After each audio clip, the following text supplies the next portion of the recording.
Chapter 1. The Gathering of Misfortune. Not entirely devoid of intellect, yet not overly abundant either. A mind the size of a jujube is deemed most appropriate. A parallel universe. In the official discourse of this parallel world, the language is semi-colloquial. In the presence of significant individuals or during important occasions, a semi-classical linguistic system is employed. May 2024. A modest eatery near Jiangxing University. At a weathered table in the corner, spirited young men were indulging in their drinks with fervor. A resolute-faced man gazed intently at the person across from him and said, "Old four, in the future, when I am no longer by your side, you must take good care of yourself. Do not let the cross-dressing con artist deceive you again, nor return any money to them." The youthful, baby-faced boy seated opposite him retorted defiantly, "I understand, big brother. When you are not around, you must keep your eyes peeled for the femme fatale and ensure you are not played by that sea witch again." Waking up early to reserve seats for her boyfriend in the library is an utterly deranged act. Even dogs would shake their heads at that. The two held each other's gaze for a prolonged moment before, suddenly, they burst into laughter simultaneously. "Old three, what are you staring at? We weren't talking about you. You should break up with your girlfriend as soon as possible. You haven't even graduated yet, and you've already stepped into her family's door, asking for a bride price of $600,000. If you marry her, with your frail condition, I reckon you'll be a white-haired man bidding farewell to a black-haired one." Big Brother Chung E remarked to the sickly beauty on his right. The sickly beauty glanced around at the three others present and sighed. "We've already broken up. It happened last month. Ian dumped me." Chung E, taken aback, exclaimed, "What? She dumped you?" Simultaneously, the other two cast astonished looks at old three, a sensational piece of news. Their department's heartthrob had actually been dumped. Sickly beauty Xiao Yuliang replied. She said, "Looking at me in this condition, am not someone who can provide $600,000. Rather than waste her energy on me, she might as well leverage her status as a female university student to score something big." Damn, is she that cruel?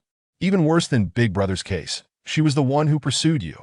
And dreaming of scoring big, she thinks she's some kind of enchanting mushroom? Old four bye-bye exclaimed. "Why? Oh, why can't they encounter decent women?" Xiao Yuliang sighed. "Enough about her. I've moved on. Let's talk about second brother." He's still mute. As the three turned their gazes towards him, Lin Jin innocently protested, "Are you talking about me?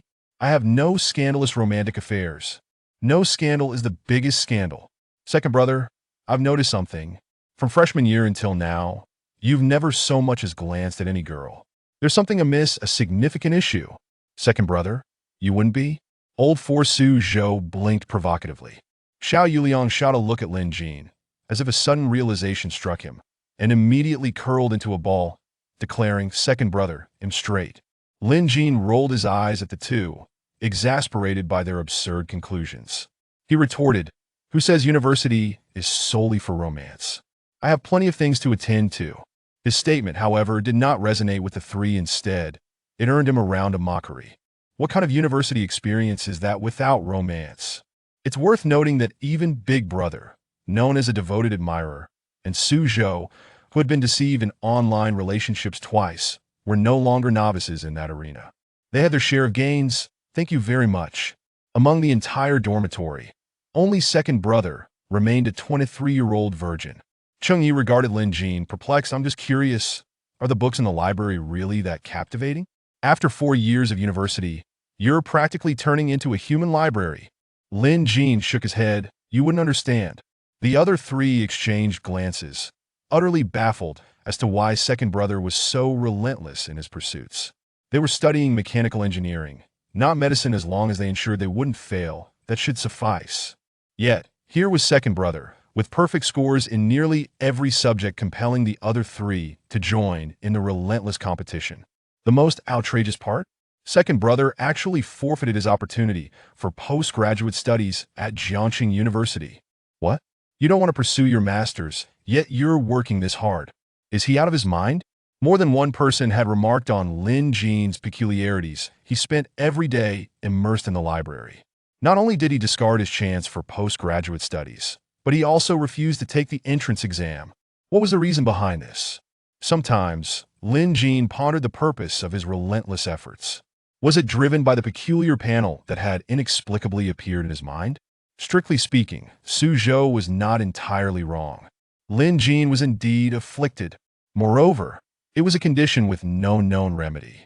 He was the greatest fool among the four. After the college entrance examination concluded, a blank panel manifested in his mind inexplicably. What use did this panel serve? Lin Jin would attest that it was utterly useless. It resembled mere decor devoid of sound, image, or any response. Yet, being immersed in the era of information explosion, Lin Jin was acutely aware that this panel was far from ordinary. If he were to hazard a guess, it was likely his golden finger. What? He had a golden finger? Wouldn't that elevate him to heavenly heights? However, the challenge lay in how to activate this golden finger, which perplexed Lin Jin. Logically, he shouldn't be attempting to chase after something so elusive. After all, things beyond one's control are hardly worth his energy. Yet, since entering university, this panel had undergone changes.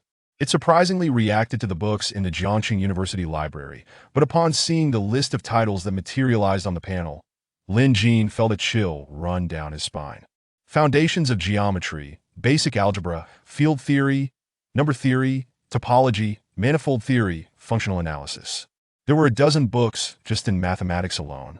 Moreover, subjects like physics, biology, chemistry, geography, informatics, and history piled up to over 1,000 volumes. To be honest, when Lin Jin first laid eyes on this book list, he wanted to give up. While he considered himself academically inclined, he was not at that level. Throwing so many books at him was tantamount to wishing for his demise. If he were to complete all of these, his university experience would be more grueling than his high school days. So how did Lin Jin eventually come to accept it? He had been a notorious chatterbox in high school, and now he had morphed into the mute groom. While others would get riled up at the slightest provocation, he would become voiceless if he didn't study for 3 days straight. This was the result of his month-long experiment of turning mute 7 times honestly. His family had contemplated withdrawing him from school. They couldn't bear to see their child become a shadow of his former self. Yet, Lin Jin adamantly refused. After enduring 3 years of hard work, he had finally ascended to Jiangxing University. There was no way they could send him back to the mundane world. It was merely a book list, wasn't it? He would conquer it. Thus, he ventured further down this path, speaking less and less. He even inadvertently dragged his 3 roommates into the depths alongside him. Fortunately, they woke up in time. Had they been any later, they would have found it impossible to escape like him, because the contents of these books were truly without merit. They were overly specialized, serving no purpose other than to flaunt knowledge. So why couldn't Lin Jin extricate himself? Could one truly become addicted to studying? Worse than Li Minghua's seasoning. Flaunting knowledge was momentarily exhilarating, but the high was everlasting. As he delved deeper into his studies, even if Lin Jin wished to take a breather, he found it impossible. If 3 days passed without study, he would obediently return to his books. Yes, that's right. Studying brings me joy. Not really. In simpler terms, Lin Jin, through his studies, genuinely discovered a modicum of enjoyment in learning. Henceforth, he became a well-versed individual. So why did he not pursue postgraduate studies, even relinquishing his qualifications? Of course, it was because the panel vanished after he completed those books. Even though Lin Jin felt his grasp of the material wasn't exceptional, the panel seemed to have spared him. But having it vanish was a good thing. Why then would he bother with the entrance exam or postgraduate qualifications this year? He felt incredibly powerful at the moment. He wanted to take a break. Even if he were to take the entrance exam next year, he was confident he could secure a place in Tsinghua, Fudan, or Bada. First, he needed to return home to inherit the family convenience store. He must prevent his parents from getting any younger and preparing to have a second child to divide the inheritance. All right. The real reason was that Lin Jin chose to pursue a civil service career. This had been his lifelong dream, stemming from an obsession with a certain large province. Previously, he had thought that upon acquiring this panel, he would be compelled to engage in research. It terrified him. He had secretly passed the interview for the civil service exam in his hometown, awaiting graduation to secure a position in public service. Originally, Lin Jin was meant to announce this today, but since they were questioning his sexual orientation, he would keep it under wraps for a while longer. Surprise! I've already landed the job. When I officially start, I will definitely send out a mass post on social media, visible only to the three of you. The office is less than 2 kilometers from home, envious. Are we? But then again, there was nothing for them to envy. Big brother Chung, he had already secured a position with a state-owned enterprise. Old 3 was signed by the renowned alumnus lay bus of Jiangxing University half a month ago, and Old 4 had also successfully passed the entrance exam for postgraduate studies. In comparison, he was hardly anything remarkable, just an iron rice bowl better to keep a low profile. With the farewell dinner completed, they would soon part ways. The next time they meet, they might not even recognize the year. At this juncture, the 4 clinked their glasses once more. Cheers, let us continue to drink. Tonight, we shall drink until we are senseless. Just as the 4 were on the verge of inebriation, they remained oblivious to the fact that an extraordinary rain had begun to fall outside. Chapter 2. The Strange Rain. Old 4, I don't want to start working just yet. I don't want to part ways with you all so soon. Chung Yi lamented with a heavy heart. Boss, I can't bear to part with you either. Why has 4 years flown by so swiftly? Su Zhou lamented, his demeanor almost despondent. Boss, 4th brother, I too find it hard to say goodbye to you. Who will assist me in retrieving takeout from the fence in the future? As the reality of the impending 996 work schedule dawned on Xiao Yuliang, he felt an overwhelming sense of bleakness about the future. What does a major company offer even matter if one must still engage in the rat race? 2nd brother, aren't you the most capable among us? Speak up. Think of a solution. Su Zhou urged fervently. At that moment, Lin Jin was at a loss for words. What could he possibly do? Despite having absorbed countless volumes of knowledge, not a single one elucidated the enigma of farewells. They were but transient figures in each other's lives regardless of the strength of their bonds. Time would inevitably lead them down separate paths. Their seniors had navigated this phase, and now it was their turn. Lin Jin cast a glance at the 3 others, cradling his head in despair. I don't know. Don't ask me, for I truly have no answers. Unless it's the apocalypse, I cannot fathom any other possibility. Xiao Yuliang muttered to himself. The end of the world, I've contemplated that too. I wonder if any of you have pondered it in the stillness of the night. Unable to embrace death, yet yearning for an end in that manner, I sometimes feel like a coward. Upon hearing Xiao Yuliang express such thoughts, Su Zhou immediately attempted to console him. 3rd brother, please don't. You're already showing signs of depression. Perhaps you should forego the 996 and join me in pursuing a master's degree. Xiao Yuliang scoffed. Graduate school? I lack the qualifications.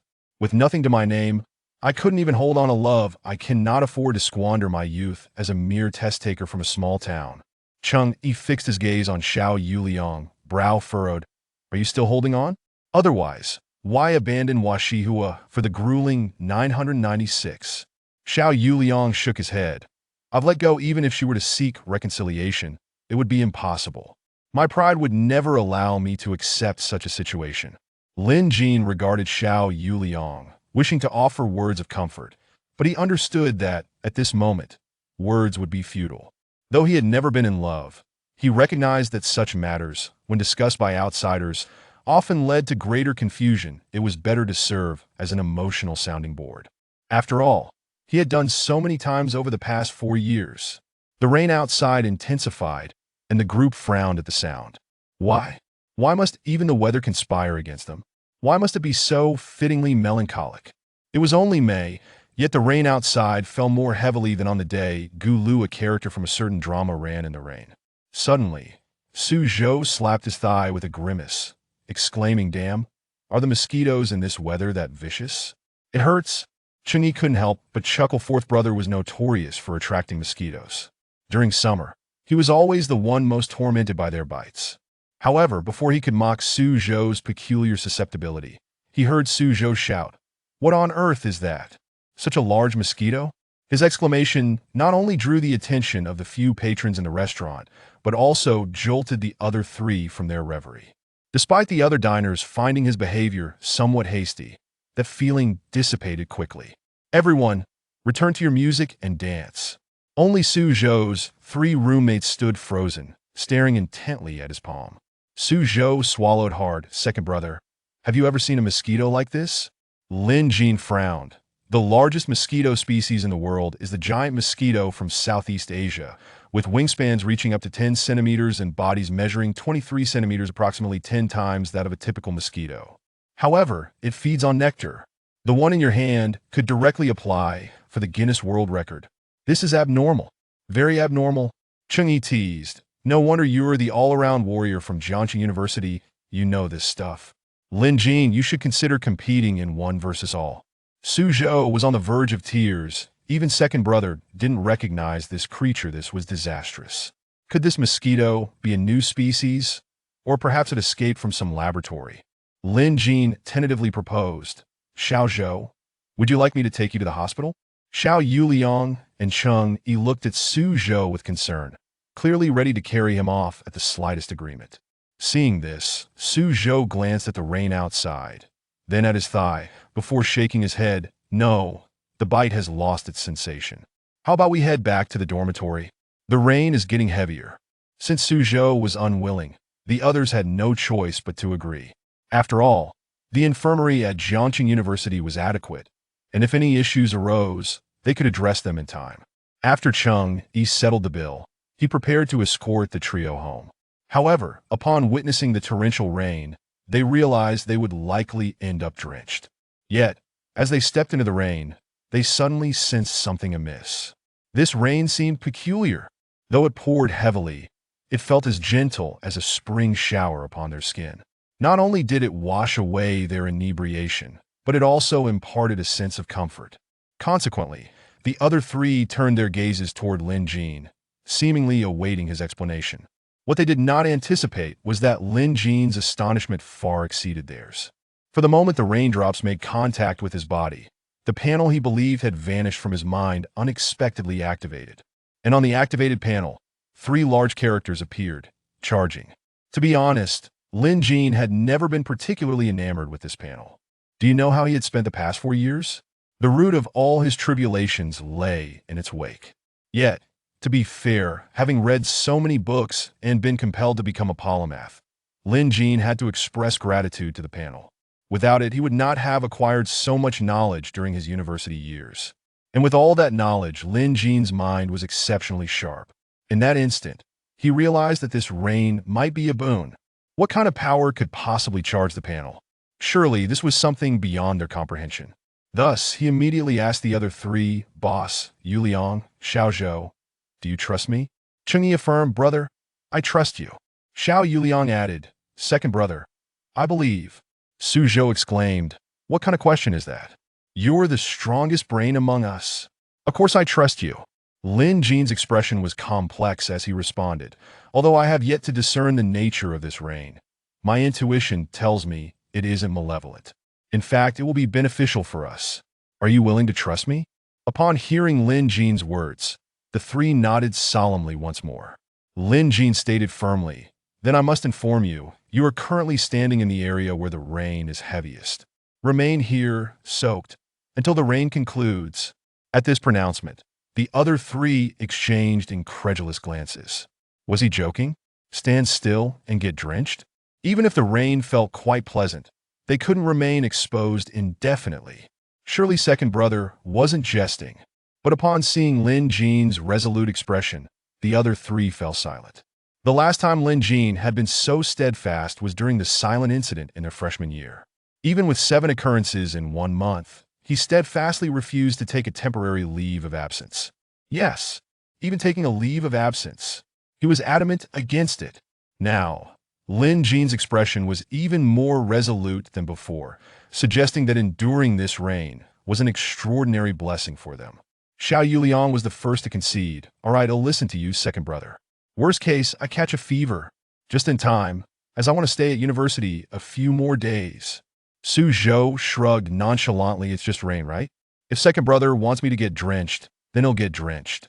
Ever since you saw through the cross-dressing ruse and saved me from being caught, I've decided to follow your lead. Among them, only Cheng-Yi furrowed his brow slightly, not because he was unwilling to get wet. In fact, after Lin Jin had spoken, he hadn't moved a step.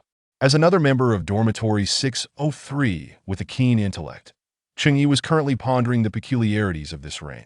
The inexplicably large mosquito, the strange rain what on earth was happening in this world? Chapter 3. Hoarding. Unbeknownst to the three, a similar rain had fallen across the globe simultaneously. Although the intensity of the rain varied, the sensation of the droplets upon one's skin was universally delightful. This peculiar precipitation piqued the interest of meteorologists, as the weather had become extraordinarily erratic. Even deserts and the Arctic were experiencing rainfall, a phenomenon unprecedented in the over 40-year history of Blue Planet. What could this rain possibly signify? Some daring souls, upon sensing the uniqueness of this rain, chose to emulate Lin Jin's actions, while others, more timid, merely experienced a fleeting moment before hastily retreating from the downpour or raising umbrellas.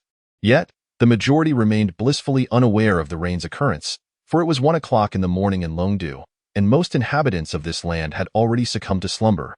The varied reactions to the rain, coupled with the whims of fortune, set each individual's starting point for the ensuing challenges apart. The rain in Jiangxing persisted until 6 o'clock the following morning, during which Lin Jin and his companions endured 5 hours in the downpour. Logically, they should have felt exhausted, cold, and weary, yet curiously, the spirits of the four seemed to soar higher with each passing moment. Even Xiao Yuliang, who had the weakest constitution, did not so much as sneeze. He had previously thought, having graduated, that he ought to indulge in a night of revelry with his brothers, fully prepared for the possibility of catching a cold or fever. Yet, how could he feel better than after consuming a sumptuous concoction of beef, goji berries, and turtle soup? As the last raindrop fell, Lin Jin, his expression serene, addressed the other three. "We should return." The others nodded in agreement. Indeed, it was time to head back. At that moment, Su Zhou suddenly exclaimed, "Second brother, I've uncovered something." Upon hearing this, the gazes of the other three converged on Su Zhou, as if silently inquiring, "What has happened, boss?" "Third brother, second brother," Su Zhou began. "A friend from my vast network informed me that last night, over 20 cities in Jiangnan, Longdu, and Modu experienced a torrential downpour. It is highly likely that rain fell nationwide." Lin Jin exchanged a glance with Cheng-Yi, both discerning the concern reflected in each other's eyes. A nationwide rainfall was not something that could be easily dismissed by mere speculation. Simultaneously, the observant Lin Jin noted an unusual phenomenon. The tree beside him appeared to be in an altered state. He recalled that the previous evening, it had not borne nearly so many leaves. Now, its foliage had increased by nearly a third. Even they themselves seemed somewhat amiss. Was this transformation a consequence of the rain? What was the true cause of this enigmatic precipitation? How profoundly would it impact their lives and the world at large? Was it possible that, at that moment, Xiao Yuliang had also come to a realization regarding the events unfolding? The abnormalities he experienced could not be easily dismissed. Could it be? Was the apocalyptic world he had once fantasized about truly upon them? However, if the end were indeed nigh, what should they do next? Before he could voice his thoughts, the second brother and the boss reacted swiftly, declaring, "We must head to the supermarket." In the event of an apocalypse, what would be of utmost importance? Resources. Once that time arrived, money would be nothing more than worthless paper. And what if they were mistaken? In that case, they could simply share their spoils and enjoy a few extra years of feasting. But if they were correct, then their supplies would be crucial for survival. Never underestimate the hoarding instinct ingrained in the genes of the people of Longhua, however, which supermarket opens at 6 in the morning. Lin Jin and his companions scanned the vicinity, finding only a few convenience stores that were open. Typically, items at convenience stores were a tad more expensive, but in this day and age, after applying their vouchers, the prices were relatively comparable. Furthermore, even if the prices were slightly elevated, they were still compelled to make the purchases. At this hour, few had grasped the urgency of the situation, allowing the four to easily locate a sparsely populated convenience store. Upon entering, they made a beeline for the canned goods and instant food section.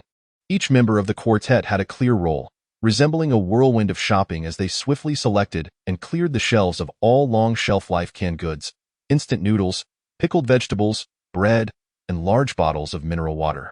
Not to forget the most essential item, lighters. Their frenzied demeanor startled the convenience store clerk, who initially suspected these four burly men were engaging in a zero-cost shopping spree. However, upon recognizing the handsome faces of Xiao Yuliang and Lin Jin, her apprehension eased. After all, How could such strikingly attractive young men possibly be criminals? Xiao Yuliang, shedding his sickly appearance, appeared vibrant and lively, while Lin Jin exuded a cool and charismatic allure. Moreover, Su Zhou, with his youthful visage, and Cheng Yi, embodying a rugged demeanor, all boasted looks that surpassed the average. This prompted the clerk to entertain the fleeting notion of offering them a complimentary checkout, but upon witnessing the items they had chosen, she quickly abandoned that daunting thought. Even a single day's wages would not suffice to cover their purchases. However, she found herself perplexed by their inexplicable hoarding behavior. There had been no significant events recently, no wars encroaching upon Longhua. Even her grandmother, who had a penchant for stockpiling, had yet to begin her preparations. Thus, after ringing up their purchases until her hands grew sore, she bravely posed her inquiry in response to her question. The four exchanged glances, unsure of how to proceed. Logically, they should refrain from discussing uncertain matters at this juncture, yet the clerk had left a favorable impression on them. Ultimately, Cheng-Yi ventured a suggestion. If your budget allows, you might want to stock up as well. Consider it a precaution. With that, the four prepared to return to their dormitory. As they departed, the convenience store clerk muttered to herself, hoarding, Well, perhaps I should stock up on a few items too. Today's discounts are quite enticing. On their way back, the trio could no longer conceal their peculiarities. Third brother, doesn't your strength seem a bit off? I recall you struggling to carry a 10-liter bottle of water, taking breaks every few steps. Now you're effortlessly carrying 2 and nearly sprinting. Su Zhou remarked in confusion. Are you not the same? You lifted 2 bottles with ease, even managing to dangle 2 large bags from your pinky. Xiao Yuliang retorted. Xiao Yuliang continued. Isn't the most astonishing thing that boss and second brother are carrying entire sacks of water and food?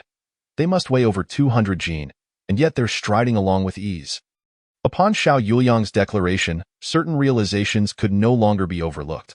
Although boss and second brother possessed slightly greater strength than the average person, it was merely marginally superior. They would never have been able to achieve such feats prior to this. Their current state seemed decidedly abnormal. Lin Jin then surveyed his companions and stated, If I'm not mistaken, yesterday's rain must have enhanced our physical abilities.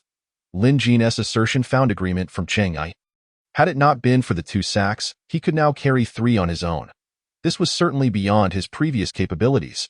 His current state, compared to before, was merely a result of enduring an additional downpour the day prior. Xiao Yuliang even felt that he could effortlessly best his former self from the previous day, an unprecedented display of strength he had never envisioned. What was the true nature of that rain? And was this transformation within them permanent or merely transient? As they journeyed back to the dormitory, many others observed the quartet's peculiar behavior. Yet, none intervened, for it was graduation season, and a little madness was to be expected. Just last year's graduation saw someone knocking the vice principals to pay off with a stone during the ceremony, resulting in that individual having their diploma confiscated. Upon returning to their dormitory, the four were further convinced of one truth. The apocalypse might be imminent. Their current preparations were insufficient. They had to venture out once more to hoard supplies. Stockpile, stockpile, stockpile. Chapter 4. The second rain their time was limited. They must gather supplies before others detected the anomaly. Once the truth was out, every resource would be snatched up by the hoarding populace of Longhua. Thus, over the next 4 hours, they transformed Dormitory 603 into a veritable treasure trove. Consequently, their funds dwindled considerably, especially for Xiao Yuliang, who found himself nearly penniless, even resorting to using his credit line.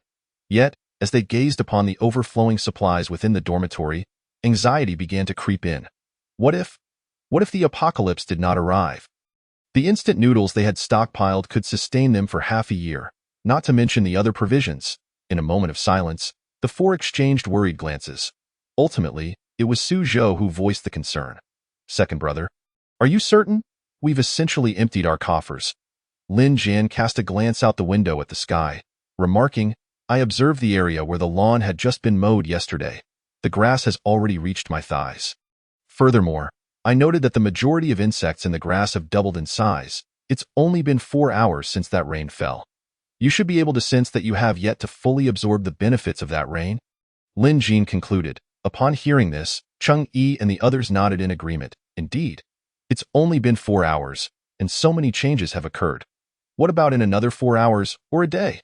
The majority of the rainwater would have infiltrated the soil. What if another rain were to come? They couldn't help but grow anxious at the thought. Have you all contacted your families? Chungi inquired. I did, but my mother was quite skeptical. It took nearly half an hour of explanation before she began to stock up.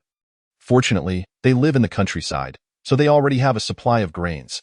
Xiao Yuliang remarked to Su Zhou. I have also experienced it. My father, who worked the night shift yesterday, encountered this rain as well. He is utterly convinced and has already stocked up on supplies. Lin Jin responded, I have no issues on my end. My family runs a small convenience store. Just a few days ago, we replenished our stock, and now we have half a warehouse full. Moreover, my mother also got caught in the rain yesterday, but unfortunately, she didn't absorb much. Boss, should you call home? Lin Jin inquired tentatively. Chungi shook his head and replied, Forget it, they won't believe me. But my grandmother is aware. She has always had a penchant for stocking up and has followed my advice to accumulate quite a bit. Upon hearing that all 4 families had gathered supplies, their worries diminished somewhat. However, in the face of an apocalyptic scenario, resources are not everything. Strength is the ultimate truth. While others hoard supplies, I stockpile weapons. Your home becomes my granary. The rain from last night had swiftly widened the gap. The more one absorbed from this rain, the greater their power. Just like the 4 of them, their physical capabilities had surged nearly 5-fold. At this moment, Lin Jin and Cheng Yi were no less formidable than elite special forces, and their internal reserves had yet to be depleted. The accumulation of rainwater over 5 hours was a rarity across the nation. During the time they were gathering supplies, the national machinery had already sprung into action. They soon received a report. Last night's rain was anomalous, enhancing all forms of life, be it animals, plants, insects, or humans. Why were humans mentioned last? Because, compared to natural life exposed to the rain, people with adequate shelter had very limited contact with it. Fortunately, current human technology was still capable of coping. Some even attempted to collect the rainwater, only to be astonished that, regardless of where it was placed, this mysterious water quickly reverted to the appearance of ordinary water. This was utterly perplexing. The leaders in Longdu had been in meetings since 3 o'clock the previous night, tirelessly strategizing to address this transformative era. How should they respond to these suddenly empowered beings? And how could human order be maintained post-enhancement? Should this matter be disclosed to the public? Furthermore, the most critical question remained. What was the origin of this rain? Yet, at this moment, they had yet to realize one crucial fact.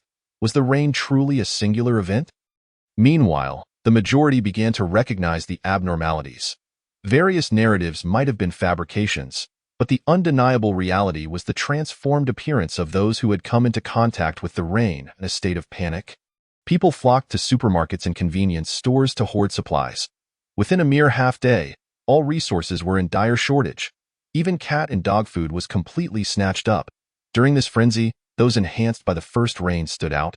Their superhuman physiques allowed them to seize goods more easily than ordinary individuals, which sparked jealousy and led to ensuing tragedies. Fortunately, the current order had yet to descend into complete chaos. Despite incidents of zero-cost purchases, armed police swiftly subdued the situation. Even the enhanced could not withstand the power of bullets. While the scene in Longhua was still somewhat manageable, chaos had already erupted abroad. The disorder of the apocalypse was gradually becoming apparent. The 4 from 603, having secured their supplies in advance, felt no panic. They now had ample resources to deal with emergencies.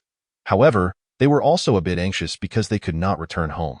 In their rush to gather supplies, they hadn't considered this aspect, resulting in their failure to purchase tickets home promptly, leaving them stranded in the dormitory of Jiangxing University.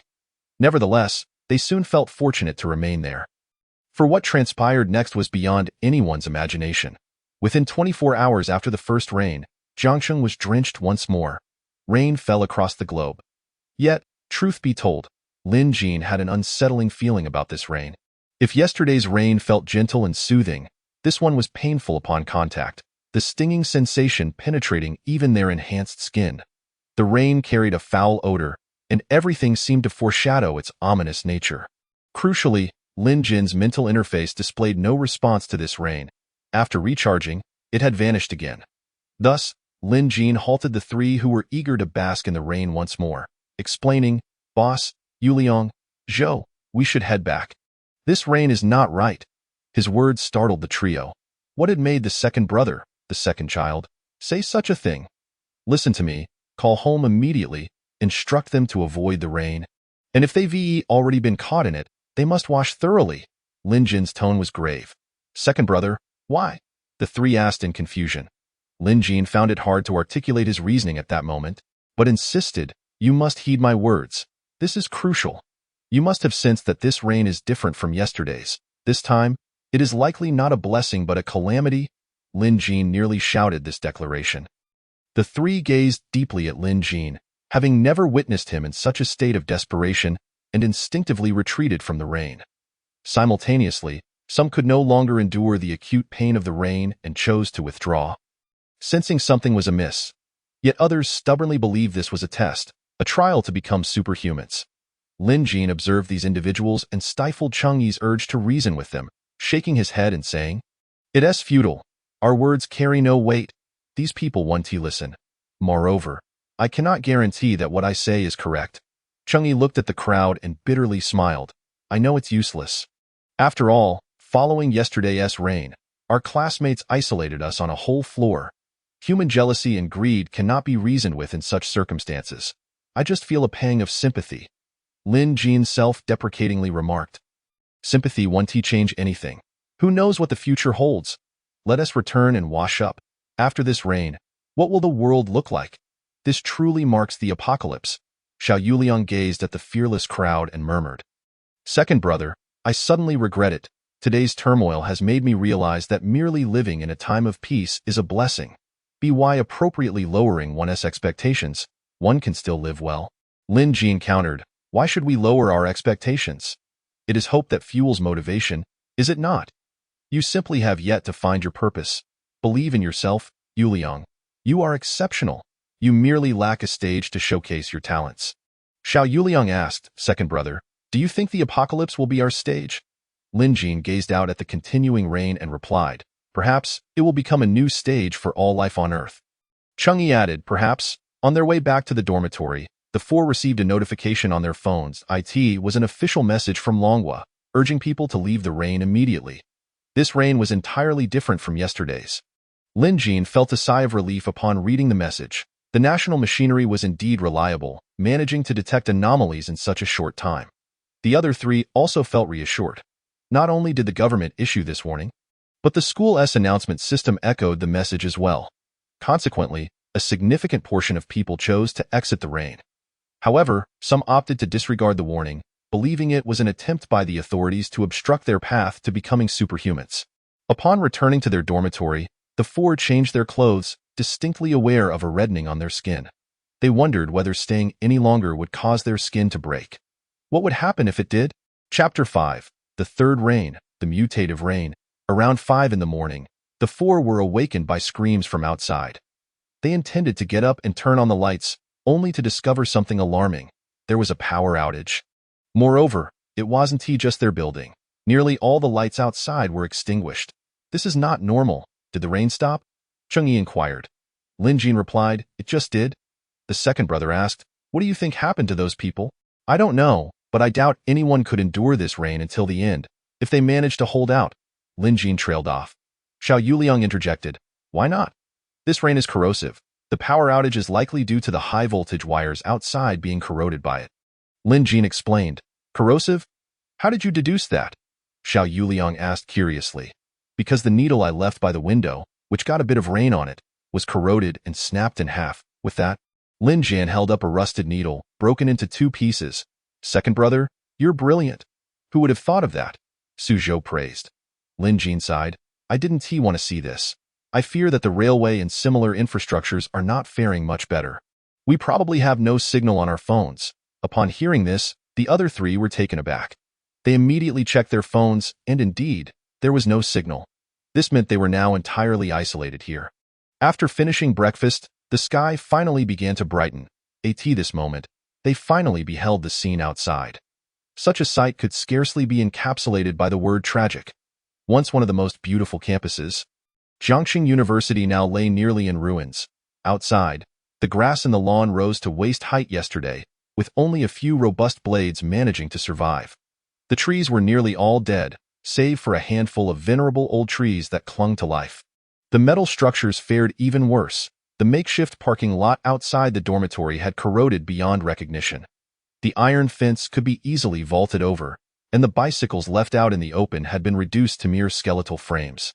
The building completed last year at Jiang University had seen its rooftop corrode by over 10 centimeters. Even the dormitory in which they currently resided appeared to have aged nearly 2 decades overnight. However, these were not the most terrifying aspects. The bodies lying in the rain were the most horrifying. Their entire forms had decayed to the bone, apart from a scant few who had found shelter and were barely alive. The rest had lost their breath. "Second brother, should we go out and save them?" Xiao Yuliang inquired. Lin Jin shook his head, replying, "Those who couldn't endure have fled during the night. These people likely do not need us. The country will not stand idly by.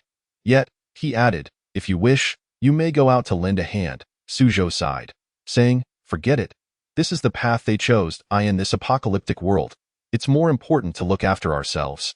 Cheng Yi gazed at the other three with a complex expression, as if he wanted to say something, but ultimately remained silent. In truth, he understood the sentiment of the younger brothers.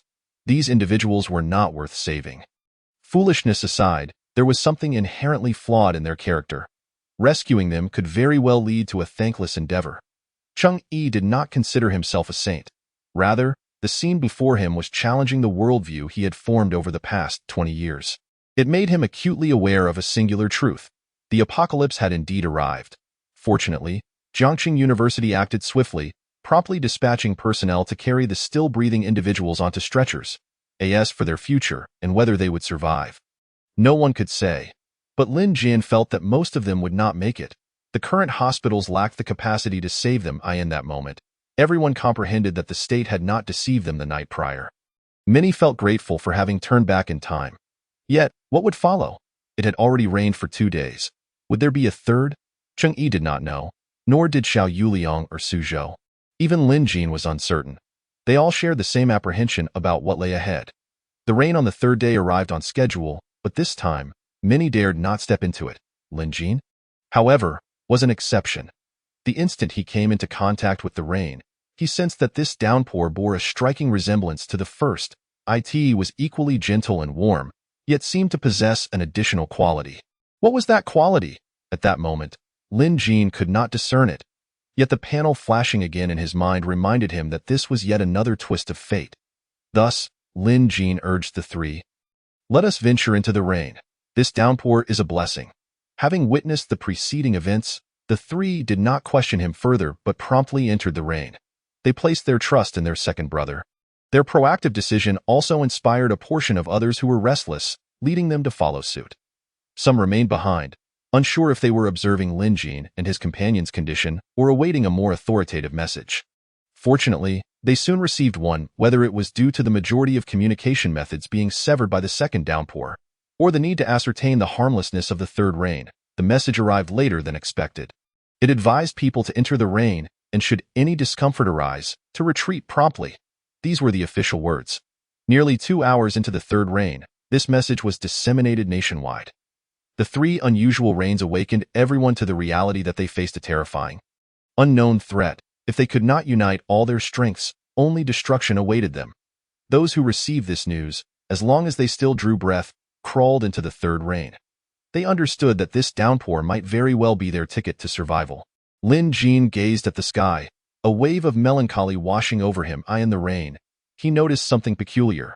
The once barren lawn had miraculously turned green again. This was not a revival of the dead grass, but rather the surviving blades had replicated themselves during this time. Their replication was astonishingly rapid. How terrifying! It was not just the grass. Vines, trees, and insects began to mutate. Those that had survived the second rain were now exceptional, transforming almost every hour, their bodies swelling several times over. Dragonflies grew as large as arms, ants resembled human palms, and toads in the distance stood half a human height.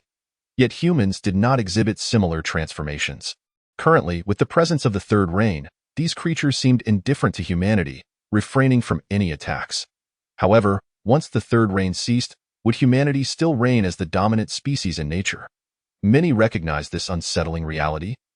But at that moment, They were too preoccupied to contemplate it, merely hoping for the rain to intensify, to pour even harder. If they endured this deluge, they would emerge as superhumans. Lin Jin's sorrow came swiftly and departed just as quickly, for he knew such thoughts were futile at present. The rain was about to stop, and he needed to call the others to leave. Once the rain ceased, Zhang University's lawn would no longer be safe. These creatures could genuinely pose a threat to human life. Lin Jin gestured for the three to depart. Initially, they were puzzled until Lin Jin pointed at a toad in the nearby pond. Half the height of a person, in an instant, it flicked out its tongue, leaping several meters to snatch a moth the size of a palm from the air. Su Zhou was startled by this sight, exclaiming, "My heavens, what kind of toad is this? It's enormous!" Su Zhou's exclamation drew the attention of many others to the creature.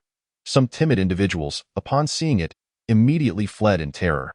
Naturally, Lin Jin and the other three followed suit.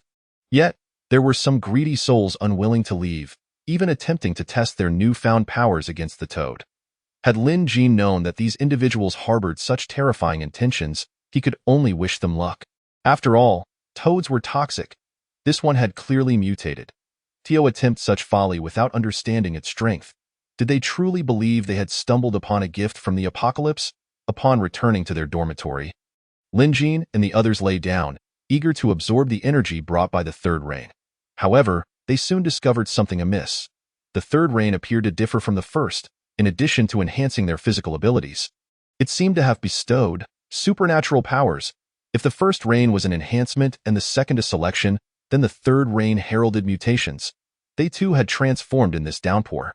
Chapter 6. The Four Superpowers. Cheng Yi was the first to manifest his supernatural ability.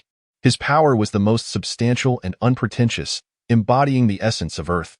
With a gentle swirl of his palm, a deep force began to emanate from him, as if the very earth were awakening and resonating with him. That force coalesced into form, transforming into a solid earthen wall that stood before him.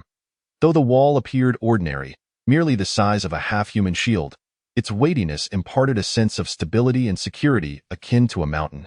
How fitting it was! The earth element symbolized profound virtue, and this ability resonated perfectly with the leader's character.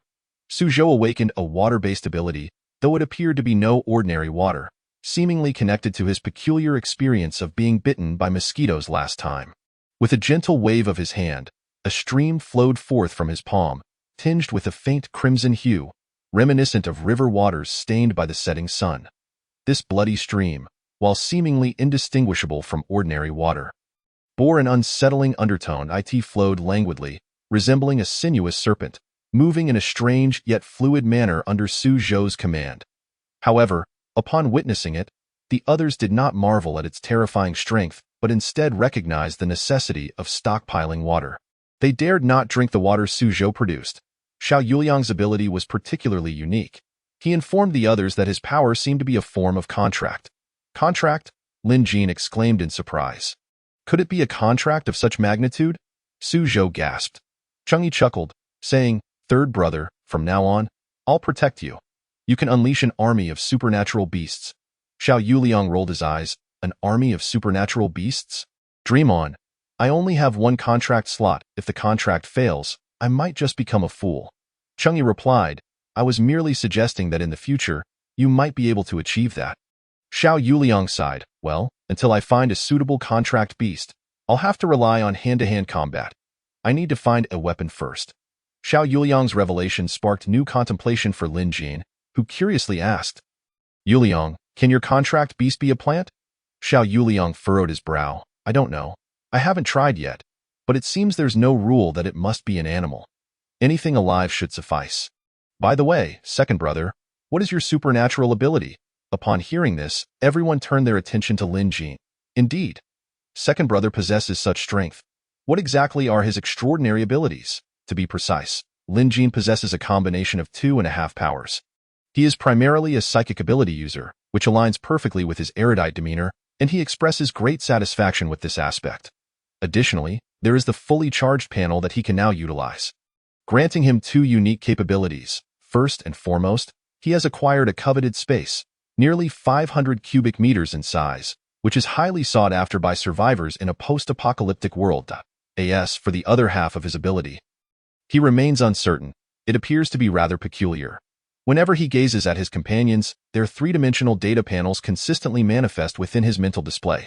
The panels for his three companions are as follows. Name: Chang'e level. Level 1 ability user strength. 20. The average for adult males is 5, agility. 18. The average for adult males is 5, constitution. 23. The average for adult males is 5, spirit. 18. The average for adult males is 5. Link to abilities, affection level, 92, maximum value 100, 90 indicates kinship, 60 and above denotes friendship, 0 signifies indifference, and negative values indicate hostility, ability. Earth ability techniques, Earth Wall, Earth Shield 2. Name: Su Zhou level. Level 1 ability user strength, 16 agility, 20 constitution, 19 spirit, 18 affection level, 94 ability. Water ability techniques, Water Wall. Water Arrow 3. Name: Xiaoyu Liang level. Level 1 ability user strength, 14 agility, 19 constitution, 18 spirit, 25 affection level, 93 ability. Contract, rare, ability techniques, none, requires binding with a contract beast to unlock. Truth be told, Lin Jin finds the scene before him to be exceedingly unscientific, to the extent that it feels akin to participating in a game. But what game could be so vividly real and terrifying? The most absurd aspect is that upon gazing into a mirror, he can still see his own panel. Name: Lin Jin level. Level 1 ability user strength, 20 agility, 20 constitution, 20 spirit, 28 ability. Psychic, rare, ability techniques, insight. Mental shock. The term insight causes Lin Jin to furrow his brow, as he struggles to comprehend whether this ability stems entirely from the panel or from his own being. Could it be that the panel is merely a conduit? Or perhaps a combination of both? Regardless of the origin of this ability, it is undoubtedly invaluable to them in a post-apocalyptic world. The most daunting adversary is not the seemingly endless stream of foes, but the unknown. As long as they can pierce through the terrors of the unknown, their safety is significantly assured. Thus, when Lin Jin shared his extraordinary abilities with the other three, they were all elated. Chang'e exclaimed, "Second brother, I must say, this ability is a perfect match for you. You are undoubtedly the team strategist." In contrast to Chang'e's focus, Xiaoyu Liang's attention was drawn to Lin Jin's other power. And he joyfully asked, "Second brother, you have space? How large?" Since they were eager to know, Lin Jin naturally did not withhold the information and replied solemnly, 500 cubic meters. This revelation immediately elicited gasps of astonishment from the other three. "Goodness, second brother, you possess a space of 500 cubic meters? That could fit our dormitory inside." Su Zhou marveled. Upon hearing this, Lin Jin calculated the area of the dormitory at Jiangxing University, 10,64240. His space is roughly equivalent to the size of 2 dormitories, which is quite impressive. Noticing this, Xiaoyu Liang proposed, "Second brother, why don't you first store our dormitory's belongings? We currently lack a place to settle." Although the others did not object, Lin Jin did not immediately acquiesce. Instead, he stated, "Let us first sort out our belongings. Each of us will carry a portion, and I will store the remainder. We may not stay here in Jiangxing University for long." Chang'e, upon hearing this, furrowed his brow and asked, "Second brother, why do you say that?"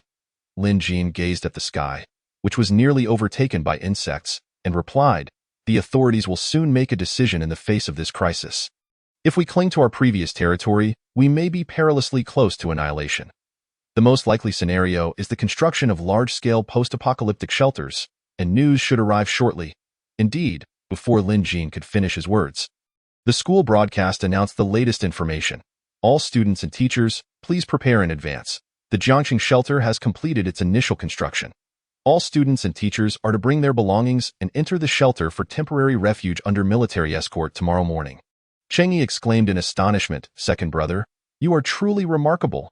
The other two gazed at Lin Jin with admiration, as if to say, "As expected of Jiangxing University's most brilliant mind, simply impressive."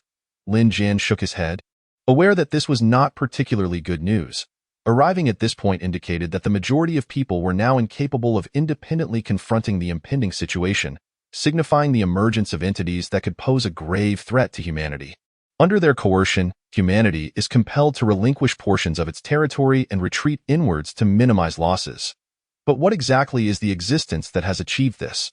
With 2024's advanced technology, are nuclear weapons rendered ineffective? Lin Jin pondered in confusion, yet he understood that the world they inhabit is perilous, so dangerous that people can no longer contemplate the possibility of a fourth deluge. Chapter 7. Organizing supplies and preparing to depart. The countdown to leaving Jiangxing University has begun. And the four from room 603 feel a twinge of reluctance. They have contemplated every possible means of departure, yet none had anticipated this forced exodus. Nevertheless, before this, they finally organized the supplies they had accumulated: water and beverages. Over 2,000 liters, mostly in 18-liter barrels. Rice, 10 bags, flour, 10 bags, dehydrated vegetables, over 100 kilograms, salted chicken and duck meat, over 100 kilograms, instant noodles, over 500 bags bread, over 600 packs, various canned goods and pickled vegetables, over 500 boxes. Other foodstuffs, various paper, over 1,600 rolls, lighters, over 200. Solid alcohol, 20 bottles, daily necessities, various, medicines, various, clothing, 4 wardrobes, personal belongings. This vast amount of supplies nearly emptied several supermarkets' inventories and depleted their wallets. It was only due to Lin Jin's modest assets and Su Zhou's ample pocket money that they managed to gather these provisions. Relying on the financially struggling Xiao Liang and Cheng Yi, they would have had to subsist on thin air. But what can be said? Do not underestimate the young and impoverished. Are they not now in a better position? Lin Jin had already assessed the combat capabilities of the four of them. United, they could face any challenge with confidence, even against those of elite soldier caliber among their peers. Thus, having gauged their fighting strength, Lin Jin promptly resolved to undertake a particular action. What? Second brother, are you inviting us to explore outside together? The other three exclaimed in surprise. Lin Jin nodded and replied, although I do not know the origins of this apocalypse, since we are currently equipped to protect ourselves, the foremost priority in order to avoid falling behind in this world is to enhance our strength. The best way to do that is to venture out for experience. Hearing Lin Jin's words, Cheng Yi was also intrigued. He realized that despite having obtained his abilities, he had yet to truly acclimate to his current physique. However, he still had some questions and immediately inquired, "Are we leaving the Jiang University campus?" Lin Jin pondered for a moment and said, "For now, we should venture out and take a look. If we do not find suitable targets, we will exit the campus. However, it would be preferable to locate targets within the campus." Sounds good. I have long to go out, Su Zhou declared, rubbing his hands together in anticipation. Me too. I also wish to find a contract beast. Second brother, when shall we depart? Xiao Liang asked eagerly. Lin Jin glanced at his watch and noted, it is already 11:30. Let us have a meal first. After we finish eating, we will head out. Returning before nightfall. All right, agreed. Fantastic. Since they were about to face real challenges, they naturally wanted to enjoy a hearty lunch. Among the four, the one with the best culinary skills was undoubtedly Cheng Yi. But do not inquire how he acquired such skills. It is simply a matter of a certain seasoned, infatuated individual who, in his sophomore year, dedicated an entire semester to honing his culinary prowess in pursuit of a goddess. The other three in the dormitory at that time were merely his test subjects. Watching as his culinary skills transformed from 2 sides charred black to 2 sides golden brown. As for how he managed to cook in the dormitory, where open flames were prohibited, that was simply a matter of collusion among the residents. Otherwise, his pots and pans would have been discovered long ago. Currently, the cafeteria at Jiangxing University no longer serves hot meals, but each person can still purchase a limited quantity of items. Though Lin Jin and his companions are well stocked, they remain uncertain of how long the apocalypse will persist, so they still plan to visit the cafeteria in the coming days to procure their respective shares. After all, even mosquito legs are meat. For this midday meal, Cheng Yi took on the role of head chef, with Lin Jin assisting, while Xiao Liang and Su Zhou were tasked with washing the vegetables. 4 individuals collaborated to prepare a sumptuous lunch, a stew of canned beef, a salad of dehydrated vegetables, accompanied by a lavish pot of instant noodles enriched with 8 marinated eggs, 4 sausages, 2 packets of pickled mustard greens, and 2 bags of spicy snacks. This was, at present, the finest meal they could conjure using only a rudimentary alcohol stove. The tantalizing aroma wafting from dormitory 603 tantalized the entire building, provoking an outcry of hunger. Damn it! Who's cooking in the dormitory? I must report this, bellowed a man from dormitory 609, clad in a sympathetic demeanor. Calm down. The scent is so enticing, and given the circumstances, It could only be the work of 603, retorted a voice from the adjacent bed. At these words, the sympathetic man fell silent. Dormitory 603 was notorious. After all, just yesterday afternoon, others had attempted to share in the bounty of supplies stored there, only to be sent flying 2 meters away by a single punch from the man in black.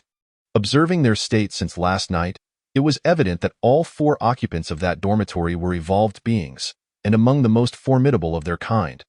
They were not to be trifled with. Since then, no one dared to linger nearby, especially since even the authorities had turned a blind eye. With the apocalypse upon them, death had become a commonplace occurrence.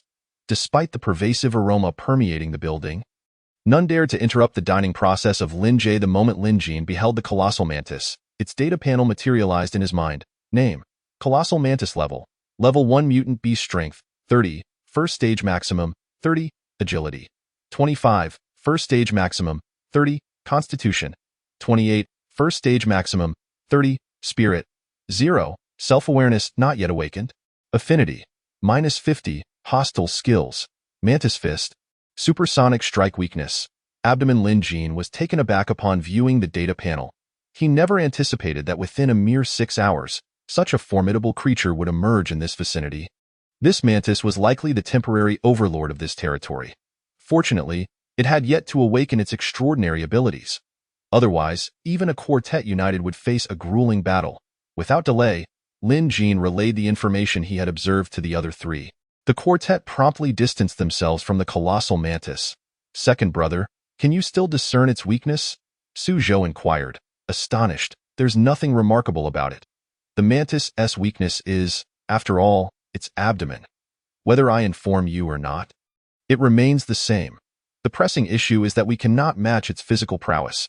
We must find a way to strike its abdomen and eliminate it, Lin Jin replied, narrowly evading a strike from the colossal mantis. His mental assaults proved ineffective against a being devoid of awakened consciousness. Prior to inflicting any damage, all he could do was provoke it without any real advantage. A glint of determination flashed in Su Zhou's eyes as he declared, "Watch me." Before he had finished speaking, a faint crimson stream coalesced in his palm. Guided by Su Zhou's intent, the sanguine stream danced with remarkable agility, akin to a sly spirit snake, skillfully circumventing the mantis's formidable dual blades. Its swiftness surpassed that of the colossal mantis's reflexes.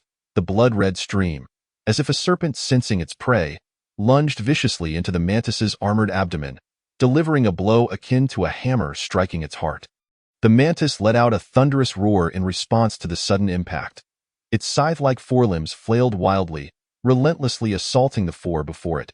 Each strike carried with it the force of annihilation, effortlessly rending the ground beneath into fist-sized craters, dust and debris scattering in all directions.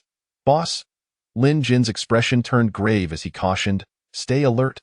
"Understood," Chang'e replied, a smirk gracing his lips. His gaze, fierce and unwavering, remained fixed upon the colossal mantis.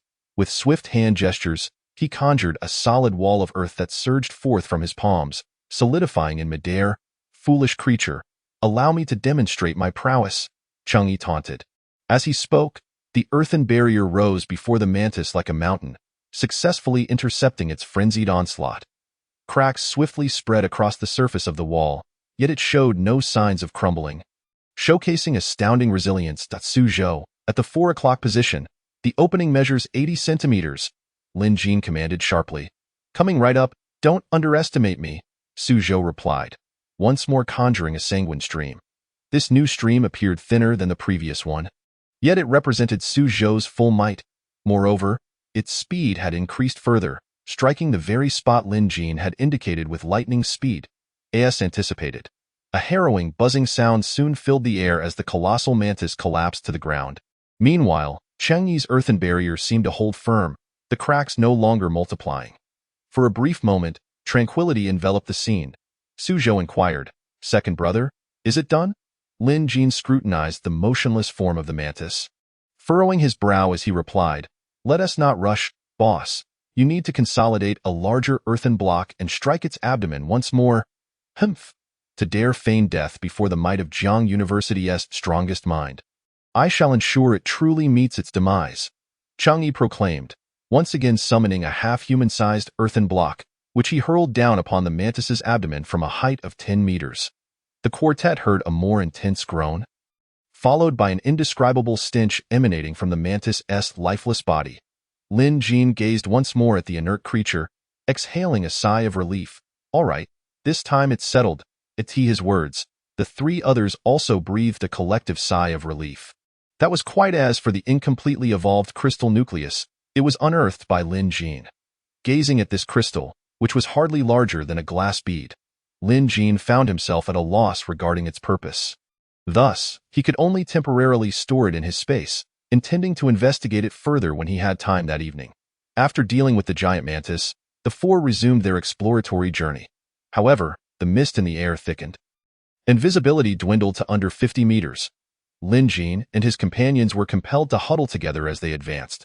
The distance from the dormitory to the playground was not great, yet the mere 600 meters took them nearly an hour to traverse. The sheer number of mutated beasts along the way was overwhelming. Although none of them were particularly formidable, dealing with them proved to be quite taxing, especially with some of the grotesque appearances of these mutated creatures, which truly tested their limits of endurance in their presence. The giant cockroaches and oversized rats of the pre-apocalyptic South seemed trivial. Throughout their journey, none of the insects they encountered were smaller than the size of their fists. Not even the larvae. Finally, after dispatching a multitude of insects, they arrived at the playground. From a distance of 40 meters, Lin Jin and his companions spotted the giant toad. It was enormous.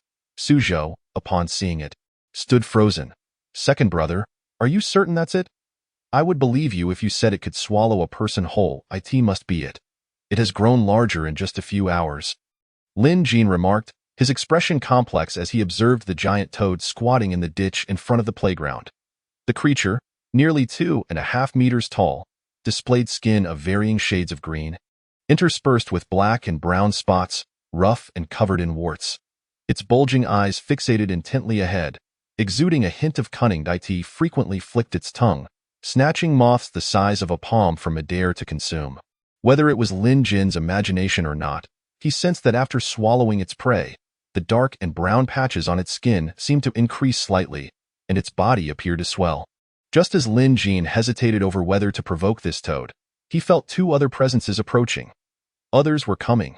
With a complicated expression, Lin Jin remarked, before Cheng Yi and the others could react. Two armed police officers in camouflage appeared before them.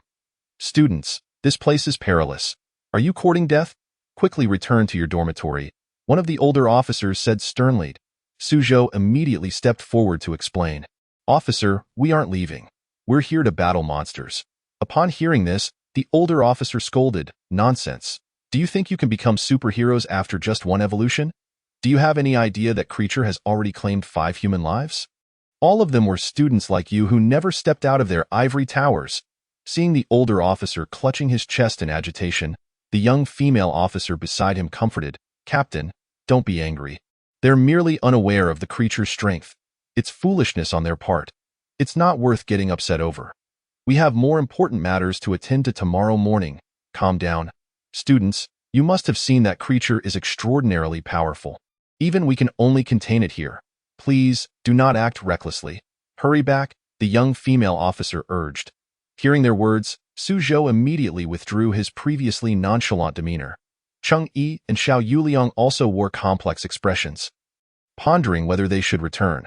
Cheng Yi stepped forward to inquire, Officer, even you cannot handle it. Seeing that the four were not entirely obstinate, the older officer's expression softened a bit, and he sighed. It's not that we can't deal with it, but the cost would be too great. Our ammunition is insufficient, and we don't even know if it will last us on our way there. We might exhaust it all here. Xiao Yuliang, confused, asked, Officer, have you not considered seeking out ability users to deal with it?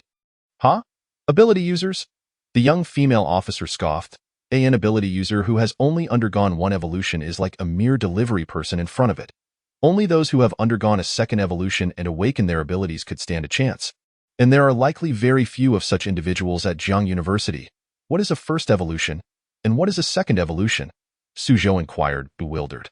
You dare to venture out without even understanding this? You truly are fearless, the female officer retorted with a cold laugh. Officer, just tell me. Suzhou pleaded. The female officer, momentarily taken aback by being called officer, quickly regained her composure and replied seriously, "It's no trouble to tell you. This is information from the Research Institute. Those who have only been exposed to the first or third rainfall are considered first evolutionaries. Those who have experienced both are deemed second evolutionaries. Most first evolutionaries lack abilities, possessing only enhanced physical attributes, while most second evolutionaries have developed abilities, making them relatively stronger." Xiao Yuliang contemplated. So, one must be exposed to both rainfalls to have abilities. Is there a time limit for exposure? The female officer shook her head. Not necessarily. If a person's physical constitution is robust, it's possible to acquire abilities after only experiencing the third rain. However, such individuals typically appear in the military.as for the time aspect.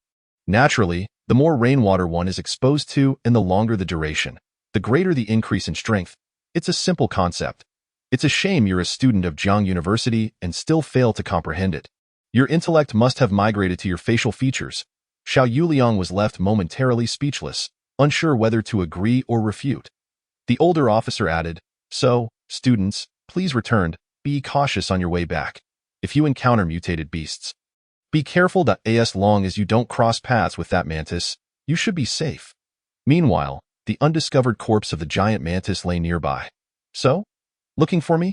However, the older officer's words did not prompt the three to turn back immediately. Their gazes were fixed on Lin Jin, who had remained silent thus far. "Second brother says we can fight, so we shall fight." Chapter 10. The Mutated Toad. Name. Mutated Toad Level. Level 1 Mutant Beast, about to evolve. Strength, 30. Level 1 Max Value 30. Agility, 29. Constitution, 30. Spirit, 27. Possesses Human Awareness. Affinity, -20. Abilities, Water. Poison Skills, Water Wall, Venom Spray. Weakness, Eyes. This was all the information Lin Jin had gathered about the mutated toad. It was already nearing the level of a second-tier mutant beast and appeared quite formidable. Had he not discerned its weakness, Lin Jin might have chosen to forego the encounter altogether. Given their current state, even if they could win, it would likely be a Pyrrhic victory. Suffering injuries would be tantamount to self-sabotage, making it unnecessary to engage in a lethal confrontation. As for the data regarding the two officers, Lin Jin now understood as well. Name. Zhang Han. Level. Level 1 Ability User Strength, 22. Level 1 Max Value 30. Agility, 16. Level 1 Max Value 30. Constitution, 24. Level 1 Max Value 30. Spirit, 18. Level 1 Max Value 30. Affinity, 20. Ability, Wind Skills, Wind Wall, Wind Power Amplification. Name. Luyi. Level. Initial Stage Ability User Strength, 18. Agility, 15. Constitution, 16. Spirit, 15. Affinity, 15. Skills, Women's Self-Defense, Combat Techniques. In a confrontation with the two of them, the four could emerge victorious without the use of firearms. However, the pressing question was whether the four of them, along with these two individuals, could collectively handle the mutated toad. Lin Jin needed to conduct an experiment. If it succeeded, they could engage in battle. If the outcome differed from his expectations, they would have to consider whether they were willing to utilize some firearms. Indeed, Lin Jin believed they must resolve this issue.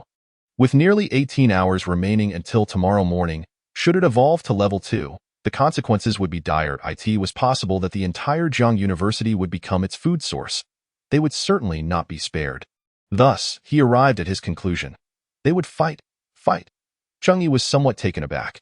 He had assumed that given Lin Jin's disposition, he would refrain from such a high-risk endeavor, especially since this matter was initially unrelated to them. Upon hearing Lin Jin's declaration, Xiao Yuliang immediately chimed in. "If second brother says to fight, then we shall fight." Suzhou exclaimed, "Then I'll go first. Come on. Let me show you my prowess." Before Suzhou could make a move, Lin Jin swiftly stopped him, saying, "Wait a moment. I need to conduct an experiment." Just as Lin Jin prepared to step forward, the young female officer abruptly blocked his path, exclaiming, "Student, are you not paying attention to what I just said? That creature is incredibly powerful." Lin Jin paused briefly, then replied, "I understand." "Understanding isn't enough. You truly are fearless. I warn you, do not provoke it. Otherwise, other students at Jiang University will suffer the consequences," the female officer admonished angrily. "I understand." With that, Lin Jin swiftly dodged past the female officer and advanced several meters ahead. Stunned, The female officer stood frozen in place, unable to fathom how this cool, composed young man in black could move so swiftly, faster than her. Could he be? At the moment she was momentarily distracted, the other 3 members of Team 603 followed closely behind him, matching Lin Jin's speed. Lu Yi, witnessing this scene, was momentarily taken aback, unable to fathom that these 3 individuals were also. Lu Yi quietly approached the senior officer and said, "Captain, could it be that they are all?" Zhang Han was equally astonished by the presence of these 4 individuals, never having anticipated that Jiang University housed 4 first-tier superpowered individuals. Why did he think so? Because it was impossible for a novice superpowered individual to be faster than him, even though he was no longer at his peak. Moreover, soon someone emerged to corroborate this revelation. Officer Wang, a subordinate of Zhang Han, arrived and brought startling news to both Zhang Han and Lu Yi. "What did you say? That mantis has been dealt with?" Zhang Han exclaimed in disbelief. Officer Wang responded, "Yes, Captain, its corpse has been found, not far from here. Its death has been confirmed. Even its 2 forelimbs have been removed." "Forelimbs?" Lu Yi gasped in shock. "Are you referring to those?" She pointed towards the distant figures of the young man in black and the young man in white, each grasping a long green object.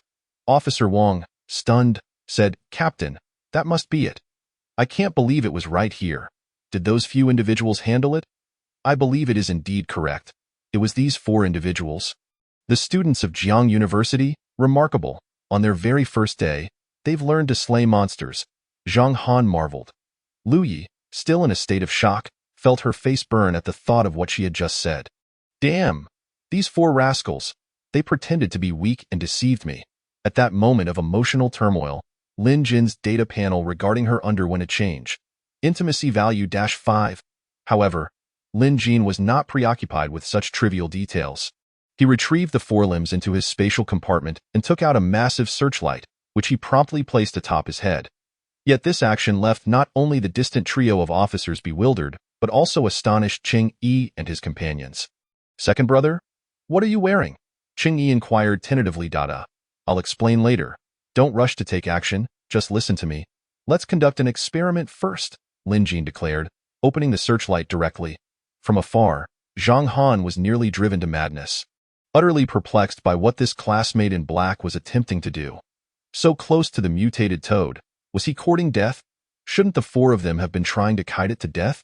If the speed of this mutated toad had not been so formidable, Lin Jin would likely have opted for that strategy.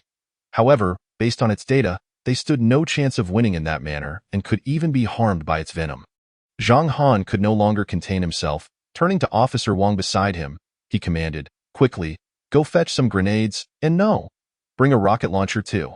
Officer Wang was momentarily taken aback, questioning, "Captain, didn't you say we were low on ammunition and needed to conserve it?" "The rocket launcher is our trump card," Zhang Han replied angrily. "Saving lives is paramount. Weapons are inanimate, but people are alive. I couldn't save those 5 previously, but I must rescue these. Besides, given their current potential, if they can grow, wouldn't that be more important than weapons that can't evolve? Superpowered individuals are humanity's greatest asset in overcoming the apocalypse. Hurry." Officer Wang nodded in agreement. "Understood. I'll go right away with that."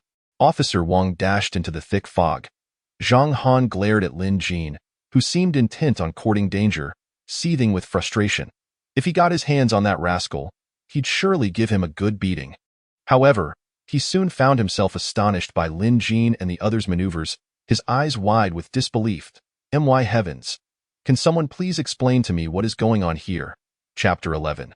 The mutated toad. Upon realizing that the mutated toad's weakness lay in its eyes, Lin Jin formulated a plan. Toads generally prefer nocturnal activity and are not well adapted to bright light sources. This was likely the reason for the current limited mobility of this particular toad. A pre-mutated toad, when suddenly exposed to bright light, would likely remain stationary. This is due to the toad's protective coloration, which makes it more challenging to spot under illumination. When illuminated, they might freeze to utilize their camouflage. Although this toad had mutated and gained some degree of intelligence, its long-standing habits seemed unaltered. After several provocative experiments, Lin Jin confirmed that when suddenly illuminated by the searchlight, the toad would freeze for about 2 seconds. However, prolonged exposure to its eyes would yield minimal effect. Armed with this understanding of the mutated toad's vulnerability, Lin Jin shared all the information he had with the trio before preparing to engage the creature. "Second brother, I must pay my respects. You truly are a genius," Suzhou exclaimed, nearly starry-eyed. "I've made my decision. From now on, I will follow you to the death." Yet upon hearing such praise from someone, Lin Jin merely rolled his eyes, saying, "Stop with the theatrics and get ready to engage. If we wait for this toad to evolve again, we might find ourselves trapped here. All right, watch my blood-colored torrent," Suzhou proclaimed, gathering a surge of crimson water and launching it towards the mutated toad's abdomen. However, upon witnessing the lack of effect from the water flow, Suzhou was left dumbfounded and away. Not even a reaction, not even a scratch. How thick is this toad's skin? Damn it, am I performing acrobatics here? Suzhou perceived mockery in the toad's gaze. Observing this, Lin Jin furrowed his brow, realizing that this mutated toad was proving more formidable than he had anticipated. "We need to pull it out of the water. We can't defeat it while it's submerged," Lin Jin stated firmly. "Okay, let me give it another shot," Suzhou replied. "Allow me. This toad has awakened water abilities. It might have resistance to water flows. Let me take a turn. How about it, second brother?" Changyi suggested. Lin Jin shook his head, saying, "No need. This time I'll handle it. Just be mindful of your positioning and avoid its venomous attacks." "Second brother, are you going to use your powers?" Xiao Yuliang asked, somewhat surprised. Lin Jin nodded, "Yes, this mutated toad possesses intelligence. It's the perfect opportunity to test my abilities. Otherwise, my powers will go to waste." Changyi concurred. "Then we'll leave it to you, second brother. Once you draw it up, we'll attack together." Lin Jin remained silent, concentrating on channeling his abilities. His psychic powers were quite unique, targeting all conscious life forms. It could directly assault the consciousness, brain, without the need for a medium. Lin Jin closed his eyes, his mental energy flowing like a gentle stream, gradually condensing and compressing. Suddenly, he took a deep breath, opened his eyes with a piercing gaze, and aimed directly at the mutated toad's consciousness. With a mere thought, his spirit surged forth like an arrow, instantly penetrating the toad's head and impacting its consciousness. The mutated toad let out a piercing scream, its massive body trembling violently, evidently subjected to significant shock. Instantly, venomous fluid erupted from the toad's skin like an uncontrolled torrent. The four of them had previously prepared, so they were not splattered. However, seeing the venom corrode and wither the surrounding weeds, Lin Jin's expression tightened as he fixed his gaze on the mutated toad. Unwilling to relax even slightly, he understood that this was merely the beginning. The true contest lay ahead. "Quick, it's leaving the water!" Lin Jin shouted while directing the searchlight to illuminate the mutated toad's eyes once more. The toad was eager to move, but its instinctual habits caused it to hesitate for 2 seconds. In those 2 seconds, the four of them managed to widen the distance. For the next while, Lin Jin and his companions engaged the mutated toad in a guerrilla warfare strategy. Even Xiao Yuliang, wielding the giant mantis blades, joined in the fray. Under Lin Jin's command, the quartet managed to avoid being genuinely attacked even once. After nearly half an hour of entanglement, the mutated toad was visibly injured. And its pea-sized brain finally recognized that something was amiss. It realized that it could not contend with these four. What to do? It knew. Flee. Lin Jin was the first to notice its intent to escape. Shouting, "Boss, quickly block it. It's trying to run. Trying to flee? Not a chance. After spending so much time on you, how could I let you escape so easily?" Changyi quickly conjured a wall of earth to obstruct the mutated toad's path. However, this proved largely ineffective. The toad could simply leap over it. Did it think it was a fool?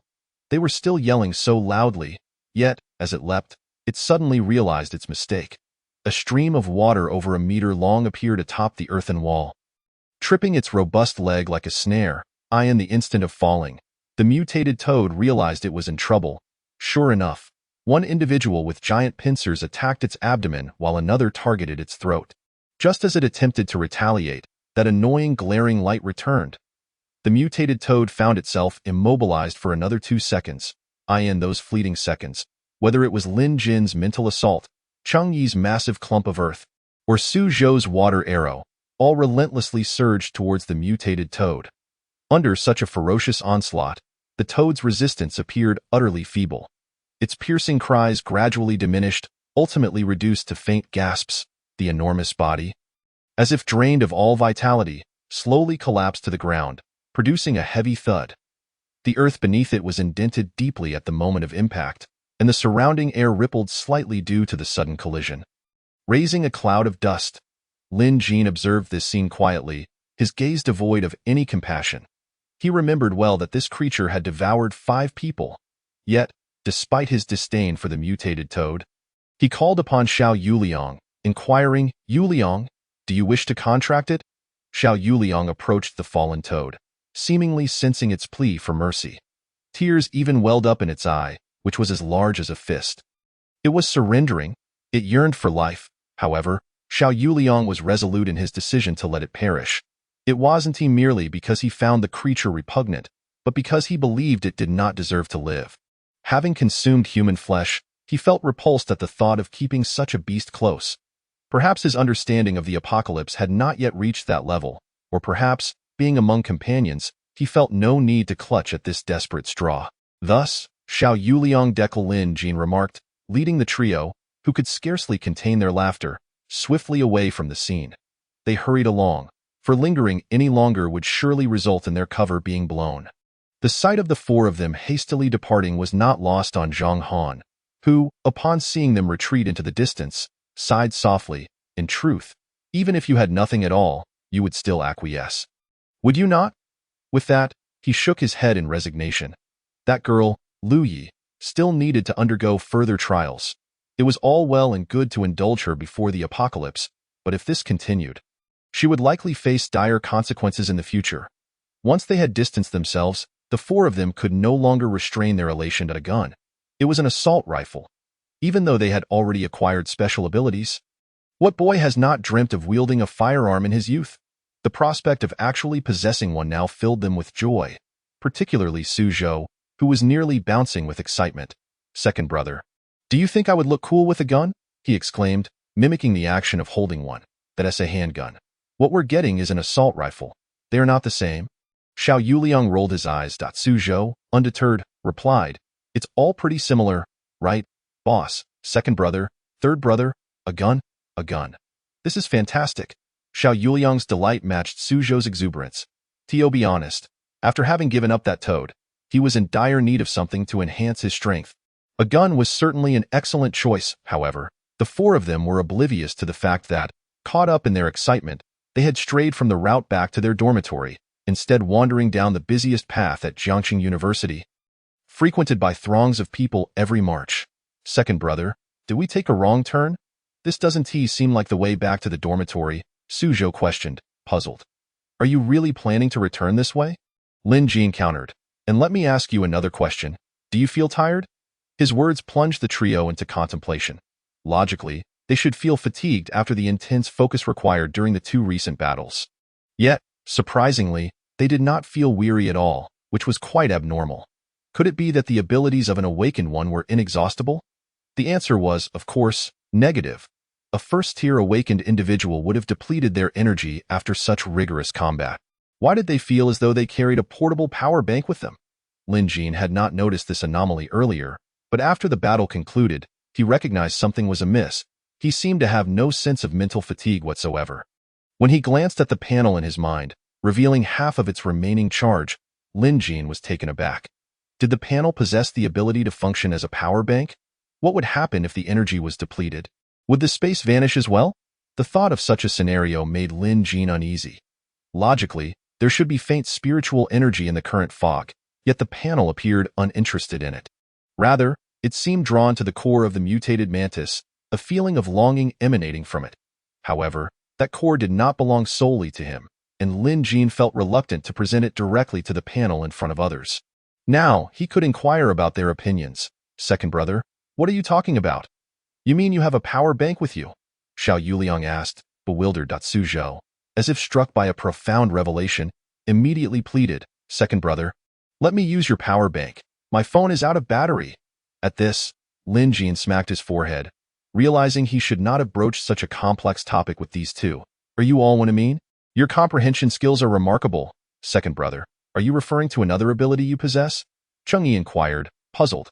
Lin Jin furrowed his brow, uncertain of how to explain. Sort of. You can think of it as a container for storing abilities.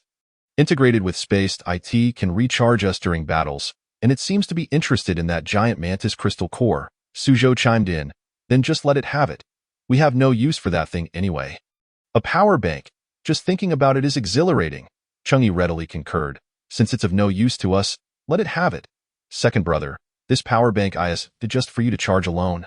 Seeing that both had no objections, Lin Jin turned his gaze to Xiao Yuliang. Xiao Yuliang looked equally confused.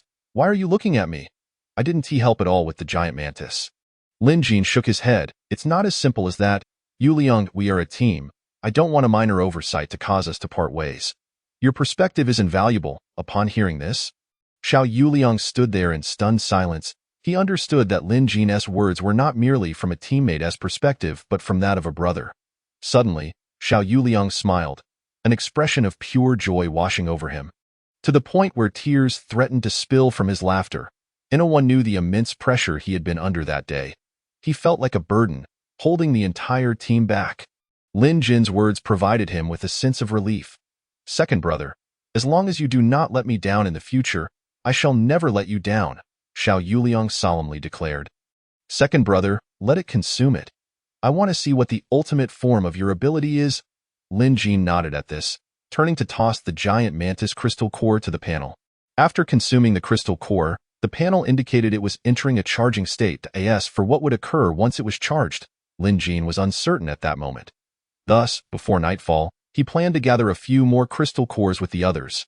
He had a feeling that these items were crucial and might possess value as currency in the apocalypse. After a thorough search, aside from successfully dispatching a mutated rat and acquiring a crystal core comparable in size to that of the giant mantis, the quartet's haul was rather meager. Second brother, is this all the mutated beasts on Jiang University's campus? Suzhou inquired. Lin Jin frowned. There should be more than this, but our earlier ruckus while dealing with the mutated toad may have been too loud. That toad was likely the king of mutated beasts at Jiang University. This territory is now implicitly ours. Any mutated beast with a modicum of intelligence have probably fled. Xiao Yuliang questioned, but Officer Zhang said there were only 2 mutated beasts on the Jiang University campus? Lin Jin shook his head. Yuliang, the world is changing. It has been less than 3 days since mutated beasts began to appear, and not even 12 hours since the third reign passed. The vast majority of life has yet to fully absorb the changes within them. Xiao Yuliang concluded. So that's why we haven't seen many people along the way? Lin Jin replied, perhaps, but part of it is likely due to the fog. Even I wouldn't dare to stroll about alone right now. Most people would likely be frightened back by the dragonflies the size of arms overhead. As Suzhou noticed a few large dragonflies overhead, he frowned. Second brother, why don't you let us shoot them? They re so annoying, flitting about, Lin Jin explained, because the biological chain has not yet fully unraveled. The mutated dragonflies are still preying on the mutated mosquitoes. Strictly speaking, they can't be classified as mutated beasts. They merely have enlarged bodies. Suzhou suddenly understood. I see now. The principle of survival of the fittest is universal, even in the apocalypse.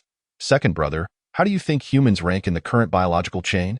Lin Jin shook his head. I don't know, but I do know that currently, mutated beasts surpass the vast majority of humans. Each of us would struggle to take down that giant mantis. Keep in mind, we have almost fully absorbed the benefits from 2 rounds of spiritual rain. However, if they were to utilize firearms, the situation would be quite different. Hence, he concluded, so it's not too dire yet. After Lin Jin's remarks, the other 3 fell into silence, acutely aware that what the second brother had said was likely accurate. After enduring the trials of these 3 rounds of rain, various formidable mutated beasts had emerged. Humanity had thus sustained severe losses, plummeting from the pinnacle of the biological chain to the depths. Even if some had kept pace with the mutated beasts and evolved their abilities, it appeared that, for now, the level of human awakened ones fell short compared to their mutated counterparts. Presently, humanity could barely contend with them using firearms, but what about in the future? The very thought of what lay ahead was enough to give Lin Jin a headache. He was not a lone wolf. In such circumstances, how could he protect what he cherished? After collecting other valuable items from the mutated rat, the 4 resumed their journey back to the dormitory. However, as they passed through Cherry Blossom Avenue on their way back, a delightful fragrance wafted towards them. Second brother, do you smell that? It's so fragrant, Suzhou remarked, somewhat entranced. Chang'e inhaled deeply. It smells like cherry blossoms. But as he spoke, Chang'e quickly regained his senses. Wait, it's May. Where could this cherry blossom scent be coming from? While Jiang University is famous for its cherry blossoms, the fragrance is certainly not this overpowering. It's akin to essential oils. Second brother, is this the scent of cherry blossoms? Xiao Yuliang asked. Lin Jin's brow furrowed. The cherry blossom season at Jiang University is from mid-March to April. It's already late May. Cherry blossoms should be long gone. Could it possibly be? What on earth was the source of this cherry blossom scent? The quartet found themselves standing in the most renowned cherry blossom avenue of Jiang University, a place that attracted the most visitors each year.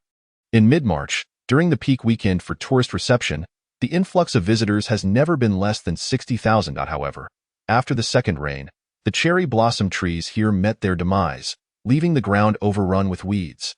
The four of them surveyed their surroundings but found nothing amiss. Brother, shall we head back? The sky is darkening, Suzhou suggested.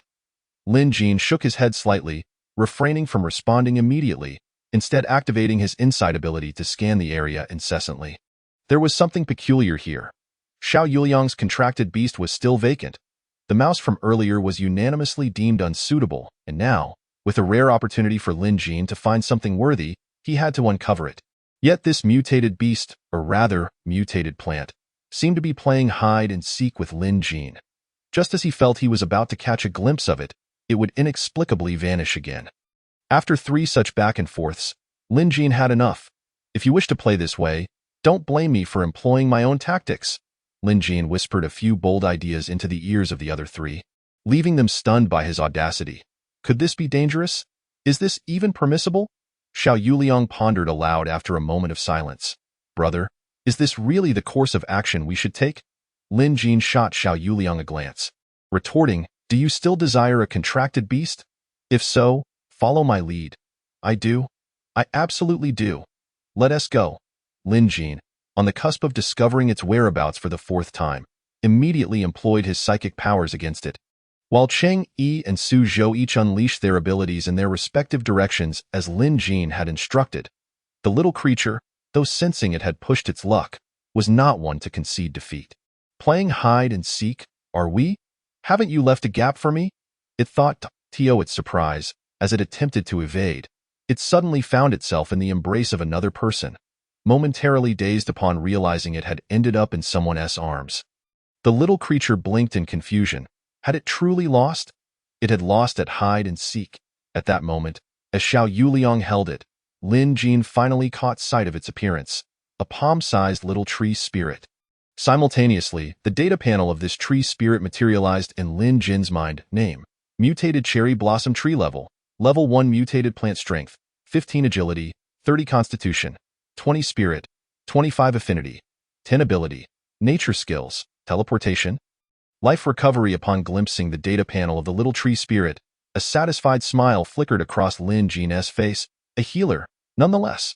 It dawned on him that their team was currently in dire need of such a skill set. Unless they found a compatible member in the future, this deficiency would undoubtedly become their Achilles heel. Yet, finding someone compatible proved to be a formidable challenge. Gaining the trust of all 4 would be nearly impossible unless a significant upheaval occurred. And now, serendipitously, one had crossed their path. What was there to wait for? Lin Jin promptly turned to Xiao Yuliang, declaring, Third brother, the most suitable beast for you has appeared. It's a healer. The moment the words healer escaped his lips, the eyes of the other 3 brightened. This little creature was indeed a healer, an essential support for any team. Brother, I want it. Xiao Yuliang responded eagerly. Lin Jin glanced at him, teasing, not going to ponder it further? This little one may have healing abilities, but its combat prowess is rather lacking. Xiao Yuliang, brimming with excitement, insisted, it's perfect. Combat strength is secondary. Compatibility is what matters most. Besides, it's simply adorable. Lin Jin chuckled helplessly. But you haven't even inquired what it truly is. Xiao Yuliang, fixated on the little tree spirit, replied confidently, do I even need to ask? Naturally, it is the school tree of Jiangxing University, the cherry blossom. Lin Jin nodded. Well done. It is indeed a mutated cherry blossom spirit. Brother, please wait. I wish to discuss matters with it, Xiao Yuliang said. attempting to entice the little tree spirit. Playing hide and seek, are we? How about we play again, dear little one? He coaxed in a tone reminiscent of a child luring another. Upon hearing that this person wished to continue their game of hide and seek, the little creature's spirits soared. Its previously drooping cherry blossom leaves instantly regained their vitality and perked up. Seizing the moment, Xiao Yuliang pressed on. But the sun is setting, and Big Brother must return home. We may have to wait until next time. Upon hearing about having to wait, the little creature's rejuvenated leaves drooped once more, akin to a fish out of water that had lost its dreams. Observing this, Xiao Yuliang tentatively suggested, "What if you came home with me to play hide and seek? My home is quite spacious, with plenty of places to hide." The little creature appeared to waver. Although it had just come into existence, it felt a connection to this place. Most importantly, its essence lay beneath the soil, preventing it from straying too far. Noticing the little creature's reluctance, Xiao Yuliang grew anxious. How could he persuade it to come back with him? At the side, Lin Jin had already discerned the underlying issue. He spoke firmly, "Yuliang, try to open your beast space to it. I sense it may have reservations." Xiao Yuliang held unwavering faith in Lin Jin's words and promptly opened his beast space for the little creature. Upon seeing Xiao Yuliang's beast space, the little creature was instantly filled with delight. The aura there was so rich, seemingly superior to its original dwelling. After weighing its options, the little creature expressed affection towards Xiao Yuliang, indicating it wished to relocate its essence. When Xiao Yuliang received this message, a radiant smile illuminated his face. Splendid! He had obtained a contracted beast. The contracting process proceeded smoothly, with no resistance whatsoever, as both parties were in agreement. Following the successful contract of the mutated cherry blossom tree, Lin Jin noticed changes in his own data panel. The parentheses in Lin Jin's panel are for clarity and do not appear in the actual data. Name: Xiao Yuliang level 1 mutant strength, 23, 9 agility, 25, 11 constitution, 22, 4 spirit, 28, 3 affinity, 95, 2 ability. Contract, rare, ability skill. Teleportation. Upon viewing Xiao Yuliang's data panel, Lin Jin was momentarily taken aback. Although he regretted not acquiring the life recovery ability of the mutated cherry blossom tree, he acknowledged that teleportation was far more valuable for personal combat. Yet, what astonished Lin Jin was the sheer magnitude of Xiao Yuliang's improvement in such a brief span of time. Could the data panels of the other three have also transformed? It had barely been a day. Even with Lin Jin's mental preparation, he was nonetheless astounded by the rapid pace of their evolution. It was utterly terrifying. This thought reached its zenith as he examined the data panels of Chang'e, Suzhou, and his own. Chapter 15. Reflection. Name: Chang'e level 1 mutant strength, 28, 8 agility, 24, 6 constitution, 26, 3 spirit, 25, 7 affinity, 93 ability. Earth ability skills: Earth Wall, Earth Shield. Name: Suzhou level 1 mutant strength, 24, 8 agility, 23, 3 constitution, 26, 7 spirit, 26, 8 affinity, 94 ability. Water ability skills: Water Wall, Water Arrow. Name: Lin Jin level 1 mutant strength, 27, 7 agility, 25, 5 constitution, 28, 8 spirit, 32 ability. Psychic, rare, ability skills: Insight, Psychic Shock. To be candid, Lin Jin was utterly astonished by the data panels of his companions. What he found incomprehensible was the origin of their enhancements. Did slaying mutated beasts lead to strength? Or was it the fog's influence? Or perhaps their prior accumulations had not been fully expended, allowing them to experience a sudden surge in power? Lin Jin was unaware of the answers to these questions. The true apocalypse had only begun the day before yesterday.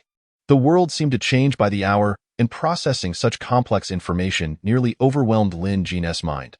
Now that his brothers relied on him as their nucleus, Lin Jin feared that a single misstep could jeopardize them all. A shroud of unknown dread enveloped him once more.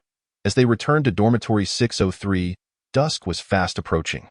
Lin Jin could distinctly sense the restlessness among the students in the building from a distance. The unlit dormitory loomed ominously. On the balconies, multiple flashlights flickered outward. Those daring enough to venture out that day were few and far between. especially not among Lin Jin and his companions. It was likely that most had fled at the sight of the half-man-high mutated rat. Even if it was not classified as a mutant beast, the world, cloaked in dense fog, hung like a shadow over the hearts of the people, filling every corner with fear. The entire 6th floor housed mostly senior students. And currently, the number of occupants was relatively sparse. Lin Jin and his friends had indeed returned rather late. They were not without acquaintances here in the face of the unknown, aside from a single dormitory roommate. Everyone harbored considerable wariness. This was primarily due to Lin Jin's perpetually aloof demeanor, coupled with the fact that he had just established his authority the previous morning, deterring anyone from provoking him. Second brother, I have already prepared myself for the possibility of returning to find our home thoroughly ransacked, Chang'e remarked with a bitter smile. Lin Jin raised an eyebrow and said, they wouldn't dare. Those who are too afraid to even step outside, with so many eyes watching, would be foolish to provoke someone they shouldn't. It is an age-old truth that one should pick soft persimmons to squeeze. Furthermore, most individuals have no need to resort to such actions. The apocalypse has only just begun, and everyone has some reserves. Most of us will be departing from here tomorrow. Having too many belongings can be quite burdensome. Chang'e sighed in agreement, saying, true, not everyone possesses space. The vast majority of our supplies have already been secured. Otherwise, I truly cannot fathom how we could manage to transport these items. Upon hearing this, Suzhou inquired, second brother, do you think there might be some individuals hoarding excessive supplies who would be reluctant to leave? Lin Jin nodded, acknowledging, such individuals certainly exist, especially since the officers have yet to inform us where we are being relocated. Xiao Yuliang asked, but second brother, do you know? Lin Jin shook his head but then nodded, momentarily refraining from providing a direct answer. What does this mean? Chang'e queried with curiosity. Lin Jin glanced out the window and said, I am not entirely certain. I can only speculate that there are likely 2 potential locations. Xiao Yuliang, puzzled, asked, 2 locations? Which ones? Suzhou chimed in, yes, second brother, please enlighten us. I am on the edge of my seat. Lin Jin, without any hesitation, solemnly stated, 1 base must be in Jiangcheng. When considering the largest possibilities in Jiangcheng, there are 2 likely candidates, which should have originally been 3. However, the option of Jiangcheng University has now been eliminated. What? Our university is included? Suzhou exclaimed in astonishment. Lin Jin nodded, affirming, indeed. For a base to accommodate a sufficient number of people, it requires ample space and infrastructure. Jiangcheng University is quite suitable in this regard. Furthermore, it possesses a considerable number of researchers and equipment, making it a promising choice for a base. I would even venture to say that after we depart, this place may very well evolve into a base. It remains uncertain whether it will be privately owned or public. Xiao Yuliang anxiously pressed, then second brother, what are the other 2 locations? Lin Jin replied. One is likely the municipal center, located in the heart of the city. There, the defenses, public services, and infrastructure are all optimal, facilitating the organization and management of community life in the apocalypse. It is also the most accessible location for receiving news from other regions. Chang'e breathed a sigh of relief, remarking that's not far. It's less than 20 kilometers from here, and we could reach it in under an hour by CR. The current pace. Anyone who has endured the 3rd rain could walk there in 2 hours. And what about the other one? Xiao Yuliang inquired. The military district. Lin Jin's gaze was piercing as he directly revealed this conclusion to the 3. The military district? The other 3 were taken aback. Lin Jin raised an eyebrow and added, initially, I believe the likelihood of the municipal center being chosen was greater because, compared to the military district, which is concealed in a remote area, the municipal center poses a lesser threat from mutated beasts. Are you suggesting that the probability of the 2nd location being the military district has increased? Is it due to Officer Zhang's insistence on confidentiality? Suzhou asked. Lin Jin slightly shook his head, responding, that accounts for only a small portion. When you returned, did you observe the condition of the road? The road? Second brother, are you implying? You must have noticed that after the 2nd rain eroded part of the surface, the roads have become overgrown with weeds, and the industrial traces left by humanity are gradually being erased. And no matter how deep the foundation of the municipal center is excavated, under such an unknown force, it is unlikely to endure for long. When that time comes, even the skyscrapers will become dilapidated. The advantages previously mentioned will no longer apply. Xiao Yuliang questioned, but why would it be the military district? Wouldn't rural areas be preferable? Lin Jin replied. Perhaps it is due to the military district's greater stockpile of ammunition. Or perhaps they wish for people to come into close contact with mutated life forms, honing their skills in the crucible of blood and fire. The most plausible reason remains that the military district itself is the optimal base location. IT was originally established by humanity in preparation for large-scale warfare. With the highest levels of protection for various facilities, Cheng Yi muttered, "Warfare?" Lin Jin's gaze intensified. "Precisely. It is warfare, eldest brother, Yuliang, Xiaozhou. The war has already begun. This is a struggle for the survival of our species." Lin Jin was acutely aware that the land they stood upon was far from peaceful. Should that mutated toad evolve before the officers could mobilize their full preparations, it would likely result in a one-sided conflict. With the entire Jiang University community suffering the consequences. In truth, Lin Jin's concerns were well-founded. Today was not a day of tranquility like that at Jiang University. On this very day, nearly 1/5 of the world's population had evaporated. If they were unfortunate enough to encounter second-tier mutated beasts, or worse, the survival of humanity would be at stake. Yet, despite this, the threat to Jiangqing University had not yet passed. For that night, a group of uninvited guests was about to appear in the skies above Jiangqing University. Chapter 16. An unsettled night, little one. What troubles you? Xiao Yuliang inquired, puzzled, as the little tree spirit seemed eager to emerge from his beast space. Cheng Yi chuckled. Let it out. After all, you promised to play hide and seek with it. Oh, right. Xiao Yuliang scratched his head in embarrassment. The little one, witnessing the scene before it, was filled with indignation. You tricked me. Such a deceitful person. The little tree spirit surveyed its surroundings and pouted in disappointment. Is this what you call a big house? The bare floor has no earth. How can we play hide and seek here? It's even smaller than where I used to stay. Feeling deceived, the little spirit seemed unable to detach from this person. The thought of the upcoming dull days only exacerbated its discontent. Xiao Yuliang felt increasingly awkward. He had not meant this place. His home had ample space, and since childhood, he had played hide and seek with friends throughout the village. However, recalling his distant hometown, a pang of sorrow struck him. He could not help but wonder if he would ever return. Lin Jin noticed the despondency in Xiao Yuliang's eyes and understood why everyone suddenly felt low-spirited.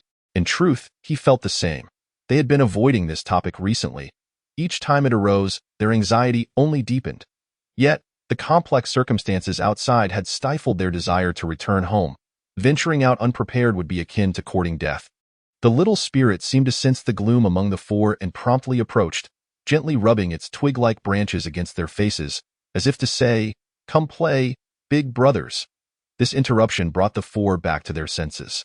The only way to return home was to grow stronger, to become mightier than the mutated beasts. If a path is blocked, one must forge ahead with their fists. Lin Jin had also contemplated the route home.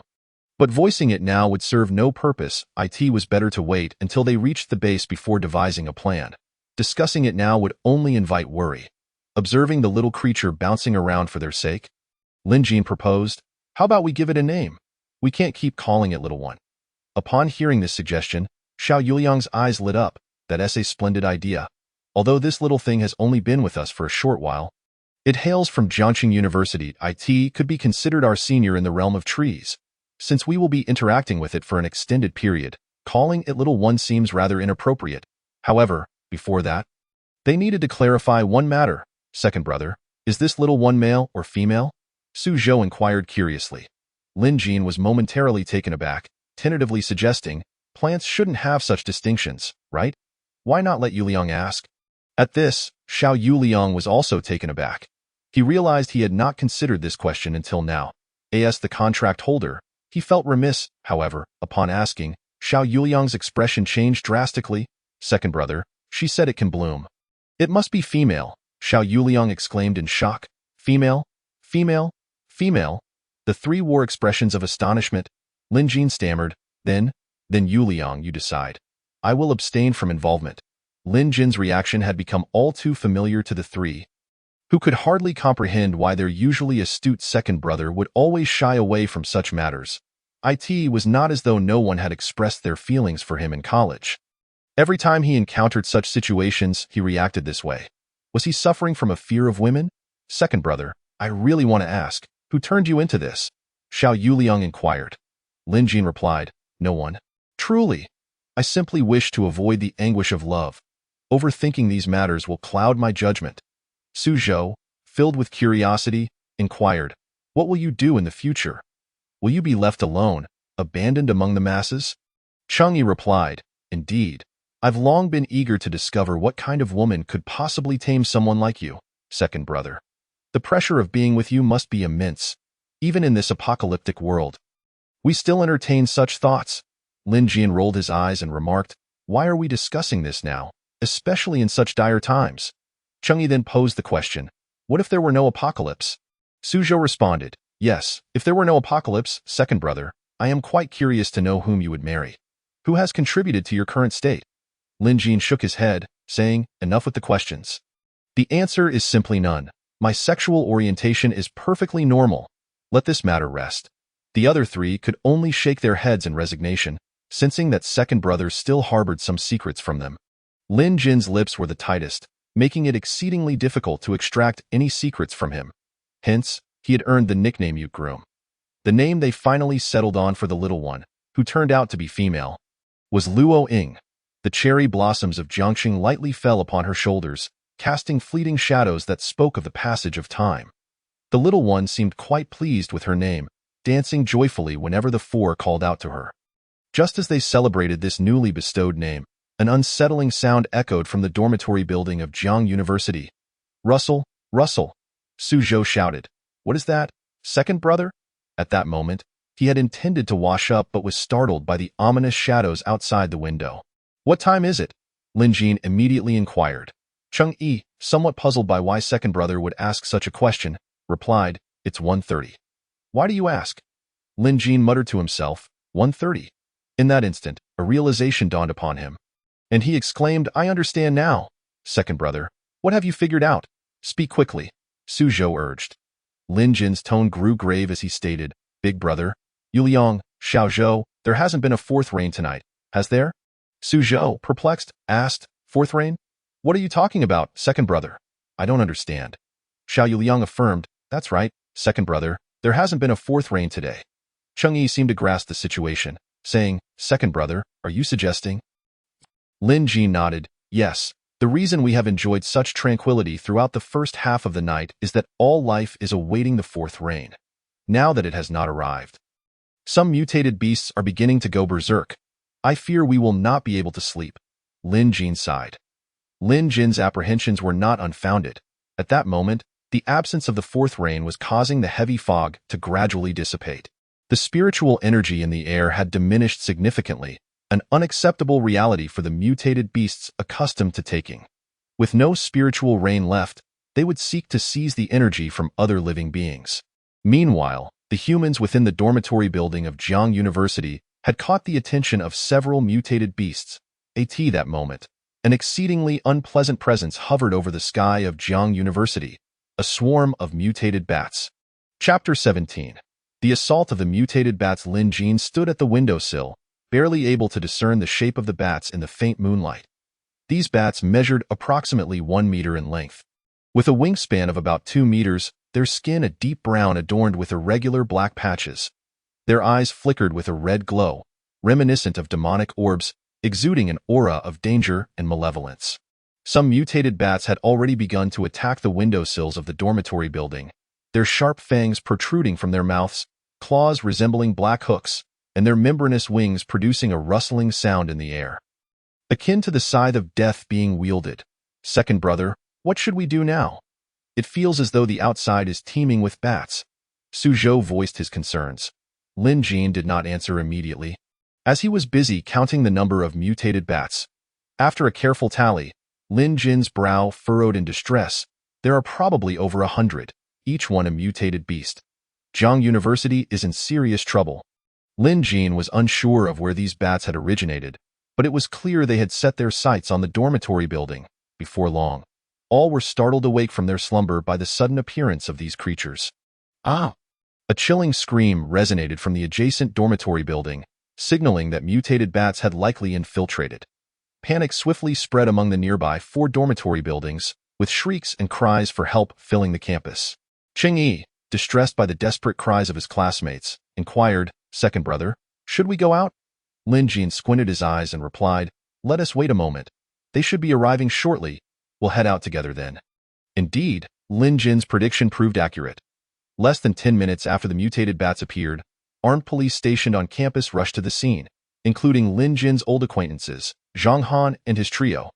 Dozens of armed police swiftly dispersed, their expressions grave, eyes resolute, weapons firmly in hand, aiming at the mutated bats overhead. With a command from Zhang Han, gunfire erupted, bullets raining down upon the mutated bats. Some were struck on their wings, emitting piercing cries as they plummeted from the sky. However, the mutated bats were not easily vanquished. They skillfully dodged the hail of bullets and quickly retaliated. The claws and fangs of the mutated bats glimmered ominously in the darkness as they lunged at the armed police, intent on tearing them apart. The police continued to fire back while also seeking opportunities to evade. "We can go now," Lin Jin said in a low voice. Cheng Yi, with a complex expression, replied, "Second brother." "Why? I don't understand." Lin Jin shook his head. "It's nothing more than not wanting others to perceive us as too cheap. Now is the most opportune moment to venture out," Cheng Yi countered. "Is that all there is to it?" Lin Jin affirmed, "Big brother, what else could it possibly be?" Cheng Yi, with a conflicted demeanor, remarked, "I thought you might say that if we go out too soon, we would be surrounded, especially since the mutated bats differ from the previous mutated beasts. They can fly." Lin Jin responded, "No need to explain. I know what I am thinking. Big brother, we are already in an apocalypse. If we cannot confront our own power, then compassion is truly a liability." Cheng Yi smiled wryly. "I understand. I just haven't adjusted yet. But you must acknowledge that what I said has crossed your mind as well, right?" Lin Jin remained silent. A maternal instinct in the apocalypse could spell doom for companions. This was a stern lesson he wanted to impart to Big Brother. If he could not overcome this hurdle, they would inevitably part ways due to ideological differences one day. Rather than waiting for that conflict to arise, it was better to prepare him in advance. Seeing that Lin Jin was silent, Cheng Yi took a deep breath. "Let us not discuss this further. Let us go out. My hands are itching." Xiao Yuliang and Su Zhou exchanged glances, both sensing a hint of concern in each other's eyes. They understood that this issue was an inevitable confrontation. Compared to their absolute trust in Second Brother, Big Brother did not always align with Second Brother in certain situations. As Lin Jin and the others exited the dormitory building, Zhang Han suddenly sighed in relief. In yesterday's fierce battle, the four had successfully slain the terrifying mutated toad. This victory had fully demonstrated their status as the pinnacle of strength at Jiangxing University.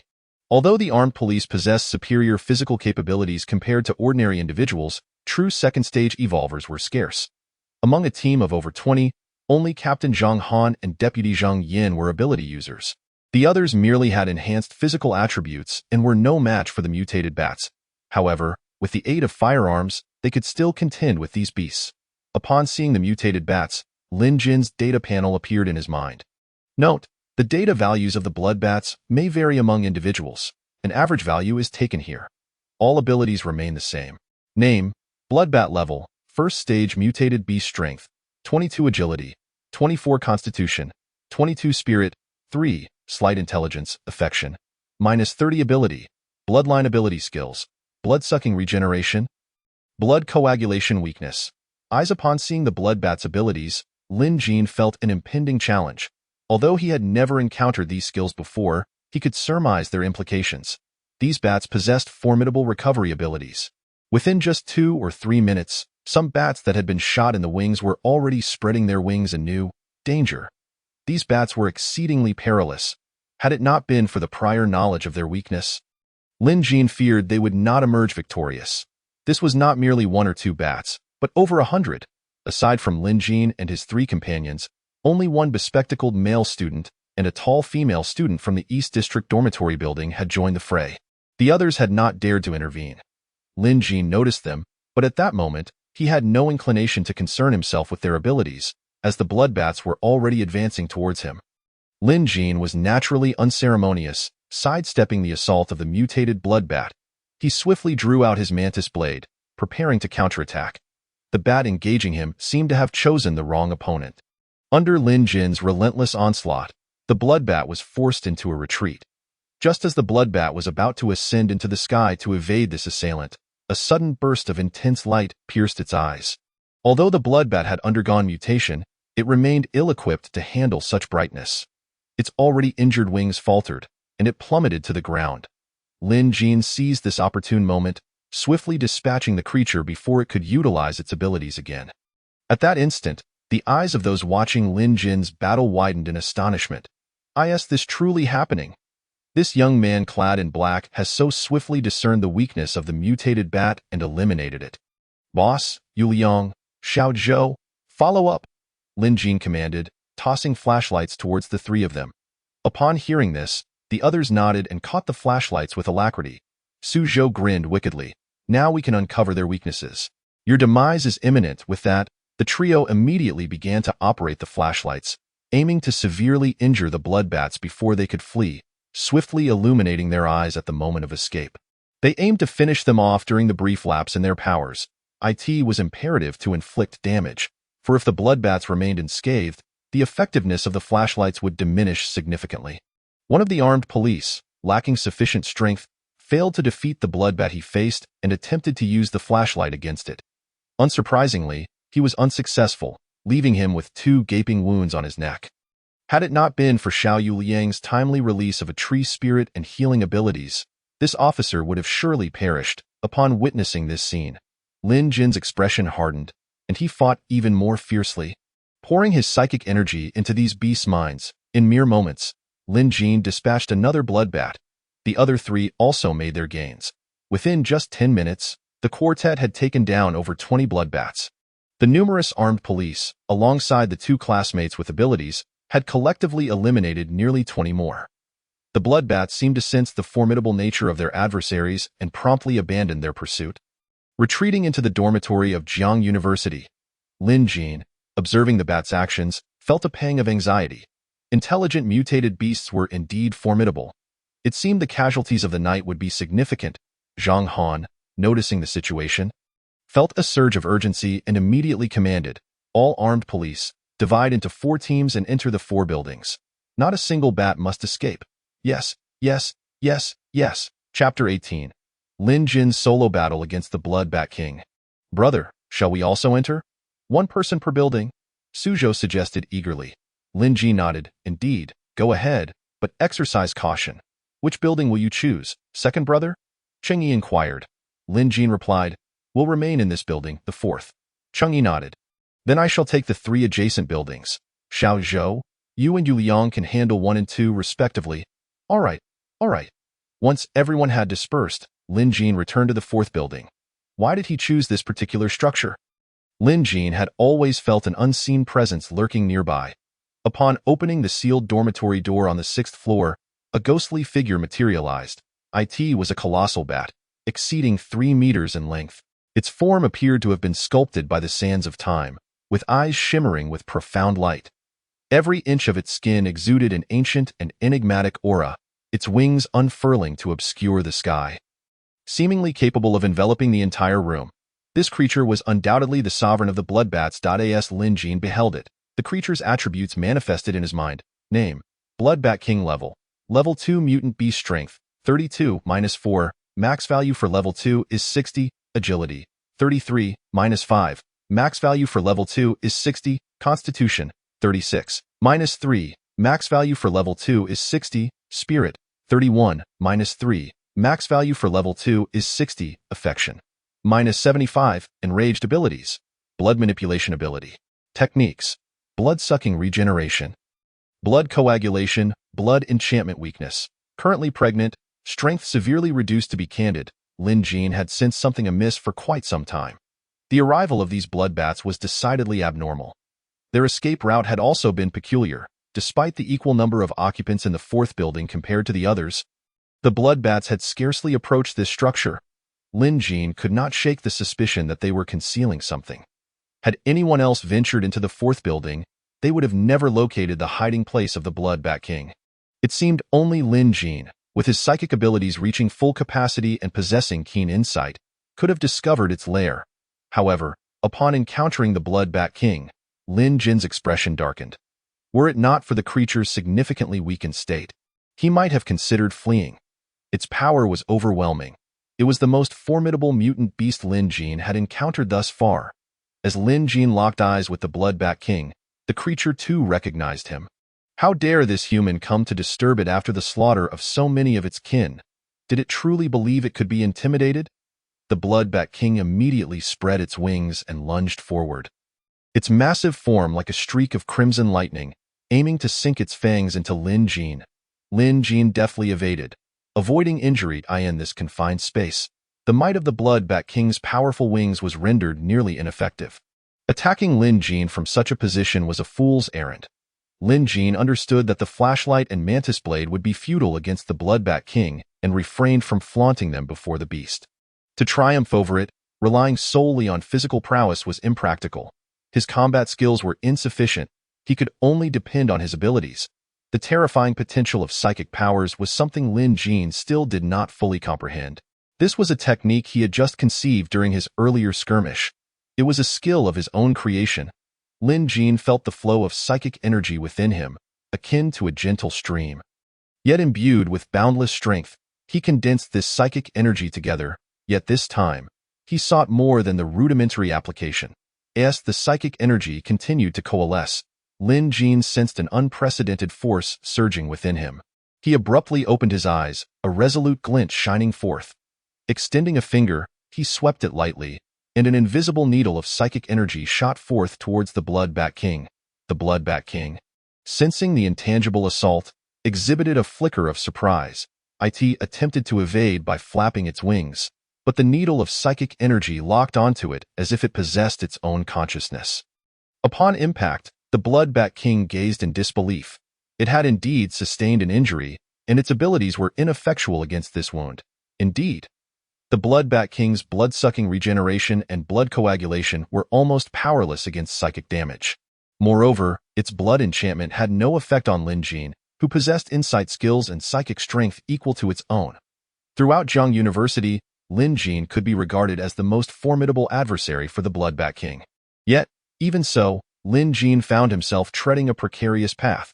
The Blood-Bat King had reached level 2, its physical capabilities vastly surpassing his own.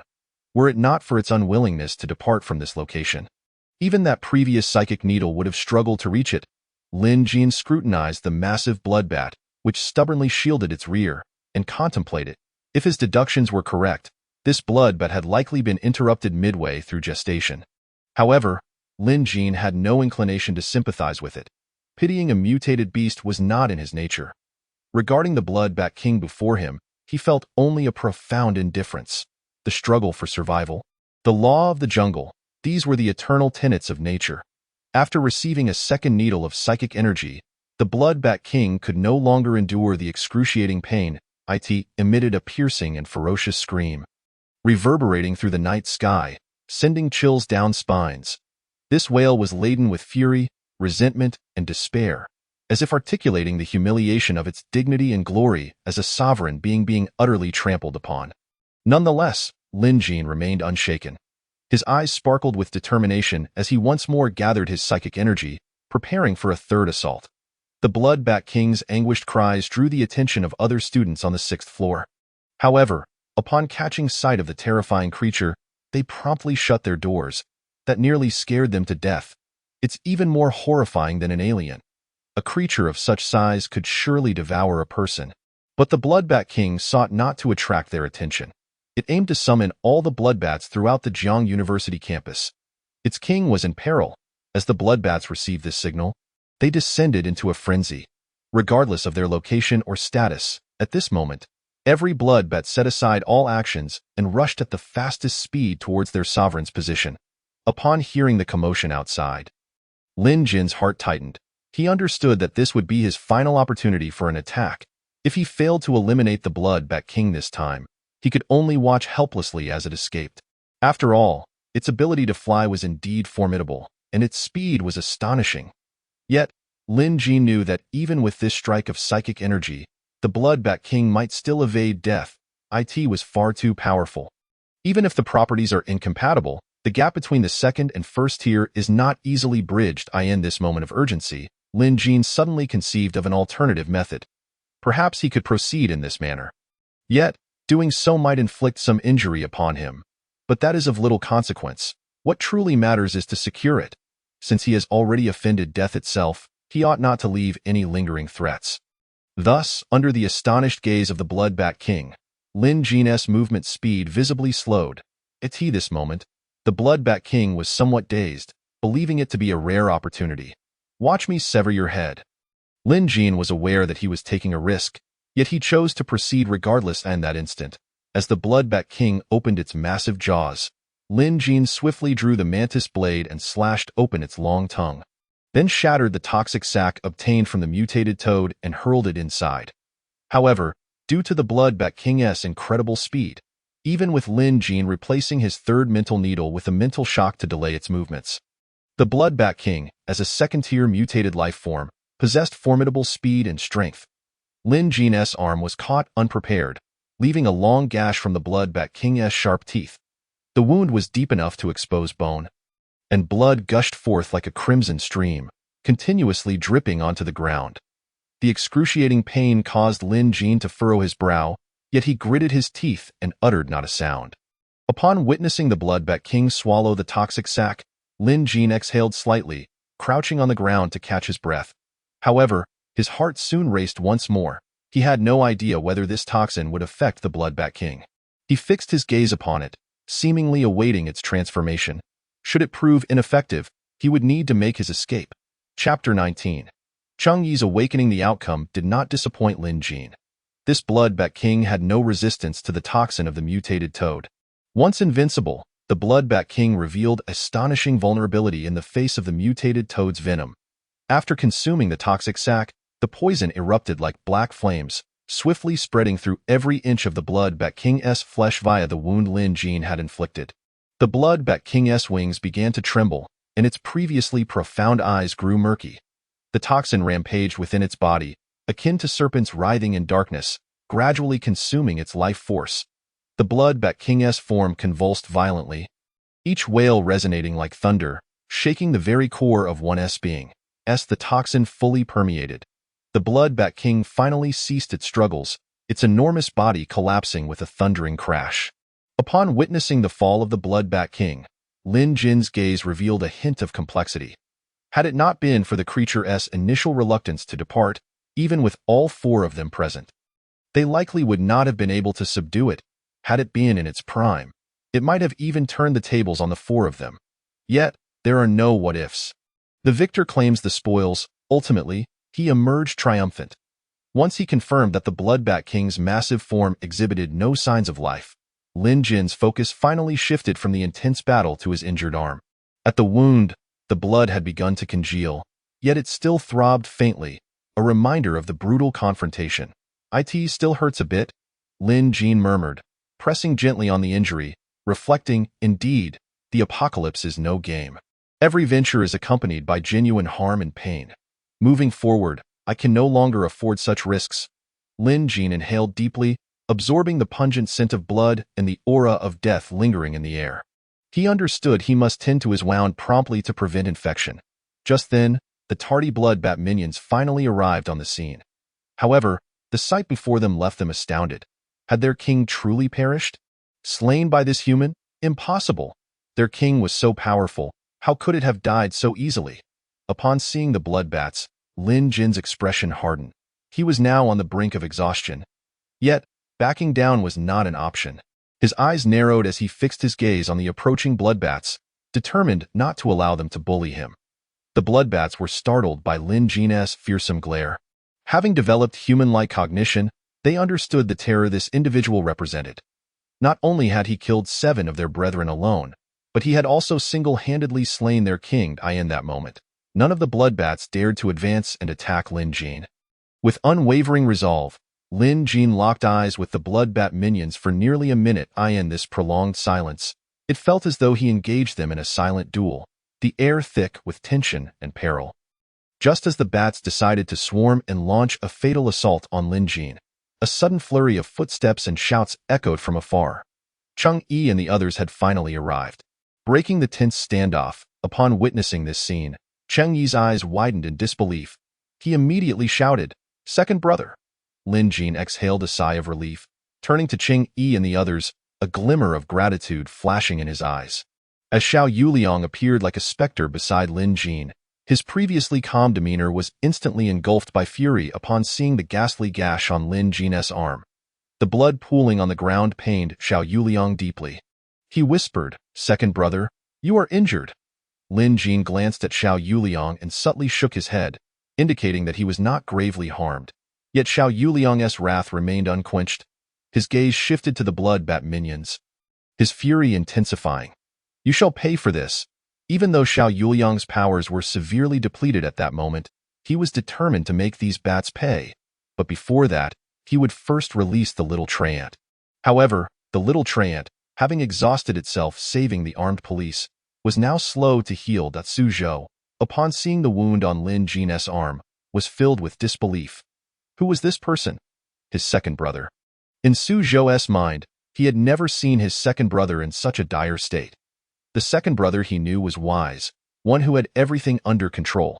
Even in the face of the apocalypse, it had not affected him in the slightest. But what had he witnessed today? His second brother was injured. Could it be that even he could be harmed? Su Zhou took a deep breath and said, "Second brother, leave it to us. You should rest." Lin Jin nodded, softly replying, "All right." Yet, among them, the one most affected was undoubtedly Cheng Yi. He had never anticipated that merely venturing out to slay a bat would nearly cost Lin Jin his life. In that moment, he genuinely grasped the terror of the apocalypse and felt its desolation. In the 6-story building, many were their classmates. If they could not handle a single bat, could they not manage 2? Or 3? Yet, every closed dormitory door reminded him of one singular truth. Wake up, Cheng Yi, this is the apocalypse. Cast aside your compassion, suppress your empathy. You are not a deity. You lack the ability and the right to save them. Furthermore, not everyone is worthy of rescue. Suddenly, he understood why Lin Jin had chosen to venture out after the armed police appeared. The second brother gang was never comprised of these indifferent individuals, but rather those who, amidst the apocalypse, still wished to radiate light. Only such individuals are deserving of their aid. So this was the meaning of cheap. He comprehended. Cheng Yi felt this lesson had struck profoundly, deep enough to make his heart bleed, reshaping his entire worldview in that instant. Cheng Yi repeatedly gazed at Lin Jin's injured arm, his expression growing increasingly cold. It was not his eyes that were cold, but rather his heart. Compared to those who turned a blind eye, in the apocalypse, having the ability to protect what one cherishes is already a tremendous fortune. Where would there be spare compassion for them? Cheng Yi fixed his gaze on Lin Jin. Deeply exhaling, "Second brother, I now understand. From now on, I will not question your decisions. This time, I was wrong." Hearing this, Lin Jin smiled helplessly. In truth, he had not anticipated the situation would escalate to this extent. A terrifyingly powerful enemy, companions on the brink of collapse, and the indifferent victims of their rescue. These elements combined formed a royal flush, shattering the warm and compassionate heart of the leader, leaving his subsequent plans stillborn. Lin Jin was unsure whether his injury was a blessing or a curse, but gazing at the spoils left by the Bloodbat King, he felt it was still worthwhile. Chapter 20. Cleaning the battlefield name. Bloodbat King level. Second tier mutated beast status. Deceased remaining value. Second tier blood crystal core. Bloodbat wings, sharp fangs, bloodbat meat. Lin Jin had little interest in bloodbat meat. These peculiar items were not something he would consume unless he were on the brink of starvation. As for the second-tier blood crystal core, he was uncertain how to utilize it for the time being. However, the bloodbat's fangs were indeed valuable. During the recent battle, his mantis blade had been shattered by a single bite, showcasing their sharpness. This object could not be more suitable as his next weapon. Yet, what truly captivated Lin Jin's attention was the bloodbat's wings, which were distinctly highlighted on the panel. Was it attempting to convey to him that he could utilize this item? However, how was he to wield it? Lin Jin found himself momentarily perplexed. This apocalyptic world was not a game. In a game, one might simply receive a pair of wings outright. Was he expected to craft them himself? Moreover, there were 3 small bloodbats. Lin Jin was at a loss as to how to deal with these tiny creatures. Should he nurture them or eliminate them? As he pondered this, he shook his head slightly, deciding to focus on resolving the immediate issues before contemplating these matters. In less than a few minutes, his wound had already formed a scab. He moved his arm, casting an appreciative glance at the little tree spirit. Luo Ying had indeed performed admirably. Lin Jin observed the battle among the three, occasionally using his mental strength to deliver a finishing blow. In such a constrained environment, the advantage of the bloodbats had all but evaporated. With the arrival of the armed police, the conflict gradually drew to a close. Although Lin Jin was uncertain whether all the bloodbats from Jiang University had been eradicated, he was aware that all those who entered this place had been dealt with. Xiao Yuliang fought with a fervor akin to madness. Could he truly utilize teleportation in such a manner? Was he not concerned about exhausting his abilities? Speaking of exhaustion, with his level of mental strength, even at peak condition, he could manage that formidable move only twice at most. Without the panel's endurance feature, he would have been incapable of defeating the Bloodbat King. However, due to the recent energy recharge, the charging process had been interrupted, and the previous giant mantis crystal core had been depleted in his quest to vanquish the Bloodbat King. Lin Jin had nearly exhausted all of his trump cards. A slight frown creased Lin Jin's brow as he contemplated. Was there truly such a significant disparity between level 2 and level 1? Based on the preceding battle, he could roughly deduce that level 2 mutant beasts were nearly immune to ordinary bullets. Likely, only armor-piercing rounds could inflict harm upon them. How formidable must level 3 be? What terror must the strongest mutant beast in this world possess to compel humanity into a state of self-preservation? Lin Jin was unaware that, despite appearing strong to an average person, he felt woefully inadequate, far from sufficient. Just a single Bloodbat King had driven him to such extremes. How would he cope when faced with an even more terrifying adversary? Never had he felt such an urgent desire to enhance his strength. After Cheng Yi and the others dealt with the bloodbats, they approached Lin Jin's side. Observing the ghastly scar etched across Lin Jin's arm, the expressions of the three turned grim. Lin Jin, however, paid it no mind. Scars were merely a badge of honor.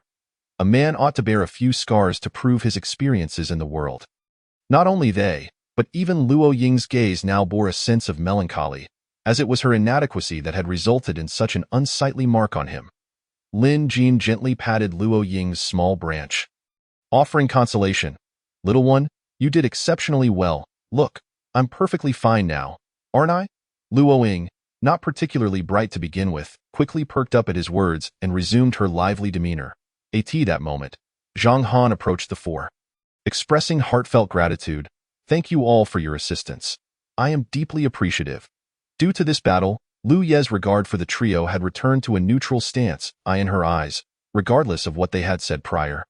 Their timely assistance in a critical moment rendered them good companions. However, upon seeing Xiao Yuliang's sour expression, she swallowed the words of thanks that were about to escape her lips, as if she owed them a debt. Lin Jin understood that the trio's discontent stemmed from a sense of guilt. After all, he was the only one injured among them. Yet, this was a choice Lin Jin had made himself, and if given the chance to choose again, he would act the same as long as he possessed the capability to eliminate mutated creatures that bore him ill will. He never hesitated. Moreover, since he had single-handedly taken down the Bloodbat King, the spoils of war naturally belonged to him. The four from 603 had also taken note of the colossal bat beside Lin Jin, which, if guesses were accurate, was the very creature responsible for his injury. However, they remained puzzled as to how it could inflict harm upon Lin Jin. Given the second brother's remarkable reflexes, it seemed unlikely that anything lacking a significant power advantage could pose a threat to him. Yet, in the presence of so many people, they refrained from voicing their inquiries. It was likely a discussion best saved for a private moment back at the dormitory. After concluding the battle against the mutated bloodbats, the scene transitioned into a cleanup phase.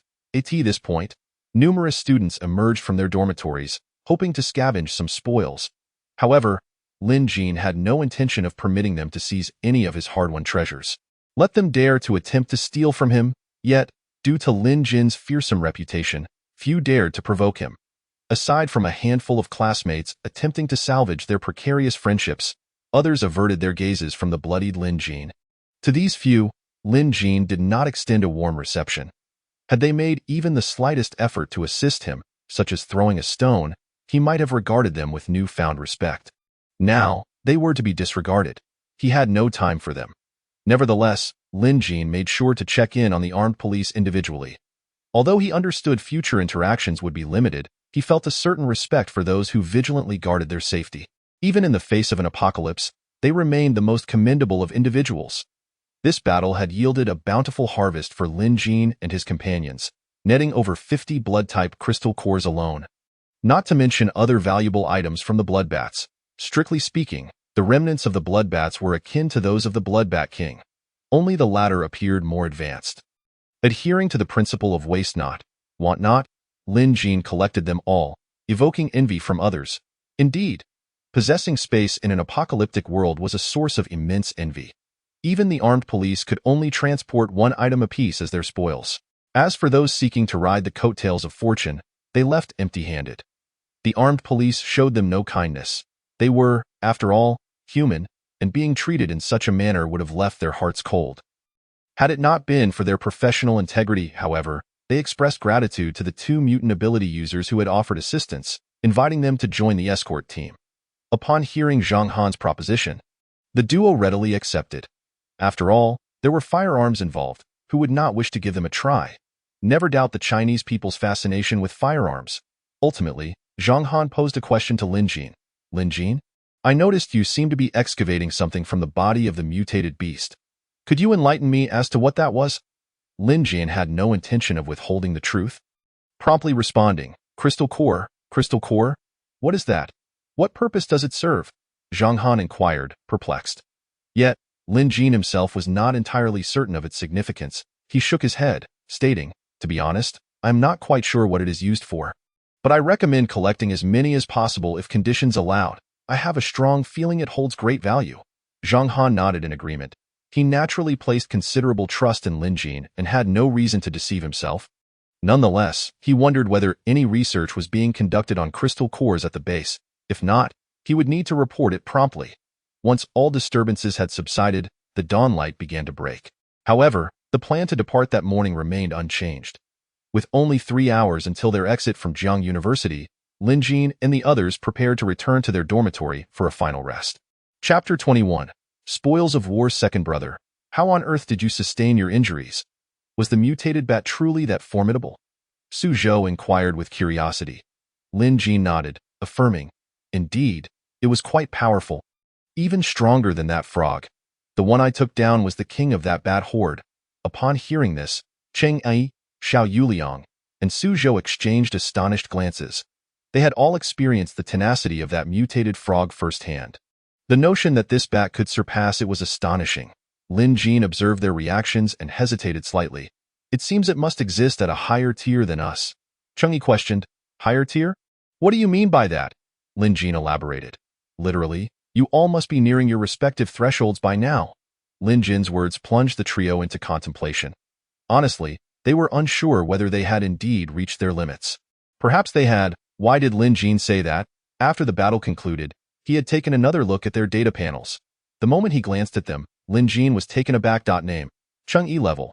Level 1 mutant ability user strength, 30, 2 agility, 29, 3, constitution, 30, 4, mental, 29, 4, affinity value, 96 ability, earth ability techniques, earth wall, earth shield name, Su Zhou level, level 1 mutant ability user strength, 29, 5 agility, 29, 5 constitution, 28, 2, mental, 30, 4, affinity value, 94 ability, water ability, water wall, water arrow name, Xiao Yuliang level, level 1 ability user strength, 28, 5 agility, 29, 4, constitution, 29, 7, spirit, 30, 2 affinity, 95 ability, contract, rare, ability skill, teleportation name, Lin Jin level, level 1 ability user strength, 30, 3, agility, 30, 5, constitution, 30, 2, spirit, 30, 0.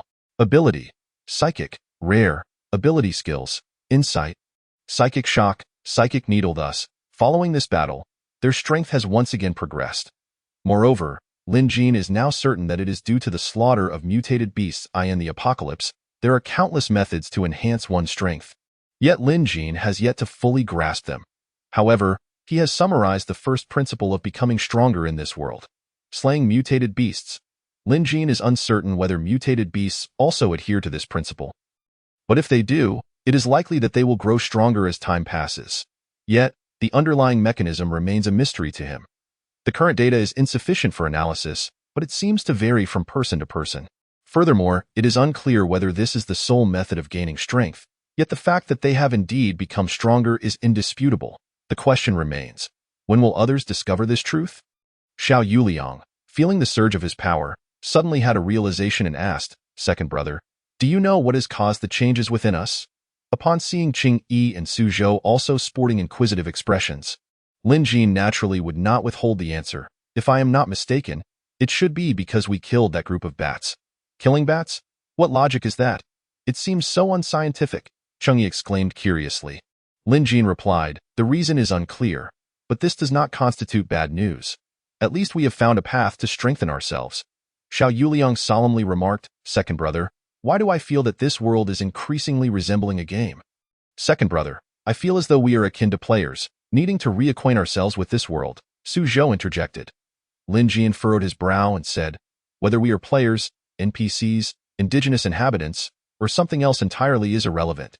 What matters is that we must survive. We must strive to grow stronger and endure to uncover the origins of all this." Upon hearing this, the three nodded in agreement. In these precarious times, pondering over inconsequential matters indeed holds little significance. Seeing that everyone accepted his words, Lin Jin continued, "Now, let us return to the initial question. You all must be nearing your bottleneck." Cheng Yi replied, "Second brother, I must admit that I still do not fully understand what you mean by bottleneck. However, there is a vague voice in my mind informing me that my strength will not improve for the time being. In fact, I sensed this during the slaying of the last few bats. I just do not comprehend why I feel this way." Xiao Yuliang added, "This sensation is somewhat akin to when my mind informed me about the contract ability. My teleportation ability has reached its limit, but I do not understand the source of this voice." Su Zhou nodded in agreement, "Second brother, I feel the same. It seems my ability has hit a bottleneck." After listening to the three's accounts, Lin Jin felt a wave of confusion wash over him. He promptly asked, "Can you tell me when you first experienced this sensation?" Cheng Yi replied, "It was when I killed the third-to-last bat." Su Zhou added, "I felt it when I killed the second-to-last bat." Xiao Yuliang concurred, "I too felt it when I dispatched the second-to-last bat." Lin Jin's mind raced as he calculated possibilities. This should not be the case. Why did it become ineffective for them afterward? What is the principle behind this? Why had he reached full attributes while they had not? Could it be related to the level 2 mutated beast? To advance to level 2, must one slay a level 2 creature? After contemplating the situation, Lin Jin felt this theory held the most weight, yet there was currently no second blood bat available for him to experiment with. Otherwise, he would truly wish to understand the underlying principle. Lin Jin gazed at the other three and said, "Let us put this matter aside for now. There will be opportunities to experiment later. For now, we must address another important issue." With that, Lin Jin retrieved the spoils he had recently collected: one water poison dual attribute crystal core from a mutated toad, one unformed crystal core from a giant mutated rat, 61 blood attribute crystal cores from blood bats, one level 2 blood attribute crystal core from the blood bat king. As for the other assorted items, Lin Jin chose not to present them at this time. The four stared at the eclectic array of crystal cores, momentarily at a loss for words. "What purpose do these glittering, gem-like objects serve?" Cheng Yi said, "Second brother, you can keep my share. It won't be of much use to me." Xiao Yuliang added, "Mine too." "Second brother, just collect them all. These items appear rather frivolous and do not seem useful." Lin Jin frowned, clearly taken aback by this outcome. Could it be that these items would merely gather dust in storage? Just as he pondered this, he noticed an unusual expression on Su Zhou's face. "Xiao Zhou, have you discovered something?" Lin Jin inquired. Su Zhou, looking somewhat embarrassed, hesitated to speak but ultimately decided to share. "Second brother, big brother, third brother, may I keep the crystal core from that mutated toad?" Upon hearing this, the other three's eyes lit up. Could it be that Xiao Zhou knew how to utilize this item? Su Zhou shook his head. "I do not know yet. I previously had no feelings about this item. But now a voice tells me that this crystal core may be beneficial to me." Upon hearing this, Lin Jin immediately connected the dots. Xiao Zhou's ability is water, and this crystal core, being of the water poison dual attribute, aligns with his affinity. Could it be? Chapter 22. Preparing to depart, Cheng Yi said, "Xiao Zhou, if you need it, take it. It will not be of much use to me." Xiao Yuliang waved his hand. "It's yours. I have no use for it." Lin Jian held the water-poison dual attribute crystal core in his palm and offered it to Su Zhou. I also have no need for it. Since it is of use to you, keep it. Su Zhou, upon hearing this, did not refuse. All right, big brother, second brother, third brother, I owe you one this time. Lin Jian shook his head. It should not be regarded as a debt. I believe we can renegotiate the rules for distributing spoils in the future. Chang'e nodded. Indeed. Otherwise we would constantly be asking each other, which strains our relationships and feels awkward.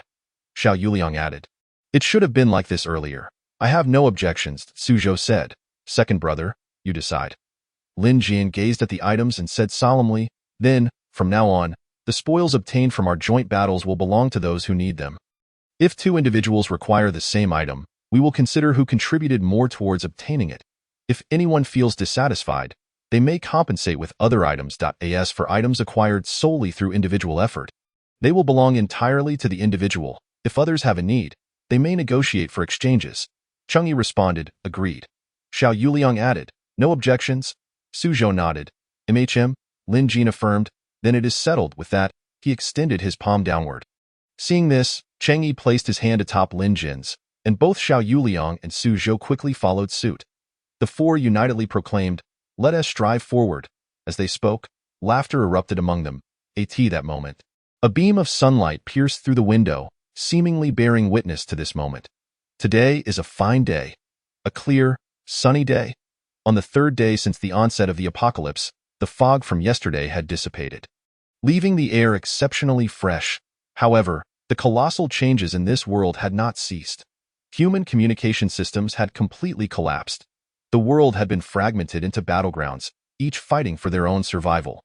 With the fog's dissipation, the activities of mutated beasts had become increasingly vigorous. This was not the end, but merely the beginning. Zhang Han gazed at the radio station, which had remained disconnected from the base, trapped in a dilemma. It seemed that the final means of communication had also been severed. Humanity's technology had regressed once more. This man-made instrument appeared to have been completely abandoned by the rules of this world. People could no longer utilize it to alter their status within the biosphere. The current world was one filled with ability beasts, ability users, mutated beasts, those without abilities, ordinary enhancers, and at the very bottom, common people, those who had not undergone enhancement. Surviving in this world is no easy feat. At this moment, less than an hour remained before their departure, yet the four of them found themselves deep in contemplation regarding the three small blood bats. Lin Jin's storage could not contain living creatures, which meant he could not collect the three blood bats. These bats, each roughly the size of a 10-pound watermelon, were still very much alive, hidden away in the room where the blood bat king had met its demise. The three bats stared at the four, appearing quite fierce. Xiao Yuliang said, second brother, you dealt with that bat. You should make the decision. Su Zhou nodded. Whether to kill or take them with us, second brother. It's your call. Chang'e gazed at the three diminutive bats, seemingly perceiving through them the colossal bat that had inflicted injury upon Lin Jian. For a moment, his expression grew rather complex.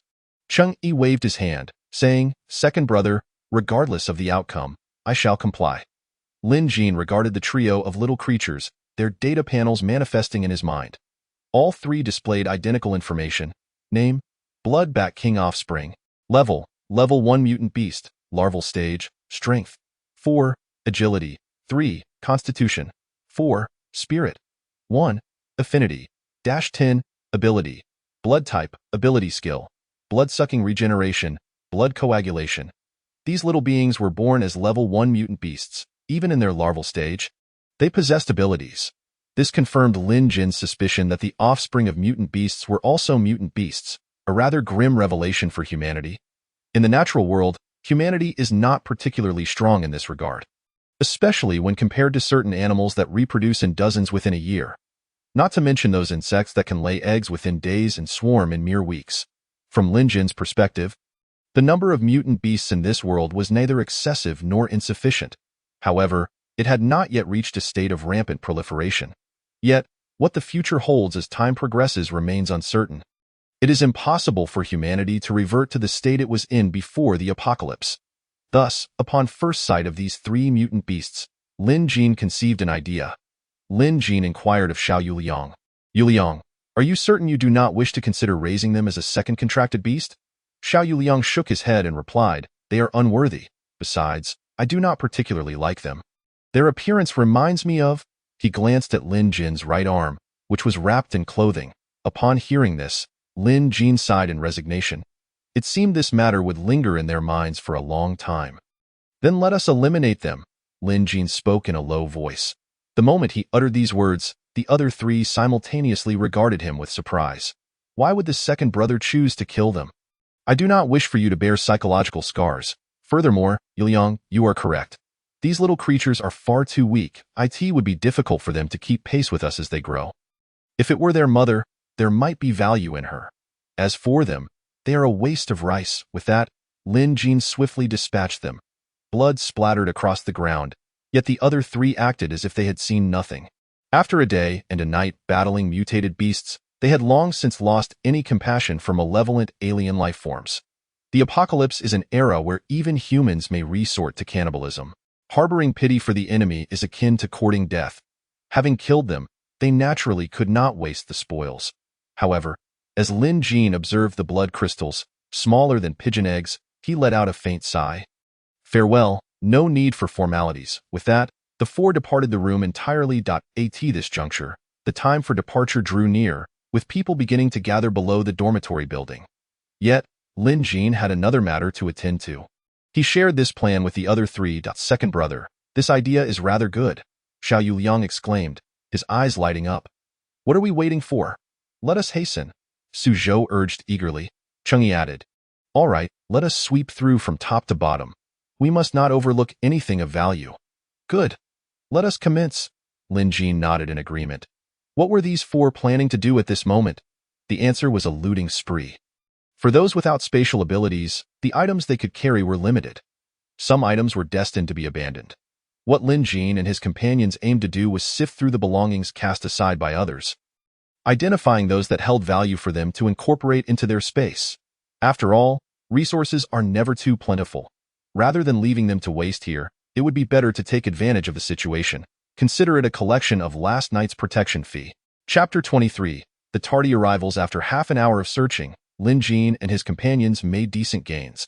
They uncovered 2 large barrels of alcohol, 1 large barrel of gasoline, 6 bags of rice, 5 large bags of flour, along with a variety of miscellaneous items. These supplies were not easily transported given the current inconvenient conditions. Yet, not a single instant food item remained in Lin Jin's view. While the abandonment of these items was regrettable, it was ultimately unavoidable. Those who left were likely unaware of the dangers that lay ahead. Many would likely regret their decisions in the future. Life at the base would not necessarily be any easier. Lin Jin and his companions arrived at the school gate just in time. The area was now teeming with people. The vast majority chose to leave, not only because most individuals are social creatures, but, more importantly, they yearned to return home. Indeed, to return home. No one wished to remain here, for doing so would mean relinquishing the path back, unless one resided nearby. Currently, most people knew little about the world, and even Lin Jin and his companions dared not venture far from Jiang University. The present world was fraught with peril. A moment's carelessness could cost lives.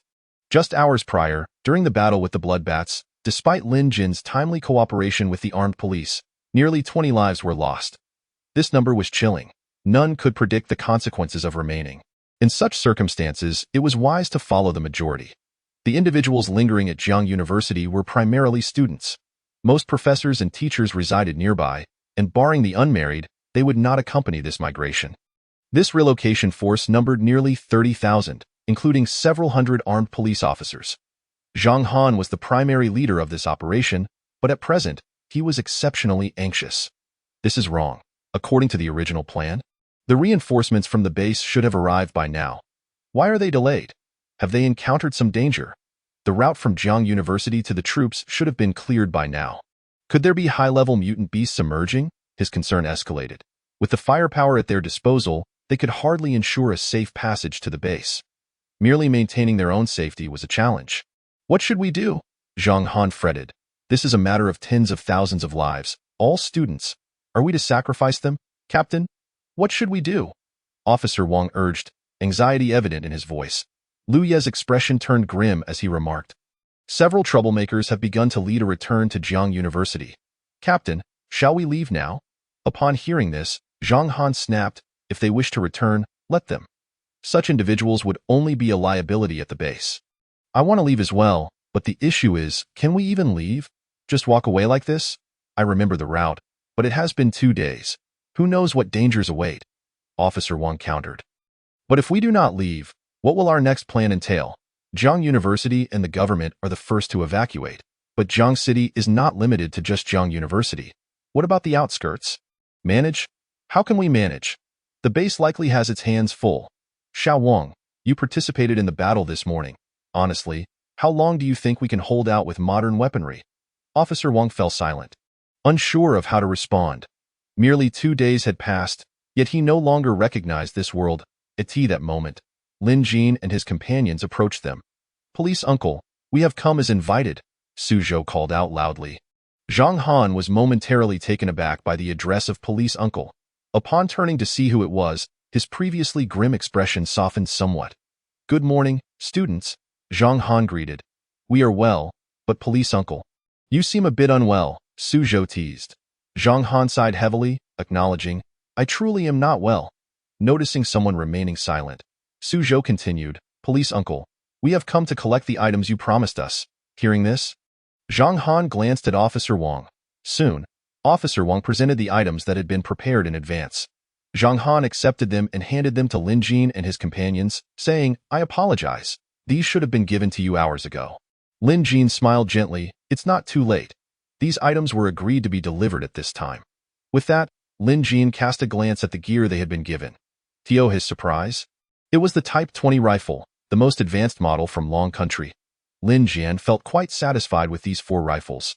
They were certainly not mere tokens. Upon seeing the grenades, Lin Jin's expression grew even more pleased. They were our 3 anti-tank grenades, boasting greater power than standard grenades. Seeing Lin Jin recognize these items, Zhang Han's expression became complex. Truth be told, he found Lin Jin to be the most inscrutable among the 4.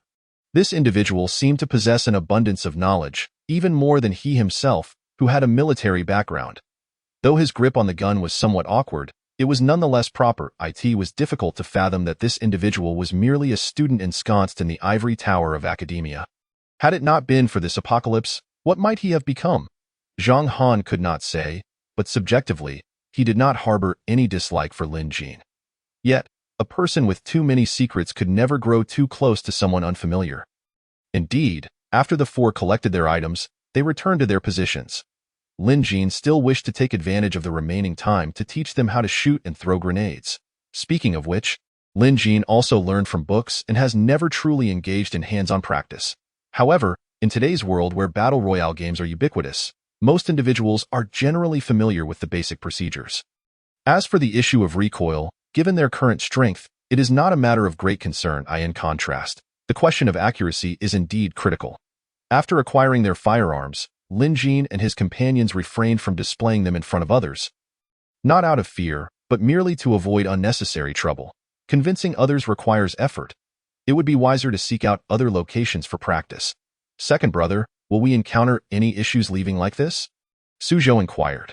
Lin Jin replied, no worries, they won't be leaving anytime soon, and if they do, we'll be able to catch up with our speed. Cheng Yi frowned and asked, second brother, how do you know they can't leave? Lin Jin glanced at Zhang Han's position inside. The expected individuals have yet to arrive. Xiao Yuliang, somewhat puzzled, asked, second brother, how do you know that? Lin Jin explained, during our conversation, Officer Zhang Han checked his watch 3 times. Each glance revealed an increasing gravity in his expression. If he weren't in a hurry to relieve himself, he must be waiting for someone. Second brother, do you know who he is waiting for? Suzhou asked. Perhaps someone from the base or the military. Others are not worth his weight, Lin Jin speculated. Upon hearing this, Cheng Yi's expression darkened. Could something have gone wrong? Lin Jin nodded. That possibility is quite high. Look at the concrete road. It has crumbled into gravel and weeds abound. Encountering danger is commonplace. Then second brother, should we? Suzhou's thoughts trailed off into silence. Lin Jin paused for a moment before responding. I understand your concerns, but this is not the right time. Not the right time? Then when is it? Cheng Yi asked, intrigued. At that moment, Lin Jin felt an unfamiliar psychic presence emanating from the direction of the campus gate and declared, the time has come, let us return. Chapter 24. Departure. Before Lin Jin could finish his sentence, Chung Yi stood up and said, "What are we waiting for? Let us go." Lin Jin hesitated momentarily but chose not to voice any objections. In truth, he was equally eager to ascertain what had transpired. When Lin Jin and his companions encountered Zhang Han again, he was accompanied by a ragged man. From the man's demeanor and movements, it was evident that he hailed from a military background. How could one discern this? Despite his current disheveled state, he stood tall and straight. Most importantly, he was clad in a tattered camouflage uniform, a type worn by the Dragon Kingdom's forces in jungle environments. However, upon seeing his comrade, Zhang Han was not pleased, for he bore grim news. Since last night, the base had been under attack by mutated beasts, and those dispatched to clear the path had scattered. Had it not been for Qin Song's unique abilities, he likely would not have made it here. Now, to reach the base, they must either rely on themselves or wait for the base to recuperate and reorganize. Of course, there remained the possibility that those individuals were still alive. When Zhang Han first received this dreadful news, it struck him like a bolt from the blue, plunging him into profound sorrow. Qin Song, after a moment of silence, remarked, "Before I left, the squad leader told me that if one was not prepared to face the mutated beasts, staying at Jiang University was also a viable choice. The situation at the base is likely dire as well." "Xiao Song, I cannot accept that," Zhang Han asserted. "But with so many people, are you really going to lead them into danger?" Qin Song replied earnestly. Taking a deep breath, Zhang Han stated, "I intend to inform them directly. Whether they choose to go or not will be entirely up to them." "Captain Zhang, you." Qin Song was taken aback, clearly surprised by Zhang Han's decision. Zhang Han spoke earnestly, "Xiao Song, in this era, we can no longer protect them as we once did. If they wish to progress, even if they survive today, they may not see tomorrow. So, you intend to use students as cannon fodder?" Qin Song exclaimed, shocked. "Why not? In ancient times, they had the duty to fight in wars, did they not? Moreover, I have given them a choice." But, Qin Song faltered, unsure how to counter this argument. Zhang Han silenced any further protests, stating, "Enough. My mind is made up that I will bear the consequences of any outcome." Lu Yi, with a complex expression, asked, "Captain, must it truly be this way? Look at these students. How many will survive if they go to war? The mutated bats swarm from this morning." "Enough. Lu Yi, do not continue. I know exactly what I am doing. Had it not been for this morning's incident, I would not have made this decision so swiftly. We can no longer afford to coddle incompetence." Officer Wang observed Zhang Han's demeanor and realized that further discussion was futile. Their captain had once been a formidable figure in the military. After retiring years ago, his iron-fisted approach had gradually softened, yet now, he appeared to be resurrecting that former self. Zhang Han's decision quickly spread among the group. Some cursed vehemently, some wept openly, while others silently returned to Jiang University's campus. Some even sought to converse with the armed police. However, none of this could alter Zhang Han's resolution. This decision was simple. The upcoming journey would be perilously treacherous, and the armed police would no longer be responsible for their safety. Personal safety was now the responsibility of the individual. Those willing to follow may do so, while those unwilling could remain behind and await further news. This policy alone resulted in a significant reduction in numbers. Zhang Han regarded those who had retreated with an unchanging expression. He understood that from this moment on, these individuals were no longer his concern. Nonetheless, he felt a twinge of sorrow. Despite their verbal insistence of not being responsible for their safety, when danger approached, would they truly allow students to be the first to face it? Had trust eroded to such an extent? Were they truly unwilling to serve as substitutes, to support one another? In that moment, Zhang Han felt a pang of realization. These individuals had indeed been spoiled. How could they dare approach him, claiming that it was the duty of soldiers to protect civilians? Was it not a given? Even if it meant sacrificing oneself to save them, such as the fate of a soldier. Upon hearing this statement, Zhang Han felt a sense of amusement. Once he uttered those words, the speaker was no longer someone he needed to protect. His duty was to safeguard those willing to tread the thorny path alongside him. After all, soldiers are human too, possessing their own joys and sorrows. Looking at the nearly 10,000-strong group, Zhang Han felt a flicker of gratitude. Regardless, at least there were many who, like him, chose this path. Zhang Han silently vowed that he would ensure their safe passage to the base, even at the cost of his own frail body. They represented the hope of the future, Meanwhile, Xiao Yuliang lamented, second brother, quite a few people have dropped out. Lin Jin sneered, they are foolish to forfeit such a splendid opportunity. Foolish? How so? Su Zhou inquired, perplexed. Lin Jin explained, Captain Zhang is not so ruthless. Having lost this opportunity, it will be challenging to reach the base again, and even if they do, the treatment they receive will be vastly different. Chang'e expressed his confusion, but won't following along be perilous? Lin Jin countered, perilous?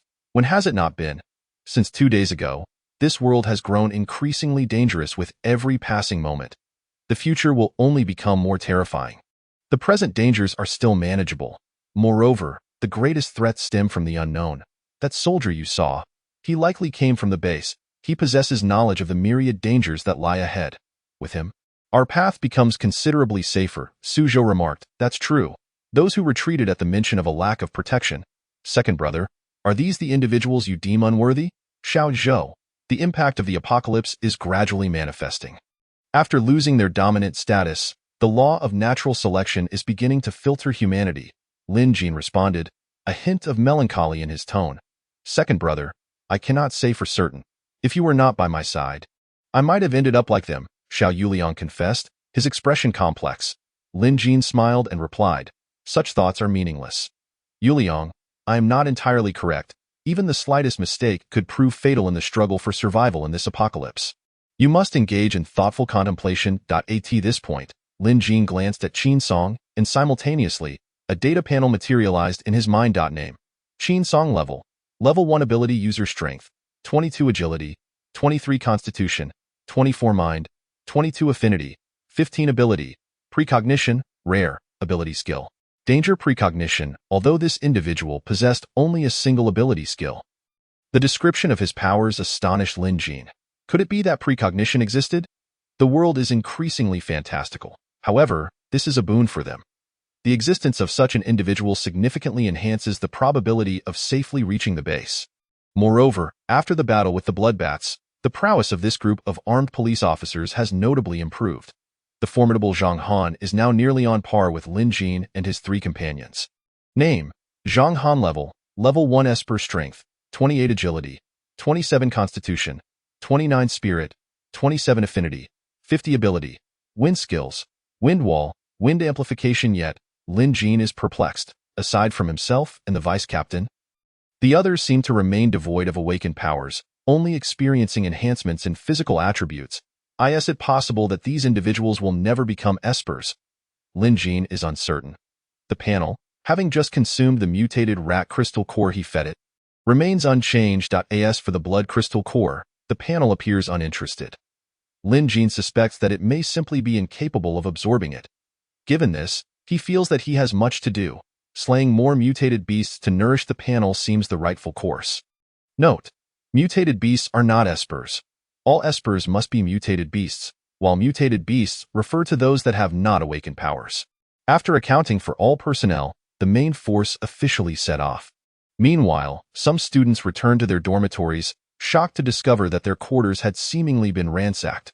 Faced with such a situation, their fury knew no bounds, yet they were helpless, having long been rendered powerless.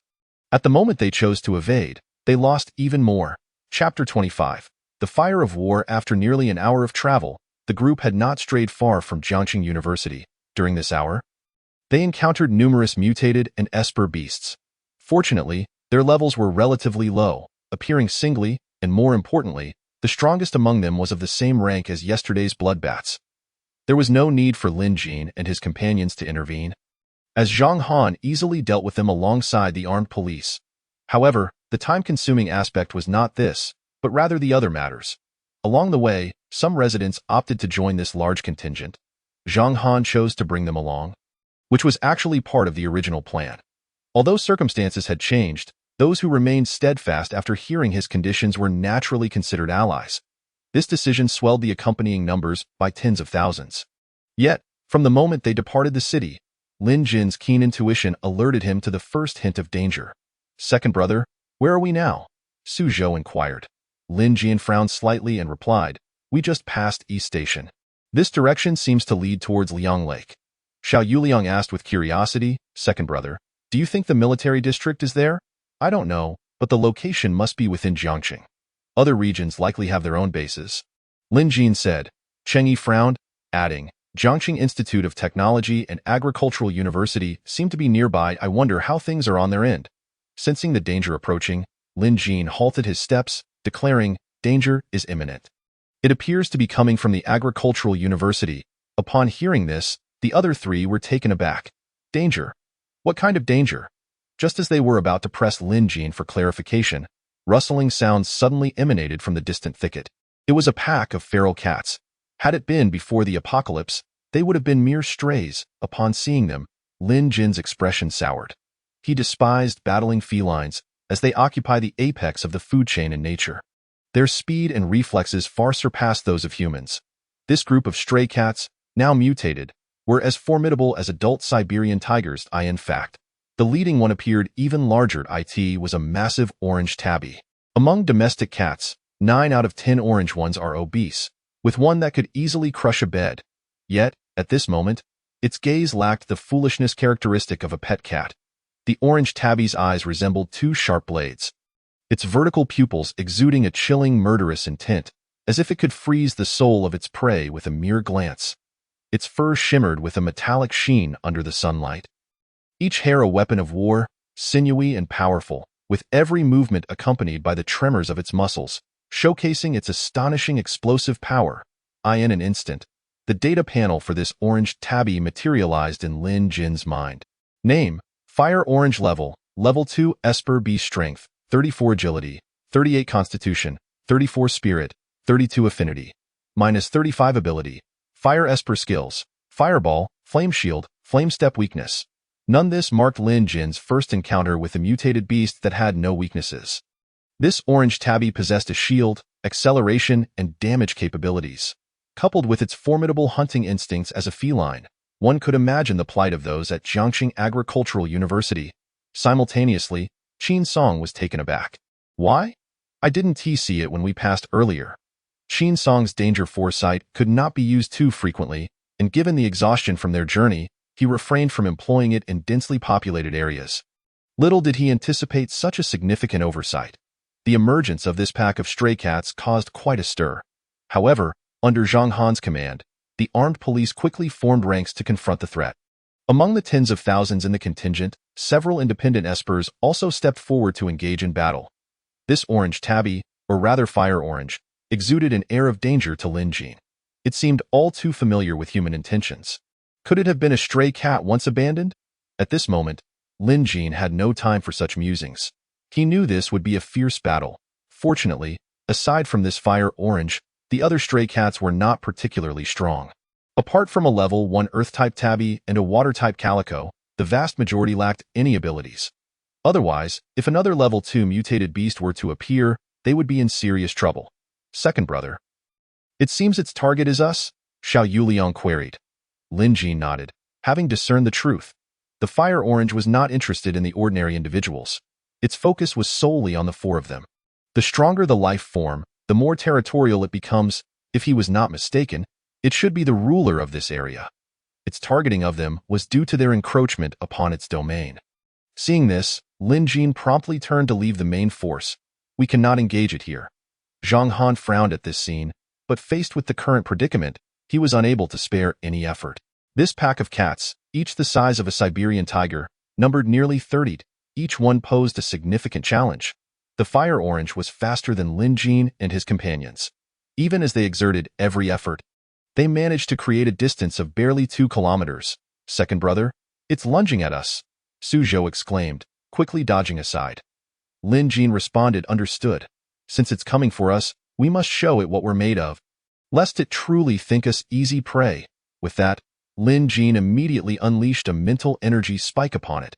His psychic attack was virtually unavoidable by physical means, regardless of how swift the fire orange was. Evasion was impossible. As expected, the mental energy spike struck the fire orange's brain with pinpoint accuracy. Meow, meow. The fire orange's shrill cries echoed sharply, reverberating through the previously tranquil space, filled with terror and anger. However, being a level 2 Esper beast, the fire orange's vitality and recovery capabilities far exceeded the ordinary. After a brief moment of chaos, It rapidly regained its composure, its fiery crimson eyes igniting with renewed fervor. In the next instant, the fire orange unleashed a fireball the size of a basin, which rapidly expanded in the air, surging towards Lin Jin with cataclysmic force. As the fireball soared, the air around it warped and distorted under the intense heat. A wave of scorching energy bearing down on Lin Jin, as if it sought to engulf him entirely. In this critical moment, Su Zhou reacted swiftly, inhaling deeply and gathering his esper energy. His hands swiftly formed seals, and streams of crimson light surged forth from his palms, coalescing like a river. With a low shout, the blood-red light instantly solidified into a water wall, standing resolutely before Lin Jin. The moment the water wall collided with the fireball, a deafening roar erupted. The fireball struck the water wall, creating a massive plume of mist that billowed upward, shrouding everything in a hazy veil. Yet, Su Zhou's esper power fell short in comparison to the fire orange's prowess. Although the fireball was somewhat diminished, it still pierced through the water wall, hurtling towards Lin Jin. However, thanks to the water wall's mitigation, the once mighty fireball had significantly weakened, losing its lethal threat to Lin Jin. In a fluid motion, Lin Jin deftly evaded the fireball's onslaught. The fireball crashed to the ground, igniting a dazzling display of sparks. Reminiscent of fireworks, yet imbued with the searing breath of destruction. Seizing the opportunity, Lin Jin observed the fire orange's reaction, noting a flicker of astonishment in its eyes, seemingly surprised by the ease with which the fireball had been countered. Yet, as a level 2 esper beast, the fire orange's reflexes were lightning-fast. It swiftly recalibrated its tactics, preparing to conjure an even more ferocious fireball to attack Su Zhou. This individual is quite a nuisance. Chapter 26. Under the fiery orange, Lin Jin would not allow the fiery orange to easily complete its charge. With a sharp glint in his eyes, he summoned a piercing force of mental energy, transforming it into an invisible mental needle that swiftly shot towards the fiery orange. Want to charge up a powerful move? Not on my watch, Lin Jin thought coldly, his face displaying a fierce determination. The fiery orange, deeply focused on gathering its fireball in preparation for a more ferocious attack, was taken completely by surprise when Lin Jin's mental needle struck with precision. Caught off guard, a wave of excruciating pain surged through its mind, disrupting the rhythm of its fireball assembly. Meow! The fiery orange let out a heart-wrenching cry, its body swaying involuntarily, and the fireball it had painstakingly formed lost control, exploding right before it. Flames surged, engulfing the fiery orange. But it was too preoccupied to care, as the agonizing aftermath of the mental needle echoed in its mind. Why Yu Liang, now? Lin Jin shouted. I've been waiting for this. Xiao Yu Liang sneered, vanishing from sight in an instant, only to reappear before the fiery orange. He leaped into the air with the swiftness of a cheetah pouncing on its prey, his blood-bat king's fangs glinting ominously as they lunged towards the fiery orange's crimson eye. The fiery orange, clearly unprepared for such a rapid counterattack, reflected Xiao Yu Liang's cold and resolute face in its pupils. The fangs traced a sharp arc through the air, stirring a fierce gust. Before they ruthlessly pierced into the fiery orange's eye, meow! The fiery orange emitted a shrill, sorrowful wail, its voice rife with pain and resentment, its eyes ablaze with furious flames, as if it sought to incinerate the audacious Xiao Yu Liang and Lin Jin before it. Boss, cover me! Lin Jin swiftly assessed the situation, knowing that the fiery orange was now in a frenzied state, poised to launch a more devastating attack at any moment. No problem, Chang'e responded, rapidly channeling his extraordinary powers. Streams of earthy yellow light swirled in his palms, ultimately coalescing into a solid earthen wall that stood between the group and the fiery orange. Furiously swiping with its claws, the fiery orange shattered the earthen wall with a few blows. However, this provided the four a crucial moment to distance themselves from the creature. Lin Jin understood that defeating it in a short time was impossible. He had already experienced the terrifying might of a second-tier extraordinary beast. However, in terms of stamina, they had the advantage of 4 individuals and a power bank to recharge. They were not afraid. After an intense battle, the fiery orange lost one of its eyes, finally realizing that such tactics against 4 opponents were futile. It needed to eliminate one of them first. Which one to eliminate? The one making the loudest noise would undoubtedly be the primary target, but that individual's abilities were particularly troublesome, and their judgment far superior to the others. In that case, I'll take you down first. The fiery orange cunningly feigned an attack on Lin Jin, only to unexpectedly change its course at the last moment, activating its flame step and transforming into a streak of fire, swiftly dashing towards Xiao Yuliang. Upon witnessing the fiery orange's sudden movement, Lin Jin's expression shifted dramatically. He realized that the creature's target was not him, but Xiao Yuliang. Meanwhile, Xiao Yuliang was wholly focused on following Lin Jin's orders, completely oblivious to the imminent threat. "Watch out!" Lin Jin shouted, his body already moving to rush towards Xiao Yuliang, but the speed of the fiery orange was simply too great. He could not intervene in time. Xiao Yuliang only registered Lin Jin's warning at the last moment, but the fiery orange's claws were already mere inches away. In that critical moment, Luo Ying appeared like a flower fairy, seemingly dancing with the wind. A cascade of cherry blossom petals rained down from the top of her small tree, drifting gracefully towards the fiery orange. The delicate petals landed softly on the fiery orange's remaining eye. Although they bore no real lethality, the rich scent of cherry blossoms effectively obscured its sight and sense of smell, disrupting its movements. The fiery orange was caught off guard by the sudden shower of cherry blossoms. Its attack rhythm thrown into disarray, it furiously swiped its claws, attempting to disperse the petals. Yet Luo Ying's relentless cherry blossom rain persisted, wrapping around the fiery orange. Seeing this, Lin Jin let out a sigh of relief. His tense nerves easing slightly, he recognized that Luo Ying's timely intervention not only afforded them a precious opportunity, but also temporarily extricated them from the fiery orange's sneak attack. This feigned assault and sudden change of tactics made Lin Jin acutely aware of the cunning nature of this extraordinary beast. He understood that the forthcoming battle required utmost caution. There could be no room for error. "Second brother, I will make it pay for its life." Su Zhou's voice brimmed with determination, his eyes alight with anger. As if he intended to obliterate the fiery orange entirely, Su Zhou swiftly summoned a stream of blood-red water, which coalesced in his hand into a sharp water arrow, exuding a dangerous and eerie aura. He aimed at the fiery orange's other eye and launched his attack without hesitation. The water arrow sliced through the air, accompanied by a sharp whooshing sound, hurtling straight towards the fiery orange's eye.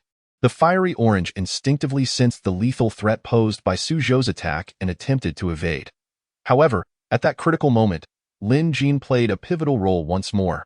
Lin Jin rapidly gathered his mental energy, launching another mental needle that struck the fiery orange's brain with pinpoint accuracy.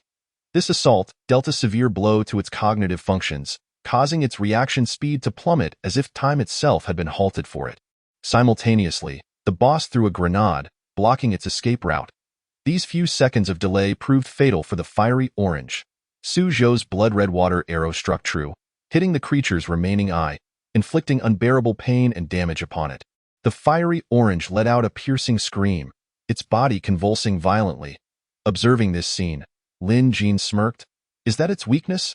Well, now it has one, immutated yet, during his inaugural attempt at severing the claws. Su Zhou nearly lopped off his own hand with a single stroke. Lin Jin, observing this, chuckled. It's not that I am stingy. As you have seen, the hide of this peculiar beast is capable of withstanding bullets. I have calculated that this skin is just sufficient for us to craft a few bulletproof vests. I intend to test it when the opportunity arises. Ah, second brother, do you possess such skills?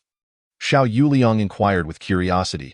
Even Chang'e cast a look of astonishment in his direction. Lin Jin shook his head. No, however, I can learn. As you all know, we are now in an apocalyptic world, and there are no places to purchase clothing. When our garments eventually become tattered, do you expect me to adopt the fashion of wearing grass skirts like Dagu? Upon hearing this, Xiao Yuliang immediately recoiled in disgust. Expressing his disapproval, Chang'e remarked, Is this a newfound hobby of yours, second brother? Lin Jin replied, Not quite. I have merely perused some historical texts. There exists a comprehensive tome on early human attire in Jiang University's library, which contains instructions on how to process animal hides. Enough of this digression. It is premature to discuss such matters. Take a look at this crystal core. Do you find it useful? Lin Jin said as he extracted a fire-red, fist-sized crystal core from the brain of the fire-orange beast. Chang'e shook his head. It's of no use. Xiao Yuliang added, Don't look at me. I have no need for it either. Su Zhou pushed it away. Lin Jin nodded. Since it is of no utility, I shall take it for now and we can revisit it later if a need arises. All right, second brother, you may keep it. As the four concluded their battle, the skirmish on Zhang Han's side was also drawing to a close. Initially, they were meant to be quicker than Lin Jin's group, but due to their unfamiliarity with the two extraordinary stray cats, the armed police had suffered considerable setbacks. Seeing that the four had not yet returned, Zhang Han was filled with concern. He was unaware that the mutated orange cat was a second-tier extraordinary beast. Aside from Lin Jin, who possessed exceptional abilities, many remained unclear about the distinctions between first-tier and second-tier creatures. Those who had not engaged in combat could not discern the variance in strength. Hence, Zhang Han could only make a rough estimation of the orange cat's power. Yet, he presumed that Lin Jin and his companions would not find it overly challenging to subdue it. Why, then, had they not returned? Just as he was deliberating whether to instruct the main force to wait, Lin Jin and his companions finally reappeared. Seeing that they were all unscathed, Zhang Han released a sigh of relief. If these four, the strongest fighters in their team, had encountered difficulties, the path ahead would likely require sacrifices. Lin, are you all right? Zhang Han approached with concern. Lin Jin subtly shook his head to indicate that they were fine. While Cheng Yi and the others wore calm smiles, a mere mutated orange cat, dealt with. Your return has lightened my burden in that case. Let us set forth. Zhang Han turned to Officer Wang and commanded. Received. We shall depart immediately. Onward. Zhang Han's voice echoed like thunder. With his command, the previously somewhat disordered group seemed to be drawn together by an unseen force, swiftly regrouping and embarking on their journey once more. Yet amidst this tumult, a subtle atmosphere of perplexity began to spread quietly. Except for those from Jiang University, the other members displayed expressions of confusion, as if shrouded in a veil of mist. A common question lingered in their minds. Why did Captain Zhang treat this young man with such courtesy, even a hint of respect? This student appeared to be in his early 20s. With a stern visage, yet his eyes sparkled with an unexpected depth of maturity and wisdom. He seemed to carry an ineffable air of mystery. Only those who had fought alongside Lin Jin understood that despite his youth, his prowess was unfathomable. At this moment, Lin Jin approached Zhang Han, wishing to propose a business arrangement. Lin, do you intend to exchange this blood-red crystal core, Bloodbat King crystal core, for several miscellaneous crystal cores? Zhang Han inquired with curiosity. Yes, if more can be exchanged, feel free to state your price, Lin Jin replied. Zhang Han, taken aback by Lin Jin's request, regarded him with suspicion. What could this student possibly wish to do with such items? Did he understand their applications? After a brief silence, Zhang Han stated, Lin, if you can answer me a few questions, I can authorize a few cores as a gift. Lin Jin frowned at this, but ultimately acquiesced. Please, go ahead. First question. How do you possess such extensive knowledge? You seem adept at identifying the weaknesses of mutated beasts effortlessly. This, Lin Jin replied. I can answer that. It is due to the uniqueness of my abilities. Unique? In what way? Zhang Han pressed further. Lin Jin stated, I cannot elaborate on the details as it pertains to my privacy. Just know that I am able to perceive the weaknesses of mutated beasts more swiftly than others. All right, let me pose another question, Lin. How do you define the strength of these mutated beasts? Lin Jin regarded Zhang Han, hesitant to respond immediately. This seasoned individual was clearly not easily fooled. He likely had this question in mind since encountering the Bloodbat King earlier that morning. This is not something I cannot disclose. Very well, I shall tell you directly. If I were to classify them using my powers, I designate those that have not evolved but possess crystal cores as mutated beasts, while those with abilities are classified as extraordinary beasts. Starting from extraordinary beasts, I have assigned them tiers. Tiers? Zhang Han queried, puzzled. Indeed, the group of bats that had besieged us earlier, as well as the mutated toad we defeated yesterday, all belong to the first tier. Also, the tabby and calico you dealt with should also be classified as first-tier extraordinary beasts. Zhang Han hurriedly inquired, what about the gigantic bat you previously defeated? And that mutated orange cat just now? Lin Jin responded, second tier. Second tier? What is the basis for that classification? Zhang Han exclaimed in surprise. Lin Jin gazed intently at Zhang Han, and soon, a data panel materialized in his mind. Name, Zhang Han level, first tier extraordinary being strength, 30 agility, 28 constitution, 30 spirit, 29 affinity, 60 ability. Wind skills, wind wall, wind amplification. Lin Jin remarked, You will soon discover the answer to that question. After a few more battles, you should begin to sense it, the threshold between first tier and second tier. Zhang Han was momentarily taken aback by Lin Jin's statement. He certainly had some inkling of this distinction. But how did Lin Jin know? Had he already? Avoiding Lin Jin's penetrating gaze, Zhang Han felt an inexplicable urge to look away. Who exactly was this person? Was he truly an ordinary student? Though Zhang Han was reluctant to maintain eye contact with Lin Jin, he still posed one final, crucial question. Lin, what is your perspective on this calamity? Lin Jin contemplated this question but soon formed a new opinion. It is an ordeal from which one rises anew. A paradise for the strong, a hell for the weak. This journey will be rife with bloodshed and lamentation.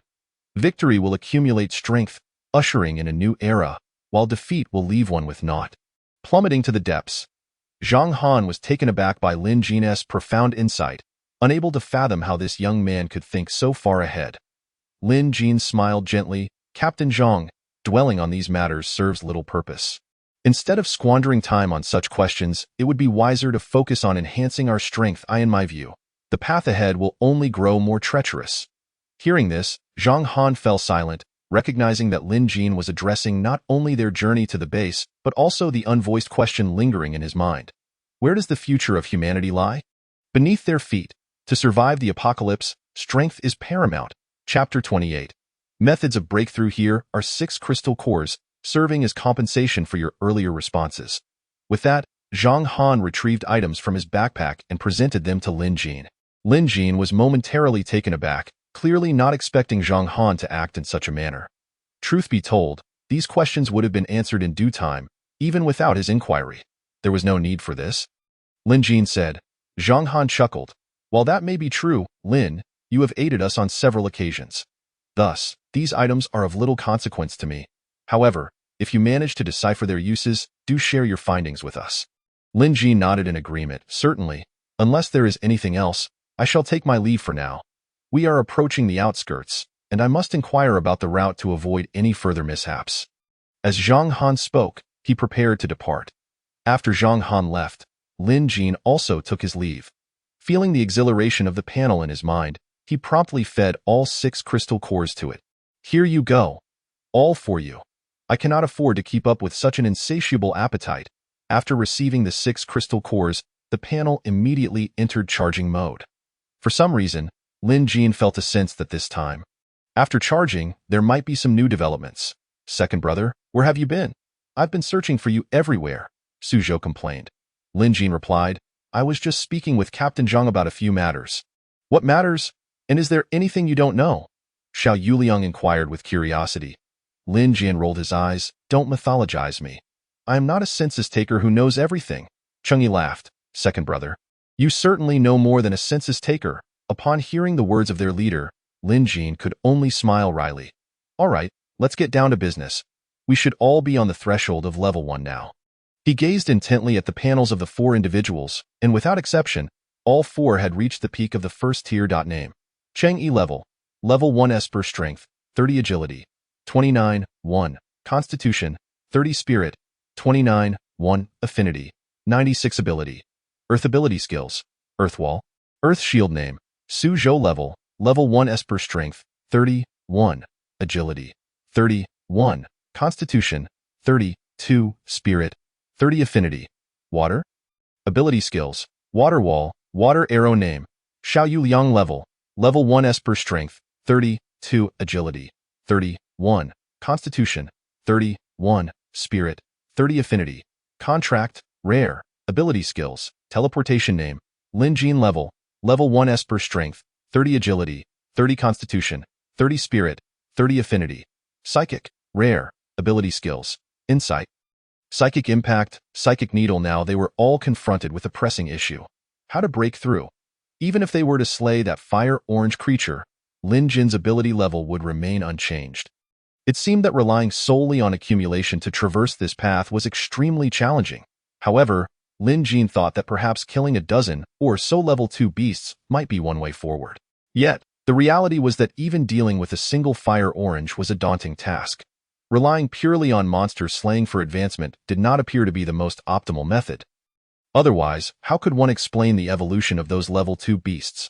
More critically, Lin Jin sensed that greater troubles awaited them ahead.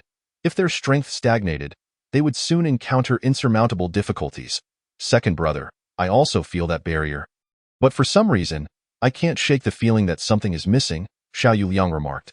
Cheng Yi frowned and added, I feel the same. It seems we need something more to achieve the breakthrough.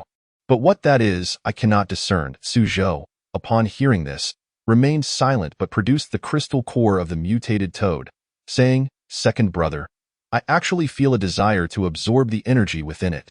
Lin Jin exclaimed in shock. What? You want to absorb it?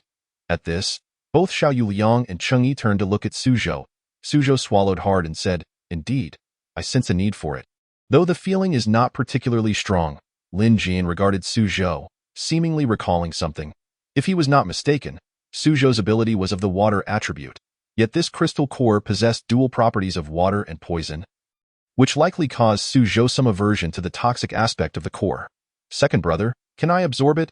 Su Zhou inquired. Lin Jin furrowed his brow and replied, Wait a moment. Until we understand the situation clearly, I cannot determine what problems may arise from your absorption. All right. Although Su Zhou felt somewhat disappointed, he heeded Lin Jin's words. However, just as he placed the core into his pocket, a thorn nearby cut his right hand, leaving a narrow gash. Such injuries were trivial in the present circumstances. Lin Jin and the others had encountered similar cuts multiple times. Yet, this instance was different. The moment Su Zhou's blood touched the crystal core, the energy within seemed to be guided by some mysterious force, as if its seal had been broken. That energy awakened in an instant, surging into Su Zhou's body like a wild stallion breaking free. Lin Jin watched this unfold with growing trepidation. In the face of this enigmatic energy, he realized that this unforeseen incident was far beyond his control. This is a serious predicament. The three of them, eyes fixed on Su Zhou, noted the bizarre expression that crossed his face. As the energy coursed through him, Su Zhou's features alternated between expressions of bliss, as if relishing an unprecedented pleasure, and excruciating pain, as if simultaneously consumed by fire and ice, enduring the torment of extremes. This tumultuous experience contorted his visage, as though he were grappling with an invisible force. What should we do now? Xiao Yuliang's voice trembled with urgency and helplessness as he watched Su Zhou writhe in agony under the onslaught of that mysterious energy. Nearly rolling on the ground in distress, a wave of indescribable worry surged within him as he turned to Lin Jin, hoping he might offer a solution. Lin Jin's brows knitted tightly as he scanned Su Zhou, seemingly searching for clues to rectify the situation. Su Zhou's panel had changed. Name, Su Zhou level 1 Esper, in the process of breaking through, strength, 30 agility, 30 constitution, 30 spirit, 30 affinity, 94 ability. Water, poison, ability skills, water wall, water arrow. Although Lin Jin noted these changes, a profound sense of helplessness washed over him. In this predicament, he could offer no assistance. Only Su Zhou himself could navigate this challenge. Carry him on your back? We will continue to follow the main group, Lin Jin declared, preparing to hoist Su Zhou. Cheng Yi shook his head slightly, saying, Let me do it, second brother. You understand him better than I do. Your presence will allow you to observe Su Zhou's condition more closely. Lin Jin's expression darkened, but he acquiesced. After Su Zhou collapsed onto Cheng Yi's back, he seemed to find a temporary refuge. His tense body trembled against Cheng Yi's broad back, and his fingers clawed and grasped, as if attempting to release the pain and anxiety that churned within him. Cheng Yi sensed Su Zhou's distress, feeling the force of his fingers and the quivering of his body. Su Zhou, the affluent second son, had endured the greatest hardship of being deceived in online romance, but this ordeal had evidently surpassed his limits. Second brother, how long is this likely to last? Is there danger? Cheng Yi asked, concern etched on his face. Lin Jin's countenance was grim, for he too was uncertain. The thought of Su Zhou facing calamity before his eyes filled Lin Jin with dread. What do we do? What do we do? He fretted anxiously. Just at that moment, the panel seemed to have finally absorbed the crystal core Lin Jin had fed it, displaying a slight change. Upon sensing its new function, Lin Jin's eyes brightened. It appeared there might be a solution. Chapter 29. Su Zhou's second level. Lin Jin felt as though the panel had leveled up. As for the issue of the panel's ability to upgrade, he had no time to ponder such matters. The urgent concern was how to rescue Su Zhou. The upgraded panel gained a new function. It could absorb crystal cores of various attributes and subsequently release the energy contained within them, resembling a spiritual energy conversion device. While this seemed similar to its previous function, after Lin Jin fed it a level 1 blood crystal core, it unexpectedly produced a drop of mysterious liquid. However, due to Lin Jin's oversight, he had not prepared a container for it, and thus he inadvertently absorbed that single drop. Once he absorbed it, Lin Jin's eyes gleamed with excitement. What a find!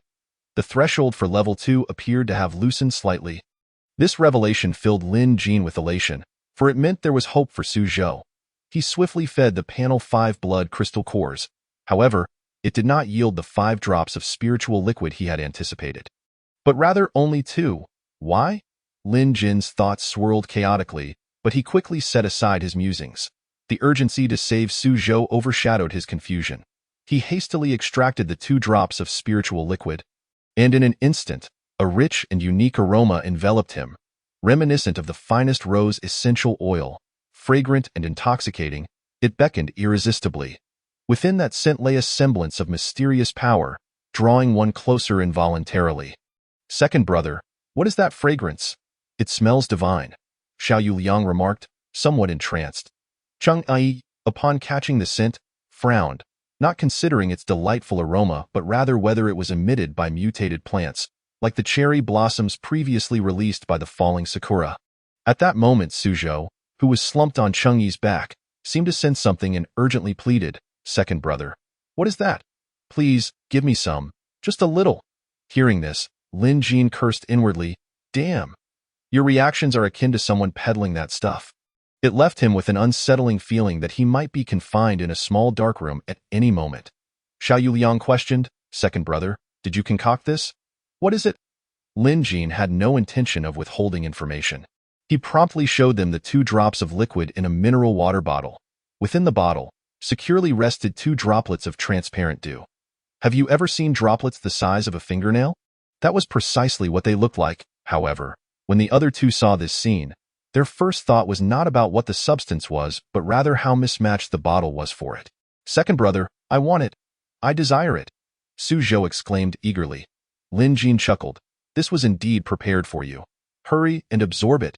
As he spoke, Lin Jin extracted 2 drops of essence from the mineral water bottle and poured them into Su Zhou's mouth. A flicker of astonishment flashed in Su Zhou's eyes, but it was quickly overshadowed by his profound trust in Lin Jin. He opened his mouth, allowing the 2 drops of essence to cascade down his throat. The moment the essence touched his tongue, it dissolved instantly, and a refreshing sensation surged through Su Zhou's limbs, as if countless streams were flowing through his veins, cleansing both his body and soul. Su Zhou closed his eyes tightly, feeling the torrent of power surging within him, as if rivers were rushing through his bloodline. He could distinctly perceive that the threshold blocking his advancement to the 2nd level was akin to a fragile sheet of paper, ready to shatter at the slightest touch. Clenching his fists tightly, he could faintly discern a radiant light swirling within his palms. Taking a deep breath, he concentrated all his attention on that delicate barrier. With a fierce roar that seemed to tear through the night sky, an eruption of strength poured forth from his entire being, crashing against that seemingly fragile threshold again and again. With each impact, the fissures in the barrier widened until, finally, a sharp sound of shattering echoed through the air, and the long-standing obstacle crumbled into oblivion. A spark of brilliance ignited in Su Zhou's eyes as he clearly sensed his entry into a brand new realm. A power level that was now the aspiration of all 4 of them, level 2. Su Zhou's transformation was unmistakable and did not escape the notice of the other 3 pairs of eyes, particularly Cheng Yi, who had been carrying Su Zhou on his back all along. After Su Zhou ingested the 2 drops of unidentifiable liquid, his body, previously trembling with tension, gradually calmed, as if shedding all burdens. Following this, a mysterious force erupted from within him, powerful and untamed, akin to a slumbering beast awakened, exuding a captivating aura. Cheng Yi could keenly sense the surging power, as if an invisible force propelled Su Zhou, rendering him more resilient and formidable. As Su Zhou's eyes sparkled with a sharp brilliance, an indescribable aura radiated from him, symbolizing the emergence of newfound strength. Cheng Yi could not help but feel elated for Su Zhou. Knowing he had crossed that threshold and stepped into an entirely new realm, of course, Lin Jin was the one who understood Suzhou's state in the finest detail. For Suzhou's panel had undergone another transformation. Name, Suzhou level. Level 2 ability user strength, 32 agility, 32 constitution, 31 spirit, 34 affinity, 96 ability. Water, poison, ability skills. Water wall, poison water arrow, great water ball in this moment. Suzhou had undeniably become a level 2 ability user. With the aid of 2 drops of essence and a dual-type water poison crystal core, he not only surpassed his current level but also enchanted his damage. He had become a dual-type ability user of water and poison. Additionally, he had even acquired an extra skill. Ability skills can also be self-created. Lin Jin felt a surge of happiness for Suzhou. Although he was uncertain if Suzhou was the first to break through to level 2, it was highly likely he was the first human to possess dual abilities of water and poison. It was worth noting that only a day and a half had passed since the end of the Third Reign, and Suzhou's rate of advancement was akin to riding a rocket. However, this also instilled a sense of urgency within Lin Jin. He had been surpassed. Although the circumstances were of his own making, it remained a fact that he had indeed been outstripped. It was, perhaps for the first time since university, that he had been overtaken by another. This feeling was, how shall I say, quite peculiar.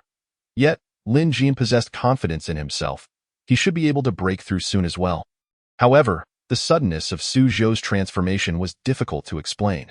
Noticing the 3 others staring at him with expressions of astonishment, Lin Jin felt a twinge of awkwardness. This was not something that could be easily explained through abilities. Second brother, could it be that your space contains a spiritual spring? Suzhou suddenly speculated with a flash of insight. Xiao Yuliang exclaimed in realization, it must be. Didn't it say online? 10 spaces, 9 of which contain spiritual springs. Cheng Yi, momentarily swayed by the 2, questioned, second brother, is that really the case? Lin Jin paused for a moment. Well, if it needed to be explained this way, it wasn't too problematic, but this spiritual spring wasn't self-generated. It required feeding crystal cores. So, second brother, did you expend all your crystal cores to save me? Suzhou felt as if he had taken on an immense debt. Seeing Suzhou wear a worried expression, Lin Jin chuckled. It's not that exaggerated. Just 5 ordinary blood-back crystal cores. Thank goodness. I thought I'd have to live as a burden for the rest of my life, Suzhou exclaimed, patting his chest in relief. With that, Suzhou unleashed his new skill towards the distance. Have you ever seen a water ball the size of a basin? Delightful. Xiao Yuliang expressed a hint of envy.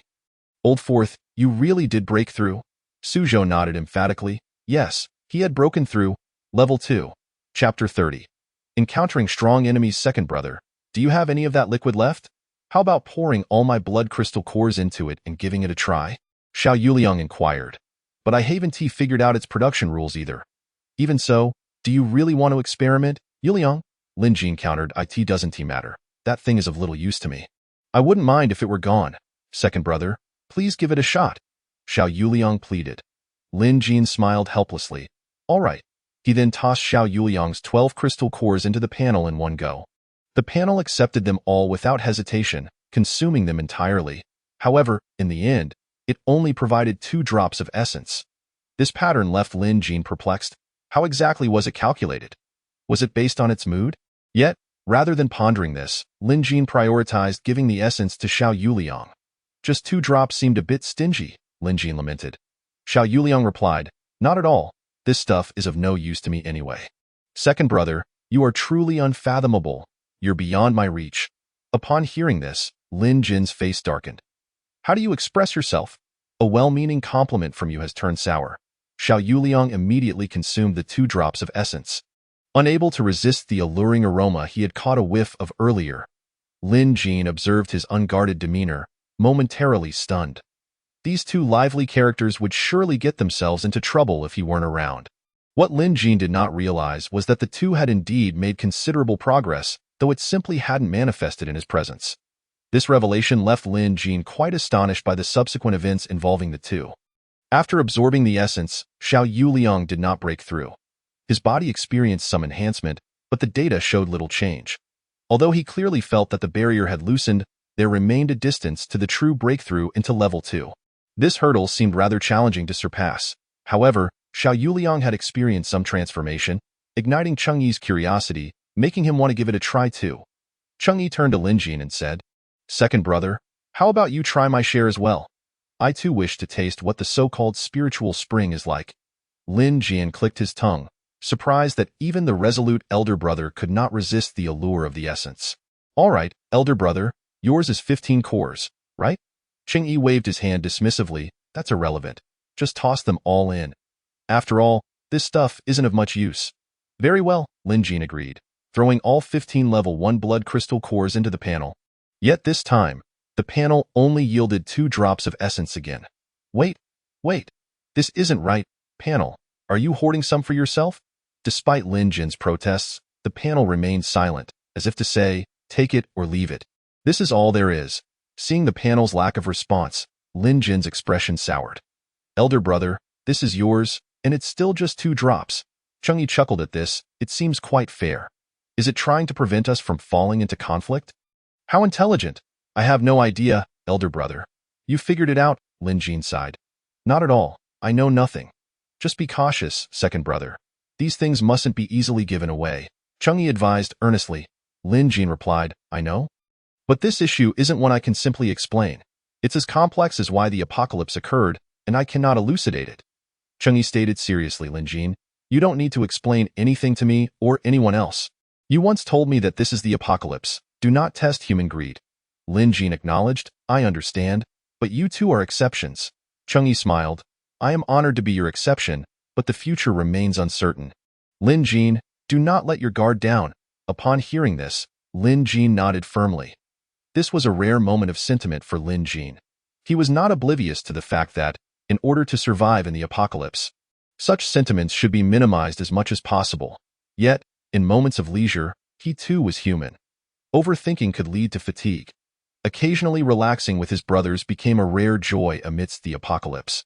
After absorbing the 2 drops of essence, Chang'e similarly did not break through, but he felt himself drawing closer to that threshold, just a step away. After feeding the 3, Lin Jin finally remembered that he still had remaining crystal cores. Suzhou mentioned that he no longer wished for the leftover blood crystal cores, considering them a transformation fee. God damn it, transformation fee. Upon the mention of this name, Lin Jin couldn't help but feel a pang of regret as he recalled the 200 yuan he had spent on mobile credits just days before the apocalypse. This sum was intended to support his upcoming work, which had now vanished, rendering the credits utterly useless. It was a lamentable thought. He wondered if the 3 major telecom operators still existed, and whether they might offer him any compensation. Thus, Lin Jin cast aside the remaining dozen or so blood crystal cores to the interface, only to be taken aback yet again by the paltry reward. A single drop of essence? Was he being dismissed like a beggar? Lin Jin was now convinced that the interface was hoarding his essence. Although he couldn't fathom its motives, was it secretly gathering strength for some grand technique? The mystery of the interface eluded him. He resolved to experiment patiently, accepting that a single drop was better than nothing. After consuming the drop of essence, he felt that he was tantalizingly close to advancing to the 2nd level.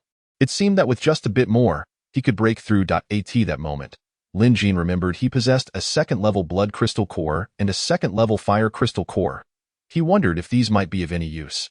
However, disappointment soon followed. The 2nd level cores proved ineffective, just as the interface had been unable to absorb the 1st level cores. With no other options, they would have to rely on their own strength. Advancing to the 2nd level was not limited to this path. Defeating monsters was also a viable route. In Lin Jin's view, this was the method most people employed to progress. Few could claim such extraordinary advancement like theirs, though there might be some who could progress through rare resources. Did such resources exist? Lin Jin believed they must. After all, the mutations in plants could be more fearsome than those in animals. The sheer number of bizarre plants in tropical rainforests was unfathomable, and the fortunate few who could encounter them were exceedingly rare. He could only hope that he might be one of those fortunate souls. Meanwhile, the main group was moving increasingly slowly, and Lin Jin sensed they were on guard against some lurking threat. In truth, his intuition was correct. Qin Song, having traversed this path, was acutely aware of the presence of a terrifying mutant beast nearby. He had nearly met his end in its jaws upon his arrival. Had it not been for an unexpected disturbance, he might not have made it this far. After walking some distance, Lin Jin's expression darkened as he began to suspect what kind of mutant beast they were dealing with. It was one of the types he most dreaded encountering, more dangerous than any feline predator. Realizing its approach, Lin Jin immediately directed his gaze skyward. At that moment, it appeared as though a helicopter had suddenly appeared above. Yet it was no helicopter. It was a second-level mutated peregrine falcon. Chapter 31. The cunning winged falcon. The peregrine falcon is a raptor known for its exceptional flying abilities, soaring high to hunt its prey. It is recognized as the fastest bird in the world, capable of diving at speeds exceeding 320 kilometers per hour. Before the apocalypse, Lin Jin had quite admired this bird, as a fully grown peregrine weighed no more than 2 kilograms and rarely posed a threat to humans. However, today, this particular falcon measured between 2 to 3 meters in length, with a wingspan that reached an astounding 5 meters. Its majestic flight through the sky was nothing short of breathtaking. The plumage of this peregrine falcon displayed a deep blue and gray mottled pattern, shimmering with a metallic sheen, akin to a work of art, both beautiful and perilous. Its terrifying talons plunged toward the ground, creating a massive pit half a person deep. With its current size, it was likely that humans had become its prey. As soon as the falcon emerged, chaos erupted within the entire team. No one wished to be snatched away into the sky, unwilling to partake in a real-life game of eagle and chick. Upon sighting the falcon, its data panel materialized in Lin Jin's mind. Name: Wind Falcon Level, Second Level Mutant Beast Strength, 38 Agility, 40 Constitution, 38 Spirit, 37 Affinity, -41 Ability. Wind Ability Skills: Wind Wall, Wind Amplification, Wings of Wind Weakness. Eyes. To be honest, the mention of eyes as a weak point was almost redundant. Lin Jin knew that the falcon's most vulnerable area was indeed its eyes. The challenge lay in how to strike it. The roar of firearms in the hands of the armed police rang out, bullets streaking through the air like meteors, while Xiao Zhou's water arrows danced with remarkable agility. Yet all these attacks seemed feeble against the wind wall swirling around the falcon, which acted as a natural barrier, deflecting all assaults. That was not the most troubling aspect. The wind wall had its limitations. The real issue was the falcon's extraordinary speed. Peregrine falcons were already the fastest birds, and this one, possessing wind attributes and the wings of wind skill, likely approached the speed of sound. At this moment, not only was it nearly impossible to strike the falcon, but even ordinary observers found it exceedingly difficult to track its movements. To make matters worse, even Lin Jin's usually infallible psychic abilities could not reach the swiftly flying falcon. Its position shifted too rapidly for him to predict where it would move next. Second brother, what should we do? Someone has already been taken up into the sky. Chang'e expressed his concern. Lin Jin's brow furrowed like a storm cloud, his gaze piercing through the chaotic battlefield, fixating on the enormous winged falcon. He watched as it gripped a frail old man in its sharp talons, leisurely ascending into the heights. The elderly man had stumbled while attempting to evade the beast, and this minor misstep had made him the falcon's unfortunate target. The winged falcon resembled a cunning hunter, meticulously searching the crowd for the weakest prey, and this elderly man had been tragically selected. Lin Jin was astonished by the falcon's caution.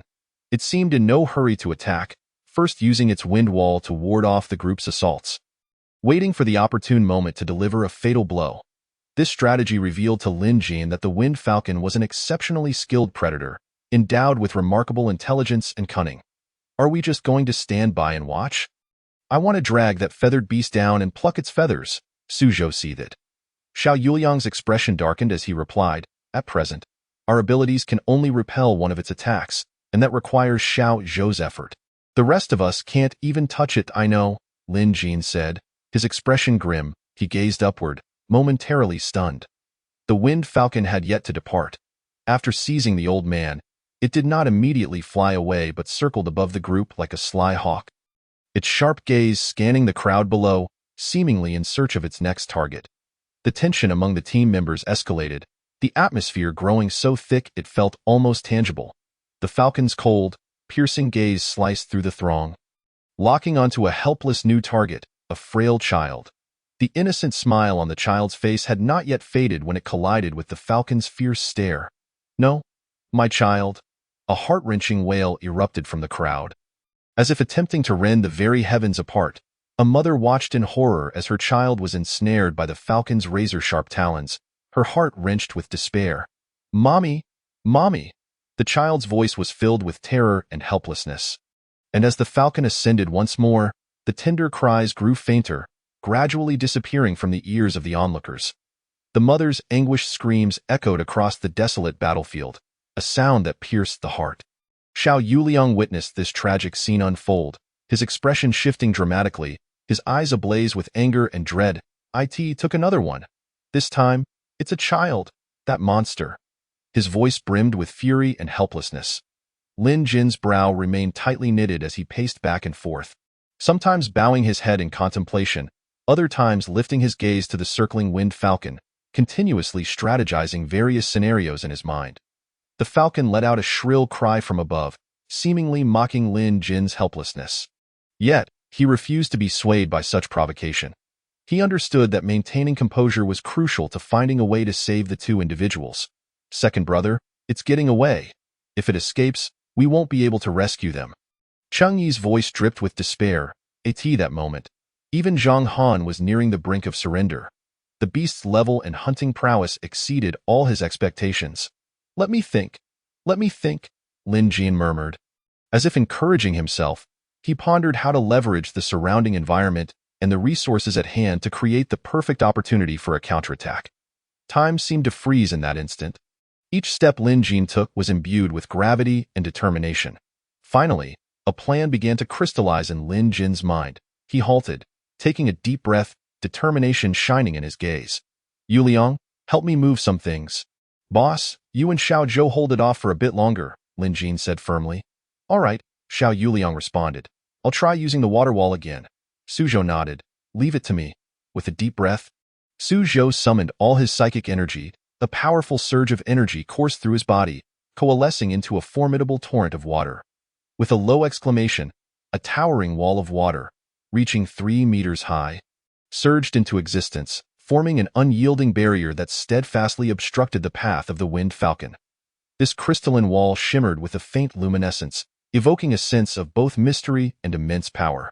The winged falcon, upon witnessing this, emitted a sharp cry.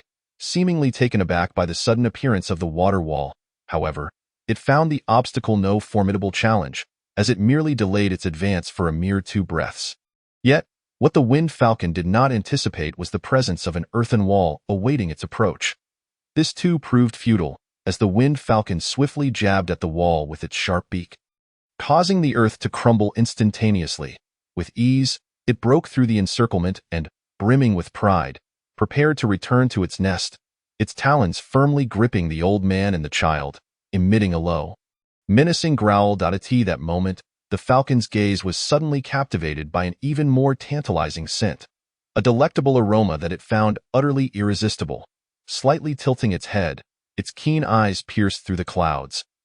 Locking onto the distant carcasses of 2 exotic beasts, greed flickered in its eyes, and after a brief moment of hesitation, it weighed the merits of its situation.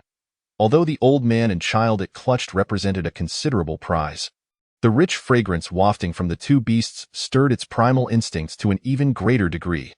This aroma acted like magic, incessantly enticing the winged falcon, creating an illusion that consuming these 2 exotic creatures would elevate its power to unparalleled heights, rendering it an invincible entity. Driven by avarice, the winged falcon ultimately made its choice. It relinquished its grip, allowing the old man and child to plummet to the ground, then soared skyward, diving toward the enticing carcasses. The onlookers below beheld this spectacle with a mixture of shock and fury. Be careful, a voice cried out, as tension and fear permeated the AI. In this critical moment, Zhang Han sprang into action.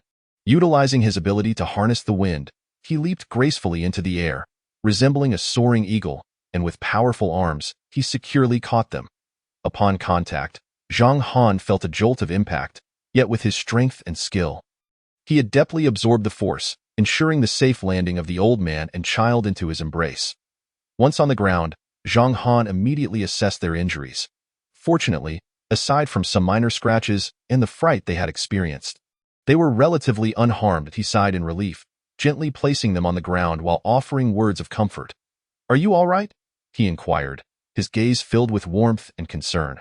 The old man and child looked up at Zhang Han, their eyes brimming with gratitude and admiration. Elder Su, feeling as though a part of her soul had fled, had believed their demise was inevitable, only to discover that Officer Zhang's earlier actions had merely been a test of their resolve. Earlier, her daughter-in-law had been reluctant to leave, claiming that the police in this apocalyptic world were devoid of compassion. How foolish, she thought, realizing that if she couldn't trust the police, whom could she trust? Would she rely on her own muddled judgment? Once the main forces withdrew, who knew what fate awaited them? Elder Su approached Zhang Han, grasping his hand with fervor. "Thank you, Officer Zhang. You truly are our savior." The little one gazed up at Zhang Han, tears glistening in his eyes, softly uttering, "Thank you, Uncle Police." Zhang Han smiled and shook his head gently, tenderly ruffling the child's hair before turning to the elder to explain. "In truth, I did not save you. I merely lent a helping hand." Upon hearing this, Elder Su's face manifested a hint of confusion, swiftly transforming into profound gratitude. "Regardless of who you are our benefactor. We shall forever remember this kindness." The child, somewhat understanding, nodded in agreement and tightly embraced Zhang Han's leg, as if seeking to convey his appreciation through this gesture. Zhang Han smiled, yet a weight settled upon his heart. He couldn't help but wonder about the fate of the 4 individuals left behind. Would they manage to confront that terrifying creature? Most importantly, could Lin Jin withstand the impending challenge? Chapter 32. The Wind Falcon. Death. The Wind Falcon possessed a colossal stature and formidable strength, effortlessly lifting individuals into the air. However, as it attempted to hoist the carcasses of 2 Level 2 mutated beasts, it encountered an unprecedented challenge. The sheer weight of these corpses, coupled with their remarkably robust skeletal and muscular structures, rendered the falcon's talons ineffectual in penetrating them. The Wind Falcon circled in the air, incessantly striving to grasp the bodies. Yet each attempt merely resulted in a feeble grip on the edges, failing to securely lift them. As time elapsed, the falcon's stamina began to wane. Its wing beats slowed, and fatigue became evident in its gaze. Yet, the Wind Falcon did not relent. It persisted in its efforts, hoping to bring these precious spoils back to its nest. "Elder brother, are you fishing?" Xiao Yuliang inquired. Lin Jin scoffed. "I calculated its strength based on its size and the curvature of its wings. It cannot possibly lift even one, yet it greedily seeks to carry both. What a foolish dream." Xiao Yuliang pressed on, "Then elder brother, what purpose do you serve by leaving those 2 corpses there?" Lin Jin pondered. "You must have noticed that the positioning of the carcasses is exceedingly concealed, making them easy to defend yet difficult to assault. That orange cat is quite the delicacy. Once it realizes it cannot carry them away, it will be left with but one option. Go eat here," exclaimed Xiao Yuliang. "Elder brother, you are remarkably astute to have devised such a plan in such a short time." Lin Jin chuckled softly. "Not at all. If it weren't for the falconess' insatiable greed, my calculations would hold no significance." Upon hearing this, Xiao Yuliang questioned, "Elder brother, how did you discern its greed?" Lin Jin explained, "If it had merely seized the old man and departed, I would have been powerless to intervene. However, it was not satisfied with just one. It chose to risk everything for another. That is where the creature's true weakness lies."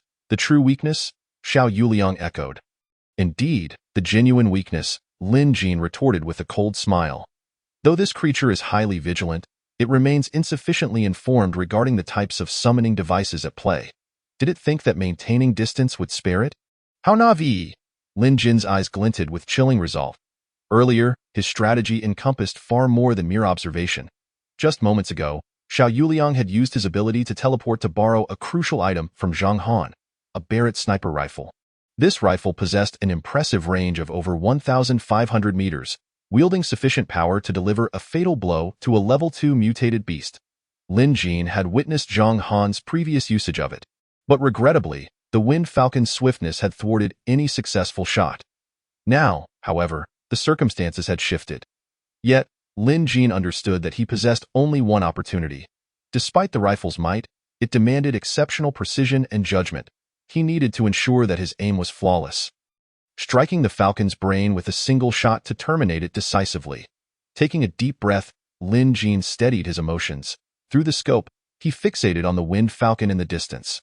The creature was wholly engrossed in tearing at the exotic beast's carcasses, blissfully unaware of the impending peril. His finger rested gently on the trigger, his heartbeat quickening, yet his hand remained steady as a rock. He awaited the optimal moment, anticipating the instant the falcon would reveal a vulnerability. His psychic abilities reached their zenith. Under his mental perception, the falcon's core consciousness coalesced into a vibrant red point, akin to the brightest star in the night sky, clear and resplendent. This crimson point represented the falcon's vital weakness, the key to delivering a lethal blow. Calmly, he aimed at this point, his finger poised on the trigger, biding his time for the perfect opportunity, at last, as the falcon greedily gnawed at the beast's bodies. It lifted its head slightly to gain a more accurate aim. This minuscule movement appeared as a flash of lightning to Lin Jin, who seized the fleeting chance, with determination ignited in his gaze. Lin Jin inhaled deeply, channeling all his psychic energy into a singular focus. The psychic technique, mental shock, was unleashed in an instant. An unseen wave of psychic force surged forth like a torrent, racing toward the wind falcon. Simultaneously, Lin Jin's hand remained unwavering as he decisively pulled the trigger of the sniper rifle. The bullet from the Barrett sniper rifle and the psychic shock struck the wind falcon nearly simultaneously. The psychic shock collided with its core consciousness first. Before the wind falcon could react, a resounding boom echoed as the bullet pierced through its skull. The wind falcon let out a deafening shriek, its massive form quivering violently in midair before plummeting to the ground like a severed kite. It's done. It's doomed. Lin Jin exhaled in relief. Beside him, Xiao Yuliang witnessed this scene, his astonishment palpable. Elder brother, I could kneel before you. Aside from childbirth, is there anything you cannot accomplish? At this moment, Lin Jin did not respond to his words. Instead, his eyes were tightly shut, as if he had succumbed to a profound state of contemplation. Xiao Yuliang suddenly sensed Lin Jin's unusual demeanor, and a flicker of doubt arose in his heart. Just as Xiao Yuliang was grappling with his confusion, a powerful aura erupted from Lin Jin, instantly solidifying the air around them. This aura was formidable and profound. Second brother, you've ascended to level 2. Xiao Yuliang exclaimed in shock. He quickly retreated a few steps, granting Lin Jin ample space. He understood that at this critical juncture, any disturbance could potentially hinder Lin Jin's progress. As time passed, the aura surrounding Lin Jin gradually stabilized. When Lin Jin reopened his eyes, they sparkled with a more radiant light. He felt the formidable power surging within him, as if the entire world lay within his grasp. I have succeeded. Lin Jin inhaled deeply, a satisfied smile gracing his face. Little feng shui, down. Little level 2, down. Meanwhile, Cheng Yi and Su Zhou in the distance also heard the chilling scream of feng shui. Cheng Yi remarked, second brother has triumphed. Let us go to him. Su Zhou, brimming with excitement, responded, I knew it. Nothing can thwart my second brother. He is my god. Cheng Yi smiled, let us go see and clean up the battlefield. Su Zhou nodded in agreement, and the two hastened towards Feng Shui. As they approached, they began to detect the metallic scent of blood in the air. The two quickened their pace, feeling both anxious and curious to witness the scene. At last, they arrived at the battlefield, where Feng Shui's massive body lay motionless on the ground. Not far from it stood Lin Jin and Xiao Yuliang, both sporting satisfied smiles. Cheng Yi and Su Zhou stepped forward, and upon seeing Feng Shui's wounds and the scattered bullet casings, they instantly grasped what had transpired. Second brother, please accept my knee. Su Zhou shouted excitedly, bending down in an exaggerated gesture. Lin Jin, observing this, smiled and shook his head. He assisted Su Zhou to his feet, saying, it is our collaboration that brought this about. Had I encountered it alone, I would not have been able to achieve this. Cheng Yi nodded in agreement, remarking, indeed, I was previously concerned that feng shui would continue to pose a threat to us, yet it has been resolved so swiftly. This is truly wonderful. Xiao Yuliang scoffed. What is this? Could anything truly challenge second brother? Furthermore, I must share a more astonishing piece of news. What news? Cheng Yi inquired. Speak quickly, Su Zhou urged. Xiao Yuliang, naturally unwilling to withhold the revelation, immediately announced, second brother. He has broken through. Really? Cheng Yi and Su Zhou exclaimed in astonishment, their expressions reflecting their disbelief that he had advanced so rapidly. Tio break through at this moment. Lin Jin chuckled lightly, it was merely luck. I was only a step away before. You should be able to follow suit shortly. Upon hearing this, Xiao Yuliang and Cheng Yi felt their earlier disappointment dissipate like mist. Yes, they were merely a step away. They only needed to slay one more extraordinary beast. However, level 2 extraordinary beasts had been scarce on their journey. likely due to their prior exploits in the city. Just as the two were at a loss, Lin Jin suddenly became alert, sensing several formidable auras swiftly approaching. These energies were powerful and perilous, unmistakably belonging to extraordinary beasts of considerable strength. Lin Jin quickly realized that he had overlooked a critical issue. The scent of blood from the corpses of these beasts would attract the attention of others. No wonder Feng Shui had been so eager. Lin Jin lamented internally, understanding that Feng Shui's haste was not driven by hunger, but rather by a desire to swiftly dispose of these bodies to avert further complications. Now, the situation had escalated beyond redemption. Lin Jin swiftly scanned his surroundings for a suitable battleground. "Boss, Yuliang, Xiaozhou, prepare for battle," Lin Jin commanded softly, simultaneously unleashing his mental abilities in readiness for the impending threat. Upon hearing this, Xiao Yuliang's eyes brightened. "Second brother, are there more extraordinary beasts? Are they level 2? At this, Chang'e also grew anxious, yearning for his own advancement. Lin Jin rolled his eyes, stating, "Indeed, they are level 2. But not merely one. We have a predicament on our hands. Not one? How many are there?" Xiao Yuliang queried in surprise. Lin Jin concentrated, responding, 3, and each is formidable. "Then, second brother, should we avoid them?" Xiao Yuliang asked, a hint of worry in his voice. Su Zhou muttered defiantly, "What is there to fear? The greater the storm, the more valuable the fish. Let us confront them." Xiao Yuliang, not wishing to engage with the overly enthusiastic Su Zhou, retorted, "You are level 2. But we are still level 1. We would be at a disadvantage in a fight." Lin Jin replied with a serious tone, "Let us attempt to engage. If we cannot prevail, we shall retreat. First, let us swiftly eliminate one. And afterward, it would be best if you two could break through." Xiao Yuliang and Chengyi nodded, knowing that Lin Jin would not endanger them at that moment. They too sensed the unusual auras surrounding them and readied themselves for battle. The four stood back to back, forming a defensive formation, bracing themselves for the approaching extraordinary beasts. However, when Lin Jin finally discerned the true nature of the 3 extraordinary beasts, his expression shifted to one of perplexity. One of them appeared somewhat silly and adorable. Chapter 33.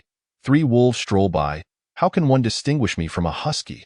As the 3 extraordinary beasts gradually came into focus amidst the hazy light, the 4 finally beheld them clearly. 2 were wolves, emanating an aura of ferocity, their massive forms each comparable to the combined might of 2 lions. They stood ready on the battlefield, muscles taut and eyes sharp, as if poised to launch a lethal assault at any moment.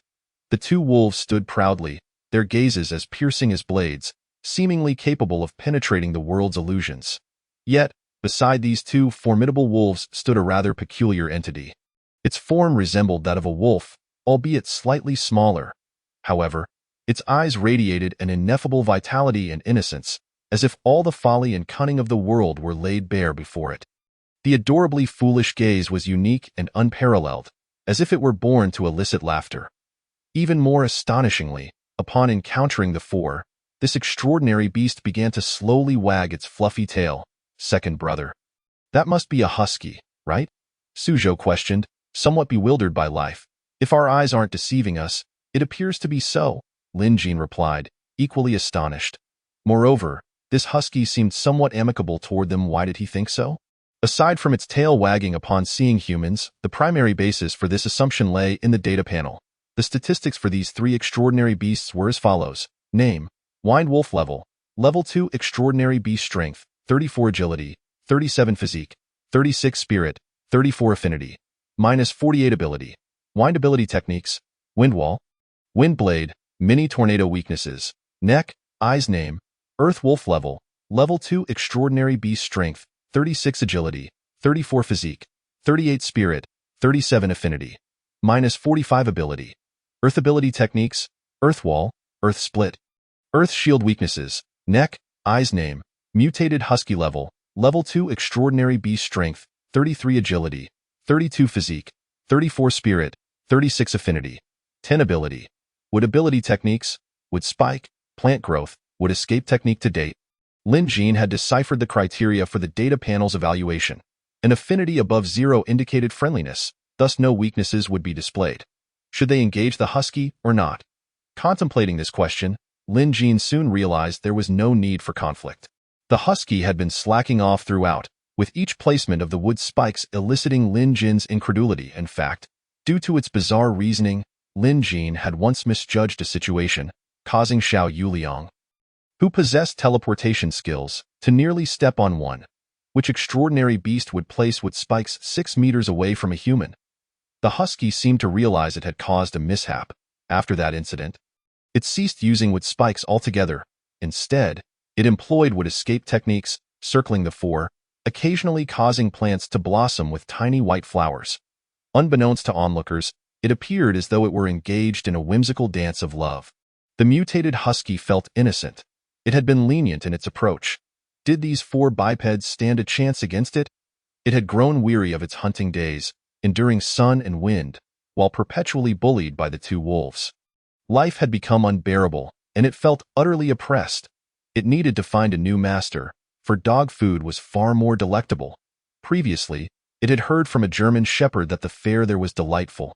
With daily servings of sausages and large bones, it had initially taken an interest in the one clad in camouflage that morning, yet that fellow had proven to be a coward, fleeing without so much as a shadow.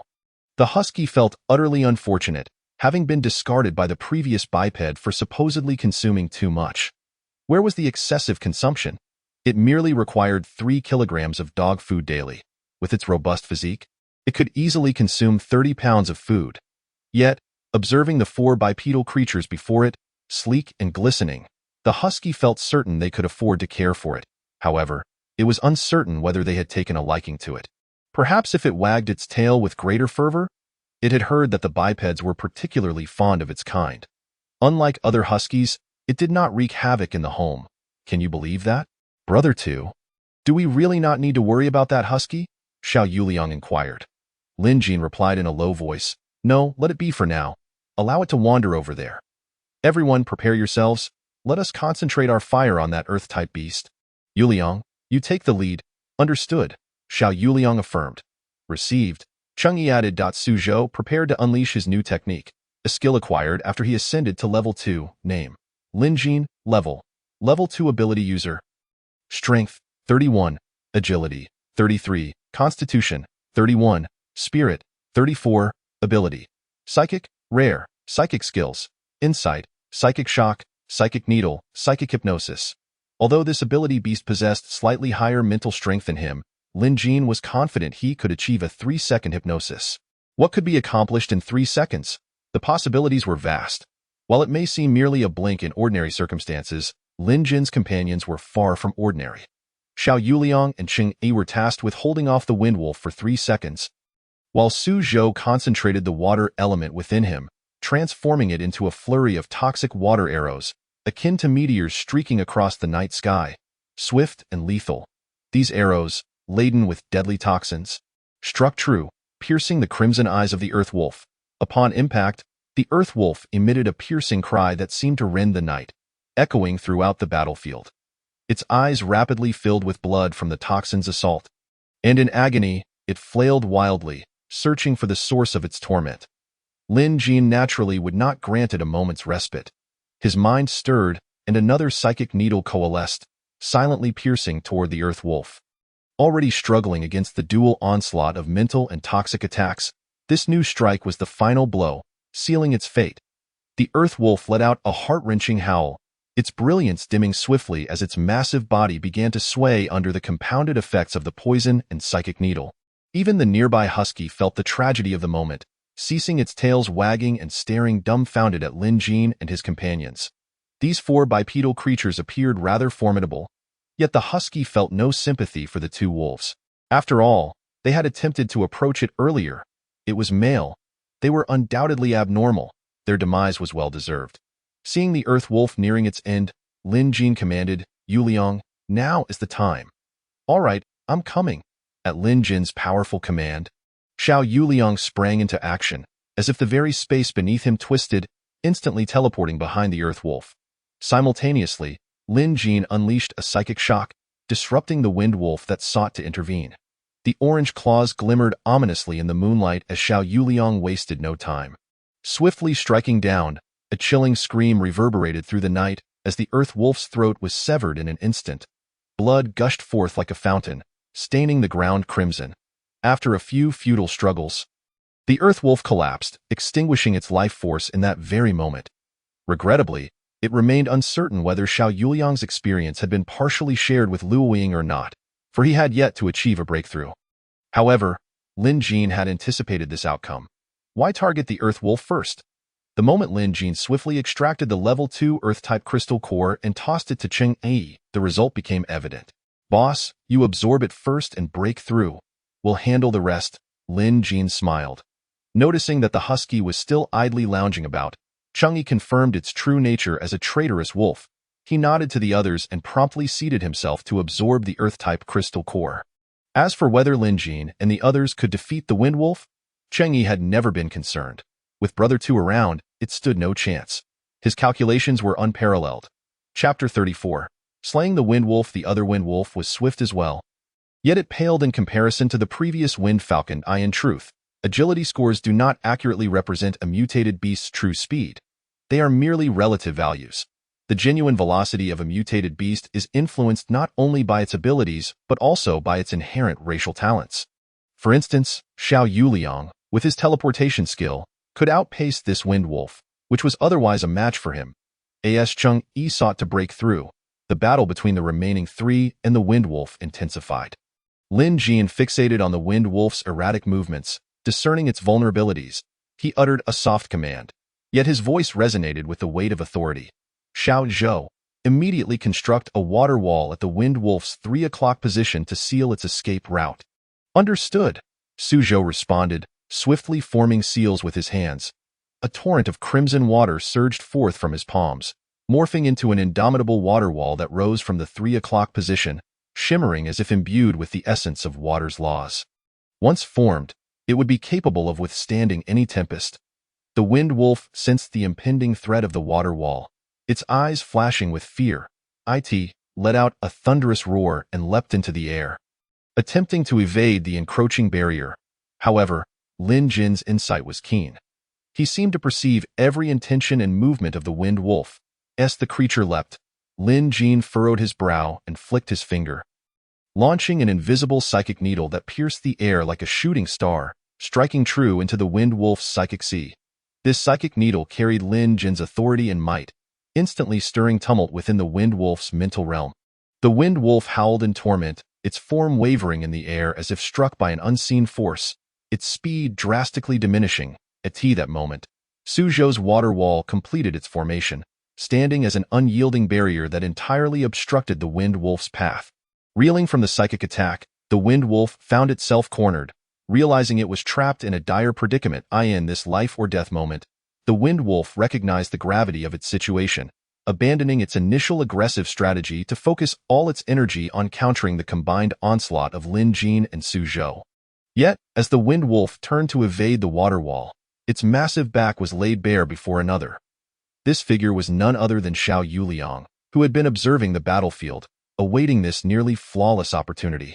Understanding that confronting the Wind Wolf head-on would be too slow given his current state, he chose to trust Lin Jin and Su Zhou to create the perfect opening for him. At this moment, the Wind Wolf's back was akin to a colossal target, completely exposed to Xiao Yuliang's gaze. A glimmer of determination sparked in Xiao Yuliang's eyes as he stealthily gripped the fiery orange claws, which seemed to radiate with an intense flame capable of incinerating all. Without hesitation, he moved like a specter, appearing silently behind the Wind Wolf, aiming for its most vulnerable points. Though the Wind Wolf was formidable, its male nature rendered its underbelly a critical weakness, as per Xiao Yuliang's assessment. In this sudden assault, the Wind Wolf let out a piercing, agonizing scream as something vital was severed from it. Its body trembled violently, barely able to remain upright, its eyes reflecting pain and fury. The unexpected turn of events caused the nearby husky to tense up, having previously lounged lazily with its tail lazily wagging. Suddenly, it clamped its tail tightly, its usual playful expression replaced with a hint of terror. How brutal! The husky felt as though it had dug its own grave. These 4 bipedal creatures were truly fearsome. Was it wise to choose them as masters? At that moment, none, including Lin Jin, anticipated Xiao Yuliang's choice of target. The scene of physical castration left all the male creatures present feeling a chill in their nether regions. Even Cheng Yi, meditating nearby, instinctively tightened his legs. Indeed, that area was lethal for males. Before the Wind Wolf could take 2 steps, a thunderous crash echoed as its massive form collapsed, shaking the very ground. Lin Jin regarded Xiao Yuliang with a peculiar gaze. This unfolding scene was not part of his original calculations. Xiao Yuliang, slightly embarrassed, stammered, "Apologies, it was an accident. I intended to strike its kidney, but I didn't expect." "Do you think I'm a fool? Do you take me for a ghost to be fooled by such antics?" Lin Jin observed Xiao Yuliang with an enigmatic expression. "No need for explanations. I comprehend perfectly. Yuliang, you truly have impressed me. You've learned to identify weaknesses on your own. Very commendable." As soon as the words left his mouth, Xiao Yuliang immediately felt an overwhelming sense of embarrassment. He stammered, "Second brother, let me explain. It's not what it seems." At that moment, Suzhou covered his ears and chimed in perfectly, "I can't hear you. I can't hear you. I can't hear you." Lin Jin smiled helplessly, saying, "Enough already? I didn't mean to blame you. Let's resolve this matter first." The Wind Wolf had completely relinquished its initial desire to contest for food. Drawn by the scent of the corpses, it had arrived. But now the 2 bodies had vanished without a trace, as if they had never existed. Faced with Lin Jin, Suzhou, and Xiao Yuliang, 3 formidable opponents, the Wind Wolf realized it was ensnared in an unprecedented crisis. It began to feel a primal fear, a deep-seated terror urging it to flee from this perilous place. Thus, the Wind Wolf slowly rose and began to retreat cautiously, its body tense and poised for an immediate escape. Its eyes glinting with ferocity, yet overshadowed by helplessness and dread. The Wind Wolf turned and bolted into the distance, its heart ablaze with thoughts of anger and revenge. It vowed to find these individuals in the future and exact retribution to alleviate its inner resentment. Naturally, Lin Jin and the others would not allow the Wind Wolf to escape so easily. Should the wolf turn back, it would be for a reason, either to repay a debt or seek vengeance. If it managed to flee, it would undoubtedly become a significant threat in the future. At this moment, Cheng Yi, who had already advanced to the 2nd level, officially joined the fray, augmenting the team's combat prowess. Cheng Yi's participation tilted the scales further in their favor. With his upgraded 2nd level power, he swiftly deployed both a soil wall and a soil shield as dual defenses. These 2 barriers seamlessly blocked the Wind Wolf's path to escape, leaving it with no avenue of retreat. Under the confinement of the soil wall and soil shield, the Wind Wolf grew increasingly agitated. It roared, furiously clawing and biting at the earthen barricades, but to no avail. The 2nd level soil wall and soil shield were not easily breached. Cheng Yi continuously adjusted his abilities to keep the Wind Wolf ensnared at the center. Realizing it could not escape, the Wind Wolf felt a surge of unwillingness. If not for the betrayal of that traitor, it would never have found itself in such a predicament. With a gaze filled with hatred, the Wind Wolf fixated on the circling husky nearby. Its eyes brimming with fury and resentment, as if to say, "Even in death, I shall take a piece of flesh from you, the traitor." The husky seemed to sense the Wind Wolf's intense animosity but showed no signs of fear or anxiety. Its tail stood proudly erect, ears pinned back against its head, its eyes radiating a sense of provocation and delight. Observing the Wind Wolf sprawled on the ground, seemingly devoid of strength to retaliate, the husky boldly approached and barked playfully, attempting to leave a good impression on its new masters, eager to prove its contribution in battle. Unbeknownst to it, this action would bring about its own doom. The Wind Wolf's hatred suddenly ignited a final burst of strength, launching itself at the husky. The husky's reaction was a beat too slow. It scrambled to evade, but it was already too late. The Wind Wolf's sharp claws and teeth swiftly tore into the husky's thigh, eliciting a painful yelp. Lin Jin, Cheng Yi, Suzhou, and Xiao Yuliang rushed forward to rescue the husky upon witnessing the attack. Just then, Luo Ying appeared at the perfect moment in front of the husky. What a pity it would be if this husky were to perish. Her arrival also made Lin Jin realize for the first time that not all mutated beasts were foes. Some could indeed be delightful companions. In the end, it was Xiao Yuliang who delivered the final blow, and with that kill, he officially reached the 2nd level. At that moment, the 4-person team had finally achieved full membership at the 2nd level. Luo Ying's upgrade was somewhat complicated and will be discussed later. Xiao Yuliang's panel data underwent some changes following his breakthrough. Name: Xiao Yuliang level Second level ability user strength, 32 agility, 31 constitution, 31 spirit, 32 affinity, 96 ability. Contract, rare, ability technique, teleportation from a numerical perspective. The changes were not particularly significant, but for Xiao Yuliang, a rare ability user of the contract type, ascending to the second level meant more than mere statistics. Upon sensing his breakthrough, Xiao Yuliang exclaimed joyfully, "Second brother, I have gained an additional contract slot. I can now contract another ability beast." "I understand, but let's focus on the task at hand. We need to dispose of these corpses quickly. We've been separated from the team for over an hour now," Lin Jin said solemnly. Hearing this, Xiao Yuliang squatted down and asked, "What is the most valuable thing among these corpses besides the crystal cores?" "The most valuable?" Lin Jin pondered, gazing at the three corpses. Momentarily taken aback. Name: Wine Falcon status, deceased remaining value. Second level wind attribute crystal core, sharp claws, beak. Second level wind falcon meat name: Wine Wolf status, deceased remaining value. Second level wind attribute crystal core, sharp claws, wolf pelt. Second level wind wolf meat name: Earth Wolf status, deceased remaining value. Second level earth attribute crystal core in use, sharp claws, wolf pelt. Second level earth wolf meat. Strictly speaking, the value of these three corpses was quite similar. The crystal cores, of course, were invaluable for individuals of the same attribute to advance. If Lin Jin had to choose, he would say that the claws of the Wind Falcon were the most lethal weapons he had encountered thus far. If fashioned into a set of clawed gloves, they would be the perfect match for practicing the unparalleled 9-in white bone claw technique. Unfortunately, they did not have the means to cultivate such a divine skill. "This claw is impressive. Does anyone wish to give it a try?" Lin Jin inquired of the other three. Upon grasping Lin Jin's intention, they all shook their heads vigorously. "Are you kidding? This is not something for a man to train with. Why don't you give it a try, second brother?" Lin Jin, naturally uninterested, fell silent for a moment before stating, "Then let's keep it. It might be of use to someone in the future, or we could trade it for something else." Suzhou suddenly seemed to have an idea and remarked, "Sure, I think my sister might like it. Her claws hurt when she scratches me." Lin Jin nodded. "Then when we next see her, we can present it as a gift." Once this suggestion was put forth, the others had no objections. After all, they had no use for such a thing.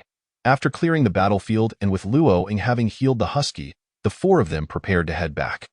As for the husky, Lin Jin felt no attachment to it. He merely thought it would be a shame for such a uniquely peculiar life to perish. However, if Yuliang were to take it in, he did not wish for a fool to disrupt the team's seriousness.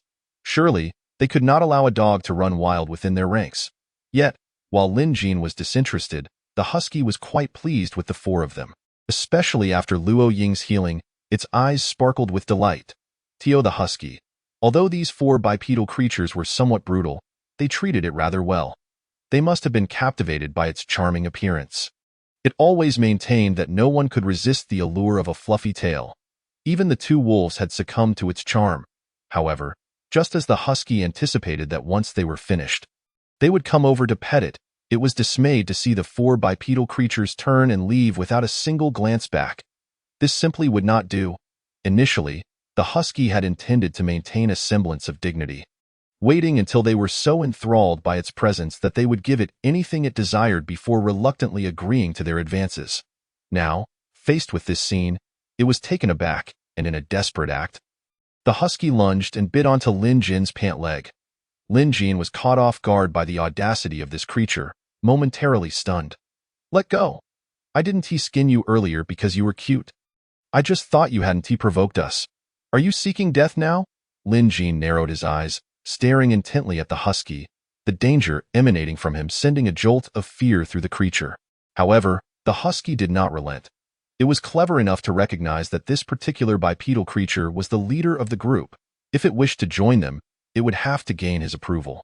Seeing this unfold, Lin Jin's expression darkened, and he found himself at a loss. Should he strike or let it be? If he had known better, he would have prevented Luo Ying from healing it. Was he truly going to have to eliminate this foolish creature? Xiao Yuliang, observing the increasingly enthusiastic wagging of the husky's tail, couldn't help but think of his own large white dog at home. He wondered if it were still alive. Yet, more pressing in his mind was the concern for his parents. How were they faring in the rural area? But alas, this question had no answer at that moment.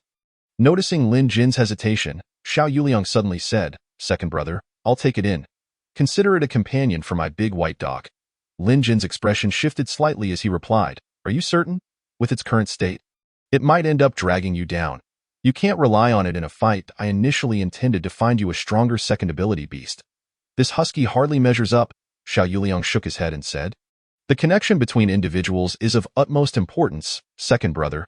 We have encountered numerous mutated beasts, yet as far as human-friendly ones go, there are only two, including Luoying. I believe it deserves a contractual position." Upon hearing this, Lin Jin fell silent, understanding Xiao Yuliang's intent.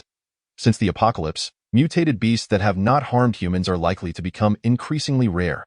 If this husky is left unchecked, it may very well find itself at odds with humanity in the future. Viewed from this perspective, the husky is indeed suitable. At least for the moment, it belongs to the camp of human allies. Nevertheless, Lin Jin still wished to conduct an experiment. The outcome of this experiment would determine his future attitude towards this particular dog. Under the puzzled gazes of the other three, Lin Jin retrieved a handful of rice seeds from his spatial storage. These were gathered before the apocalypse, born from a sudden whim. He was uncertain whether the land in this new world could sustain crops. However, this husky possesses the ability to stimulate plant growth, making it the perfect subject for his experiment. Lin Jin gazed intently at the husky and said, "I believe you can comprehend my words. Unleash your powers and give it a try." The husky initially appeared perplexed, but soon understood what this bipedal creature wanted it to do: plant seeds. Was that not within its capabilities? After all, it was quite adept at digging. Amidst the astonished looks of the four, the husky directed its ability, plant growth, at the spot where Lin Jin had sown the seeds, declaring, "5 dogs prosper." Alas, even after exhausting its powers, the husky could only coax the seeds to sprout. Once it was completely drained, the process came to a halt. Lin Jin, witnessing this scene, felt a surge of joy. This meant that it was indeed possible to cultivate in this desolate world, albeit with much greater difficulty than before.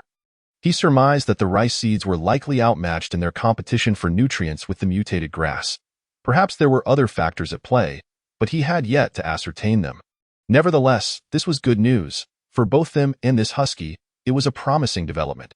After all, who would refuse a dog that could farm? This husky was indeed a keeper. Chapter 36. Exchange contracts agreed upon by both parties are relatively straightforward. And within a few seconds, the pact between Xiao Yuliang and the little husky, the name given to the dog, was completed. Once this matter was concluded, the four immediately set off to catch up with the main group. "Yuliang, what abilities did you gain from the contract?" Lin Jin inquired as they walked. Xiao Yuliang sighed, "Alas, I did not receive plant growth. I only acquired wooden spikes." Lin Jin chuckled, "Wooden spikes are not so bad. They are superior to wood escape and can complement your teleportation." Noticing Lin Jin's familiarity with the skills of the little husky, Xiao Yuliang asked in confusion, "Second brother, do you know about all the abilities of the mutant beasts?" Lin Jin nodded. "My ability is rather unique. I can see them. That power is formidable. It truly suits you, second brother," Su Zhou marveled. Upon the four's return to their previous location, the others awaited them. Witnessing this scene, Lin Jin felt a sense of reflection. They truly had no need to rush. Given the current pace of the main force's march, the four, all at level 2, would soon catch up. Although he acknowledged this, Zhang Han remarked, "You four are worth waiting for." No one opposed the decision. Lin Jin felt a ripple of emotion. Their earlier endeavor was primarily due to their disdain for the Wind Falcon, as well as his promise to Zhang Han to protect them. Even though Zhang Han had not reiterated this agreement later, having received the items, Lin Jin saw no reason not to assist. The apocalypse does not necessitate a saintly demeanor, nor does it imply that one must view everyone as an enemy. Furthermore, Lin Jin would later require Zhang Han's assistance, making a closer relationship all the more beneficial. With the return of the four, the main group promptly resumed their journey under Zhang Han's command. However, Lin Jin approached Zhang Han once more, wishing to negotiate another transaction.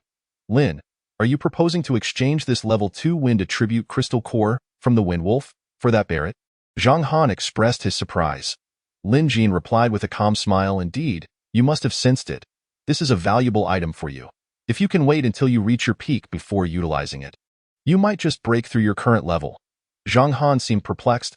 "But why? Lin, you are offering me this information for free. This deal seems rather one-sided." Lin Jian gestured to silence him. I have no intention of joining the military, but I may need your assistance with certain matters later. This information is something I promised earlier. As for your claim of me losing out, exchanges are based on mutual needs. If both parties are satisfied, it is not a loss. There is no second Qin Shi Huang to unify currency in this apocalypse. After hearing this, Zhang Han could only manage a wry smile. Lin, you not only possess such formidable abilities and strength, but you also have extensive knowledge about the apocalypse. With your capabilities, you would be a top-tier individual even in the military. Power, wealth, and women would all be within your grasp. Why do you not wish to? Lin Jin interrupted him, because there is no time for that. Officer Zhang, to me, some things hold greater importance than what you mentioned. I am merely an ordinary person, unable to bear such a heavy burden. Zhang Han gazed intently at Lin Jin and said solemnly, you are more than capable of bearing it. Lin Jin smiled and declined, I am unwilling. Perhaps you do not know, but before the apocalypse, I even took the civil service exam, yet I understand that it was merely a way to justify my dreams for the first half of my life. The constraints of rules and regulations have become shackles for me now. And what about them? Are they in the same situation? Zhang Han felt his composure slipping. I will stand with second brother, Xiao Yuliang suddenly declared from the left. Wherever second brother goes, I shall follow. Su Zhou chimed in from the right. I trust in second brother. His choices are my own, Cheng Yi added, emerging from behind. You all? Zhang Han pointed at the four, a wave of unnameable frustration swelling within him. Yet, it quickly subsided. Indeed, in this era, what right did he have to impose demands upon them? These four were merely ordinary students. It was still up to him to shoulder the burden. Zhang Han turned to Lin Jin and said gravely, I agree to the previous transaction. However, I must inform you that I have no stock of Barrett ammunition left, only what remains in your magazine. Any subsequent replenishment will have to wait until we reach the military base. And you will need to find a way to procure it. Lin Jin was not perturbed by this tone. Rather, he viewed it as a normal response. Refusing Zhang Han earlier would alleviate some subsequent troubles. Although he was unfamiliar with the military base, he knew that in populous areas, conflicts are inevitable. He did not have the luxury of time to engage in internal strife. Now, strength was of the utmost importance. Power is alluring, but it is not his pursuit in a time of peace. Perhaps his desires would be more substantial, but for now, it was better to refrain. During the next few hours of travel, the main force encountered numerous mutant beasts. The majority could be handled by the armed police forces, while a few required the intervention of Lin Jin and his companions. Throughout this process, Zhang Han successfully advanced to level 2. And naturally, the four also made significant gains. By 1 o'clock in the afternoon, the main group paused for a brief rest. Second brother, let us tally our gains, Su Zhou suggested excitedly. Lin Jin smiled and said, all right, I will list them. And you all take note. 1 Level 2 Water Attribute Crystal Core, obtained from a mutated frog. Additionally, we collected 1 frog skin and several pieces of frog meat. 2 Level 2 Wood Attribute Crystal Cores, sourced from mutated rabbits, along with 1 rabbit skin and several pieces of rabbit meat. 2 Level 2 Fire Attribute Crystal Cores, derived from mutated wild chickens, yielding several pieces of wild chicken meat. That's all? Cheng Yi exclaimed. In just 2.5 hours, we managed to defeat 5 Level 2 mutated beasts? Lin Jin sighed. If we consider from this morning, we have already dealt with a Level 2 Blood Bat King, a Level 2 Orange Cat, a Level 2 Wind Falcon, and 2 Level 2 Wolves. That totals a staggering 10 Level 2 mutant beasts. Su Zhou expressed concern. Second brother, is it possible that we are encountering too many mutant beasts? What will happen next? Xiao Yuliang's expression soured. The situation will only worsen, with more powerful beasts emerging. Can we return home? Lin Jin replied with a faint smile. It is not so dire. Although they are growing stronger, we too are evolving. As long as our evolution outpaces theirs, do not lose heart. The current stats of the four had improved significantly compared to before, with their four-dimensional values now reaching 40. Cheng Yi sighed. I am not worried about our strength. I fear that those at home may not hold out until we return. This statement silenced Lin Jin. Indeed, if the current pace of evolution continues, it would not be long before humanity's conventional weaponry became obsolete. At that point, they would truly have to rely on their abilities. We must hasten our pace. Once we reach the base, I will find a way for us to return home. Lin Jin assured. I trust you. Cheng Yi responded. Second brother, I too have faith in you. Su Zhou echoed, I believe in you. Second brother. Xiao Yuliang added. At lunch, they prepared a sumptuous roasted chicken, infused with the unique flavor of the second-level mutated beasts, enhanced further by the barbecue seasonings, resulting in an astonishing taste. However, the four individuals partook of the meal with a lack of enthusiasm, rendering the experience akin to chewing wax.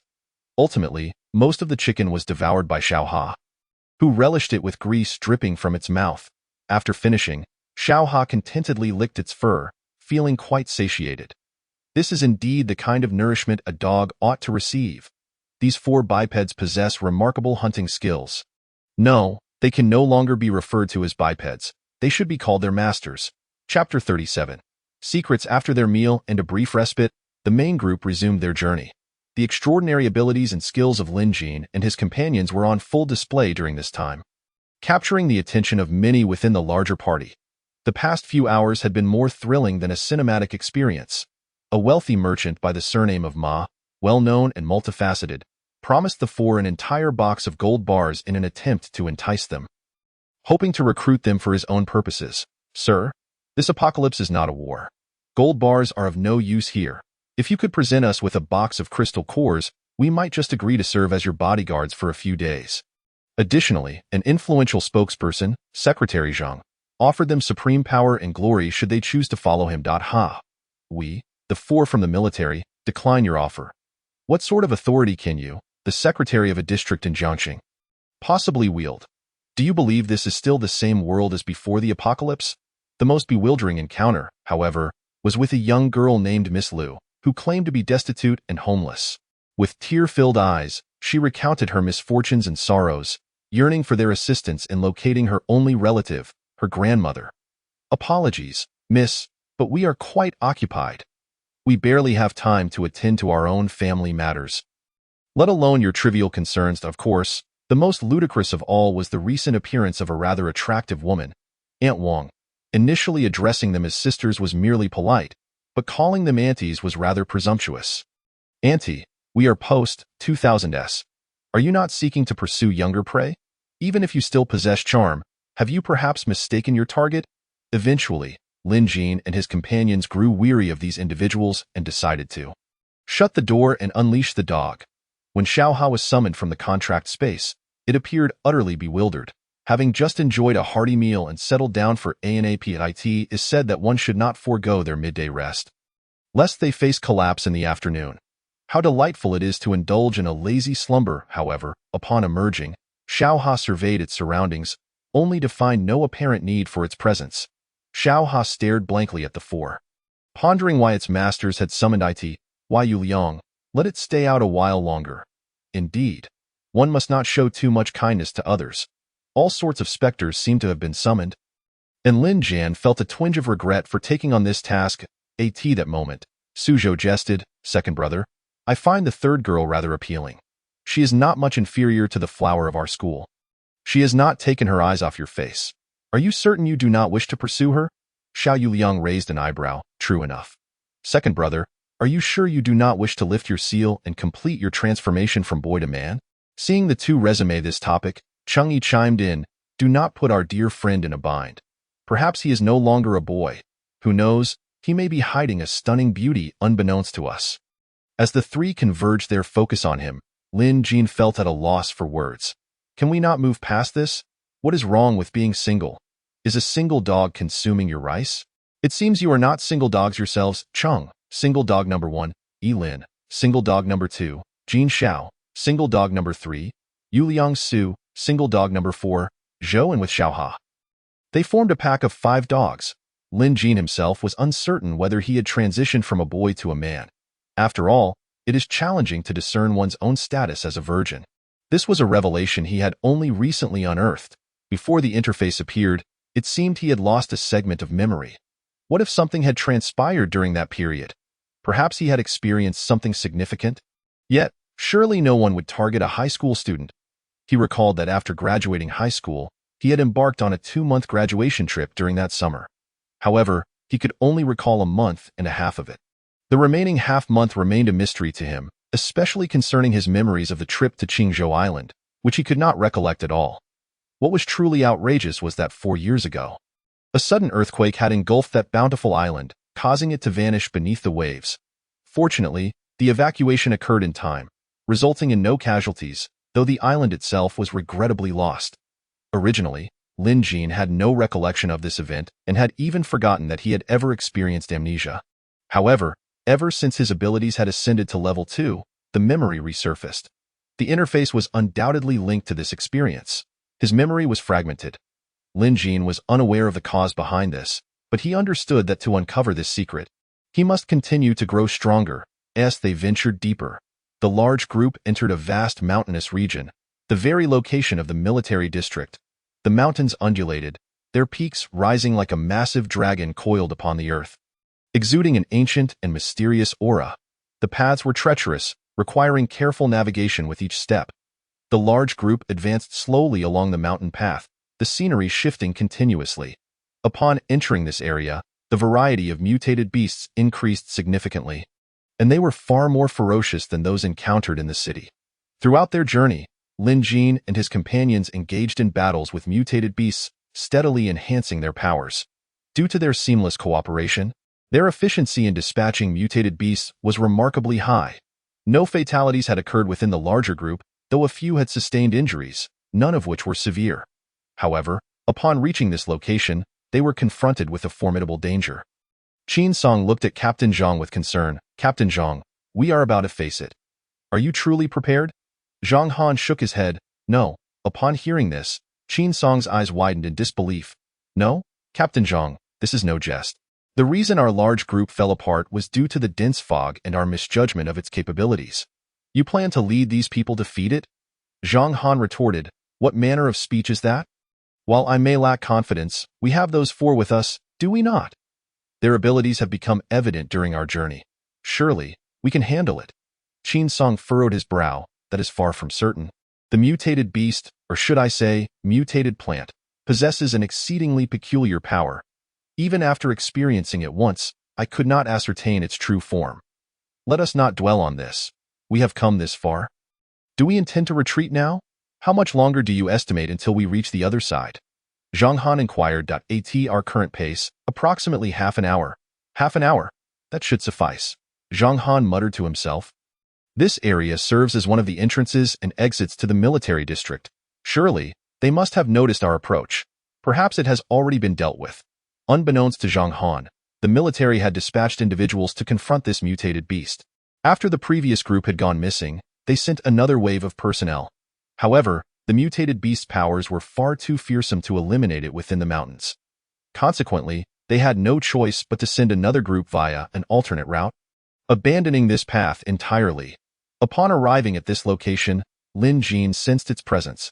To his astonishment, the mutated beast's abilities were also of the mental variety. Moreover, as Lin Jin detected its presence, it became aware of him in return, instinctively attempting to strike at Lin Jin. Only when it fully unleashed its power did Zhang Han and the others grasp the true horror of this mutated beast. It could manipulate all the flora across the mountains. Whether a mutated beast or a common plant, everything lay within its control. Even more terrifying was the fact that, apart from Lin Jin, everyone else who entered its territory had already been affected by its mental force. This posed a significant dilemma for them. Lin Jin strained to maintain his mental abilities, managing to shake off the creature's influence. However, upon clearly seeing its form, Lin Jin found himself utterly stunned. Could it truly be? Chapter 38. A strategic enchanting mushroom. Could it really be it? Lin Jin peered through the colorful illusions and finally discerned what it truly was. A mushroom the size of a soccer ball. Radiant with vibrant colors. Name. Rainbow mutated mushroom. Enchanting mushroom. Level 2 mutated plant strength. 60. Max level 2. Agility. 60 constitution. 60 spirit. 60 affinity. Minus 100. Unending conflict. Ability. Mental. Rare. Ability techniques. Mental shock. Mental hypnosis, mental control weakness. It's core, to be honest. The moment Lin Jin laid eyes on the data panel of this mutated mushroom, he entertained the thought of retreating. Name. Lin Jin level 2 ability user strength, 49 agility, 50 constitution, 48 spirit, 53 ability. Mental, rare, ability techniques, insight. Mental shock, mental needle transformation. In the realm of mental hypnosis, Lin Jin found himself woefully outmatched, particularly given that his opponent was accompanied by a plethora of flora and fauna. However, he understood that with a negative 100 affinity, it would never allow him to escape. Within the entire squad, he was the only one cognizant of their plight. If he were to exhaust all means and flee, it was uncertain how many of them would survive. Thus, he resolved to confront this adversary. Swiftly, Lin Jin unleashed a mental energy needle aimed directly at the enchanting mushroom. This represented his paramount advantage over the creature, a skill of his own invention. Upon being struck by the sharp mental energy needle, the enchanting mushroom dissipated like smoke under the piercing glow of the attack, crumbling into countless tiny fragments that mingled with the air, as though it had never existed. Lin Jin's gaze sharpened, and he soon realized that the entity he had just attacked was merely a manifestation of the enchanting mushroom. Its true form lay hidden in the shadows.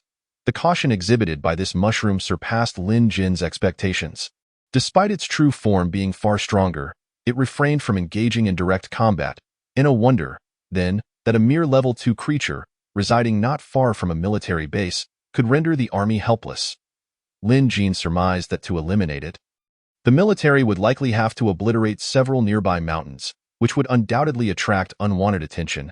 Given their proximity to the base, it seemed this mutated mushroom had previously been intimidated by the base's advanced weaponry, causing it to conceal its true form. This was fortuitous for Lin Jin. Had it unleashed its full potential, he would have been left with no recourse but to awaken a few comrades with his mental power and flee. Taking a deep breath, Lin Jin recognized that his struggle with the enchanting mushroom was only just beginning.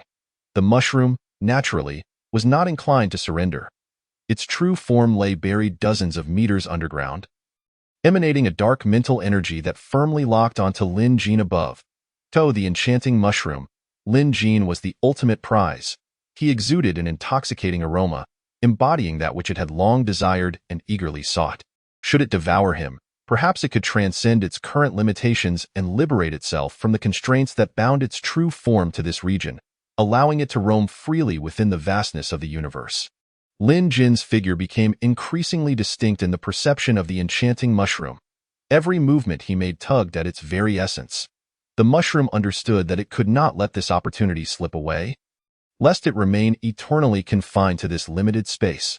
Its roots delved deep into the earth, siphoning energy from the ground, and its singular objective became clear: to deplete Lin Jin's extraordinary abilities. As the mushroom's powers surged once more, the surrounding air tightened as if gripped by invisible hands, becoming heavy and oppressive. The ground trembled slightly, heralding the impending tempest. The eyes of Lin Jin's companions grew increasingly dazed. Even Cheng Yi and the others, who had just freed themselves from the enchantment, fell victim to its powers once again, losing their combat effectiveness. Moreover, driven by this force, numerous mutated beasts of level 2 and below were summoned by the enchanting mushroom: lizards, squirrels, snakes, and wild boars, numbering perhaps 30 in total, alongside some level 1 plants. Each beast was at peak level 1, teetering on the brink of level 2. Why not level 2? Because the enchanting mushroom had yet to break through to level 3. Despite being at the pinnacle of level 2, with its current capabilities, controlling creatures of the same level proved challenging. It could manage them for only a limited time, and should it sustain injury, the level 2 beasts would likely break free from its grasp. Level 1 beasts, however, were different. They would obey even to the point of death. In this precarious situation, the enchanting mushroom opted to summon dozens of peak level 1 beasts to exhaust Lin Jin. These creatures, their eyes glimmering with confusion and fervor as if under the sway of a mysterious force, surged toward Lin Jin's location. Standing firm, Lin Jin's gaze was as cold as the stars. Acutely aware of the frenzied stares of the beasts surrounding him, reminiscent of hungry wolves eyeing their prey. Yet, he showed no signs of retreat. "You wish to wear me down. You must be gravely mistaken." Lin Jin scoffed inwardly, a flicker of disdain crossing his eyes. He had traversed countless formidable beasts along his journey. How could he be intimidated by these underwhelming foes? Instead, he felt a surge of excitement. He had lamented the lack of level 1 crystal cores, his energy progress bar growling with hunger. Now, these beasts appeared as unwitting prey, perfectly aligning with his desires. Taking a deep breath, Lin Jin absorbed the tense atmosphere enveloping him.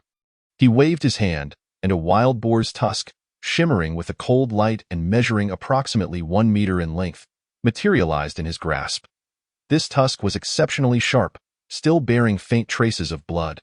Clearly a remnant of a fierce creature had been acquired an hour prior when he and Chang'e had successfully vanquished a level 2 mutated wild boar.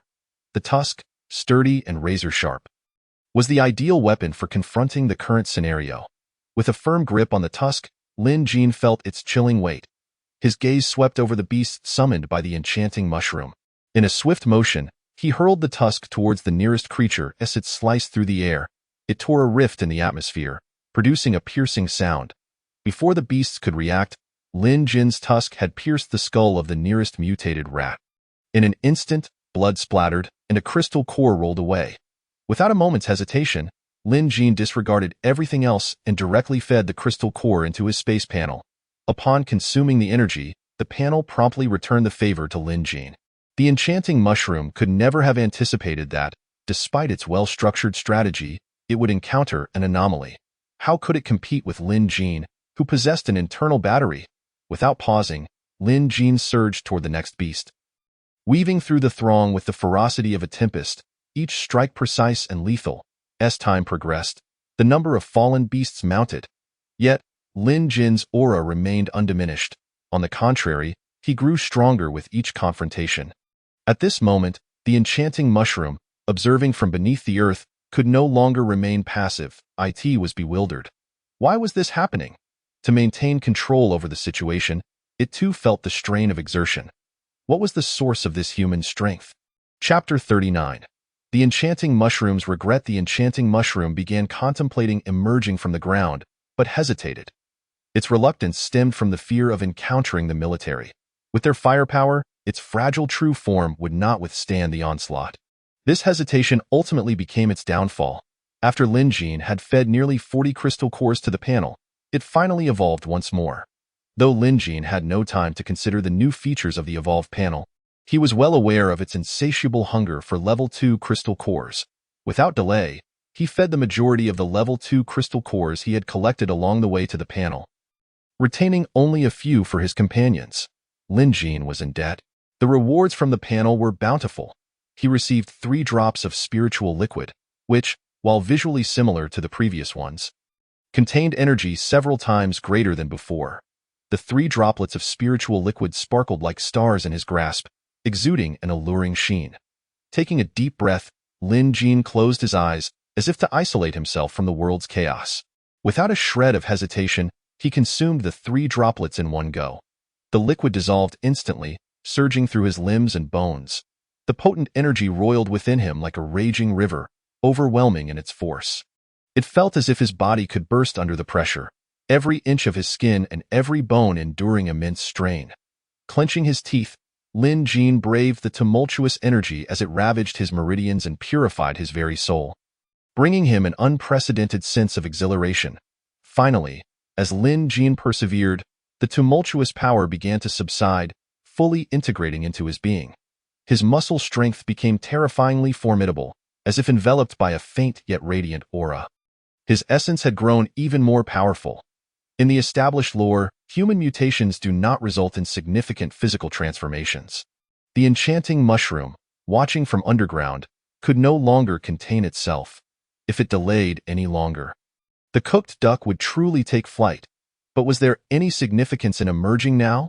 Lin Jin, feeling the power coursing through his body, realized that he no longer needed to fear the enchanting mushroom. Their panel data had now become equivalent. Name: Lin Jin. Level 2 ability user, max level 2, strength, 60 agility, 60 constitution, 60 spirit, 60 ability. Mental, rare, ability skills, insight, mental shock, mental energy needle, mental hypnosis. Lin Jin sat cross-legged, gazing at the mutated mushroom poised to breach the surface. A glint of cold light flickered in his eyes as a smirk curled at the corners of his mouth. He scoffed inwardly. You couldn't best me earlier. Do you seek death now? If you possess any sense, you would retreat or remain in slumber, lest you emerge to meet your demise. Lin Jin's voice was chillingly cold. However, The mutated mushroom seemed undeterred by Lin Jin's menacing presence. Instead, it struggled even more frantically. The speed at which it broke through the ground accelerated, for the mutated mushroom was acutely aware that it had made a grave error by missing its prime opportunity. Yet, it could not afford to abandon this man. Within mere seconds, the true form of the mutated mushroom appeared before Lin Jin. Contrary to its illusory appearance, the vibrant mutated mushroom was not colorful. It could be described as dark, or rather, a kaleidoscopic shade of black. The size of the mutated mushroom was astonishing, towering like a 3-story building, instilling a profound sense of oppression. Lin Jin smirked coldly, recalling their previous confrontation.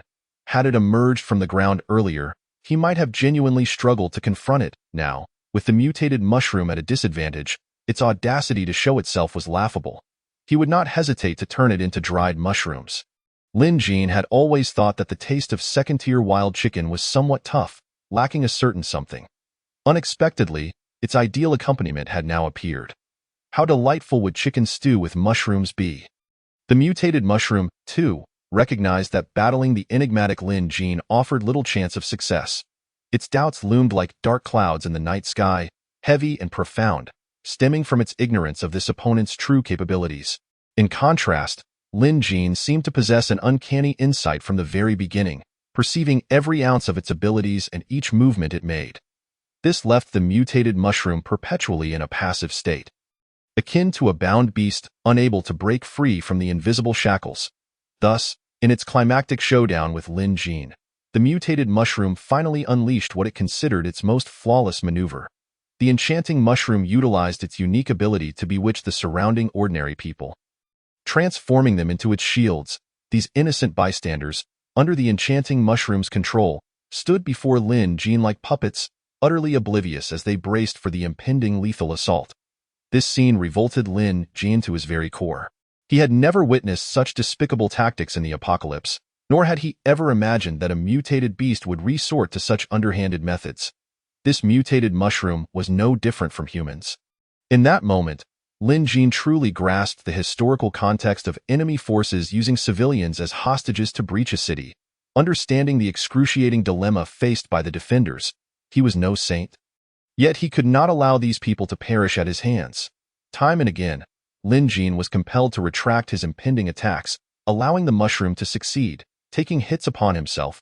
Observing the effectiveness of this tactic, the mutated mushroom grew bolder, leading Lin Jin's strikes to repeatedly miss their mark. Seizing the opportunity, it retaliated fiercely, using the innocent humans it controlled as cover to launch relentless attacks. Lin Jin felt the pain coursing through him. His resolve only strengthened. He could not allow himself to be led by the nose by this mutated mushroom. He must uncover a way to counter it. Lin Jin fixed his gaze ahead, his eyes gleaming with a sharp light. Suddenly, he recalled that the mutated mushroom had not summoned second-tier mutant beasts to assist it. Was its control over second-tier abilities insufficient? Indeed, after breaking its illusion, Xiao Zhou and the others had experienced a brief moment of clarity. This was his opportunity. While enduring the onslaught, Lin Jin began to retreat toward the trio, glancing back at Qing Yi and the others whenever he had the chance, seemingly conveying to the enchanting mushroom that these 3 individuals were of great significance to him. After multiple probes and confrontations, the enchanting mushroom gradually recognized a harsh reality. Defeating this opponent in a short span of time was nearly impossible. Unless it could pinpoint the other's weakness, it recalled the humans it had previously used as shields. Although Lin Jin had shown some concern for them, whenever they fell or were injured, his eyes displayed little emotional response. He appeared to be a detached observer, indifferent to their safety. However, the 3 individuals before him were different. Whenever he looked at them, a flicker of worry and tension crossed his gaze. This emotional fluctuation made the enchanting mushroom realize that these 3 held a unique place in Lin Jin's heart. Most crucially, these individuals emanated an aura that belonged solely to Lin Jin. The enchanting mushroom felt a pang of regret. Had it discovered this sooner, Lin Jin would not have become such a formidable adversary. Nevertheless, it was not too late. The enchanting mushroom felt a surge of delight, believing it had finally found the key to defeating Lin Jin, deciding to use these 3 as bait to lure him into a deeper trap. However, when it truly attempted to control the trio, it sensed a certain difficulty. This was a trap, Chapter 40. The past of Xiao Yuliang Linjin had been waiting for this moment. Wake up already. A thunderous voice exploded in the ears of the three, accompanied by an overwhelming wave of spiritual power, cascading like an immense river of stars, instantly shattering the enchanting mushroom's illusion. I in the face of this formidable spiritual force. The enchanting mushroom's illusion crumbled in an instant, and Cheng Yi's trio awakened, breaking free from the dreamlike state. The enchanting mushroom felt an unprecedented wave of fear and despair. No, it had to flee. Humph, after toying with us for so long. You think you can escape now, big mushroom? Lin Jin's lips curled into a sardonic smile, his eyes revealing a hint of sharpness, as a mental force pierced toward the fleeing enchanting mushroom. In this overwhelming field of spiritual power, Lin Jin's voice reverberated like thunder, causing the surrounding space to quiver slightly. Under this pressure, the enchanting mushroom realized it had lost its chance to escape entirely. This battle was nearing its conclusion, and the ultimate victor would be them. Big mushroom, your tricks end here. Cheng Yi's voice suddenly rang out. After playing for so long, it was our turn now, Su Zhou scoffed. The two had begun to gather their powers the moment they regained consciousness. With a swift gesture, Su Zhou unleashed a torrent of toxic arrows that surged toward the enchanting mushroom like a tempest. The massive form of the enchanting mushroom was left exposed to the relentless barrage of toxic arrows, and Cheng Yi's presence rendered any hope of retreating underground a mere fantasy. Its colossal body was riddled with gaping holes. Yet, as Lin Jin beheld this scene, rather than feeling joy, his heart was filled with anguish. These were all prime ingredients for a chicken stew, and to let Su Zhou ruin them, he wondered if they would still be edible. Noticing a hint of unnoticeable resentment in Lin Jin's gaze, Su Zhou was suddenly engulfed by an inexplicable doubt. He furrowed his brow, pondering. Could it be that my failure to extricate myself from the illusion made my second brother think I lacked cleverness? Leading to disappointment, Su Zhou could not have imagined that Lin Jin's thoughts had wandered to mushroom chicken stew. It was no wonder Lin Jin thought this way. The combat capabilities of the big mushroom's true form were weaker than he had anticipated. Its spiritual abilities were its true strength. Given Lin Jin's current prowess, even in a one-on-one confrontation, he would emerge victorious, not to mention having the assistance of three others. This moment, the enchanting mushroom wished fervently to strangle its past self from a minute ago. Why had it provoked these three individuals? Did it not realize that they were the strongest in the entire team, aside from its intended target? Well, it truly did not know. Now that it had lost its shield, how could it retreat? As the enchanting mushroom pondered this dilemma, it failed to notice that it had lost sight of one person. In a dark corner, Xiao Yuliang lay in wait like a coiled serpent, his gaze cold and predatory as he watched the enchanting mushroom. He was filled with an abiding loathing for this mutant beast, a hatred so deep it felt like an unfathomable abyss. Xiao Yuliang loathed this enchanting mushroom. This insidious creature was eerily similar to that woman, manipulating him at will, plunging him into endless agony and struggle. That experience was an everlasting pain in his heart, a humiliation he could never shake off. This moment, he saw the enchanting mushroom struggling to cope under the combined assault of Lin Jin, Cheng Yi, and Su Zhou, forced into a defensive stance. Unforgivable! Xiao Yuliang's voice resonated through the silence, imbued with fury and resolution. His eyes sparkled with a chilling light, as if he sought to condense all his resentment into this singular strike, and no longer concealing his form.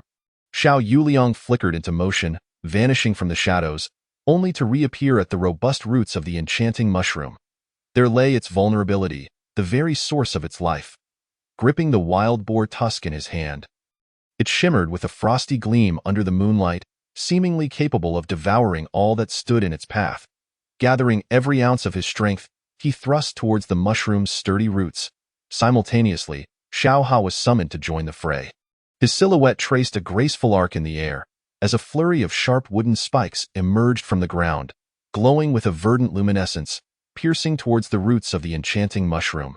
A surge of dark mist erupted from the wound inflicted upon the mushroom, accompanied by its piercing cries, echoing throughout the night sky. As the black vapor gradually dissipated, the once massive form of the mushroom began to collapse and shrink, ultimately reducing to a height not exceeding that of a person. Xiao Yuliang, holding the wild boar tusk, regarded the diminished enchanting mushroom with an icy gaze. He understood that he had triumphed over this bizarre creature. Yet the joy of victory did little to assuage the lingering wrath within him. The individual he pondered, the one who had once inflicted humiliation and pain upon him, was she still alive? If so, what would their reunion entail? Taking a deep breath, he sought to quell the tumult within his heart. He recognized that he could not remain shackled by the past. However, he was acutely aware that resentment would not easily dissipate. It would serve as his motivation to grow ever stronger. Thus, Xiao Yuliang sheathed the wild boar tusk and approached Lin Jin. Nodding silently, Lin Jin gazed at Xiao Yuliang's cold demeanor with a faint sigh. Apart from that individual, Lin Jin mused that perhaps no one else could drive the third brother to such madness. The tale of Xiao Yuliang and that woman was not one easily conveyed in mere words. Do you believe there exists someone who is both exceptional and self-effacing? Xiao Yuliang epitomized such a person. He did not yearn for love, yet craved it deeply. His heart had always remained sealed until he encountered He Yun. He Yun was a figure of great attention among their cohort, akin to a small sun, youthful, radiant, and brimming with vitality, perpetually bestowing warmth and positivity upon those around her. Her smile was as brilliant as sunlight, capable of illuminating the hearts of all who crossed her path. Throughout their first 2 years of university, He Yun quietly pursued Xiao Yuliang's footsteps. Her eyes seemed to hold only him, her unwavering affection drawing Lin Jin's gaze. Initially, Xiao Yuliang avoided her, yet as time unfolded, he too was touched by her sincerity and fervor, gradually lowering his guard and insecurities, ultimately falling in love with her. In the subsequent 2 years, He Yun not only introduced Xiao Yuliang to the sweetness of love, but also instilled in him the belief that he was deserving of all that was beautiful. With her by his side, Xiao Yuliang grew increasingly confident, and their bond deepened. Yet, the blissful days were fleeting. University was a stage where one could forget societal hierarchies. Time had come for them to return to their respective places. The notion of a dowry was merely a jest, a barrier that one could retreat from. The true reason lay in He Yun's desire for a commercial marriage. A peaceful separation would have sufficed. But she should not have uttered those heart-wrenching words. Those words struck like a dagger, embedding themselves deeply within Xiao Yuliang's heart. I was merely playing. Why did you take it seriously? Each syllable felt like a cold arrow, leaving Xiao Yuliang reeling in disbelief and heartbreak. He had never envisioned that the relationship he cherished was perceived by He Yun as a mere game. In disbelief, he pondered, as a traditional man, how could something so intimate between them be dismissed as a jest? This is the difference between you and me. What holds great significance for you is worthless to me. You cannot fathom my world.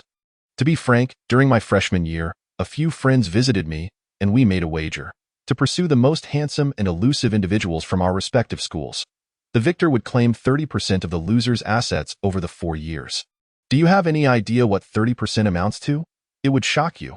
But who could have foreseen you as the most challenging target? You allowed me to win, and I suppose it matters little. You aided me in achieving 2 minor goals. Isn't that something? As for those matters, I had my fair share of experiences in high school. While your skills may be lacking, you possess advantages in certain areas. We need not part ways. After I secure that foolish marriage alliance, perhaps you could become my lover. These words, Xiao Yuliang never revealed to anyone. They remained the greatest secret hidden within his heart. For him, this relationship constituted a pivotal aspect of his existence. He had invested his genuine emotions, envisioning a beautiful future alongside He Yun. Yet, her words made him feel as though he had never truly known her. A lover? In that moment, Xiao Yuliang felt certain that the woman could not possibly be dead.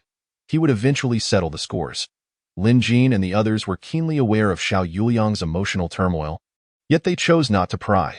Who among them was without secrets? More pressing for Lin Jin was the question of whether the mushroom was still edible. Would his mushroom chicken dish truly be ruined? Chapter 41. Arrival at the base. Was it still edible?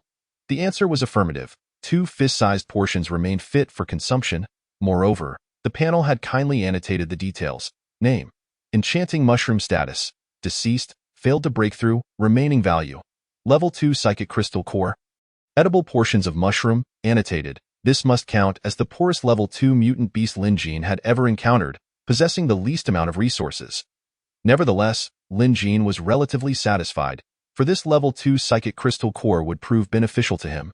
He believed that once he solidified his strength, He could leverage it to break through to level 3. However, he was also acutely aware of the considerable debts he owed to the three others.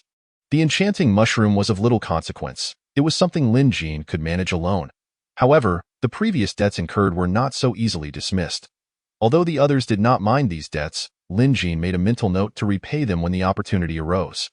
With the conclusion of this battle, their journey resumed. In truth, after Lin Jin's cunning deception of the enchanting mushroom, most of the group had already extricated themselves from its control.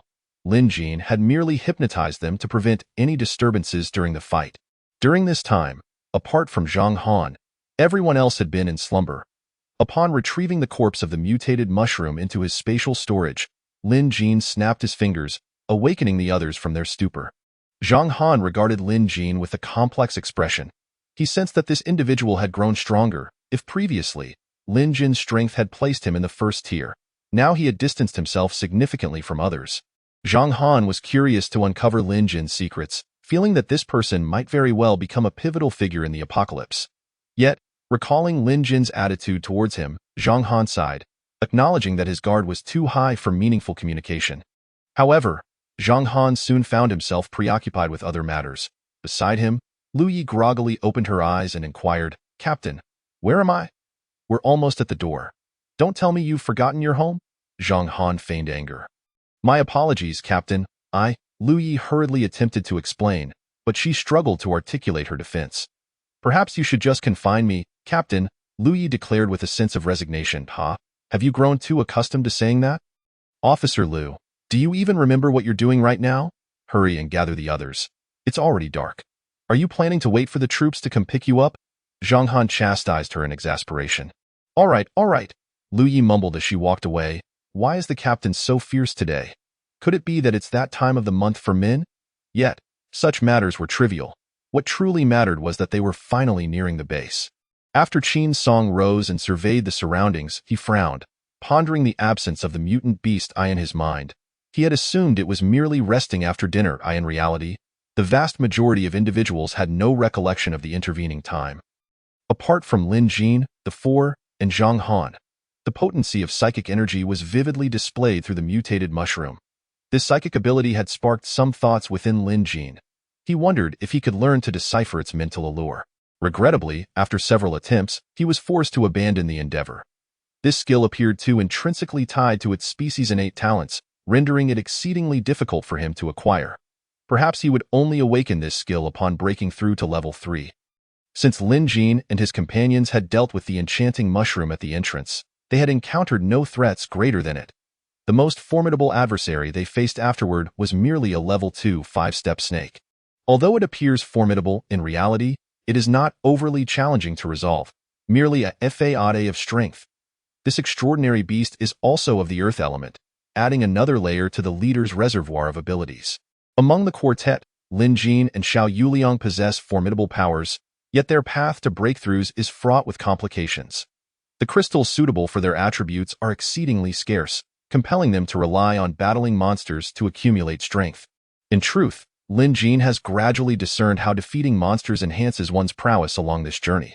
Much like in a game, the individual who lands the final blow seems to garner a greater share of experience. The calculations involving participation and engagement time are significantly more intricate, yet there exists a possibility for a tactical retreat. One thing, however, is unequivocal. If one solely employs conventional weaponry to vanquish foes, the experience gained is lamentably meager. Conversely, utilizing extraordinary abilities or leveraging personal strength yields experience that is not markedly different from that obtained through the sole use of powers. Lin Jin is perplexed by the rationale behind such a determination. What has transpired in Blue Star? Are there limitations to this rule? More importantly, do those endowed with abilities fall under its jurisdiction? Lin Jin is uncertain. Yet, if they do, unifying the hearts of humanity in this apocalyptic era may prove exceedingly arduous. The rules of the apocalypse are relentlessly cruel. When they reached the base, it was already past 10 o'clock at night. They had departed at 8 in the morning, and excluding rest periods, they had traversed nearly 11 hours. However, Lin Jin and his companions did not feel fatigued. Rather, they were invigorated. Just before their entrance, Suzhou suddenly queried Lin Jin, "Second brother, what do you think the base will be like?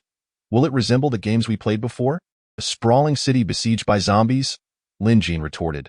Wouldn't there also be electric fences? Yes, yes, yes.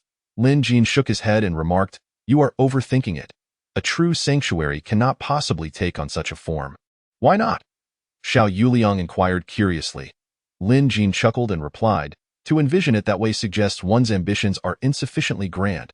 If it does not resemble that, then second brother, what should it look like? Su Zhou asked, perplexed.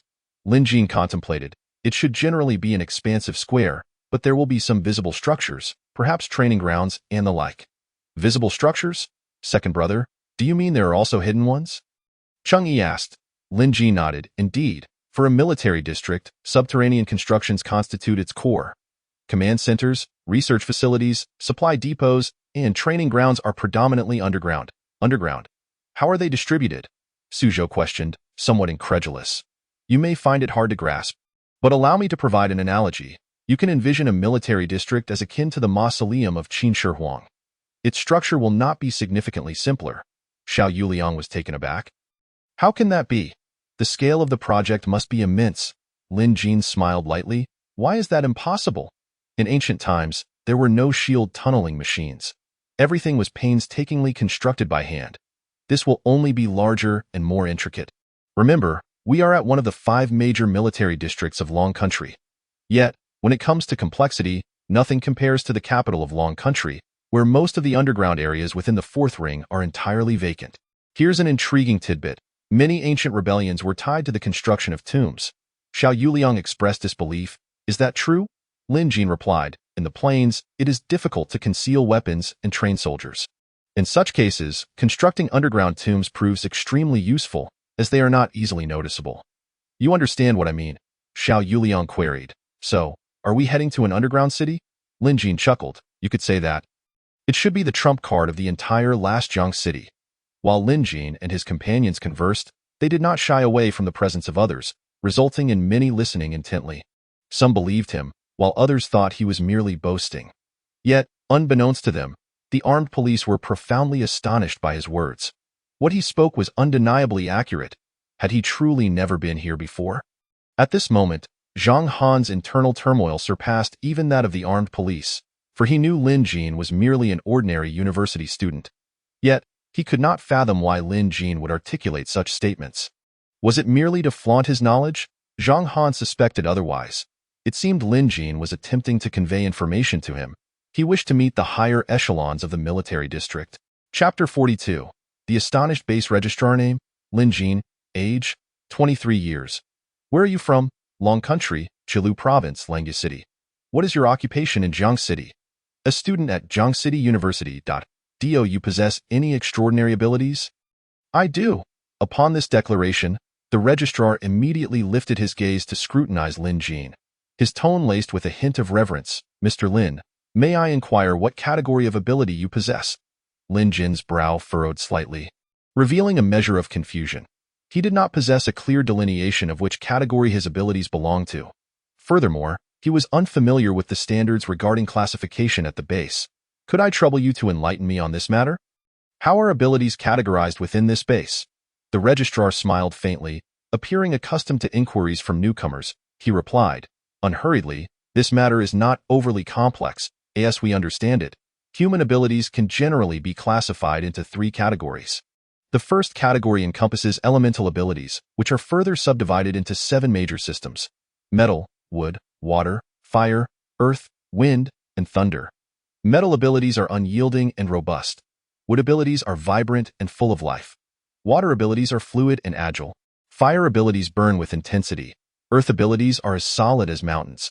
Wind abilities are ethereal and elusive, while thunder abilities are powerful and relatively rare. The second category is enhancement abilities, where individuals awaken not external natural elements but their own latent potential. Some may awaken speed-based abilities, moving with the swiftness of lightning. Others may awaken strength-based abilities, becoming immensely powerful with their every action.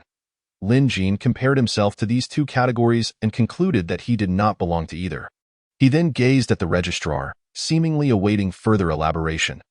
The final category is the most unique and mysterious, referred to as special abilities.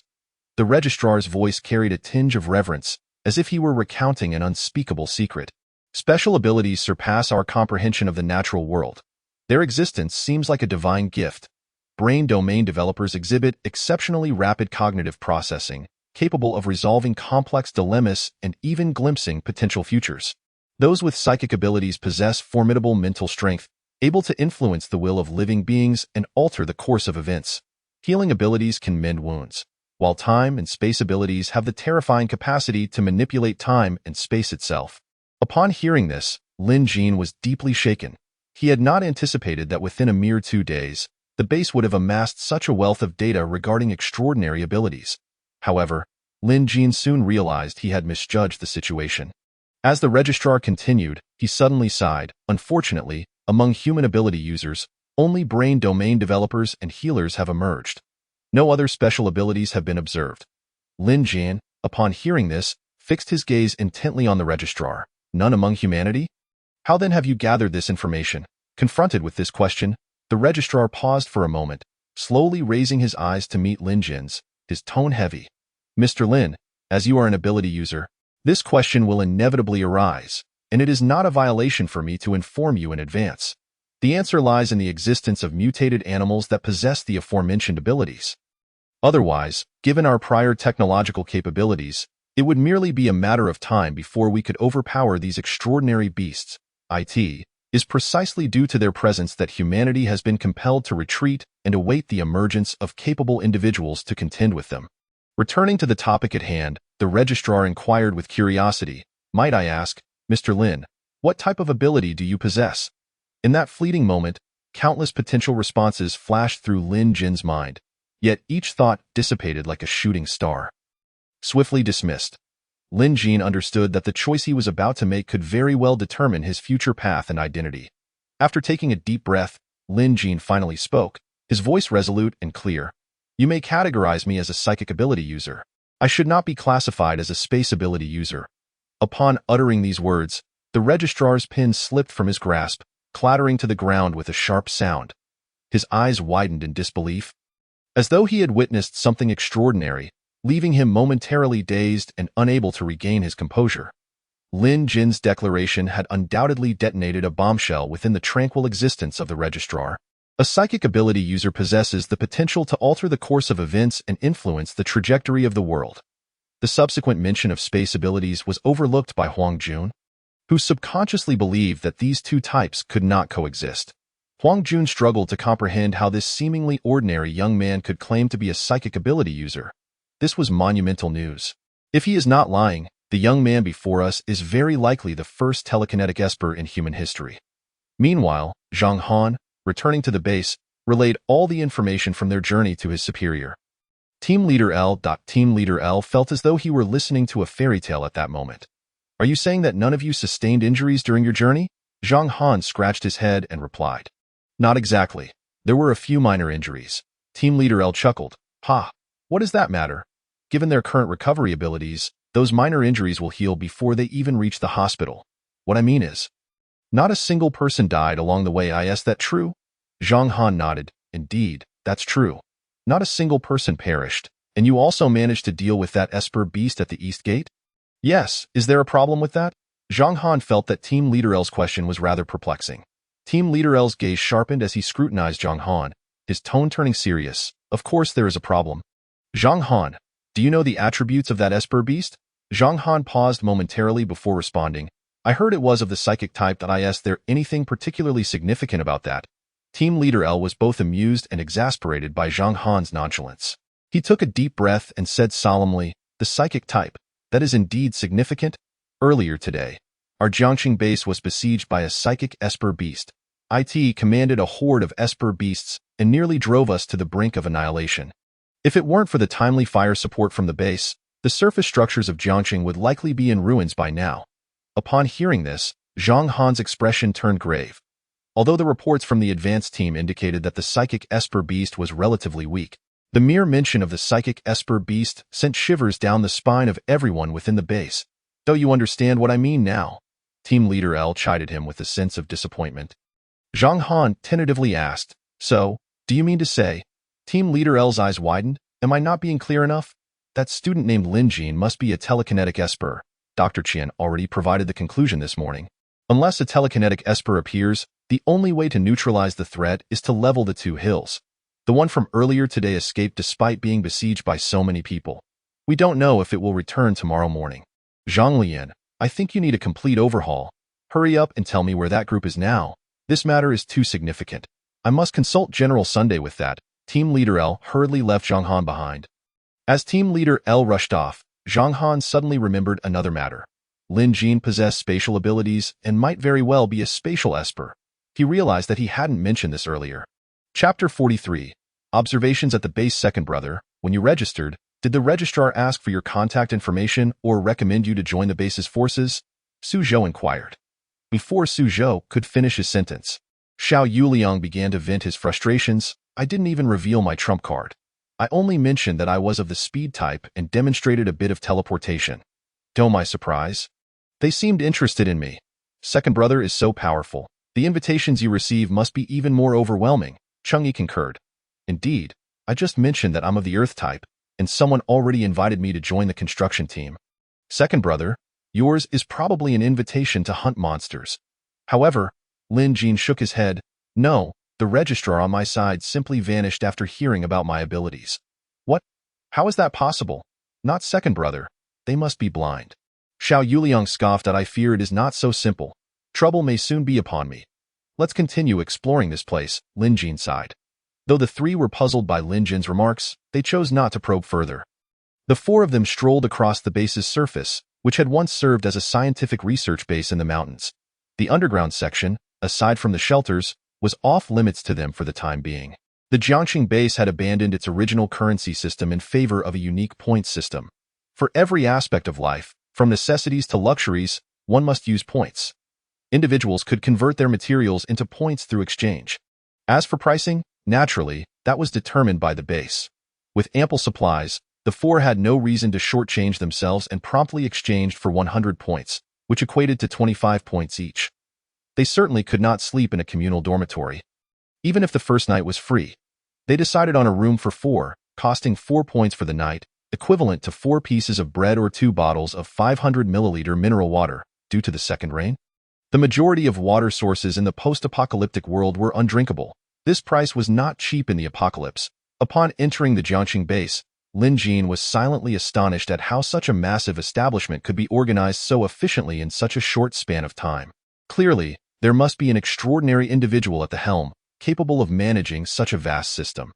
Absorbing the unique atmosphere here, Lin Jin found himself increasingly intrigued by the mastermind behind it all, pondering what kind of wisdom and finesse could forge such a sanctuary in such a brief period. Every detail exuded the profound foresight of that individual. The mission hall was the core of this system, a place where one could accept tasks to earn points. Even as night fell, Lin Jin and his companions felt no fatigue, and they soon found themselves in the mission hall. The staff, upon seeing another group of four dressed in student attire, lost interest immediately. They had just been thoroughly irritated by a loud and bothersome group, their naive and foolish gazes likely haunting them in dreams that night. At that moment, the staff could only silently hope that these four were not a bunch of incessant questioners. Lin Jin and his companions had no intention of asking a myriad of questions. They had eyes. The number of people in the mission hall was moderate, but not overwhelming, as it was nearing midnight. Most folks should have been asleep by now. 2 points for a day's work as a kitchen assistant. That's hardly enough to sleep on, Changyi exclaimed, his eyes wide, clearly dismissing that option entirely. The communal dormitory only requires 0.5 points a day and includes 3 meals. That's quite decent. We could save a bit, Lin Jin remarked. Su Zhou glanced at another task and asked, the underground armory is hiring, offering 10 points a day. No gender restrictions, but a test is required. Second brother, doesn't that seem a bit off? I thought everyone here was essentially superhuman. Shouldn't these tasks be a breeze? You're overthinking it. There isn't that much electricity available for such purposes.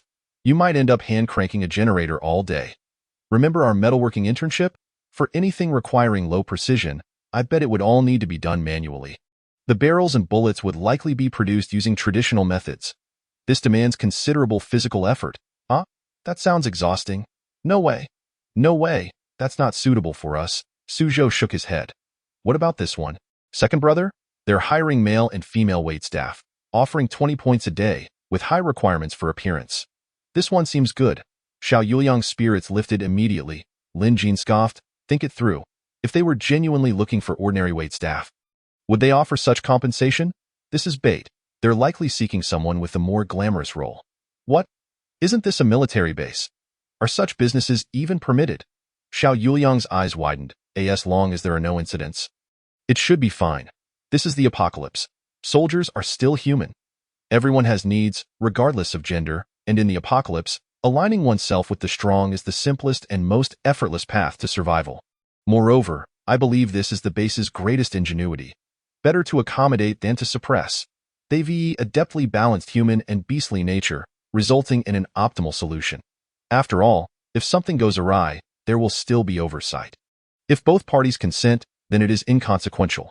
The most critical aspect is that, through subtle means, social strata are delineated in a way that is widely accepted. From now on, it will be an era where the strong possess the majority of resources. Why is that, second brother? Cheng Yi inquired, puzzled. Lin Jin paused for a moment before responding. At a time when the survival of our race hangs in the balance, the distribution and concentration of resources become paramount. Only by gathering resources with great intensity, akin to concentrating starlight into a single point, can we stabilize our course amidst the turbulent currents and navigate through adversity. At this moment, moral considerations are no longer the complex web they once were, but have been simplified to their most essential baseline. Cheng Yi frowned, questioning, the most basic morals? Lin Jin took a deep breath, his gaze resolute. In my view, at the critical juncture of survival, there are two moral baselines that must be upheld in this apocalypse. The first is that one must never betray humanity.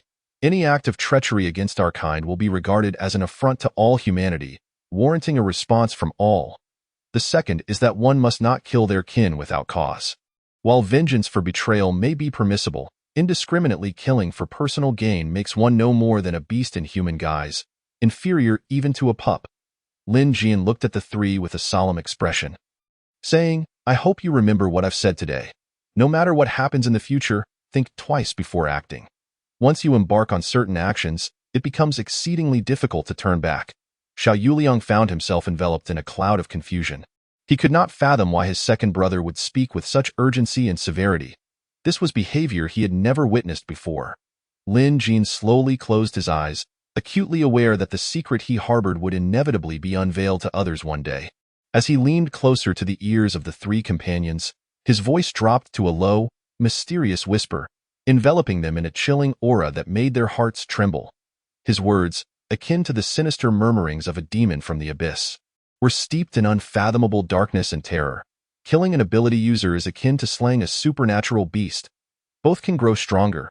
At least, that was the case before level 3. Before the three could fully grapple with this horrifying revelation, an elderly man ambled into view around the corner of the street. Though his pace was deliberate, each step seemed laden with the weight of years gone by. His silver hair danced lightly in the breeze, and his eyes sparkled with wisdom and insight. The elder paused, fixing his gaze on Lin Jin, a warm smile gracing his features as he gently clapped his hands, the crisp sound shattering the surrounding silence. He spoke, his voice deep and resonant. Young man, your insights are remarkably unique and extraordinary. Might I request the pleasure of your company at a quiet tea house ahead to engage in a more thorough discussion? Lin Jin, momentarily taken aback, swiftly deduced the elder's identity. He bowed respectfully, replying, if an elder extends an invitation, how could a younger one refuse? Please, lead the way, and I shall follow closely behind. Chapter 44. A conversation with Professor Qian. The elder nodded with a smile and turned toward the tea house. Lin Jin exchanged glances with the three companions beside him, signaling them to join. A flicker of curiosity and uncertainty crossed their faces, yet they quickly fell in step with Lin Jin, heading toward the tea house. In a private room of the tea house, the elder and Lin Jin sat across from one another, the fragrant tea wafting through the air, creating an atmosphere of tranquility and peace. Cheng Yi and the other two sat nearby. Observing the silent exchange between the two, what enigma was the second brother, or second elder brother, attempting to decipher? They had been seated for half an hour already. After another half hour, the elder sipped his tea and slowly began to speak, his voice imbued with the weight of experience. Young man, could you elaborate on your previous remarks? Lin Jin regarded the elder with a faint smile. replying, "There is no need for that. It is merely a humble opinion of mine, unworthy of external discourse." Upon hearing this, the elder lightly tapped his forehead as if awakening from a profound contemplation. He let out a hearty laugh, his voice resonating with a seasoned exuberance. "Indeed, I have neglected the most fundamental of courtesies. Allow me to introduce myself." The elder paused, his gaze shimmering with wisdom. "I am surnamed Qian, one of the overseers of this Jiangqing base. However, prior to the advent of the apocalypse, I served as a visiting professor at Jiangqing University, teaching history and philosophy. In this regard, while we may not have shared a teacher-student relationship, we do possess a cultural connection, so we are not entirely strangers." As soon as the elder finished speaking, before Lin Jin could react, Cheng Yi, Xiao Yuliang, and Su Zhou could no longer contain themselves and chorused, "Greetings, Professor Qian. Hello. You are indeed young and promising, with a bright future ahead." The elder nodded appreciatively, his eyes reflecting admiration for these young individuals. Seeing the other three losing their composure, Lin Jin could only smile wryly, inwardly cursing, "This old fox." From the moment they sat down, a subtle game of wits began between Lin Jin and the elder. Currently, it seemed Lin Jin was slightly at a disadvantage. Professor Qian observed the change in Lin Jin's demeanor, from initial wariness to a more relaxed countenance, and felt a stirring in his heart. This young man, despite his youth, possessed a depth of knowledge and experience that belied his years. He was the first of humanity to be a mental ability user. Such talent, if aligned with his own, could undoubtedly provide significant support to Jiangqing. Yet, Professor Qian was acutely aware that securing such a youth would not be an easy task. He smiled faintly, his deep-set eyes glimmering with intelligence. "Already formulating a plan. Lin Jin, I have learned about the events that transpired during your journey from Captain Zhang. I wish to express my gratitude to you for ensuring their safe arrival. Though this place is not the bustling Jiangqing of yore, it has become a sanctuary for us to seek survival and hope in this apocalypse. I would like to know your thoughts on this base." Professor Qian's words carried an undertone of scrutiny, as he eagerly anticipated Lin Jin's response. However, he could never have anticipated that Lin Jin's opening remark would be a decisive blow. "The Jiangqing base is excellent, far exceeding my expectations." Before the elder could display any signs of delight, Lin Jin's gaze turned sharp, akin to a sword, as he uttered a statement that left no room for rebuttal. "However, no matter how wonderful this place may be, it is ultimately not my home." Under the starlit sky, a faint smile graced Lin Jin's lips. He looked toward Professor Qian, his deep-set eyes shining with resolve. "Professor Qian, you need not expend effort in trying to persuade us, for we are already aware of the path ahead. Even if it is fraught with uncertainty and peril, we shall not waver." Lin Jin's words echoed in the night, his gaze revealing a determination that could not be swayed, even in the face of life and death challenges. At this moment, the smiles on Cheng Yi, Xiao Yuliang, and Su Zhou's faces gradually faded, replaced by solemnity and conviction. "Indeed, there are places we must return to." The trio's voices were low yet powerful, each word seemingly etched into the air, resonating among the stars. Their gazes were unwavering, as if they could see through the night into the land they must return to, a sacred place in their hearts. In that moment, the four seemed to merge into one, their faith and determination shining as brilliantly as the stars. Professor Qian's brow furrowed, his expression darkening with a hint of helplessness and confusion. He took a deep breath and slowly spoke, "But do you not believe that?" Lin Jin interrupted him, shaking his head. "I do not believe, Professor Qian. The Jiangqing base is indeed wonderful. However, I do not think other bases can achieve the same. Moreover, I am unaware if they have even made it to that base. The soldiers who have remained here, far from their homes, are truly admirable. However, I am sorry to say, I am merely an ordinary person. I do not possess such lofty ideals, nor do I believe I have the ability to end the apocalypse. I simply wish to protect a few people I care about, and that is all." Perhaps in Professor Qian's eyes, this may seem somewhat selfish, but Lin Jin had no words to offer beyond an apology. "Perhaps one day, when I have grown to a point where I can do more, my perspective may change. But regrettably, that is not the case now." In Professor Qian's ears, these words resonated like the distant tolling of a bell. He understood that further persuasion would be futile. However, a wave of indescribable regret surged within him. As a mental ability user, he gazed intently at the young man before him, Lin Jin in his eyes. Lin Jin was an uncut gem, and if the entire base were to invest their efforts in carefully honing him, perhaps he could soon emerge from his cocoon, soaring like a dragon in the skies. Even standing shoulder to shoulder with the apex supernatural beasts, aiding humanity in reclaiming all that was lost. Yet, Lin Jin had made a decision that filled Professor Qian with profound regret. He chose to leave. Though Professor Qian held high hopes for him, he understood that the resources of the base were not to be trifled with, each carrying a heavy burden of responsibility and obligation. Those who received the base's resources were destined to be its guardians. At this moment, an inexplicable impulse welled up within Professor Qian. He yearned to ask Lin Jin, "Do you realize what opportunities you are rejecting? Do you understand the future you are forfeiting?" The words hung on the tip of his tongue, yet he swallowed them back. He knew that each individual had their own choices, and he could not make decisions for Lin Jin. Nevertheless, the regret and sorrow within him were imprinted deeply on his heart. What Professor Qian did not know was that no matter how many promises he made, he could never compel Lin Jin to willingly remain. For Lin Jin had attachments, and that was his trump card, the foundation upon which he could refuse all temptations. Throughout their conversation, Lin Jin had been keenly aware of the fluctuations in Professor Qian's favorability toward him, which had plummeted from an initial 60 to a mere 20. Lin Jin's perspective: name, Lin Jin level, mental ability user strength, 34 agility, 31 constitution, 32 spirit, 40 favorability. 20, 0 is absolute neutrality, negative values indicate hostility.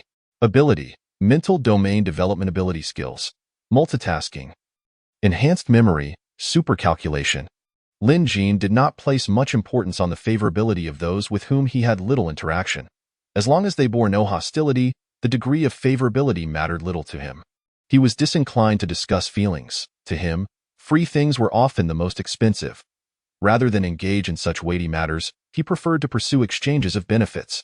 Just as Lin Jin was about to inquire about obtaining information regarding the apocalypse collected by the military, chaos suddenly erupted outside. The mental ability beast that had appeared at dawn yesterday had resurfaced, and this time, it brought with it even more supernatural beasts. A fierce battle was imminent. Chapter 45. The third-level psychic beast's second brother. Something has happened outside.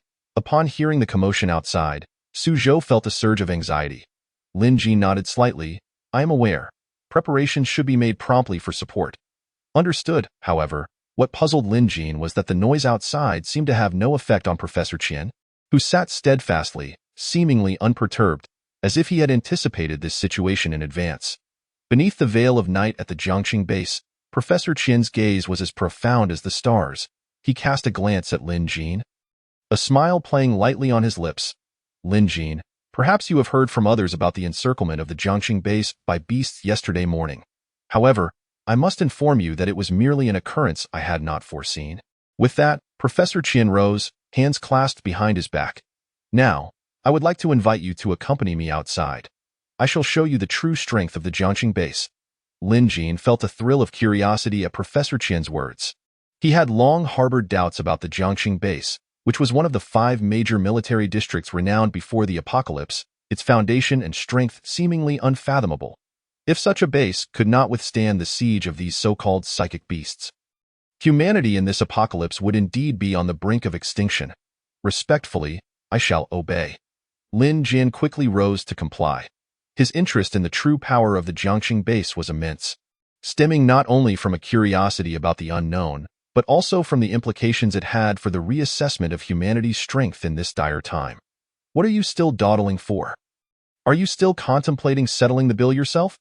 Lin Jin jested as he observed the 3 individuals still fumbling for their identification cards. Changyi was taken aback, scratching his head in confusion. "Don't we need to pay?" Lin Jin chuckled lightly and explained, "Professor Qian is a senior at our school. You have already performed the student courtesy. Do you really believe you need to foot the bill?" His words carried a hint of playful sarcasm, and he cast a knowing glance at Professor Qian, as if inquiring, "Am I not correct, Professor Qian?" Professor Qian paused slightly at this remark, secretly impressed by Lin Jin's wit and adaptability. He had initially thought Lin Jin merely a keen observer with a grasp of social nuances, but he had not anticipated that Lin Jin's fabricated identity could be wielded so effectively to bridge their connection. It seemed this young man was adept at leveraging every resource to achieve his objectives. Reflecting on this, Professor Qian's overall assessment of Lin Jin rose considerably. If he were not to meet an untimely end, he was destined for great renown.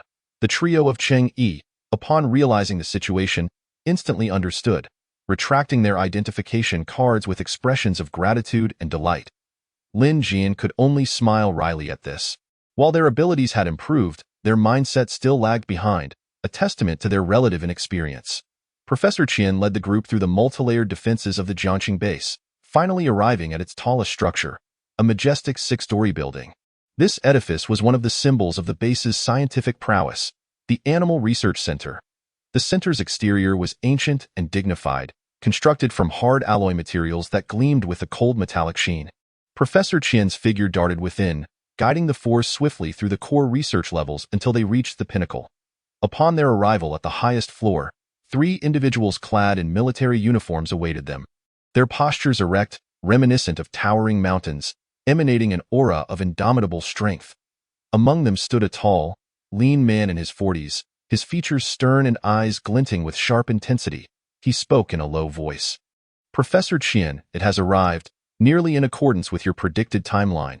As he spoke, a chilling atmosphere subtly pervaded the air, oppressive to the point of rendering one nearly breathless. Upon witnessing this, Professor Qian's lips curled into a cold smile, his gaze flashing with fierce determination, laced with a hint of lethal intent. "Excellent. Today we shall settle the score for yesterday's events. Is everything prepared?" Professor Qian's voice rang out clearly amidst the tense ambience. Sweeping his gaze across everyone present, the robust officer immediately responded, "Professor Qian, everything is ready as per your design. Today, we vow to capture it, ensuring it does not escape." Professor Qian nodded, his eyes shimmering with a cold light. He took a deep breath and declared, "Indeed, these beasts, even if humanity has fallen to such depths, shall never be allowed to trample upon our dignity and honor. We must defend them with their blood." "Yes." Lin Jin and the others stood silently to the side, merely spectators to this impending battle before them. A conflagration of shells and flames transformed the battlefield into a searing inferno, each explosion threatening to tear the very fabric of space apart. In this conflict, the powers of the psychics within the military proved to be an indispensable support, manipulating various elements and introducing endless variables into the fray. In this moment, the four truly grasped the meaning of precision and strength within the military. It was not merely the pursuit of weapon accuracy, but also an ultimate test of the psychic's control capabilities. Under Professor Qian's superhuman calculations, every missile in this combat seemed to possess its own sight, striking its target with unerring accuracy. The attacking psychic beasts found themselves with no avenue for escape amidst the overwhelming firepower, falling one after another. The downed beasts, after a brief struggle, succumbed to their fate. The once mighty powers they wielded now appeared feeble and ineffective. Subsequently, stretchers began to traverse the battlefield, swiftly transporting these psychic beasts to their research center. The research team had long been prepared. Each fallen beast was a rare specimen in their eyes, ripe for exploration of unknown powers and secrets. As the stretchers entered, the lights within the research center flickered to life, illuminating every corner as brightly as day. At this moment, cheers erupted among the crowd, celebrating what they believed to be the conclusion of the battle. Yet, in the midst of this jubilation, Lin Jin and Professor Qian remained furrowed, their gazes profound and laden with concern. The psychic beast had yet to reveal itself. Professor Qian's voice was low and grave, his words striking like a hammer upon the hearts of the gathered. Lin Jin looked up at the ominous clouds overhead, his brow knitted tightly. A third-level psychic beast. If it were to appear, the situation could become uncontrollable. Lin Jin realized that he might not have the luxury of waiting to return to his quarters before attempting a breakthrough. He glanced down at the psychic crystal core in his hand, a precious resource unearthed from the enchanting mushroom. This core brimmed with rich psychic energy, sufficient for him to achieve his breakthrough. Lin Jin swiftly sought out a relatively secure location, sitting cross-legged. The psychic crystal core emitted a faint, ethereal glow. He took a deep breath and spoke solemnly to the three. "Old brother, Yu Liang, Xiao Zhou, I need you to guard me. I am about to break through." Although Cheng Yi, Yu Liang, and Xiao Zhou felt that attempting a breakthrough here was somewhat perilous, they unconditionally supported Lin Jin's decision. They understood his character. Once he made a choice, it was always with ample confidence. The three promptly encircled him, forming a protective barrier, their vigilance directed outward to ensure no threats could approach Lin Jin. With his eyes closed, Lin Jin began to concentrate fully on absorbing the energy from the psychic crystal core. The energy flowed steadily into his body, rapidly enhancing his psychic power. He could sense his thoughts becoming sharper and his awareness of the surrounding environment heightening.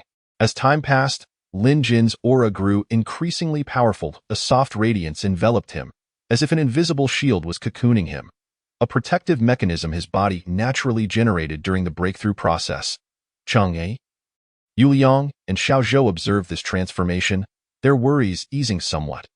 They understood that Lin Jin had entered the critical phase of his breakthrough. They focused even more intently on their protective duties, ensuring no disturbances could disrupt Lin Jin's progress. Meanwhile, amidst the darkened sky, a certain psychic beast could no longer remain still. It sensed an unprecedented danger, a foreboding feeling that threatened its very existence. This foreboding was so intense that it could no longer maintain its concealment and resolved to take action prematurely. This psychic beast was none other than the formidable third-level psychic beast. It possessed immense psychic power, capable of sensing even the slightest changes in its surroundings. At this moment, it felt the rapidly intensifying psychic energy emanating from Lin Jin, a force that presented a profound threat it had never before encountered. It knew that if Lin Jin succeeded in his breakthrough, it would face a formidable adversary. Thus, it resolved to no longer wait, opting instead to take the initiative and thwart Lin Jin's breakthrough. The clouds churned ominously in the sky, and a flash of lightning rent the night, illuminating the silhouette of the extraordinary beast. Its massive form flickered in the darkness, with a pair of crimson eyes glinting with ferocity. Fixated intently on Lin Jin below, Professor Qian, naturally aware of the unfolding situation, paled instantly. Drawing upon his extensive experience and keen insight, he swiftly assessed the current circumstances. He promptly articulated a precise coordinate, the very location of the psychic beast concealed within the stormy clouds. "Be cautious, the psychic beast is there." Professor Qian's voice resonated low and urgent, echoing like thunder in the ears of the onlookers. Chang'e, Yuliang, and Xiaozhou immediately grasped the urgency of the situation. They quickly repositioned themselves, shielding Lin Jin at the center while vigilantly watching that direction. "Open fire," commanded the robust officer in a grave tone. In an instant, artillery erupted, transforming the air above the research center into a battlefield. With the order given, countless missiles streaked across the night sky like shooting stars, precisely targeting the location he had just indicated. The thunderous explosions reverberated deafeningly, casting fiery light that illuminated the surrounding clouds. As if brightening the darkened heavens, under the barrage of missiles, the beast's hiding place was utterly obliterated. However, it did not vanish. Rather, it became even more ferocious amidst the aftermath of the explosions. It unleashed a thunderous roar, the shockwave battering everything around it in an attempt to topple the assembled crowd. Professor Qian's gaze was resolute and determined as he addressed everyone. "We must not allow it to approach the base. The consequences would be catastrophic. Should the psychic beast indeed near the base, the ramifications would be unimaginable. Not only could it compromise the base's defensive systems, but it might also manipulate the personnel within using its psychic powers, inciting chaos beyond comprehension." Thus, every individual remained on high alert. The missile bombardment persisted, yet the psychic beast astonishingly chose to endure the barrage, descending forcefully just 100 meters above the research center. This was the closest proximity at which it could employ its mind-altering abilities. In the established parameters, invoking psychic allure has distance limitations. However, once someone has fallen under its spell, those limitations no longer apply. It is akin to connecting a wire to the brain, a process requiring close proximity. The casting ranges of different psychic abilities vary, with the more potent ones imposing greater restrictions. Chapter 46. Confronting the Level 3 Mutated Owl. Suddenly, a chilling sensation spread like frost, rendering the previously tranquil atmosphere palpably tense. Su Zhou's complexion turned ashen, his eyes reflecting an unprecedented terror and unease. "Oh no, the target of that beast's allure is me." His body trembled slightly, fists clenched tightly as he struggled against the encroaching fear within. "I refuse to be a traitor. Hurry, knock me out." Su Zhou's voice rang out again, imbued with an undeniable resolve.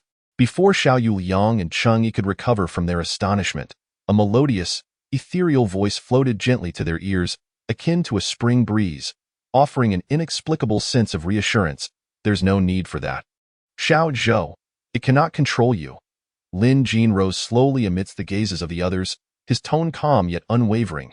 As his words settled, an intangible wave of energy rippled through the air, a manifestation of Lin Jin's formidable psychic power. This force surged upward, interrupting the psychic beast's attempt to cast its alluring spell from the heavens. Upon hearing the familiar voice, Su Zhou's face lit up with joy, his eyes glimmering with excitement. Second brother, you've succeeded in your breakthrough? Xiao Yuliang, who had been frowning, relaxed slightly as he glanced at his wristwatch, incredulity creeping into his voice. Second brother, how did you manage it so quickly? It feels like less than 2 minutes have passed. Indeed, 2 minutes. How impressively swift. Chengyi chuckled, half in jest. Meanwhile, Lin Jin's expression grew somewhat awkward. He bit his lip in frustration, internally cursing. Such nonsense. I could have taken 10 times that long. Now is not the time for contemplating such absurdities. Prior to his breakthrough, Lin Jin had already formed a clear understanding of the current predicament. As the leader of the team, he could not possibly place the 4 of them in jeopardy. His strength had reached the precipice of a breakthrough, merely a step away from entering a new realm. Thus, achieving it quickly was only natural. Originally, Lin Jin had hesitated to use the crystal core. The sensation it imparted was quite unique. Since the moment he acquired it, his interface had exhibited an intense craving for the core, yet Lin Jin, after thorough consideration, chose not to yield to it. Professor Qian regarded the newly empowered Lin Jin with curiosity and astonishment. If he was not mistaken, this young man had likely completed his second breakthrough, the transition from level 1 to 2. And from 2 to 3 does not count the transformation from a mutated being to an empowered one. Such swiftness eclipsed that of all the empowered individuals within the Jiangqing base. Professor Qian gazed at Lin Jin, overwhelmed by an indescribable sense of awe. How had he accomplished this? This young man had managed to achieve a breakthrough more rapidly than the empowered beings sustained by vast military resources, all under conditions of scarcity. At this moment, however, Lin Jin's mind was solely captivated by the level 3 extraordinary beast soaring above, a mutated owl. Simultaneously, the data panel of the mutated owl appeared in Lin Jin's mind. Name: Mutated Owl Level 3 Extraordinary Beast Strength, 64. The maximum for level 3 is 120. Agility, 68. The maximum for level 3 is 120. Constitution, 63. The maximum for level 3 is 120. Spirit, 65. The maximum for level 3 is 120. Affinity, -100.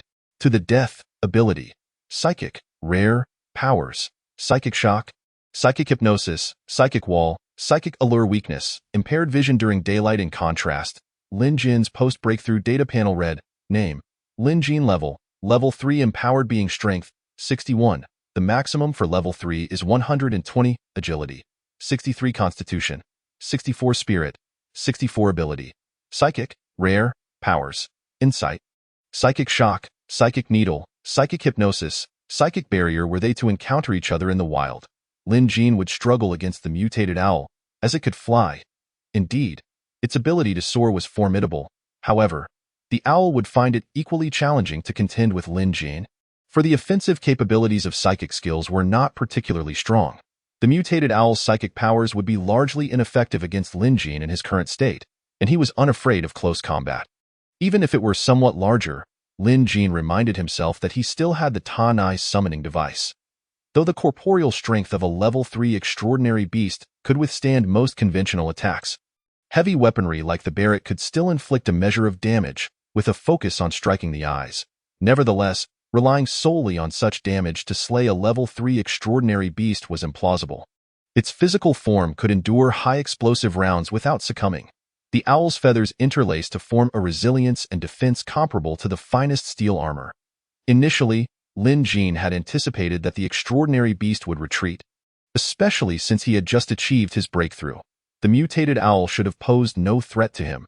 However, when his gaze met the owl's profound eyes, he unexpectedly sensed something amiss. The owl's expression seemed to lack a measure of cunning and agility. It appeared rather dim-witted. Upon this realization, Lin Jin's thoughts sparked, and he swiftly turned to Professor Qian, inquiring, Professor Qian, when did this mutated owl retreat yesterday? Professor Qian, taken aback by Lin Jin's urgency, furrowed his brow in contemplation. I recall it was close to 6 o'clock yesterday morning. Why do you ask? Is there something noteworthy? Upon hearing this, a flicker of contemplation passed through Lin Jin's eyes as he replied, 6 o'clock? It was already daylight. No wonder it. The mutated owl tilted its head slightly, as if pondering something, then suddenly seemed to come to a realization. In a way, yesterday, coupled with today, constitutes two grievances. I must exact revenge. Life and death matter not. If I am defied, I shall retaliate. Observing the owl charging directly toward him, Lin Jin's previous doubts dissipated instantly. He confirmed that the mutated owl was indeed foolish.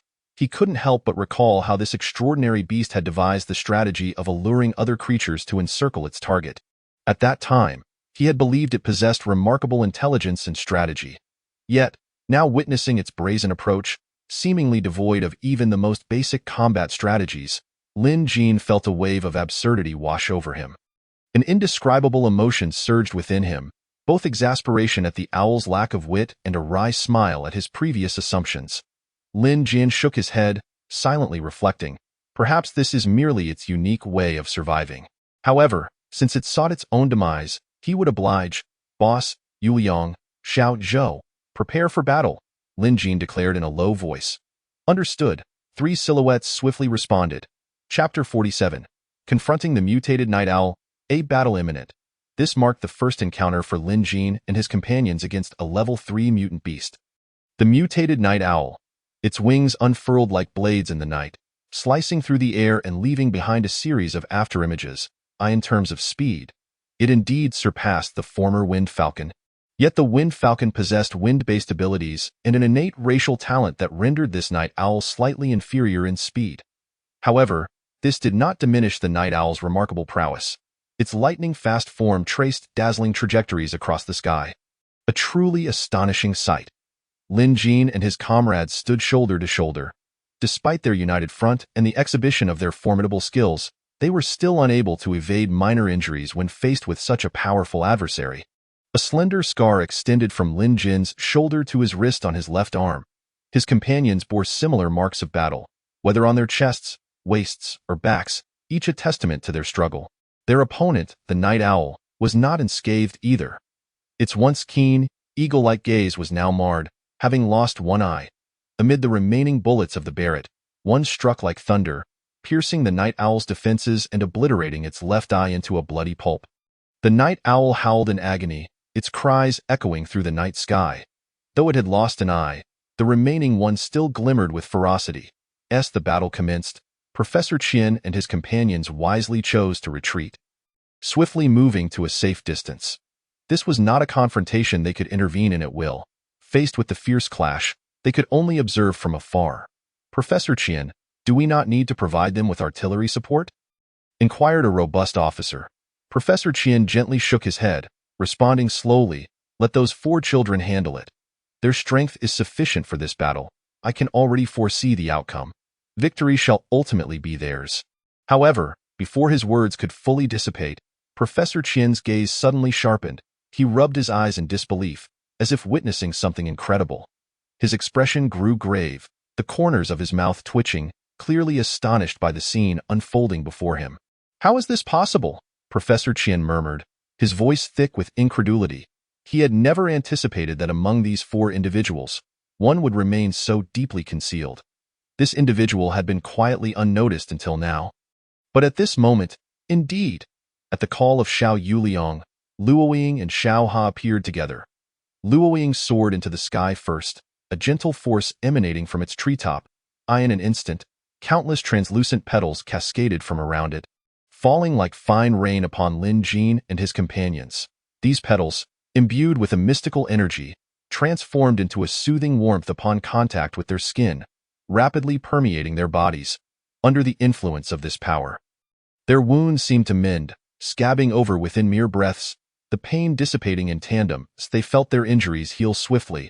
A wave of warmth surged within them, prompting them to turn and gaze at Luoying with gratitude. Yet, when their eyes returned to the mutated night owl, that gratitude swiftly morphed into disdain. Now, how will you confront us? Lin Jin declared coldly, his voice laced with contempt and provocation. His injuries had healed, and his strength was restored to its peak. The other three mirrored this, their eyes glinting with a sharp intensity, as if they aimed to pierce through the night owl before them. The mutated night owl, under the scornful gaze of the four, sensed an unprecedented threat. A flicker of panic crossed its only remaining eye, quickly overshadowed by ferocity and madness. With a powerful flap of its wings, a wave of potent psychic energy radiated outward. However, Lin Jin and his companions were undeterred by this energy. They exchanged knowing smiles, their eyes sparkling with trust and understanding. In that moment, Xiao Ha's actions left them momentarily stunned. Xiao Ha, agile and lithe like a true celestial wolf, seized the opportunity, launching itself toward the mutated night owl with a powerful leap. At the very moment of attack, Xiao Ha had already named this swift strike Heavenly Dog Consumes the Moon.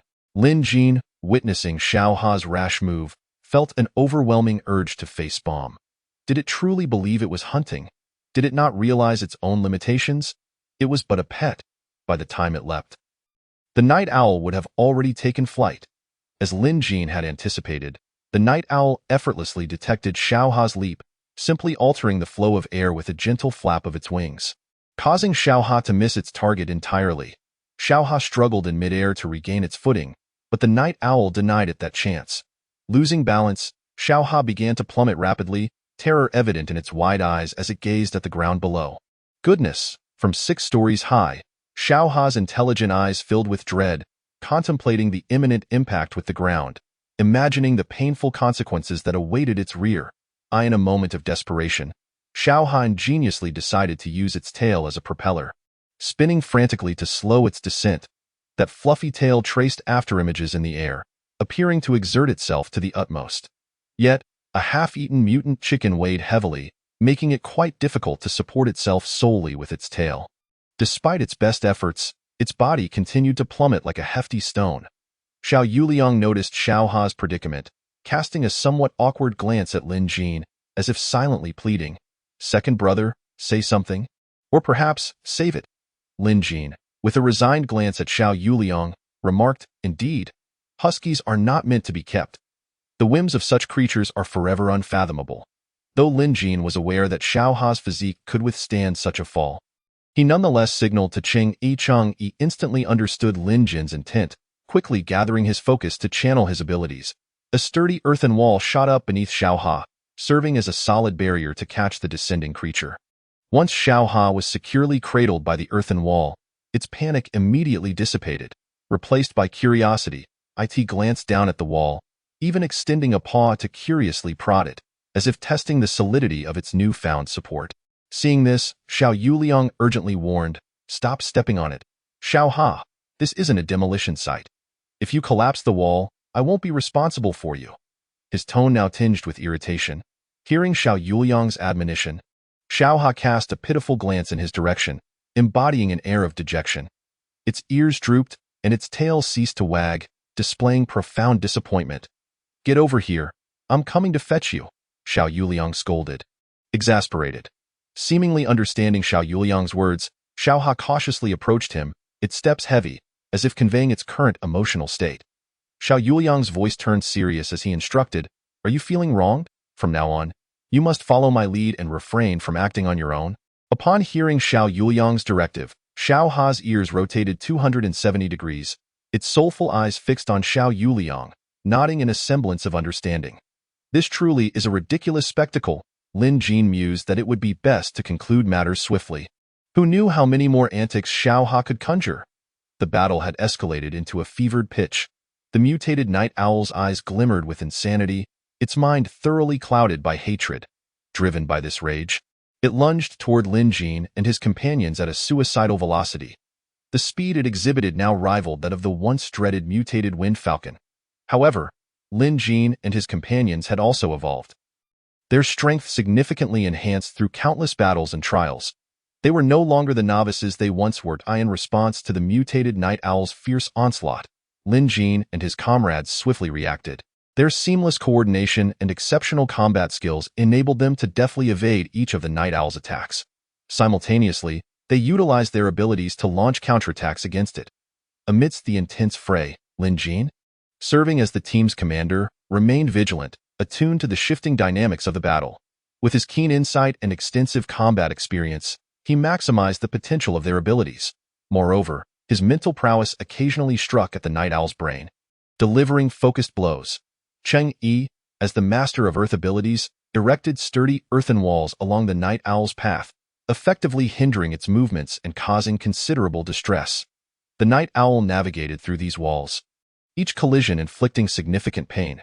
Xiao Yuliang, employing his teleportation skills, repeatedly materialized beside the mutated Night Owl, wielding his weapon with precision and ferocity in each strike. Yu Zhou was equally industrious, utilizing his poisonous water arrows and large water spheres to launch long-range assaults on the Night Owl. The poisoned arrows accurately struck the Night Owl's injured eye, blurring its vision and slowing its movements, while the exploding water spheres inflicted substantial damage. Xiao Ha, unwilling to be outdone, launched a flurry of sharp wooden spikes toward the mutated owl. Though these spikes were diminutive, they nevertheless proved somewhat effective. Meanwhile, Luo Ying, serving as the team's healer, remained vigilant, closely monitoring the physical conditions of the fort. Upon noticing any injuries, she would immediately activate her healing abilities to restore their wounds. Under Luo Ying's protection, the four could immerse themselves in battle without hesitation, fully unleashing their prowess. At long last, with a resounding explosion, the enormous body of the mutated owl collapsed with a thunderous crash. As it sensed its life force dissipating in that very moment, Lin Jin let out a sigh of relief. This arduous battle had finally come to an end.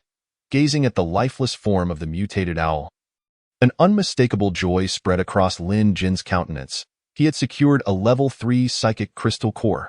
Simultaneously, Professor Qian and his companions returned from the sidelines, their faces aglow with expressions of approval. Professor Qian stepped forward first, clapping his hands to produce a crisp sound, each clap resonating with admiration for Lin Jin and his companions. "You four are truly remarkable," he exclaimed, and this time, his tone was devoid of prior flattery, filled instead with heartfelt praise. Chapter 48. The current landscape of Dragon Nation post-apocalypse bathed in moonlight. Lin Jin deftly excavated the mutated owl's crystal core. With a flick of his wrist, the colossal corpse of the owl vanished silently from his sight, as if it had never existed. This scene momentarily left the others in stunned silence. They had initially believed those peculiar weapons were retrieved from the accompanying backpacks. Little did they expect, Professor Qian was so astonished that he could hardly close his mouth, never having anticipated that this young man, who had shocked him twice in a single day, possessed such mysterious spatial abilities. In this world, spatial abilities were undoubtedly legendary, their enigma and might evoking trepidation. Even more astonishing was the rarity of beings capable of wielding dual abilities, even among the formidable psychic beasts that humans feared to confront. Professor Qian regarded the youthful faces before him, his smile imbued with an indescribable depth. "My dear students, it seems our previous conversation was left unfinished. Would you be so kind as to grant this old man the favor of seeking another venue to continue our discussion?" Lin Jin's gaze grew profound, hesitating to respond immediately to Professor Qian's suggestion, instead casting a sidelong glance at his three companions. Cheng Yi merely shrugged, wearing an expression of acquiescence. Xiao Zhou's face flickered with a glimmer of bright curiosity. However, Xiao Yuliang's demeanor was markedly different. His brow furrowed, betraying a hint of barely concealed impatience. Noticing this, Lin Jin felt a stir within and addressed Professor Qian. "There is no need to seek another venue. If you are willing, might you consider giving us a tour of this building while we converse?" Upon these words, the atmosphere grew tense. Aside from Professor Qian, who maintained his composure, the faces of the military officers displayed traces of anger. After all, Lin Jin, having arrived less than 24 hours ago, dared to propose peering into their secrets, a clear provocation. Yet, Lin Jin appeared unfazed, radiating an inexplicable confidence and strength. He was fully aware that the cards they had laid on the table were sufficient to compel certain individuals to make a decision. After a moment of deep contemplation, Professor Qian spoke slowly, his voice imbued with authority and resolve. "Comrade Lin Jin, you four have not yet joined the base and thus, you lack the qualification to access our core secrets. However, considering the substantial contributions you have made to the Jiangxing base, I have decided to make an exception this once and allow you to visit." Upon hearing this, the officers beside him were momentarily stunned. their faces reflecting disbelief. They had not anticipated that Professor Qian would consent to allow Lin Jin and the others a glimpse, given that this base was his brainchild, and even they could not tread lightly here. One officer could not restrain himself, exclaiming, "Professor Qian, this seems rather inappropriate. Even we require strict clearance to enter here, let alone them." Professor Qian waved his hand, interrupting the officer, his eyes gleaming with determination. "I understand your concerns, but I have my reasons why research has hit a bottleneck, and I might as well seek insight from these young individuals to discern where the issue lies." Seeing Professor Qian steadfast in his decision, the other officers, though laden with doubt, ultimately chose silence, swallowing their unspoken objections. Even before Commander Chun, Professor Qian held undeniable authority. Turning to Lin Jin and the others, Professor Qian wore a gentle smile. "Comrade Lin Jin, and the three of you, please follow me." Lin Jin's eyes fixed intently on Professor Qian, a ripple of realization washing over him. Professor Qian's influence within the base was even more profound than he had imagined. The four followed in Professor Qian's footsteps, and just as they were about to enter the core area, he suddenly halted, solemnly reintroducing himself. "Allow me to introduce myself once more. My surname is Qian, and I am the chief scientist of the Central War Zone. Before I chose to conceal my name and come here, I indeed taught at Jiangqing University, but that was long before the millennium. I apologize for having withheld this information from you." Upon hearing this, Lin Jin, Xiao Yuyang, and the other two teammates displayed expressions of astonishment. Lin Jin, in particular, promptly inquired, "Might I ask if the father of missiles in Dragon Nation is you?" Recognizing the familiar title, a flicker of pride crossed Professor Qian's eyes. "He is my uncle." In that instant, Lin Jin's understanding crystallized, unraveling the mystery that had lingered in his mind. In a wonder. Otherwise, even as the sole brain domain developer in Dragon Nation, he could not have transformed this base into an ideal realm in such a short span of time. With this epiphany, Lin Jin stepped forward and bowed slightly to the elderly gentleman before him, saying, "My sincerest apologies, Professor Qian. My earlier conduct was disrespectful." Chung Yi and the others quickly grasped Lin Jin's intent, staring dumbfounded at the elder before following suit and bowing. Professor Qian, witnessing their gestures, waved his hand with a benevolent smile. "You need not be so formal, I assure you. I did not share this to elicit your respect. I am merely an elderly man in his twilight years, filled with immense joy upon encountering promising young talents like yourselves." Before we left Longdu for the last time, the leaders imparted a singular piece of wisdom, which I hope you will all remember. Regardless of the circumstances, humanity must not perish. Lin Jin was momentarily taken aback upon hearing this. For in his view, the psychic beasts they had encountered were not particularly formidable. What manner of psychic beast could instill such reverence in the machinery of the state, prompting such a proclamation? Professor Qian observed the perplexed expressions on Lin Jin, Chung Yi, Xiao Yuyang, and the other teammates' faces and sighed softly, his tone heavy with gravity. "Come with me. There are matters that should not have been disclosed to you so soon. But since you are bound for Jiangqing, you will inevitably confront these truths."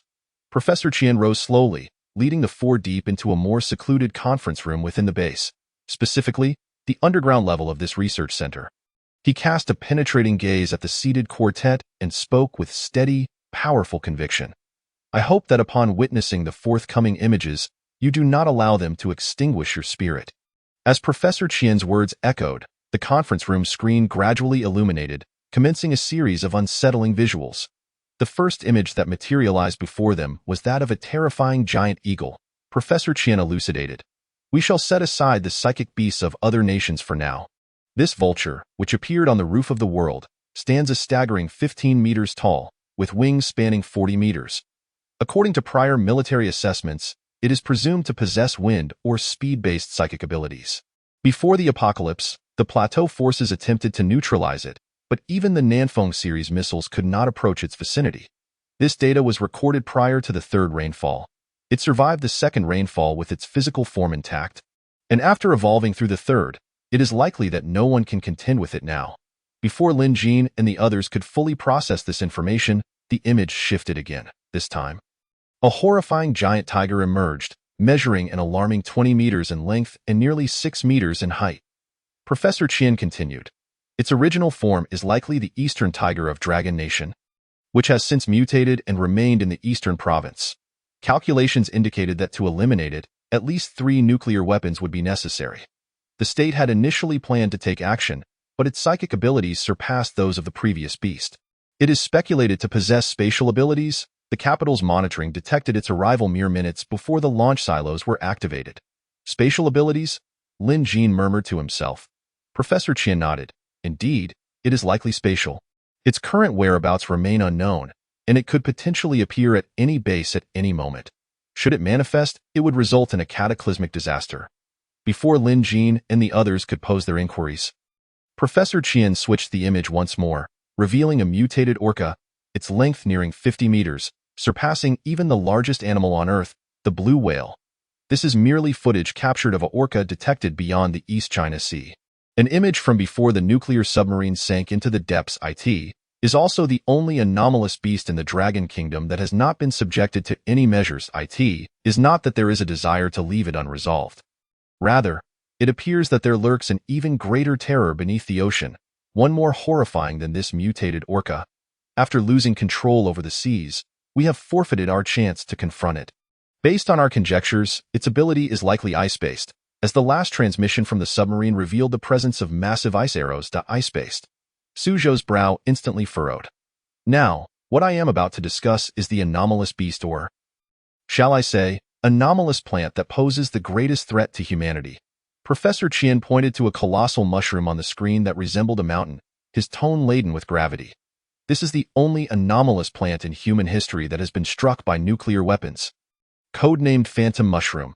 Yet, it did not perish as a result. What you see now is the vibrant regrowth of this entity after the nuclear strike. The colors it displays conceal its formidable powers. Our projections suggest that it belongs to the category of psychic anomalous plants. Professor Qian continued. This indicates that it may possess the capability to manipulate the thoughts, emotions, and even consciousness of living beings. After the third rainfall, we received no further communication regarding the entire colorful cloud. You may find it hard to believe, but it initially was merely an ordinary mutated chicken mushroom. At this moment, Chang'e suddenly interjected, "What a massive chicken mushroom! How many chickens must accompany it?" Upon hearing this, even Professor Qian's solemn expression faltered, revealing a face of exasperation as he looked at Chang'e. Unexpectedly, Su Zhou chimed in. However, it appears that it should no longer be edible. Red umbrella. White stem. After consumption, one must lie flat. Lin Jin suddenly coughed, signaling for the two to adopt a more serious demeanor. Xiao Yuliang chuckled. Second brother, don't overthink it. These anomalous beasts are beyond our current means of resolution. Xiao Yuliang's words plunged Professor Qian into silence. Indeed, these anomalous beasts are far beyond what these 4 children can handle. However, having witnessed the terrifying talents of these 4 children, he could not help but harbor a flicker of hope. With this thought, Professor Qian suddenly lost the desire to show Lin Jin and the others the most fearsome anomalous beasts from around the globe. Yet, Lin Jin had a premonition. While he did not feel an overwhelming urgency about other anomalous beasts, he sensed that he must confront this mutated fungus. Lin Jin's inner monologue. Am I truly at odds with a mushroom? Nevertheless, Lin Jin still harbored a question.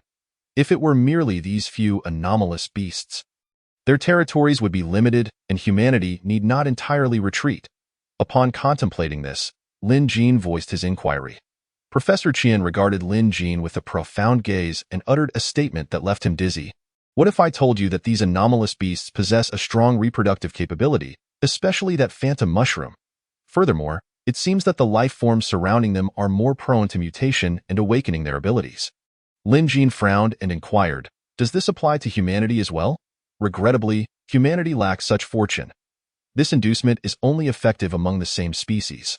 Lin Jin's expression grew grave. So, if we fail to eliminate them, they will soon establish a population on Blue Star, centered around themselves?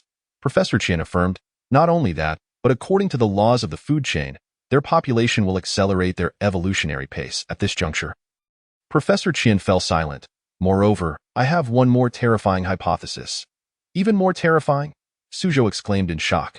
Professor Qian replied, indeed, although it may sound fantastical, based on my current analysis, as the anomalous beasts evolve, they will acquire increasingly higher intelligence. Eventually, it may be possible for them to articulate human speech and even transform into human forms. Xiao Yuliang immediately refuted. Anomalous beasts can articulate human speech and transform into humans. That is impossible. Professor Qian regarded Xiao Yuliang with a penetrating gaze and stated, "Nothing is absolutely impossible, Xiao. Your abilities are beyond my prior considerations. I once believed that the relationship between humanity and anomalous beasts was one of mutual destruction. But your abilities suggest the birth of an alternative possibility." Lin Jin slowly raised his head. "Coexistence." Professor Qian affirmed, "Precisely. It is coexistence. If this mutation cannot be halted, it is only a matter of time before humanity and anomalous beasts must coexist.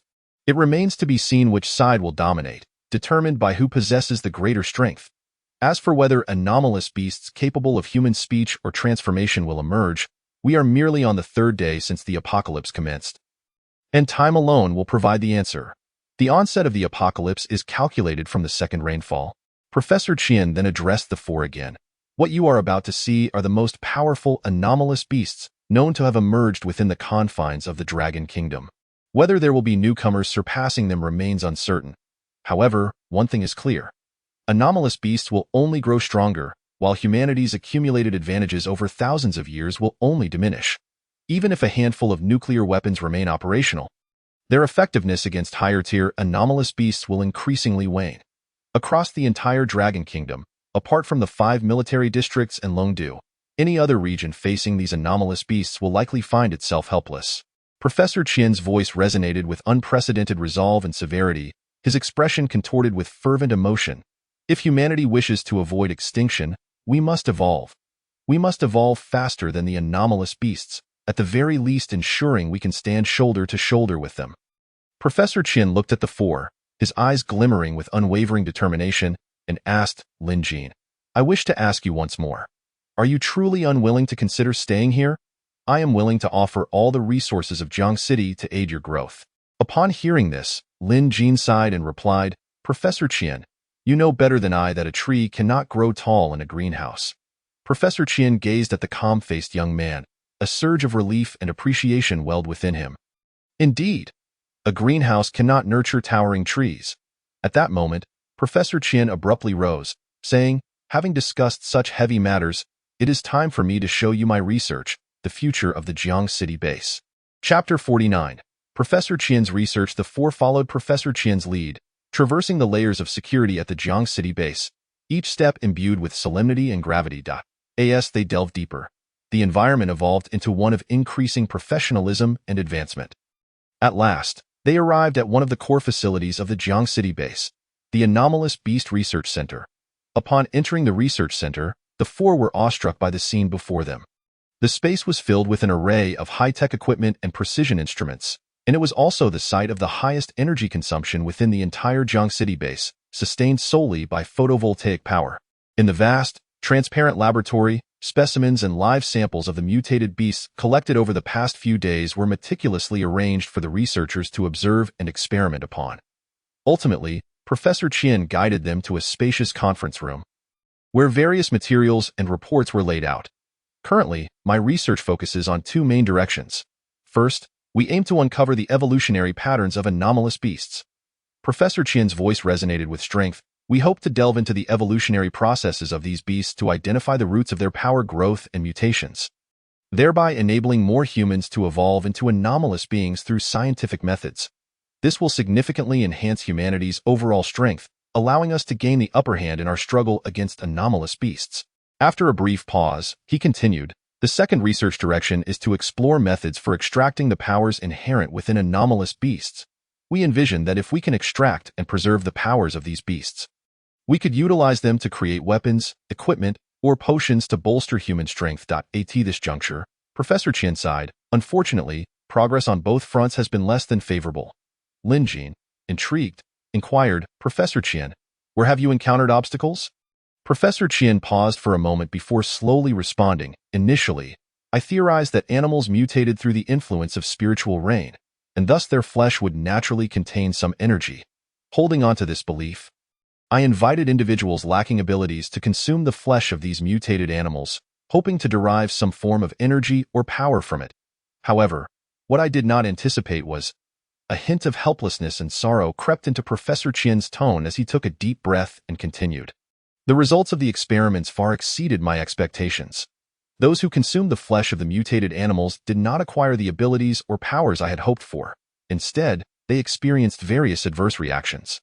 Some underwent physical mutations, others suffered from mental disorders, and a few tragically lost their lives in a very short time.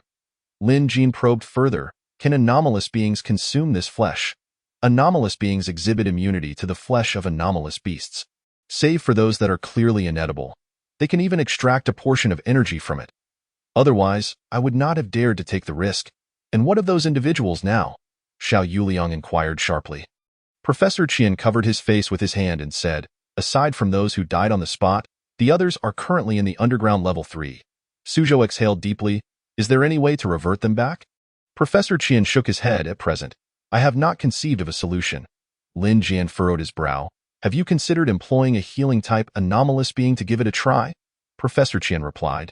We have, but the results were minimal. The IT can only provide temporary control and does not allow for true recovery. Lin Jin suddenly fell silent. Although he understood that fatalities were inevitable in the apocalyptic laboratory, the sheer horror of such tragedies still weighed heavily on his heart. He inquired again, what about the other research? Professor Qian replied in a low voice, due to the limited time, I have only managed to design a single weapon. I am considering using the bones of the anomalous beasts to create the barrel, with the crystal cores serving as the energy source, thus crafting a psychic gun capable of firing energy projectiles. Lin Jin pondered for a moment and remarked, the bones are indeed hard and stable, making them an ideal material for the barrel, while the crystal cores contain immense energy, suitable as the power source for the psychic gun. This method is feasible, but the challenge lies in how to integrate the special structure of the anomalous beast bones with the energy from the crystal cores. Professor Qian regarded Lin Jin with admiration, saying, as expected from a mechanical engineering student, you grasp the concept instantly. My research has hit a wall at this point as well. Cheng Yi and the others nodded in agreement. Combining the bones of anomalous beasts with crystal cores to forge a psychic gun was indeed a viable idea. However, it posed a formidable challenge requiring interdisciplinary knowledge and innovative thinking. That moment, Xiao Yuliang furrowed his brow and said, even if we manage to find a type of anomalous beast bone that meets the criteria, unless we can cultivate these beasts artificially, mass production would be impossible. Furthermore, crystal cores are not as common as cabbages. Anomalous beings also need. His words left Professor Qian in silence, as this issue should have been considered after the psychic gun's development. Lin Jin sighed, let us set that aside for now. The crucial point is how to extract the energy from the crystal cores. Professor Qian, at what stage are you with this? Professor Qian frowned and replied, I have tried all the chemical reagents available before the apocalypse, and I can declare them a failure. The only substance capable of dissolving the crystal cores of anomalous beasts is the bodily fluids containing the power of the anomalous beasts. But not all of them can dissolve the cores. Only those with the same type of ability can. At this juncture, Lin Jin's eyes, along with Professor Qian's, sparkled simultaneously, akin to two brilliant stars converging in the night sky. Radiating excitement and anticipation, Professor Qian had been busy all day and had only just realized this result. This moment, his extraordinary intellect finally demonstrated its full potential. Professor, those who have gained energy after consuming the flesh of anomalous beasts, could it be that they only consumed the flesh of beasts that matched their own abilities? Lin Jin asked eagerly. Professor Qian beamed with joy and replied, precisely. This means that anomalous beings cannot consume any anomalous beast's flesh indiscriminately. They must select beasts whose abilities correspond with their own. This also explains why ordinary individuals experience adverse reactions after consuming anomalous beast meat. It is likely because they ingested meat incompatible with their latent abilities. Lin Jin's eyes gleamed with a newfound understanding. Professor Qian continued, this is akin to blood types before the apocalypse. Although they have become anomalous beings, their latent ability type was predetermined after the Third Reign. Young man, you have been a tremendous help. With this realization, Professor Qian nearly leaped with joy. Cheng Yi deliberated for a moment, stating, the current issue is how to identify everyone's latent abilities and then create a scientifically sound dietary guide for consuming anomalous beast meat. Lin Jin smiled. This is not difficult. We can conduct chemical tests to assess their bodily fluid solubility with various crystal cores, by identifying the crystal core attributes that dissolve most readily in their fluids. We will have our answers, Suzhou added. However, this process may take considerable time. The questions of how much anomalous beast meat an ordinary person can consume daily and how long it takes to achieve a breakthrough are significant. Professor Qian chuckled. That is of little consequence. It is merely a matter of time. It is only the third day of the apocalypse, and we are already making remarkable progress, though his tone conveyed calmness and composure. His inner excitement was palpable. He took out a communicator and swiftly dialed Commander Chen's channel, speaking with a slightly hurried pace. Commander Chen, at 7 a.m. today, please arrange for all non-anomalous beings to undergo blood sampling immediately. Our experiment has made significant advancements. In this setting, due to the short transmission distance, such antiquated devices are still usable. On the other end of the communicator, Commander Chen's voice came through, strong and resolute. Received. Professor Qian, I will arrange it immediately to ensure all non-anomalous beings participate in the blood sampling on time. Hearing this voice, Lin Jian felt a swell of pride within him, wondering if he would be among the witnesses to this monumental discovery. Etching his name alongside Professor Qian in the annals of human history, even if he had not contributed much. Suddenly recalling the earlier tragedy, Lin Jian turned to Professor Qian and said, Professor, I have an idea.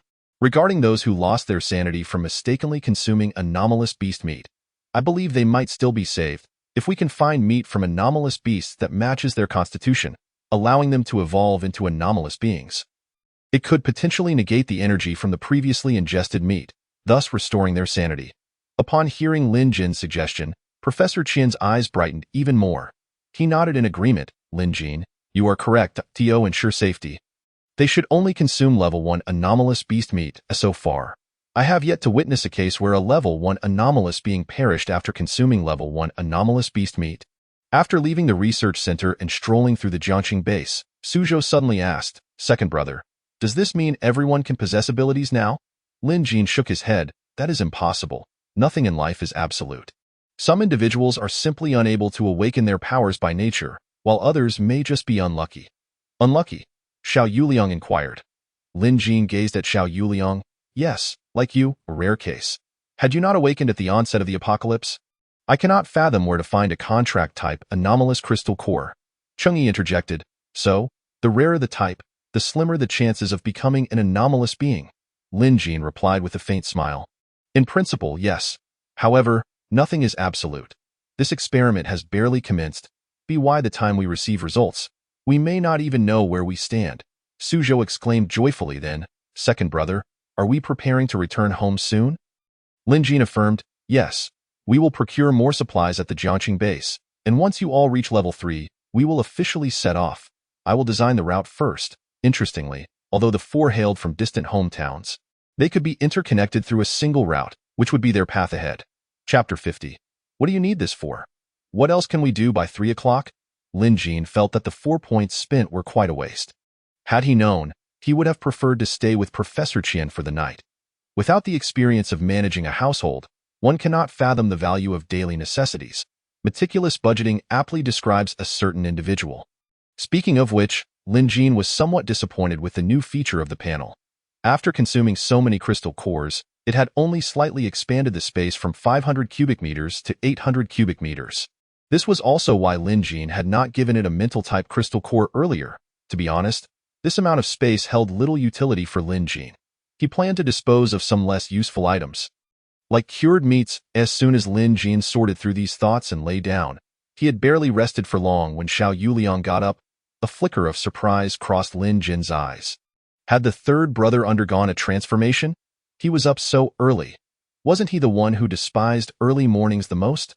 No. As the reigning king of 603, he could not lose. Lin Jin immediately sprang up from his bed and pinched his own belly, realizing he had indulged too much in recent days, feeling as though his abs were disappearing. He needed to get up early for exercise, however, when Lin Jin caught sight of Xiao Yuliang's face. He realized he looked rather displeased. Xiao Yuliang yawned, seemingly grumbling about something. Lin Jin asked, Yuliang, what's wrong? Up before 5. That's unlike you. Xiao Yuliang replied with a face full of despair. Second brother, I regret it. What happened? Are you thinking about that woman again? Lin Jin queried, puzzled. Xiao Yuliang scoffed. Not at all. That person isn't worth it. I regret getting a husky. I thought it wouldn't wreak havoc in the contract space. Who knew it would incessantly claw at everything, waking me up? I'm going crazy. Indeed, owning a husky is only enjoyable for those who don't have one. Those who do often end up regretting it. Lin Jin chuckled. Second brother, think of a way to help me. Lin Jin laughed. I'm afraid I can't help. This isn't Siberia, and expecting it to behave normally is unrealistic. How about swapping it for another one? Not possible. Once a contract is formed, it cannot be undone unless one party dies. Lin Jin pondered briefly. Are there any restrictions for the contracting parties? Is there a risk of betrayal? Xiao Yuliang replied. There are none, and there cannot be any harmful actions. Otherwise, the other party would experience equivalent harm, so you can't hit it with slippers. Otherwise, you be hurting yourself? Lin Jin inquired. Exactly, Lin Jin laughed. Well, you're in for it. A husky that can't be struck. I can't even imagine how arrogant it must be. Second brother. You? Xiao Yuliang wondered if he would have to get up at 5 every morning. He felt as though he had entered a dark phase of his life. Lin Jin shook his head. Sigh. There is no way to speak of you. Why raise something trivial? Raise a husky, and you may call it out, while I shall take it for a walk. Second brother. Are you going to walk it? Xiao Yuliang exclaimed in surprise. Is it not I who shall go? Can I rely on you? With your physique, I fear you might be walked by it. Lin Jin raised an eyebrow and remarked. I've thought of a loophole. As long as I strike it, you will be unaware and unopposed. Thus it should incur no harm. Would that not resolve our predicament? Xiao Yuliang's heart immediately leapt with joy. Indeed. Second brother, your reaction is remarkably swift. I shall light a candle for it while nestled in my blanket. Upon emerging from the spatial realm, the little husky, anticipating a joyful outing with its beloved master, was instead met by this cold-faced, dark-clad bipedal creature, rendering its legs somewhat weak. Lin Jin snorted coldly. What? Do you not wish to see me? Then do not think otherwise. The days ahead are long with deft movements. Lin Jin tore a piece from a bed sheet, his fingers dancing as he wove it into a makeshift leash. He then approached the little husky, his gaze as frigid as ice, fastening the rough yet sturdy rope around its neck. Should you dare to let go, you understand the consequences? Lin Jin fixed a chilling stare upon the husky. Poor little husky, thus falling into the grasp of the demon King Lin. A level 3 Lin Jin walking a level 2 husky could easily lead it to slumber. However, Lin Jin ultimately refrained from doing so. Noticing the sun had risen, he decided to return. While this husky may be unreliable, it at least possessed some combat potential. The four did not plan to depart that day. Early in the morning, Lin Jin arrived at Professor Qian's location, presenting him with a list. You require all these items? Professor Qian expressed surprise. Indeed, better to be prepared. Our route is extensive. Do you find it convenient? Lin Jin inquired. Bullets are of little consequence. Given your merits, this small quantity could be gifted. However, military jeeps are not inexpensive, and even with funds, they are scarce. Not to mention, you wish for a military helicopter. Lin Jin smiled lightly. Professor Qian, I believe these items are merely gathering dust in the warehouse, seldom used by anyone. Please, propose a condition. Professor Qian chuckled. Very well. I happen to have a task for you that will not take much of your time, yet is crucial for Jiangcheng. If this matter is resolved, I could even arrange a tank for you. Lin Jin furrowed his brow slightly. Are you suggesting we relocate people from other areas of Jiangcheng? Indeed, Professor Qian replied gravely. Lin Jin, you may not be aware, but aside from the team from Jiangcheng University, 3 other teams returned before you. Even with artillery clearing the way, their casualty rate approached 40%. They fled in utter panic. A hint of melancholy glimmered in Professor Qian's eyes. The evolution rate of the mutated beasts is alarmingly swift. According to the latest reports from the Information Department, the number of Level 1 and Level 2 mutated beasts around our base has significantly decreased overnight, replaced instead by 4 Level 3 mutated beasts that appeared in a single night. The planned relocation of personnel from other districts has been temporarily cancelled. Aside from you at Level 3, the others are still lacking. The current options are either to wait for them to break through, which will take at least another day due to the diminished Level 2 mutated beasts. We can no longer afford to wait. A single day's delay could result in the loss of thousands of lives. Do you understand my meaning? Lin Jin nodded. I comprehend. So you wish for us to proceed immediately? Yes. Once this matter is concluded, whatever you desire, I shall provide. You may choose freely from the items in the Jiangcheng base's warehouse. Lin Jin raised an eyebrow. What if I desire a nuclear bomb? Professor Qian, clearly taken aback by Lin Jin's request, nearly toppled from his chair, exclaiming, "Comrade Lin Jin, what on earth do you need that for? This is no jest. Even if I were to grant you one, you cannot possibly utilize it." Lin Jin chuckled softly. "Professor Qian, I possess spatial abilities. What others cannot accomplish does not preclude my ability to do so. I merely wish to add a few more cards to our hand. Nothing more, I assure you. This weapon shall not be misused, nor shall it be turned against humanity." Professor Qian scrutinized Lin Jin intently, his gaze seemingly piercing through to his very soul. "This matter cannot be decided solely by me. Grant me an hour. However, I must inform you that acquiring it will entail a cost beyond what you have proposed. The greater the storm, the more valuable the fish. I understand the principle," Lin Jin replied with a smile. "You may take your leave. I do not wish to see your face for the next hour." Professor Qian jestingly chastised. Lin Jin exited Professor Qian's presence with a smile, fully aware that they would ultimately acquiesce. After all, when children venture far from home, parents must offer some protection, must they not? Although, it seemed he was asking for quite a lot. Chapter 51. The terms of exchange. Second brother, are you certain the base will truly consent? That is a nuclear weapon. It is the greatest trump card of every nation before the apocalypse. Suzhou exclaimed, nearly jumping from his seat. Lin Jin raised an eyebrow. Xiaozhou, a nuclear bomb is ultimately an inanimate object. Although precious, its limits are known. Current information confirms that employing nuclear weapons cannot end the apocalypse. However, the same cannot be said for abilities. They possess boundless potential. If nurtured, they could truly tip the scales of victory. Our quartet's abilities are worth the risk they pose. Second brother, is this the reason you revealed all our trump cards to them?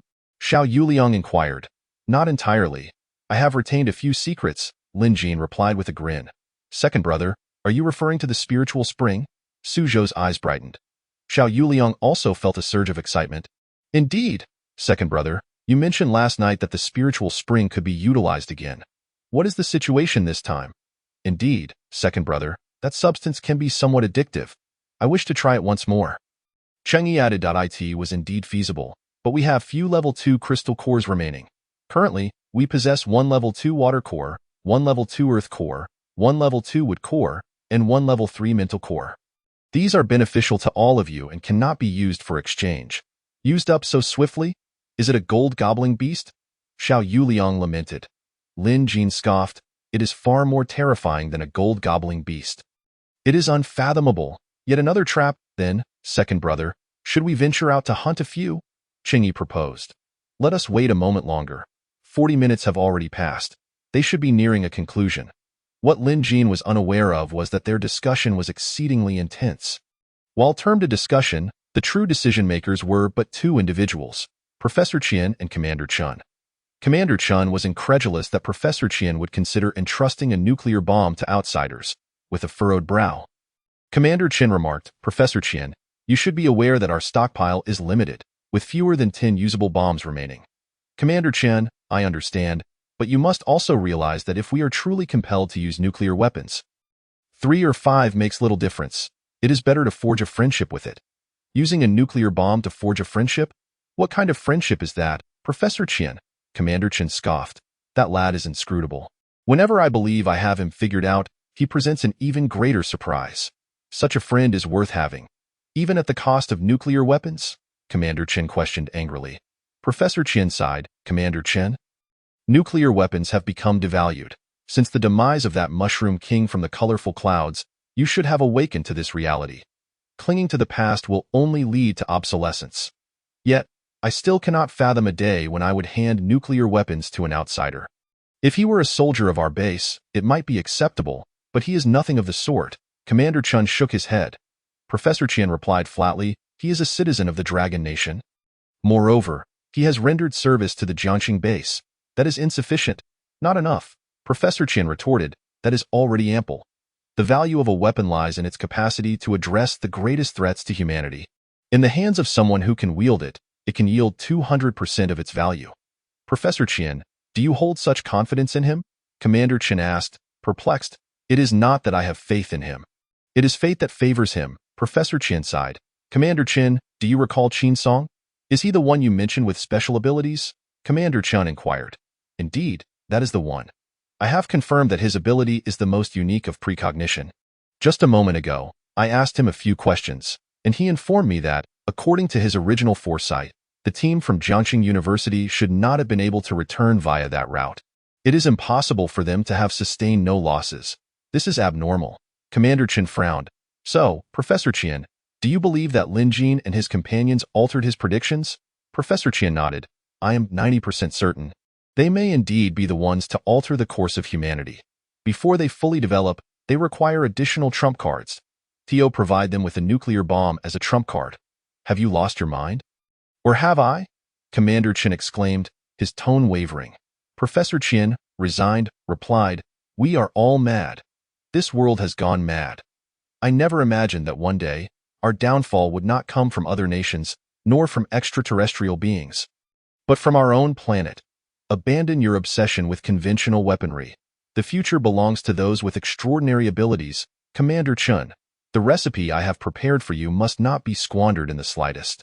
A leader devoid of such powers will find themselves in a perilous position in the days to come. Commander Chen slowly opened his eyes and replied, I understand. However, that child will find it impossible to acquire a nuclear weapon so easily. To obtain something that does not rightfully belong to one must pay a hefty price. I concur with this sentiment. Things that come too easily tend to appear valueless. Our resources are not so easily attained. Thus, Lin Jin received an extensive list spanning 2 pages. Upon perusing it, he stood there, utterly stunned. Professor Qian, observing Lin Jin's bewilderment, teased, What are you staring at? Surely, you don't think I would simply gift this to you. Young man, you best prepare yourself for some hard work. You have only 3 days. With that, Professor Qian departed without a backward glance. Su Zhou and the others, witnessing Lin Jin's petrified expression, inquired, Second brother, what do they want? Why do you look so grim? Su Zhou snatched the list from Lin Jin's hands and gasped, 5,000 tons of rice, 1,000 tons of meat, 5 of each type 1 crystal core, and 2 of each type 2 crystal core. Good grief. Why don't they just rob us instead? Second brother, where are we supposed to procure such quantities? Chengyi chuckled. They seem to have set their sights on your spatial abilities, intending for you to gather all the resources scattered throughout Jiangxing. Xiao Yuliang scoffed, and compel more survivors to enter the Jiangxing base. What a splendid twofold strategy, Lin Jin sneered. This is not merely a twofold strategy. It is a threefold one. In our quest to gather these resources, we are bound to encounter scoundrels and extraordinary beasts, effectively conducting a thorough cleansing of Jiangxing. That cunning old man, Lin Jin continued. Moreover, during this time, we must also bring the majority of scattered individuals to the Jiangxing base, leaving us no time to rest. They are truly intent on exhausting us, Chengyi replied with a smile. Well, what can we do? After all, you are the one who desires the nuclear weapon. Shall we abandon our quest? Lin Jin shook his head resolutely. Abandon? How could we possibly do that? Once this opportunity passes, it may never come again. Outside of the Jiangxing base, we cannot obtain such a thing anywhere else in the entire Long Kingdom. Xiao Yuliang furrowed his brow. Is it truly worth it, second brother? Lin Jin affirmed, it is undoubtedly worth it. The tranquility of Jiangxing does not reflect the chaos elsewhere. I have a premonition that we may encounter terrifying foes along the way. The more trump cards we possess, the better. Furthermore, after acquiring extraordinary abilities, have you not longed to test your limits? I distinctly recall someone declaring they would restore peace to Jiangxing. Second brother, that was merely a jest. Su Zhou laughed awkwardly. Lin Jin replied earnestly, I was not jesting. I genuinely believe that with our current strength, we can attempt this endeavor, and you all can use this opportunity to elevate yourselves to level 3. This is, in fact, a threefold gain for us. Xiao Yuliang remarked, that makes sense. We shall not be at a loss. Chengyi added with a grin. All right, I will take on this task. Su Zhou clenched his fists, declaring, indeed, before returning to our homeland, I must also set this second home in order. Seeing this, Lin Jin suggested, shall we head into the city for a zero-cost shopping spree? Agreed. Chapter 52. Lin Jin's schemes against the mutated black bear. Are you all prepared? Professor Qian inquired, somewhat astonished. Lin Jin snorted, we must hasten. Should there be delays in delivery? I have no idea if someone might shortchange me. Professor Qian chuckled, you need not worry. As long as you can bring back everything on the list, what is yours will be yours. However, since you are ready, proceed to the base's mission hall. They await your arrival. Lin Jin nodded. Do you have any further instructions for us? Professor Qian fixed his gaze on Lin Jin and sighed. Young man, sometimes confidence is a virtue, but do not become overly arrogant. Remember this. Your lives are of utmost importance. Lin Jin was taken aback. This was likely the first time he had received such a reminder. He solemnly replied, I will forever keep this in mind. Furthermore, should any among them seem unsuitable to bring back to the base, you have my permission to make that decision. I grant you that authority. Lin Jin was somewhat surprised. You trust me so readily? Professor Qian smiled gently. One must not doubt those they employ. You possess keen insight, though I know not why. I sense you have a gift for discerning the hearts of men. Just as Lin Jin was about to explain, Professor Qian raised a hand to silence him and continued. I harbor no intention of prying into your secrets. Perhaps it is merely the musings of an old man. If I am mistaken, do not take it to heart. Lin Jin could only shake his head in resignation. In comparison to this shrewd elder, he still had much to learn.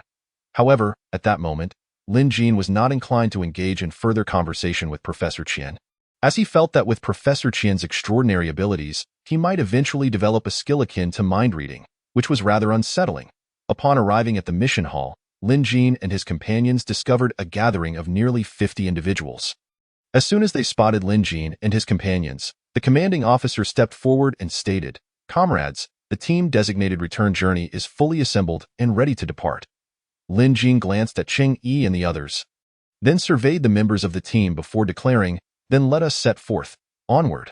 This time, the four did not take the route they used to reach the base. They would exit through the northern gate. Following its expansion, the Jiangqing base had significantly increased in size, and those who had arrived the previous day had all been settled. It now resembled a vibrant satellite city nestled deep within the mountains. Navigating through the northern gate would not be a simple task. According to information provided by Professor Qian, this route was fraught with numerous extraordinary beasts. Without resorting to large-scale destructive weaponry, several of these beasts would prove particularly challenging. For instance, as soon as Lin Jin and his companions emerged from the mountains, they encountered an extraordinary beast. Towering at 5 meters, this was a level 3 mutated black bear, one of the 4 extraordinary beasts that had broken through the previous night. Its massive body resembled a colossal mountain, each step exuding an unparalleled sense of strength. The moment Lin Jin laid eyes on it, the data panel regarding the mutated black bear materialized in his mind. Name: Mutated black bear level 3 extraordinary beast strength, 70 agility, 62 constitution, 65 spirit, 61 affinity, -24 ability, strength type ability techniques, giant throw, heavy punch, steel bones, earth-shattering collapse weaknesses, poor vision. Gluttonous. This was a purely strength-based extraordinary beast, boasting an astonishing power attribute. Remarkably, despite having just broken through, its strength value had already reached 70. Lin Jin first addressed Captain Feng. You all should step aside. You cannot partake in the ensuing battle. Captain Feng frowned slightly. He was a level 2 extraordinary user, yet he would be rendered useless. However, he dared not disobey Lin Jin's command, as this young man was the overall commander of the mission. It was not that Lin Jin did not wish to utilize them.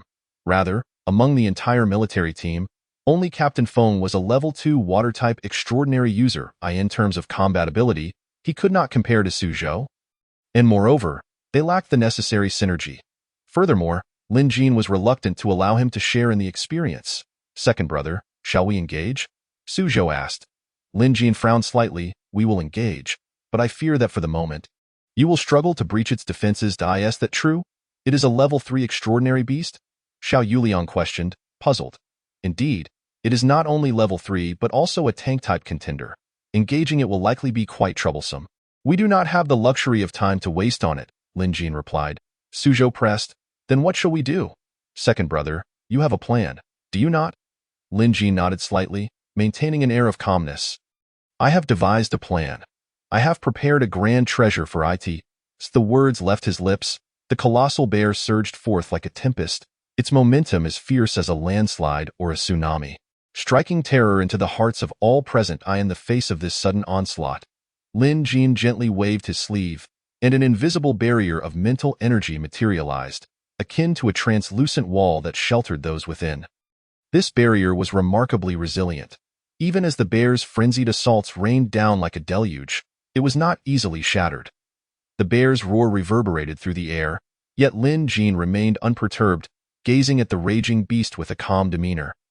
A confident curve gracing his lips. Observing Lin Jin's composed expression, the bear's fury blazed within it like a raging inferno, instantly augmenting its physique. Every inch of muscle brimming with explosive power, it leapt high. Fists clenched tightly, resembling two moving mountains, crashing down upon Lin Jin with thunderous might. This strike encapsulated all of the bear's wrath and strength. Its fists were as hard as steel, the sound of them slicing through the air sharp and piercing, as though the very atmosphere were being torn asunder. However, confronted with this earth-shattering blow, Lin Jin furrowed his brow slightly, his mental energy surging swiftly as he endeavored to reinforce the already trembling barrier. Yet, the bear's power was overwhelming, and the sturdy mental barrier began to quiver, twist, and ultimately shatter, disintegrating into countless motes of light that vanished into the ether. Boss, Xiao Zhou, Yu Liang, you must have witnessed its might and skills. Buy me some time, Lin Jin instructed. Understood. Leave it to us. Lin Jin nodded slightly. It was time to unveil the treasure he had prepared for this ferocious bear. He extended a finger and deftly drew through the air, retrieving a timed explosive. Despite being no larger than a fist, the bomb's intricate patterns and the chilling gleam upon its surface signaled its exceptional and perilous nature. This was a new type of bomb he had pilfered during a visit to Professor Qian's research center. Initially, Lin Jin had regarded it merely as a trinket, for a creature of level 3 could hardly be obliterated by such explosive power. Ordinary minor wounds meant little to it. Yet, if detonated internally, the scenario would be entirely different. After all, anatomically speaking, the bear's organs were still intact. Lin Jin again summoned a large jar of honey, its surface exuding a faint scent of locust blossoms. He chuckled coldly, a glint of cunning in his eyes. You, big fellow, are in for a treat today. This locust blossom honey is not the cheap stuff you find in supermarkets. I had intended to keep it for myself, but it seems you have lucked out with that. Lin Jin flicked his finger, automatically opening a small aperture. He then poured the honey, the golden liquid cascading like a waterfall, slowly enveloping the entire bomb. Let this locust blossom honey be your final feast. As his words fell, Lin Jin's mental energy coalesced instantaneously, transforming into a needle-like tendril of power, racing towards the massive black bear with unmatched force. When the mutated bear endured this strike, a splitting headache ensued. As if countless thunderclaps were exploding within its mind, it instantly bared its gaping maw, revealing its fearsome fangs, as though seeking to devour the very skies above. At that precise moment, Lin Jin awaited his opportunity. His eyes sharpened, and he bellowed, Boss, Xiao Zhou, Yu Liang. Withdraw immediately. Simultaneously, he flicked his finger, sending a specially crafted timed bomb, wrapped in the sweet allure of honey, silently soaring towards the bear's gaping mouth. The mutated bear caught the scent of the honey, a flicker of greed flashing in its eyes. Yet, before the bomb could be delivered, the bear's mind was consumed by a singular thought. This must be the most delectable treat ever. Lin Jin silently counted down in his mind. With a thunderous explosion, the bear's massive form trembled violently on the battlefield, its innards ruthlessly torn apart by the meticulously designed bomb encased in honey. As the bomb detonated within the bear, the sweetness of the honey intertwined with the flames of the explosion, generating a cataclysmic force. As the mutated bear collapsed, Su Zhou's eyes widened in astonishment. Second brother? It just died like that? Second brother, it was so powerful. How on earth did you accomplish this? Are you employing sorcery? Xiao Yuliang also looked incredulous. It consumed something it shouldn't have, right? Cheng Yi inquired. Lin Ji nodded. Indeed. No bear can resist honey, even if it is the mightiest among them. Second brother, you are mistaken. The mighty bear is a brown bear, while this is a black bear, two distinct entities. Su Zhou quickly retorted. Lin Jin chuckled helplessly. Let us cease this discussion. It's a pity about the bear gallbladder, but we must be swift. That moment, Captain Feng in the distance was utterly stunned by the scene that had just unfolded. He had anticipated a thrilling, fearsome battle, with countless plans and strategies racing through his mind to contend with any potential scenarios. However, just as they were on high alert, the battle concluded in an unimaginable manner. In merely 5 minutes, the level 3 bear, a source of headaches for the base, had quietly succumbed to the ground. How is this possible? Captain Feng murmured, his voice trembling slightly. It was Lin Jin. It seems he employed some method? One of the team members exclaimed, awe evident in their tone. Captain Feng took a deep breath and slowly nodded. That moment, he finally understood why Professor Qian had said that after emerging, all actions would follow Lin's lead. This individual was extraordinary. Chapter 53. Setting the trap name. Mutated Black Bear Level 3 Mutant Beast Remaining Value. Mutated Black Bear Hide. Mutated Black Bear Meat. Level 3 Power Crystal. To be honest, these items held little value for Lin Jin and his companions. The only one of note was the hide, which could be deemed impervious to blades and bullets. Unfortunately, acquiring such materials was exceedingly time-consuming. After tossing the items into his spatial storage, the group prepared to set out once more. Reflecting on the battle, Lin Jin felt a sense of satisfaction. If they had truly engaged in a direct confrontation, they could have prevailed, albeit only after blinding the creature and gradually wearing it down, necessitating assistance from the cherry blossoms. However, by devising strategies based on the mutant beast's weaknesses, they had saved considerable time. Conversely, the experience gained was limited. Suzhou and Cheng Yi were still a bit away from reaching that threshold, while Xiao Yuliang lagged even further behind. Subsequently, the four of them dispatched another level 3 mutated wild boar, acquiring yet another level 3 crystal core. Unfortunately, this core was of the fire element, which they could not utilize. Thus, the two level 3 mutant beasts near the north gate had been eliminated by Lin Jin and his companions. The news of the defeat of the other two level 3 mutant beasts quickly reached the information department of the Jiangqing base. Upon hearing this, Professor Qian merely furrowed his brow slightly before exclaiming, "That was quick, my boy." Following the defeat of these two level 3 mutant beasts, Lin Jin scarcely engaged in combat during the ensuing battles. Level 2 mutant beasts no longer contributed to his experience, and even the level 3s offered minimal gains. Having dispatched 3 level 3 mutant beasts today, Lin Jin's panel still had not surpassed the threshold of 70. This was partly due to his clever use of firearms, but more so because, as levels increased, the rate of progression tended to slow. In contrast to the base deep within the mountains, the mutant beasts in the urban area of Jiangqing were relatively fewer in number. The most frequently encountered were rats and cockroaches, each more repulsive than the last.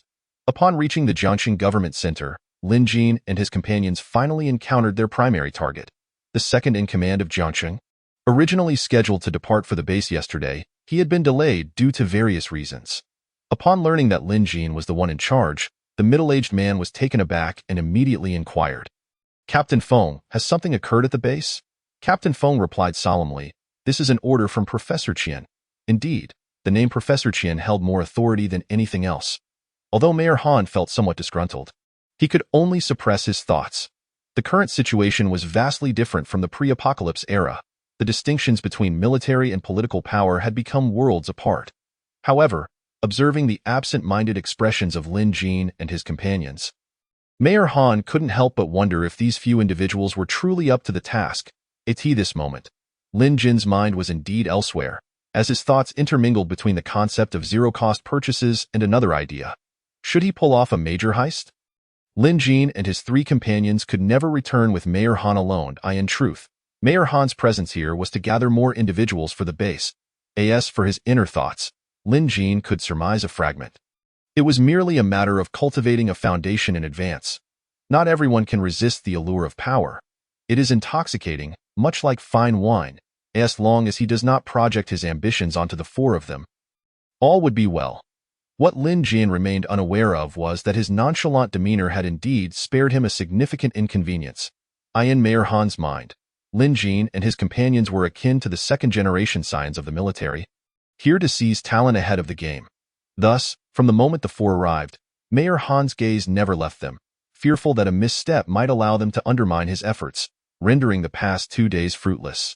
After all, compared to the concrete conditions at the military district, he was merely relying on empty promises to keep these people in check.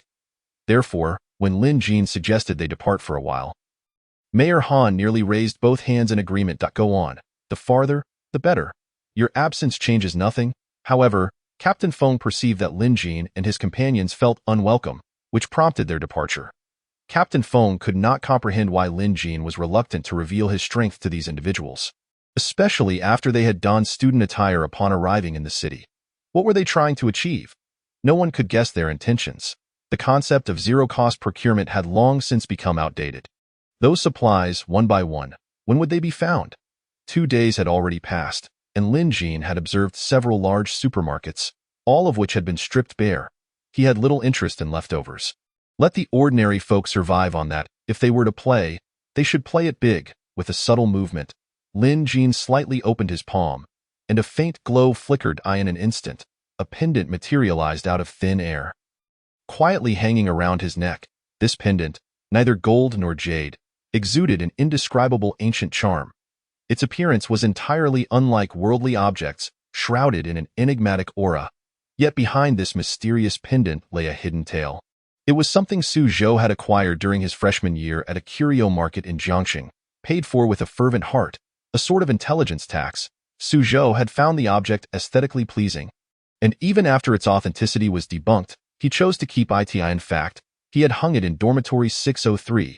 When organizing his belongings earlier, he considered it inconsequential in size and thus invited Lin Jin to take it along. Now, this object had sparked an intriguing thought in Lin Jin's mind. Who could possibly resist the temptation of a spatial pendant? Lin Jin had quietly laid out his strategy the moment he set foot on this land. The four, clad in school uniforms, with eyes as clear as water, resembled fledgling eagles, radiating an innocence and naivety born of inexperience. Lin Jin walked side by side with Su Zhou, Xiao Yuliang, and Cheng Ai. As if strolling through their own garden, as they walked, Lin Jin would casually produce a variety of snacks from the void, offering them to his companions, savoring them leisurely, exuding an air of arrogance and defiance, as if he intended to trample the entire city underfoot. Their audacious behavior quickly incited discontent and scrutiny from the shadows. Just as they were engaged in light-hearted banter, a group suddenly emerged before them, blocking their path like a band of highwaymen. "Kid, hand over that pendant around your neck, and I might let you go," one burly man said in a deep voice. "Yes, surrender the goods, or don't blame us for disregarding kinship," another added. Among them, a flamboyantly dressed woman could no longer contain herself. "Why waste words on him? Just grab the goods and leave. If he dares approach, I'll feed him a peanut." Yet Lin Jin displayed no signs of panic. He smiled slightly, a glimmer of amusement dancing in his eyes. He understood that this game had only just begun. Who was the hunter and who was the prey was still uncertain. How intriguing! Chapter 54. Kill. "Kid, are you pretending not to hear me? Quickly take that pendant off your neck," the tattooed man barked angrily. Lin Jin replied with a calm smile. "And if I refuse, what will you do?" the red-haired woman, her fury ablaze, glared at him with eyes as cold as ice, her voice echoing ominously across the open space. Refusing a toast only to drink a penalty. As she spoke, she swiftly drew a marked firearm from her waist. Lin Jin's expression tightened as he recognized the model. This was the standard issue for the Jiangxing Police Department. They could not possibly be police officers. As long as the police were alive, they would never relinquish their weapons. The outcome was evident. "Su Zhou, Yuliang, boss, I truly lack the talent for acting. I've lost interest in the performance so quickly." Lin Jin chuckled helplessly. The red-haired woman's eyes widened in fury as she shouted, "Kid, you must be tired of living." Her gaze was filled with bloodthirsty malice, looking at Lin Jin as if he were a corpse. As her words fell, she pressed the trigger mercilessly. Boom! With a deafening blast, flames erupted from the firearm, accompanied by a piercing gunshot that instantly tore through the air. Foolish that a glint of coldness flickered in Lin Jin's eye. Lin Jin smiled faintly and said, You Meng? At this moment, find it difficult to articulate my thoughts. Oh, you have been secretly observing this whole time and nearly slipped away," Su Zhou remarked. "Brother, should we?" Upon receiving Lin Jin's subtle hint, Xiao Yuliang made a gesture across his throat. "Don't kill me, please. I have an elderly father in his 40s to support and a 17-year-old younger brother to take care of. If you kill me, they will starve." "Why?" Yu Meng cried out. Lin Jin, upon hearing this, felt a wave of frustration wash over him at encountering such shameless ability users. Suddenly, Lin Jin's gaze sharpened. He narrowed his eyes slightly and fixed his stare on Yu Meng. "Enough of the pretense.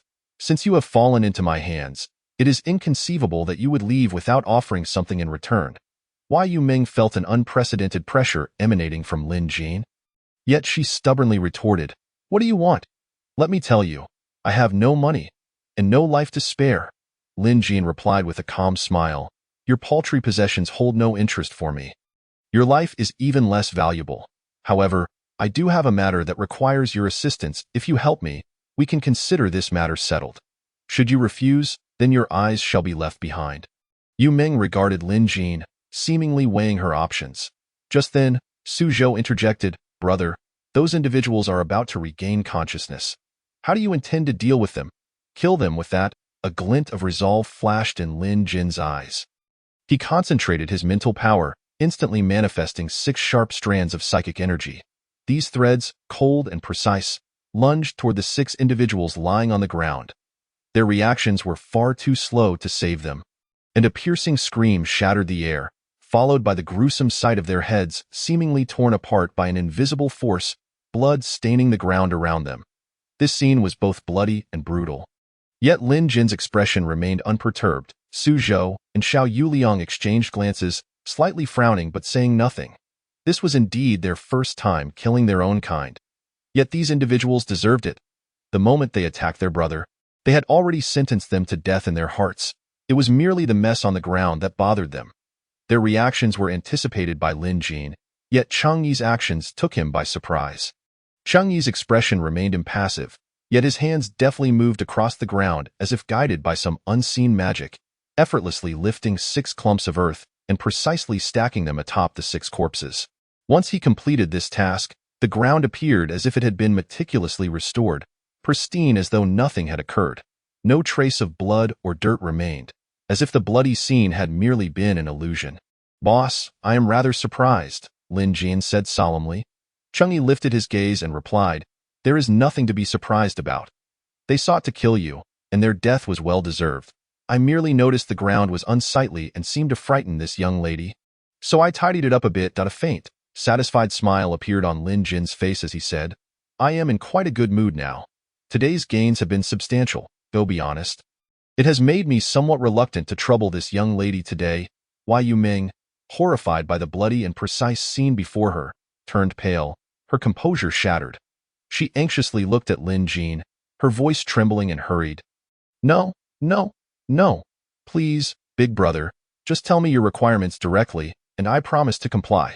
Now that is more like it video. Not be anxious. For you, it is merely a trivial matter. Chapter 55. The cost. The young lady before him, though a level 2 ability user, possessed rather unimpressive powers. Name. Yu Ming level 2 ability user strength, 32 agility, 34 physique, 31 spirit, 33 affinity value, -3 ability, light system ability techniques, energy absorption, light shield, invisibility weakness, a multitude of vulnerabilities. Regarding the negative affinity value, Lin Jin could understand that she was likely terrified. However, this mattered little to him. Young lady, or should I say, Yu Ming, your abilities are rather unique, are they not? Upon hearing this, Yu Ming's fear intensified, as she could not fathom how he knew her true name. Lin Jin inquired, Young lady, since you can turn invisible, you must possess considerable knowledge about the secrets of this area. Correct? Yu Ming hesitated, responding, I know a little, just a tiny bit. As she spoke, she made a minuscule gesture with her hand, attempting to convey the vague extent of her knowledge. Lin Jin pressed on, Are you aware of the major power distributions in this area, as well as the locations of their warehouses? Upon hearing this, Yu Ming immediately answered, I know that quite well. There are 3 main forces in this area. Point 1 is the criminals' help, which attacked you earlier. It is said their leader was a notorious gangster in Jiangqing prison before the apocalypse, who awakened his powers after the disaster, killing all the police officers and seizing all the weapons from the prison to establish this force. Why Yu Ming continued, The second force is the Doomsday Legion. You should have seen their leader, the one who tried to attack you but fled the fastest. They hold considerable influence in this area, but their methods are rather clandestine, making it difficult to discern their true nature, she added. The third force is the Ability Scavenger Guild. You have also encountered their leader, the one who ran away earlier. They primarily survive by collecting, exchanging, and selling various precious items and ability resources acquired in the post-apocalyptic world. Lin Jin, with a cold smile, remarked, How fortuitous that you were able to provide this information all at once.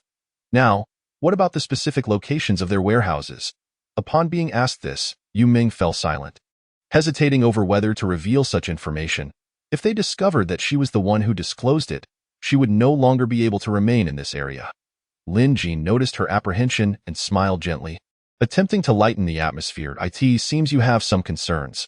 Understandably so, given that you reside here, it is natural to feel a bit anxious, and no matter how well you conceal yourself, there is no wall that does not let the wind through. If others find out, the trouble you face will be no small matter. But why haven't you joined the army heading to Jiangqing base? With your abilities, life there would surely be much easier for you. Lin Jian raised his hand to halt Yu Ming's explanation and continued, let me guess. You live nearby and carry the scent of medicine. Is someone at home injured? Or have they been ill for a long time? Personally, I lean towards the latter, as you worry they might be abandoned on the way, correct? Yu Ming was left stunned by Lin Jin's words, filled with regret and fear. She had not anticipated that he would so keenly perceive her thoughts. Nor did she foresee that her greed and arrogance would lead to such severe consequences for herself. She inwardly berated herself for having been so brash, believing she could manipulate those 3 warehouses without fearing the entire Jiangqing populace. In retrospect, her actions were undeniably foolish and reckless. If she were to die here, what would her parents do? Lin Jin's gaze remained fixed on Yu Ming as he said, it seems I have guessed correctly. How about you take a guess at how many hours it would take for me to locate your home? Upon hearing Lin Jin's words, Yu Ming trembled, her voice quaking as she stammered. I will tell you everything. Their warehouses are located at... Lin Jin nodded in satisfaction. Now that is more like it, little sister. Your answer pleases me greatly.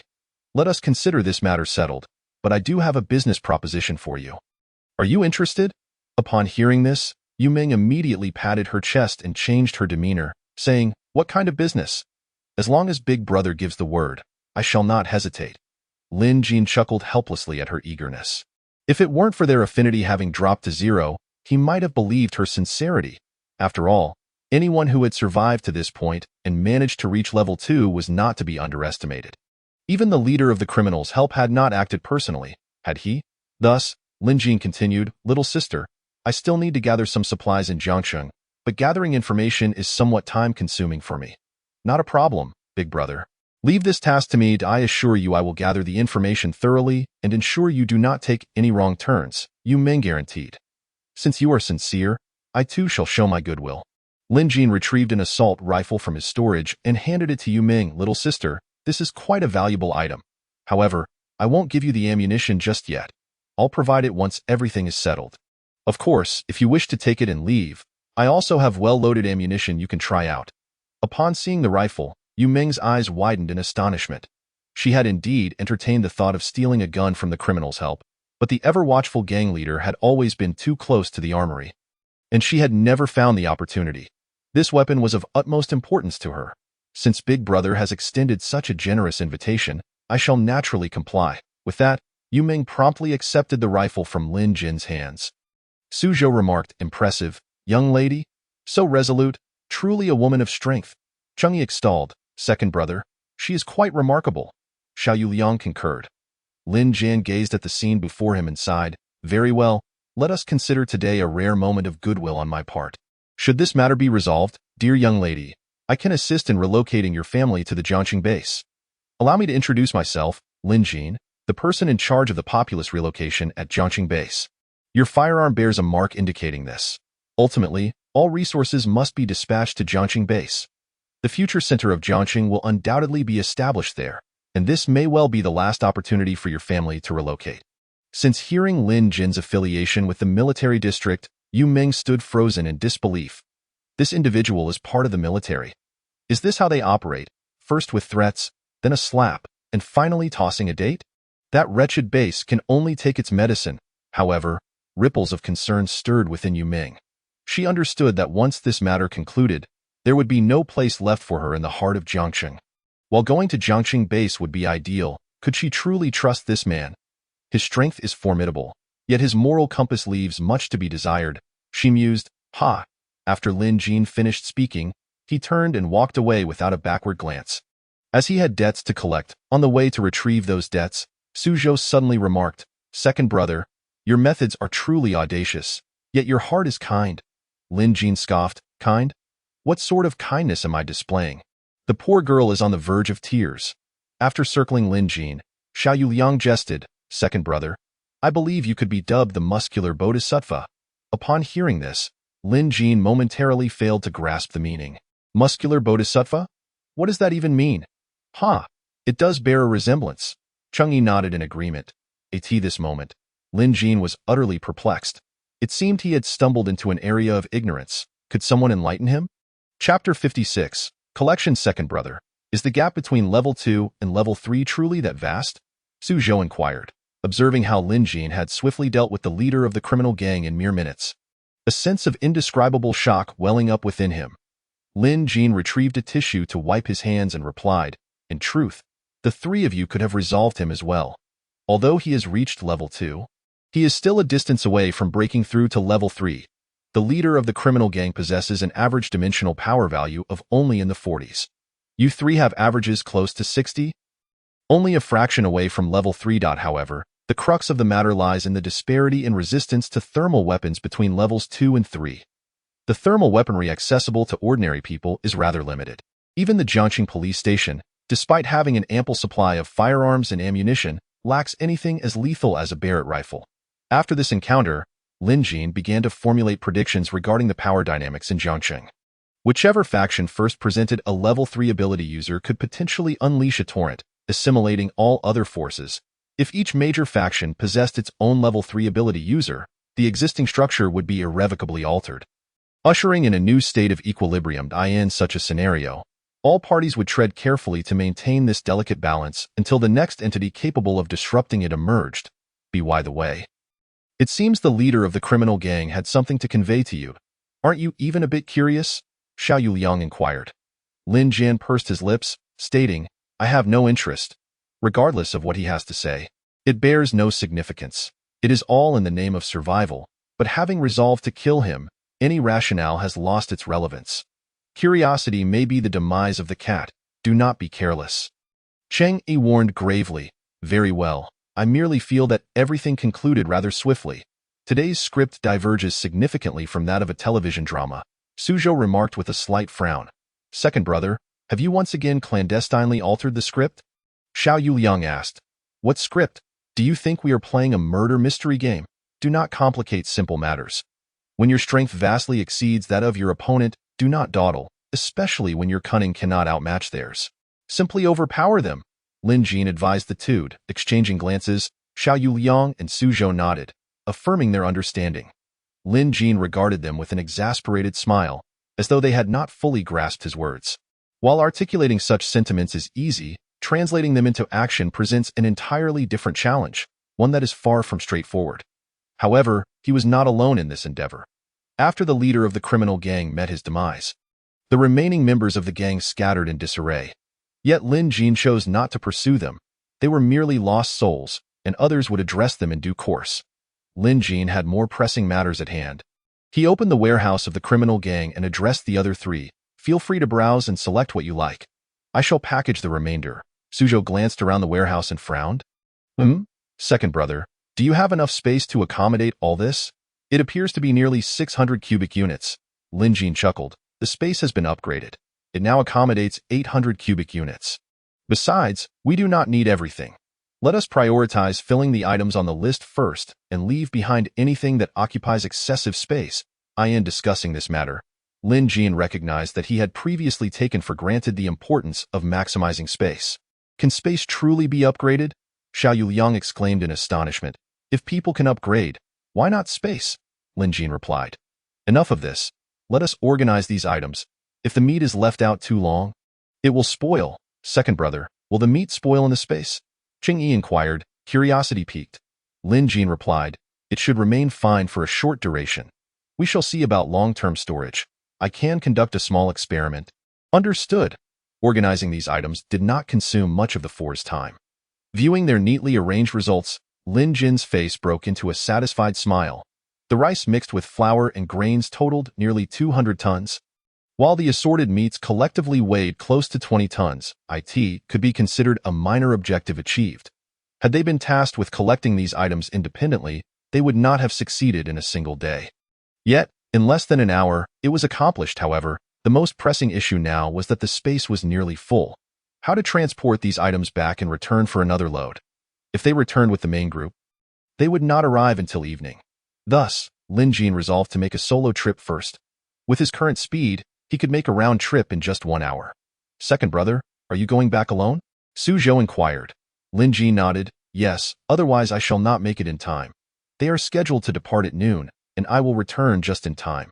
Furthermore, I calculated the logistics, given our current collection pace. We are pressed for time.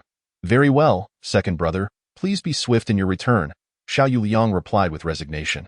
They were unable to match Lin Jin's speed. Returning together would only hinder progress.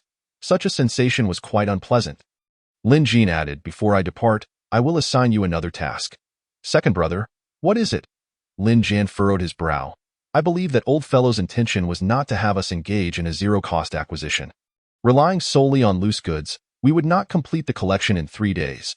We also need to relocate the populace. I recall there is a large cold storage facility by Donghu in Jiangqing, which serves as the city's meat reserve. Moreover, there is a city granary in Qingyang. You should investigate which faction currently occupies those locations. Understood, understood, Lin Jin nodded with a smile. Then I shall take my leave. With that, Lin Jin hurried towards the Jiangqing base. Upon encountering ability beasts, whether they were level 1 or level 2, he dispatched them with lethal efficiency, leaving no room for hesitation. As for level 3, he did not encounter any this time. Finally, before 11 o'clock in the morning, Lin Jin returned to the Jiangqing base. Observing the out-of-breath Lin Jin, Professor Qian remarked, now you understand the challenges involved. Don't you? Consider the immense effort our predecessors invested in developing nuclear weapons. Lin Jin retorted, spare me the lecture. If you continue, they will soon be departing. All right, young man, follow me, Professor Qian replied, guiding Lin Jin directly to the 5th underground level. This space serves as the material storage center for Jiangqing base, encompassing an area equivalent to 3 football fields. Professor Qian instructed personnel to open an empty room. Just stack it here. Someone will come shortly to register and assess. Upon hearing this, Lin Jin promptly unloaded all the items from his space, instantly filling a substantial portion of the warehouse. Young man, your storage space is quite ample. What level of ability do you possess? Professor Qian inquired. Lin Jin replied, a secret. However, I must depart soon, so do not covet my belongings. I am well aware of my inventory. Professor Qian waved his hand dismissively. Why would I covet the possessions of a young lad? You underestimate me, Lin Jin scoffed, casting a glance at Professor Qian, before departing without further comment. After Lin Jin left, the personnel responsible for registration and storage soon arrived. They saluted, saying, Professor Qian, the items have arrived. We will begin the registration process immediately. Yet Professor Qian chuckled, hold on a moment. To everyone's astonishment, he stepped forward and picked up a piece of beef shank from the large pile of materials, stating, this does not count. Do you understand? The scene before us left all present in a state of bewilderment. Professor Qian was, his gaze gradually retracted from the distant figure that was fading away. Hmph, this little rascal dares to question my old bones. A sly smile crept onto his face, revealing a hint of mischief. I'll take a piece of your flesh. I shall add a meal today. Xiao Lu, take this to the little kitchen. We'll have it for lunch today. Understood. Chapter 57. The Mutated White Lion, Death. Even though Lin Jin hurried back with utmost speed, by the time he filled the space and returned, the main force was already awaiting him. During this interval, Mayor Han's dissatisfaction with Lin Jin escalated from 3 parts to 8. Such a lack of time awareness. If this person had existed before the apocalypse, he wouldn't have even qualified to meet him, yet Lin Jin remained indifferent. For those destined to have little social interaction, he would not waste a single second on them. Second brother, you're back? Xiao Yuliang exclaimed with delight that so fast. Chang'e also expressed surprise, noting that the journey they took in the morning had consumed an hour and a half, yet Lin Jin had made the round trip in less time. However, the 4 felt reassured that it was not them who were holding back. Their pace was not so slow. Second brother, you're back. Let's set off, Su Zhou urged. Lin Jin observed Captain Feng, who seemed hesitant to speak, and chose not to elaborate too much. Some matters were best kept from too many ears. Let us depart, Lin Jin declared. Captain Feng nodded in response. We set off immediately, with Captain Feng's words. The main force officially commenced their journey. Today's assembly was even larger than the last time. Although Lin Jin did not count meticulously, the number of evacuees would surely not be less than 100. 000. This was an extraordinarily vast contingent. Naturally, they attracted considerable attention, particularly from the leaders of several major factions in Jiangxing, who, at that moment, appeared as if something precious had been snatched from them. The departure of so many individuals would undoubtedly diminish their business. These leaders were acutely aware of the whereabouts of these people, yet any attempt to intervene would not only yield scant benefits, but could also invite monumental trouble. At that moment, their relative tranquility was merely due to the Jiangxing base being preoccupied and unable to take action. Thus, they opted for restraint, though many secretly harbored sinister thoughts. Encountering a mutated beast, encountering a beast beyond their capabilities, encountering a creature that would send them fleeing in terror. Perhaps the heavens heeded their pleas. Or perhaps the sheer size of the group drew attention. Midway through their journey, a formidable third-tier mutated beast obstructed their path. It was a colossal white lion, standing nearly 4.5 meters tall, exuding an aura of fierce majesty. Its snow-white fur shimmered brilliantly under the sunlight, and its eyes glimmered with cunning and ferocity. In a place like Jiangxing, one would not expect to encounter such a king of the savannah. Yet, it was evident that this white lion did not hail from distant grasslands, but rather from the depths of the Jiangxing Zoo. When Lin Jin first laid eyes on the lion, his brow furrowed slightly before gradually relaxing. This white lion had likely just achieved a breakthrough. The most crucial factor was its mental strength, which was considerably weaker than Lin Jin's. During his recent excursions, Lin Jin's mental strength had just surpassed the threshold of 70. This detail was of utmost importance. White Lion Data Panel. Name: Mutated White Lion. Level: Third-tier Mutated Beast. Strength: 62. Agility: 61. Constitution: 63. Spirit: 61. Affinity: -38. Ability: Earth Element. Skills: Earth Shield, Earth Wall, Earth Spike, Earth Split. Weakness: none. Indeed, as a feline creature, it had no obvious weaknesses. Even its eyes could not be deemed vulnerable, as its sense of smell was more acute. Were it not for its significantly inferior mental strength, this would have been a challenging battle. The disparity in mental strength meant that Lin Jin's fourth skill, hypnosis, would be effective against it. Although it would only last a few seconds, that would be ample time. From the moment the mutated white lion appeared, the entire group fell into disarray, especially among the older individuals, who feared being left behind. After all, when faced with wild animals, survival did not hinge on how fast one could run, but rather on whether one could outrun others. Captain Feng's expression grew grave, clearly recognizing that this lion was a level above him. The mere pressure it exerted was somewhat overwhelming. Worrying glances were exchanged between Captain Feng and Lin Jin, as if silently inquiring whether Lin Jin could handle it. Lin Jin smiled and nodded. Seeing Lin Jin's expression, Captain Feng let out a sigh of relief. "That's splendid. We'll leave the rest to you, Comrade Lin." With that, Captain Feng and his team set about reassuring the crowd. "Trust us, we will manage.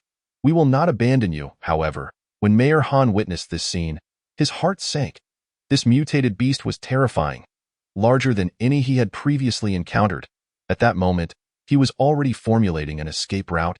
Should Captain Feng and his team fail to subdue it, he would flee immediately. Yet when he saw those four stepping forward, he was utterly stunned. How could it be them? Who exactly were they? What was their standing? Prior to this, few were aware. They only knew that because of this individual, they had waited for nearly half an hour. Some in the crowd were beginning to harbor mild discontent. Even before Lin Jin took action, the majority believed he could at most exchange a few blows with the white lion, ensuring their safe retreat. However, they would soon realize their error. The moment Lin Jin stood before the mutated white lion, his mental fourth skill activated. The mutated white lion sensed an immediate threat upon receiving the mental hypnosis. This human posed a significant danger, yet it discovered this too late. "Boss, Yuliang, Xiaozhou, await my command. Prepare for action," Lin Jin commanded in a low voice. Yes, Lin Jin's hypnosis on the mutated white lion lasted merely 2 seconds. Yet 2 seconds could accomplish much. With Lin Jin's resounding command, akin to thunder, the trio and Xiaoha sprang into action. Each channeling their most potent abilities. In an instant, radiant energies exploded, intertwining like splendid fireworks in the sky. Twin wooden spikes, toxic water arrows, earth split, three distinct forces converged together, forming an unstoppable offensive that surged toward the mutated white lion. The mutated white lion roared in fury, sensing an unprecedented threat. Its massive form trembled violently, its fur standing on end, exuding an intense pressure. However, as it attempted to evade the assault, its gaze once again became unfocused, its eyelids fluttering uncontrollably. Thus, the mutated white lion was struck simultaneously by the powers of the trio and Xiao Ha. Its colossal frame rolled through the air several times before crashing heavily to the ground. Lin Jin remained fixated on the cloud of dust where the mutated white lion lay, his brow furrowed in concentration. He understood that although they had combined their most powerful skills, defeating this third-tier mutated beast would not be an easy feat. Taking a deep breath, Lin Jin gathered all his mental strength, preparing to strike the mutated white lion. The mental needle, a unique mental attack of Lin Jin, was silent yet capable of piercing through all obstacles. Directly assaulting the enemy's soul, Lin Jin closed his eyes, pouring all his focus into this strike. He felt his mental strength condensing and compressing, ultimately transforming into a needle as fine as a hair. Suddenly, he opened his eyes with a fierce shout, and that mental needle shot through the air, piercing toward the brain of the mutated white lion. Under the impact of the mental needle, the mutated white lion trembled once more, emitting a cry of agony. Simultaneously, the combined powers of the other three and Xiao Ha coalesced once more. Twin wooden spikes, a great water sphere, earth split. These three forces intertwined again, surging toward the fallen mutated white lion. The mutated white lion, beset by consecutive strikes, realized these individuals were not to be trifled with. It needed to flee. Yet Lin Jin would not allow it to escape. The mental hypnosis struck the mutated white lion once again, causing its already risen leg to buckle. It collapsed to the ground once more. At this moment, the skills of the other three and Xiao Ha followed suit. Thus, the cycle continued. Whenever the mutated white lion attempted to flee or retaliate, Lin Jin always managed to bring it down first. Finally, with a despairing wail, the mutated white lion succumbed and lay still. Lin Jin exhaled in relief and turned to his companions. Seeing the situation, the three also breathed a sigh of relief. What of a feline creature with no natural enemies? What of lacking weaknesses? A third-tier mutated white lion? Dead? Chapter 58. Arrival. This mutated white lion yielded nothing of value aside from its earth attribute crystal core. Even its claws did not pique Lin Jin's interest. The mutated black bear's paw was far superior. Furthermore, this white lion had been raised in a zoo, and its genetic defects rendered its teeth and claws a complete mess. Even the mutations could not rectify the flaws. Lin Jin was certain that if they were to encounter a wild lion today, victory would not come so easily. After all, the strength of biological willpower is also one of the factors resisting mental hypnosis. In simpler terms, although the mutated white lion possessed a third-level strength, it did not hold a significant advantage against an equally ranked opponent. After dealing with this mutated white lion, the gaze of the entire team towards Lin Jin and his companions underwent a remarkable transformation. Some looked at them with envy, others felt deceived, but more importantly, there was a profound admiration for the strong. Lin Jin refrained from showcasing his strength too soon for this very reason. He feared complications. The more some individuals interacted, the more trouble they would inevitably attract. To avoid such inconveniences, Lin Jin and his companions decided against sending Xiao Ha back, treating it as a casual stroll. After all, a husky could certainly be walked twice a day, with each outing lasting half a day. Lin Jin instructed Xiao Ha, from now on, pay close attention. If we do not nod, and anyone approaches, show your teeth. After the fight, Xiao Ha actually yearned to return and rest, having not yet taken its afternoon nap. However, upon seeing the dangerous gaze of the black-clad biped, that thought quickly dissipated. It had a rough understanding of Lin Jin's intent. It was akin to guarding the house, which was its forte, who said huskies couldn't be guardians. While ordinary ones might not excel, a husky of comparable height to humans certainly possessed guarding abilities. When it bared its teeth and put on a show, it was quite intimidating. At least with Xiao Ha present, no one dared to approach them casually. However, Lin Jin did not intend to let it work for free, occasionally pulling out some items from his storage to feed it. These were all prime offerings. Lin Jin had slain several mutated wood-type creatures along the way, making them perfect for Xiao Ha. Eat up, consume as much as you can. Yet Xiaoha found the scent of blood somewhat unappetizing. It was domesticated and did not favor raw meat. Nevertheless, Lin Jin would not indulge it, promptly stating, "You either eat it, or I will force it down your throat. It's been so long, and you still haven't reached the third level. You are holding your master back." Xiaoha was momentarily dazed by these words. Was its slow progression the reason its master lagged behind the black-clad biped? Fine.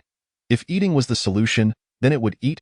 However, Xiao Yuliang felt quite embarrassed upon hearing this.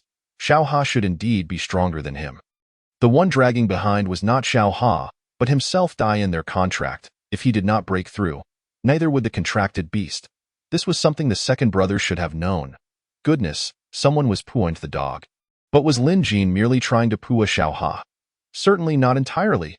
Lin Jin believed that the energy absorbed would not dissipate, and the longer Xiaoha remained at the second level, the stronger the feedback upon its eventual breakthrough would be.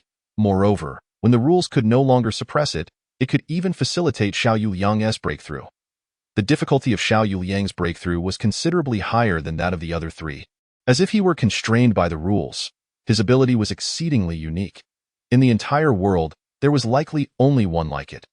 What Lin Jin did not know was that his own psychic ability was equally exceptional. However, due to the emergence of an extraordinarily powerful psychic organism in the early stages of Blue Star, everything had been thrown into disarray. Under the influence of that organism's spores, the number of psychic-type beasts on Blue Star had increased significantly. Strangely, apart from Lin Jin, no other psychic abilities had surfaced. The established explanation is that when a psychic beast reaches a certain level of power, it can catalyze the evolution of similar beings, ultimately forming a species. As for what happened with that owl, it should be fairly easy to guess. No spoilers here. During the ensuing journey, they did not encounter any terrifying psychic beasts, but first and second level beasts appeared like shadows, occasionally surfacing. The most thrilling encounter was with a group of second-level mutated lizards, formidable creatures as large as rhinos, famously known as the Third Sister. This group of mutated lizards boasted a staggering number of 15. Unfortunately, the leader was at the peak of the second level, still a step away from the third, and that single step made all the difference. With a release of mental hypnosis, Lin Jin plunged the consciousness of the 15 mutated lizards into chaos. Then, in perfect synchrony with his three companions, they dispatched one after another, swiftly resolving the group of mutated lizards. The blood of the mutated lizards erupted like a fountain, splattering across Lin Jin's face, rendering him akin to a god of slaughter emerging from a sea of blood, imposing and terrifying. After this battle, even though Lin Jin had instructed Xiao Yuliang to retrieve Xiaoha, having overeaten and needing to digest, no one dared to disturb the four of them again. At 6 o'clock in the evening, they finally arrived at the Jiangqing base. The next steps were not Lin Jin's concern. Others would ensure these individuals were properly settled. "You ate beef today?" Lin Jin furrowed his brow, as his keen sense of smell detected an unusual aroma in the air. He looked at the other person with a hint of suspicion. Professor Qian immediately sniffed his sleeve, exclaiming in surprise, "Kid, is your dog nose that sensitive?" It was known that he had taken a shower that afternoon. Lin Jin smiled faintly. "Stop sniffing. You haven't changed your shoes? And the scent lingers.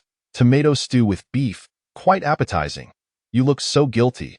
It seems you've been up to no good."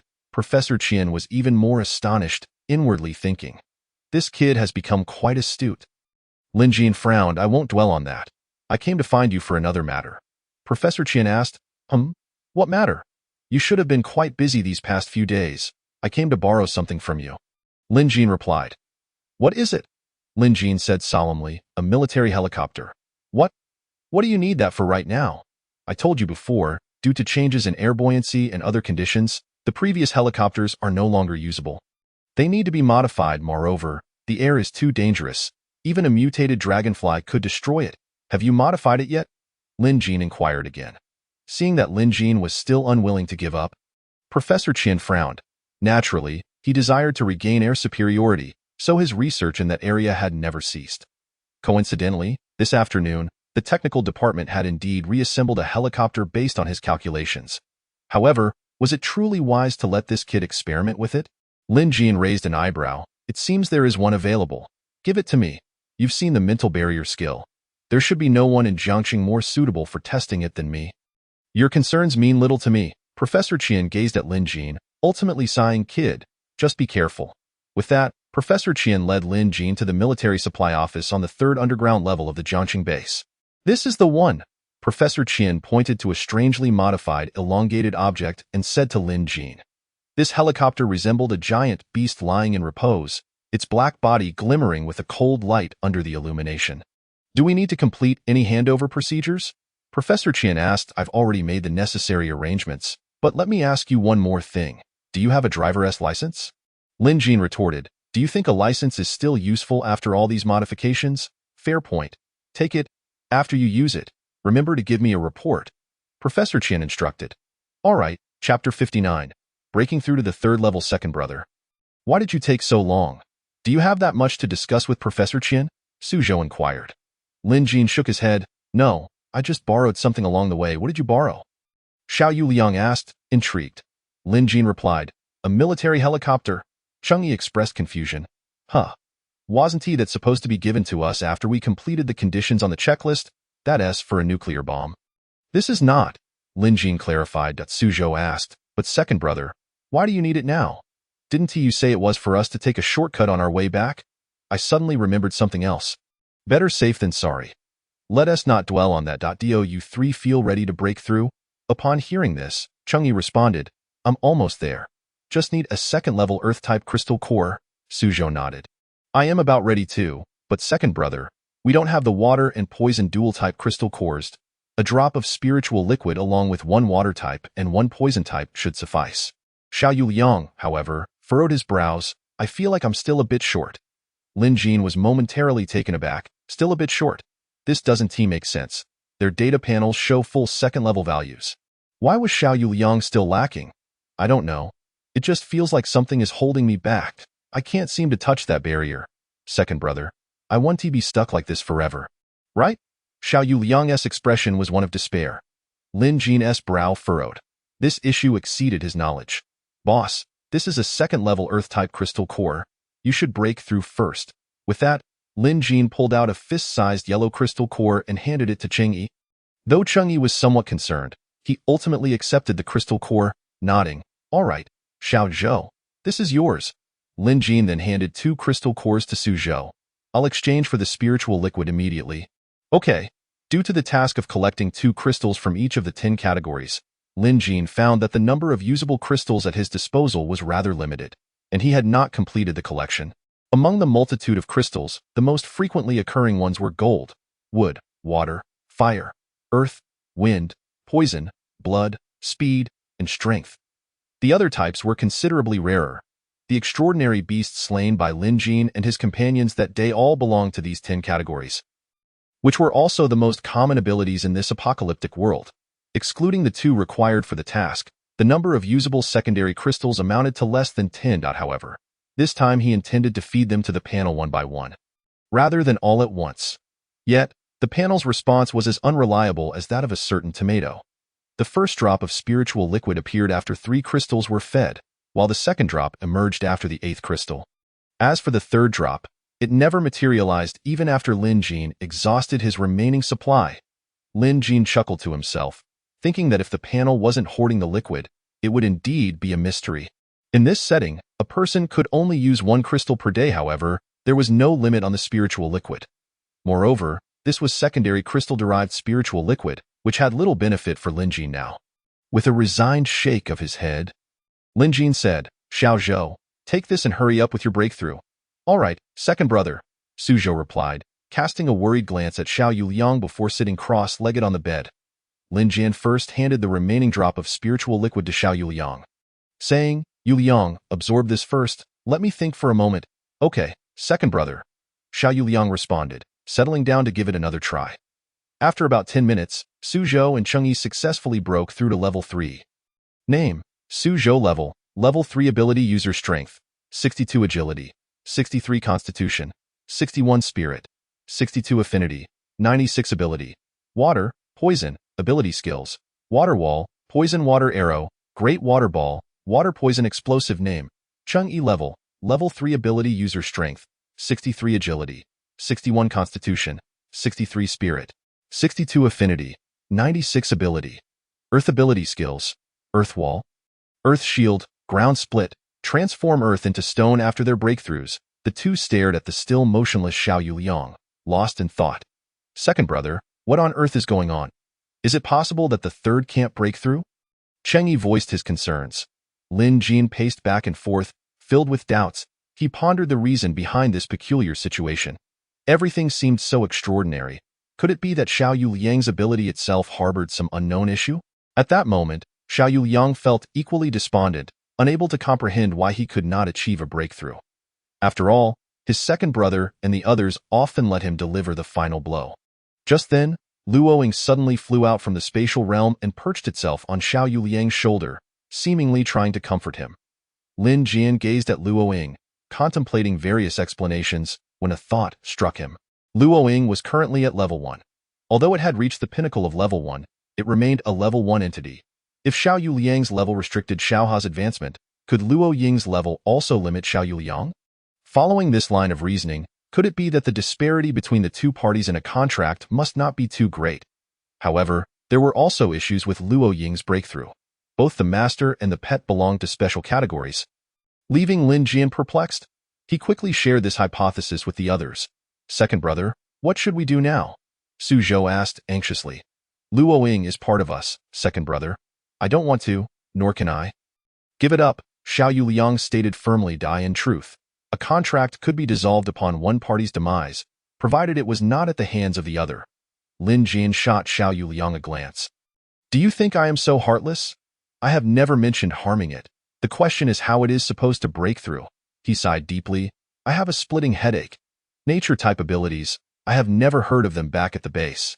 Lin Jian continued, the only solution now is to try with the spiritual liquid once more. If that fails, you won't be able to break through today. But, second brother, isn't the spiritual liquid insufficient? Xiao Yuliang inquired. Lin Jian replied solemnly, then we shall use what's on the list. After all, we still have 2 days, and we have ample time. All right, that works. I feel like I could take on a horde of level 2 extraordinary beasts right now. Su Zhou declared. Cheng Yi nodded in agreement. Me too, third brother. Level 3 is indeed far superior to level 2.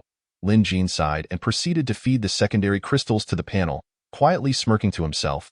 Now you can feast to your heart's content. After consuming the 14th secondary crystal of the day, the panel finally produced another drop of spiritual liquid. Lin Jian caught it in a vial and handed it to Xiao Yuliang, saying, here, let Luo Ying give it a try. We have neglected it before. Okay. Luo Ying curiously circled around the glass vial in Xiao Yuliang's hand. However, when Xiao Yuliang opened the bottle, an enticing fragrance wafted forth. Captivated by this aroma, Luo Ying couldn't resist getting closer to the bottle's opening. Observing this scene, Lin Jian felt a wave of relief wash over him. It's good if it works. It's good if it works. If this doesn't work, I might just pull my hair out. Seeing Luo Ying's interest, Xiao Yuliang's face brightened, and he promptly fed it to her. After absorbing the drop of spiritual liquid, the little tree began to radiate light, as if undergoing a life-level evolution. Finally, after half an hour, Luo Ying completely absorbed the energy. Lin Jian observed that Luo Ying seemed to have grown a bit. Previously palm-sized, it was now about the size of a half-head. At this moment, her level had finally risen to level 2, name. Mutated Cherry Blossom Tree level. Level 2 ability plant strength, 34 agility, 40 constitution, 36 spirit, 39 affinity, 90 ability. Nature skills, teleportation. Life restoration, life cherry. Upon seeing Luo Ying's level 2 data panel, Lin Jian was taken aback.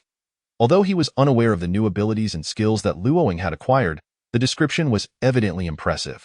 Truly deserving of being the Cherry Blossom Senior from Jiangxing University, Chapter 60. Xiao Yuliang's breakthrough. Second brother, I have wonderful news to share. Luo Ying's new skill is exceptionally powerful, Xiao Yuliang exclaimed with excitement. Lin Jian smiled and asked, care to elaborate? Certainly. Xiao Yuliang cleared his throat and continued, Luo Ying's new skill is called Life Cherry. She can produce one every 4 days, and its function is to heal all injuries, even allowing for the restoration of severed limbs. Moreover, Luo Ying informed me that this skill can evolve, but what features will emerge post-evolution remains unknown. Before Lin Jian could respond, Su Zhou jumped up, exclaiming, incredible! Senior Cherry Blossom is amazing. To have such a skill at level 2, soon she'll be able to raise the dead. This ability is truly formidable. Cheng Yi nodded in agreement. Lin Jin acknowledged. You two possess abilities that are increasingly challenging to manage. Indeed, the stranger the ability, the stronger it becomes. This ability skill is immensely beneficial to us. Before Lin Jin could finish his thought, Xiao Yuliang produced a cherry-sized orange-yellow cherry, saying, "Second brother, you should eat this." Lin Jin, puzzled, pointed to himself. Me? What do I need to eat this for? I'm not injured. Upon hearing this, the three of them simultaneously glanced at the scar on Lin Jin's arm, inflicted by the Blood Bat King. Lin Jin shook his head. This scar has faded. There's no need to eat it. Besides, a man ought to have a few scars.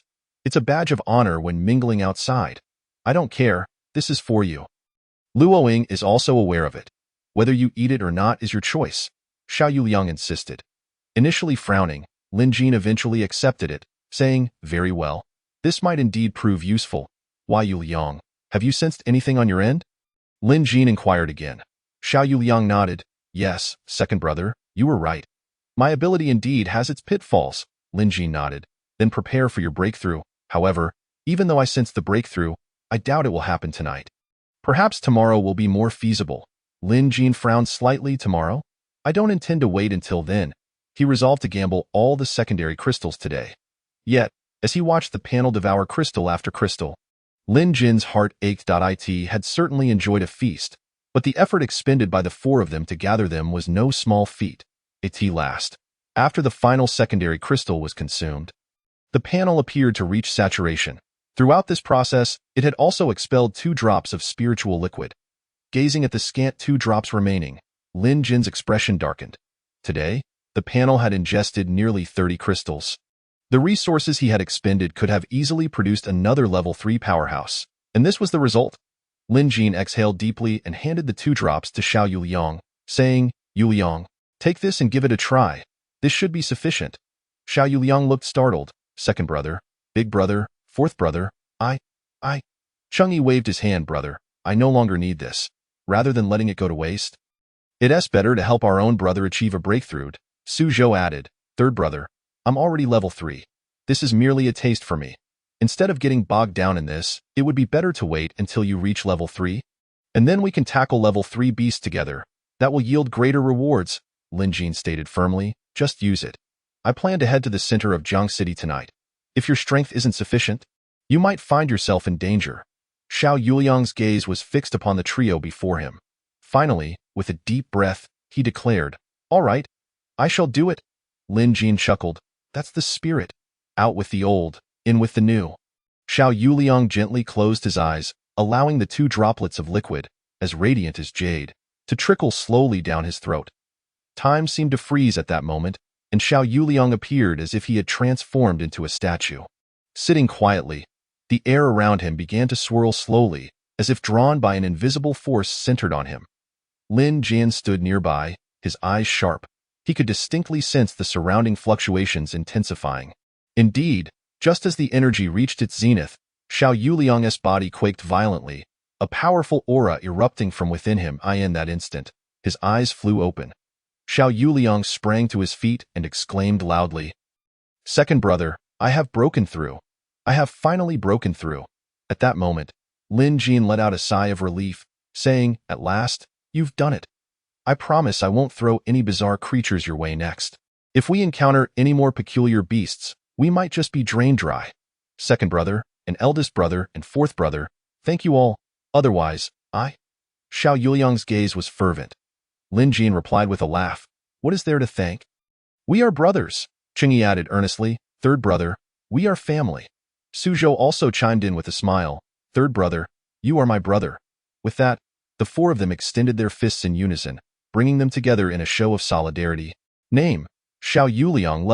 Level 3 ability user, Strength, 61, Agility, 62, Constitution, 61, Spirit, 63, Affinity, 97, Ability, Contract, Ability Skills, Teleportation, Wood Spikes, Contracted Ability Beast, Falling Sakura, Little Hal. After the emotional moment, Xiao Yuliang continued, "By the way, second brother, Little Ha is about to break through as well. It wants me to release it." Lin Jin nodded. "Very well, let's step outside. Once it has broken through, we shall head to the center of Jiang City together." "All right." Ordinary individuals are generally prohibited from leaving the base at night, but are Lin Jin and his companions ordinary people? Before they could even reach the door, two guards approached and inquired, "Comrade Lin, are you heading out?" Lin Jin nodded, "Yes, please inform Professor Qian that I'm going to procure what he needs. Let him be prepared." The guards replied promptly, "Understood. Comrade Lin is a favored associate of Professor Qian, and there are even rumors that he might be a relative of the professor." However, these guards were privy to some insider knowledge. Without delving into specifics, Lin Jin's strength is undoubtedly among the elite of the Jiang City base. Even at night, numerous ability beasts lurked menacingly in the vicinity. The fact that these four intended to embark on a mission at this hour hinted at their formidable powers surpassing expectations. When the guards received Professor Qian's response, Lin Jin and his companions had already made their way outside the base. Lin Jin was unaware of the guards' astonishment upon hearing Professor Qian state that he had not authorized the four to leave. "Comrade Lin, you deceived me. Look at your seemingly earnest demeanor. How could you be so misleading?" At that moment, Xiao Yuliang suddenly asked, "Second brother, did you really speak to Professor Qian?" Lin Jin shook his head. "No." "Huh? No? Isn't that a bit concerning?" The trio looked bewildered. "It doesn't matter. While the night in Jiang City is perilous, it should pose little threat to us now. Please release little Ha," Lin Jin urged. Xiao Yuliang nodded in agreement. "All right." As the words left his lips, a massive husky appeared beside the four. Upon seeing them again, little Ha joyfully wagged its fluffy tail. Exuding happiness, it approached with light steps, lowering its enormous head to gently lick Xiao Yuliang's cheek with its moist nose. Subsequently, little Ha gracefully turned away, gathering its playful energy to prepare for its own breakthrough. It raised its head skyward, as if to absorb the essence of the surrounding world. Its body began to emit a faint glow, a sign of its impending breakthrough. The four stood quietly by, their eyes filled with anticipation. Lin Jin was also curious about what skills little Ha would manifest upon its breakthrough in the wood attribute. Perhaps due to having been suppressed for too long, little Ha's breakthrough occurred more swiftly than Xiao Yuliang's. Within a few minutes, it successfully ascended. However, upon witnessing the skill's post-breakthrough, Lin Jin was left in a state of shock, unable to believe that it had indeed. Chapter 61. Clearing the panel after Little Ha's breakthrough was rather peculiar. Name: Mutated Husky, Little Ha. Level 3 Ability Beast. Strength: 63. Agility: 62. Constitution: 63. Spirit: 61. Affinity: 85. Ability: Wood. Ability skills: Wood Spikes, Plant Growth, Wood Escape Technique, Planting Technique. Emotionally, you have truly transformed into a husky that can farm?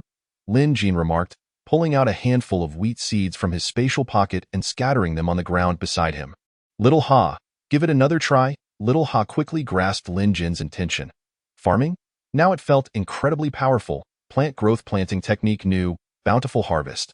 The seeds that Lin Jin had sown, under the influence of Little Ha's two abilities, evolved from wheat seeds into wheat sprouts. The moment Lin Jin beheld the sprouts, joy welled up within him, but Xiao Yuliang's subsequent words immediately dashed his spirits. Second brother, Little Ha says the sprouts cannot bear ears. It seems something is resisting its abilities, preventing it from doing so. Xiao Yuliang spoke with a grave expression. Upon hearing this, Lin Jin couldn't help but scoff, realizing it was indeed no simple feat. However, this experiment also made Lin Jin aware of a crucial truth. The resurgence of spiritual energy on Blue Star was far from straightforward. This upheaval was decidedly unfriendly toward humanity. Yet, even though Lin Jin now understood this, it was beyond their current means to resolve. To grow stronger. Never had Lin Jin yearned for strength more fervently. Eldest brother, Yuliang and Su Zhou, I am feeling rather discontented.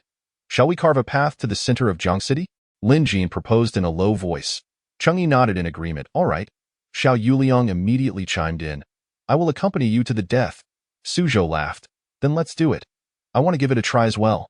The distance from Jiang City base to the center of Jiang City was approximately 70 kilometers. At their current speed, the four could reach in less than an hour. However, they moved like reapers of death, only spotting the landmarks of Jiang City's center in the late hours of the night.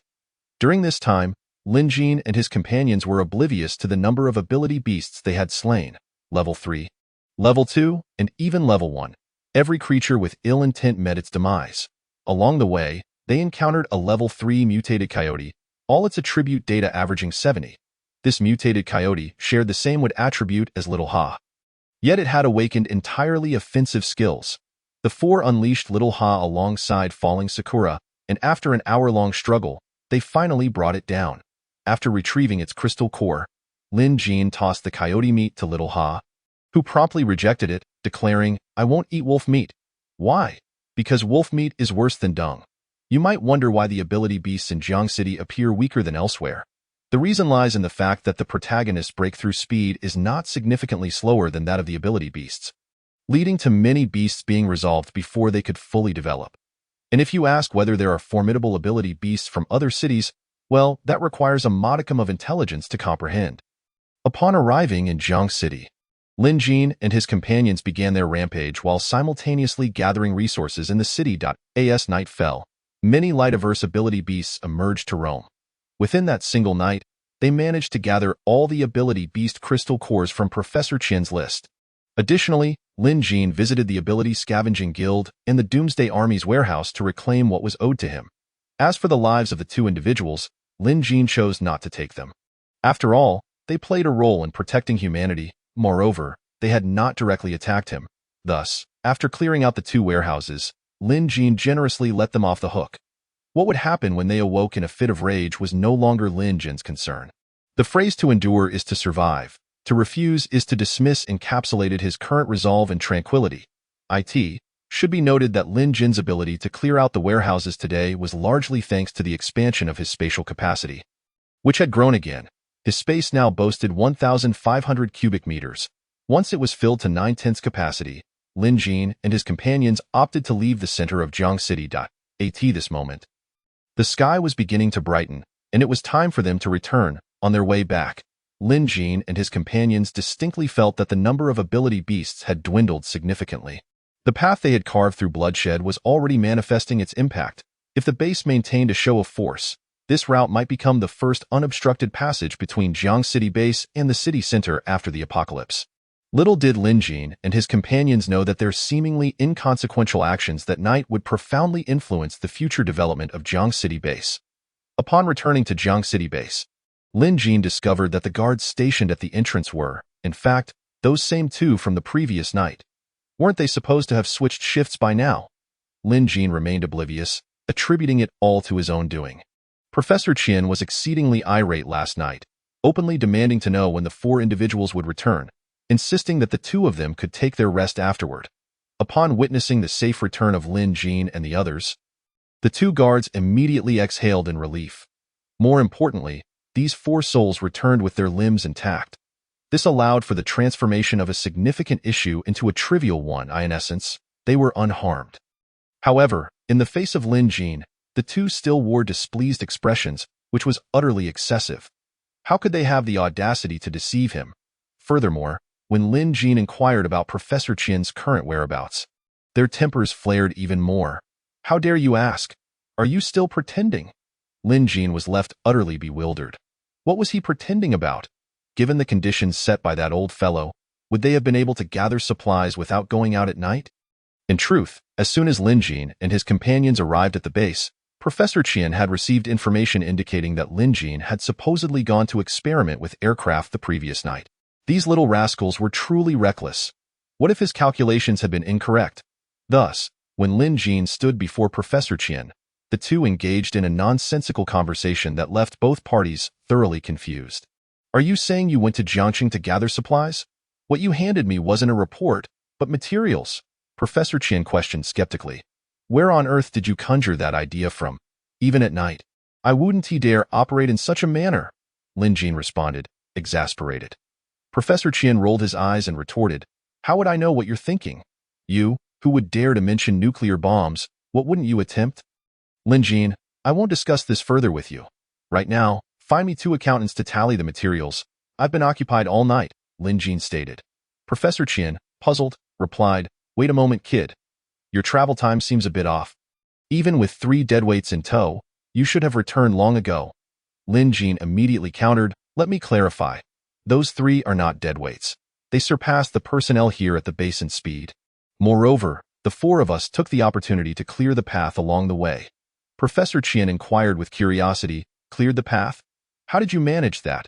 Just then, the silence of the surroundings was shattered by hurried footsteps. An officer burst in, panting, clutching an urgent message from the information department. His face was etched with urgency as he rushed towards Professor Qian, exclaiming, "Professor Qian, we have significant news." Chapter 62. The shocked Professor Qian's expression grew increasingly grave as he perused the report in his hands. According to the latest updates from the information department, there had been a substantial decrease in the presence of the mutated beasts near the northern gate of the base. It was speculated that a highly powerful level 3 mutated beast had emerged. Furthermore, as its presence had not been located, the information department surmised that it was on the verge of a breakthrough, and by the next appearance, it might have already ascended to level 4. The emergence of a level 4 mutated beast nearby would pose a tremendous threat to the Jiangxing base. Given the current countermeasures, aside from resorting to missiles for extermination, there was no other recourse available. The more Professor Qian read the report, the worse his mood became. It was happening too quickly. Was the conflict between humanity and mutated beasts destined to be resolved in the most extreme manner? Was there not a single ability user willing to stand against them? Professor Qian turned his gaze to Lin Jin, and suddenly, he seemed to have realized something. "Kid, which route did you take yesterday?" he asked urgently. Lin Jin, puzzled, replied, "We took the northern gate. Weren't you aware?" Professor Qian pressed on. "What was the last thing you said?" Lin Jin felt that Professor Qian might have risen too early that morning and not gotten enough rest. "Is this the extent of your superbrain?" Lin Jin sighed. "What I meant was, the 4 of us cleared the mutated beasts along that route. Is there a problem with that?" Upon hearing this, Professor Qian immediately stood up. "This is a major issue, kid. Just how many mutated beasts did you kill last night?" Lin Jin frowned slightly. "A lot. I don't remember the exact number, but we gathered everything you requested." As Lin Jin's words fell, he waved his hand gently, revealing a stunning scene on Professor Qian's office desk. 10 differently colored crystal cores, vibrant as a rainbow, lay before them. Each of these cores was of level 1. With each color representing different attributes and powers, 5 of each arranged neatly. Following that, 10 more colors of level 2 crystal cores emerged, their radiance surpassing that of the level 1 cores, each exuding a subtle pressure. 10 of each type represented the 20 deceased level 2 mutated beasts, now lying quietly on the desk. The moment Professor Qian's gaze fell upon these crystal cores, a smile blossomed on his face. Akin to a blooming chrysanthemum. "Excellent, excellent, excellent." The 3 exclamations resounded like thunder in the air, yet they scarcely encapsulated the joy swelling within Professor Qian's heart. "There are successors." Lin Jin found the scene before him somewhat perplexing. Were these crystal cores truly worthy of such elation? He had collected 5 level 3 cores the previous night. However, to prevent someone from thinking his crystal cores came too easily, he had refrained from producing them. If he had, would they not be beside themselves with joy? Unbeknownst to Lin Jin, his current thoughts were not aligned with Professor Qian's. What truly delighted Professor Qian was not the crystal cores themselves, but the individuals behind them. He saw hope. Professor Qian made a concerted effort to suppress his excitement, gazing at Lin Jin. "Kid, has your strength seen further advancement?" Lin Jin smiled slightly, a hint of nonchalance and composure in his expression. It was not much, merely a slight increase from an average of 70 to around 80. There was still a long way to go before reaching level 4. Professor Qian understood that Lin Jin's slight increase at his level could spark monumental changes. Prompting a broader smile, Professor Qian looked at Lin Jin, his eyes sparkling with unusual light. "You all toiled throughout the night. Go rest for a while. Once we are ready here, I will notify you." Lin Jin fell silent for a moment, sensing something was off about Professor Qian today. "Fine. Just let me know when you're ready." Upon returning to their quarters, Suzhou eagerly pulled Lin Jin aside. "Second brother, you're back. I must tell you, a superb noodle maker arrived at the base yesterday, and his hot dry noodles are delicious. The queue was incredibly long, and I bought this for you. Thank you." Lin Jin replied, accepting the food container. Upon opening it, a wave of aroma enveloped him. Having spent so long in this city, the 4 had initially been indifferent to such food but had grown to love it. Leaving Jiangxing, it was likely that they would never encounter such food again in the apocalypse. After 4 years of university life, this place had become their second home. Lin Jin sometimes found it hard to discern whether they were driven solely by the pursuit of nuclear bombs or by suppressed emotions. They always thought of transforming this city into a version they cherished before departing. Lin Jin shook his head gently, repeatedly cautioning himself not to let emotions cloud his judgment. Some matters were better resolved swiftly. The harvest from their efforts that night was quite substantial. They had completed over half of the tasks on their list, with the remainder merely requiring a few more trips. After submitting the supplies, they prepared for the personnel transfer plan for the day. This time, they would exit through the western gate, heading to other districts of Jiangqing. To be honest, they could also take the road through the city center, but it would involve a longer journey. The route through the western gate was unfamiliar to Lin Jin and his companions, yet they had heard that the mutated beasts along this path were the most fearsome. Indeed, as they traversed, mutated beasts of level 2 appeared almost every few hundred meters, without them even seeking them out. By the end, even Cheng Yi could hardly contain himself. Second brother, are these mutated beasts deranged? We haven't instigated any trouble, yet they swarm towards us, Lin Jin sighed. Most of the mutated beasts along this route are insect types. It must be a hive mentality at work. Their reproductive rate is alarmingly fast, and their demand for high-purity energy is immense. Second brother, are you suggesting there is a queen bee? Xiao Yuliang exclaimed, astonished. Absolutely, and it's a queen bee at that, Lin Jin confirmed. As they made their way, they had encountered the greatest number of various bees. Lin Jin found it baffling how hornets and ordinary honeybees could coexist. What sort of breed was their queen bee? A hybrid species, second brother. Can you locate it? I'm about to lose my mind over this, Suzhou said in a low voice. It shouldn't be too difficult, Lin Jin nodded. With his mental abilities, finding it would not pose a challenge. However, Lin Jin had miscalculated this time. He had unleashed all his mental energy but failed to detect any sign of the queen bee in the vicinity. This was impossible, unless it... Seeing Lin Jin's grim expression, Xiao Yuliang couldn't help but ask, second brother, what's wrong? Did you not find it? Lin Jin shook his head. No. As soon as these words were spoken, the other three individuals widened their eyes in disbelief. How could it be possible that even the second brother could not locate the elusive ability beast? Lin Jin spoke in a somber tone. I currently have two hypotheses. Point one is that it has already advanced to level 4, creating too great a disparity for me to pinpoint its location. The other is that it is also a psychic-type ability beast, perhaps not inferior to me. I personally lean towards the latter. Why is that? Suzhou inquired with curiosity. Cheng Xiaoling rolled his eyes and replied, You don't know this. If it were already at level 4, it could have attacked us directly by now. Ah, right. I almost forgot. Suzhou scratched his head in realization. Xiao Yuliang scoffed. How many times has the second brother told you to use your brain? At this rate, you'll eventually get yourself into trouble. Who would get into trouble? You? Suzhou retorted. Let us not point fingers here. Hearing this, Xiao Yuliang's eyes widened in shock. You? As the situation threatened to spiral out of control, Cheng Yi quickly interjected with a laugh. Second brother, you must have other ways to find it, right? Upon hearing this, Lin Jin nodded. Finding it was not particularly challenging. Chapter 63. Nightmare. The simplest method to locate the queen bee involved the use of bait. However, the target of temptation was not the queen bee herself, but rather the swarm of worker bees, which were somewhat lacking in intelligence. To this end, Lin Jin specifically selected a large piece of marbled meat from a third-level mutated wild boar from his spatial storage. From the previous attacks they endured, it was evident that the worker bees were primarily focused on one task, searching for high-energy food to nourish the queen bee.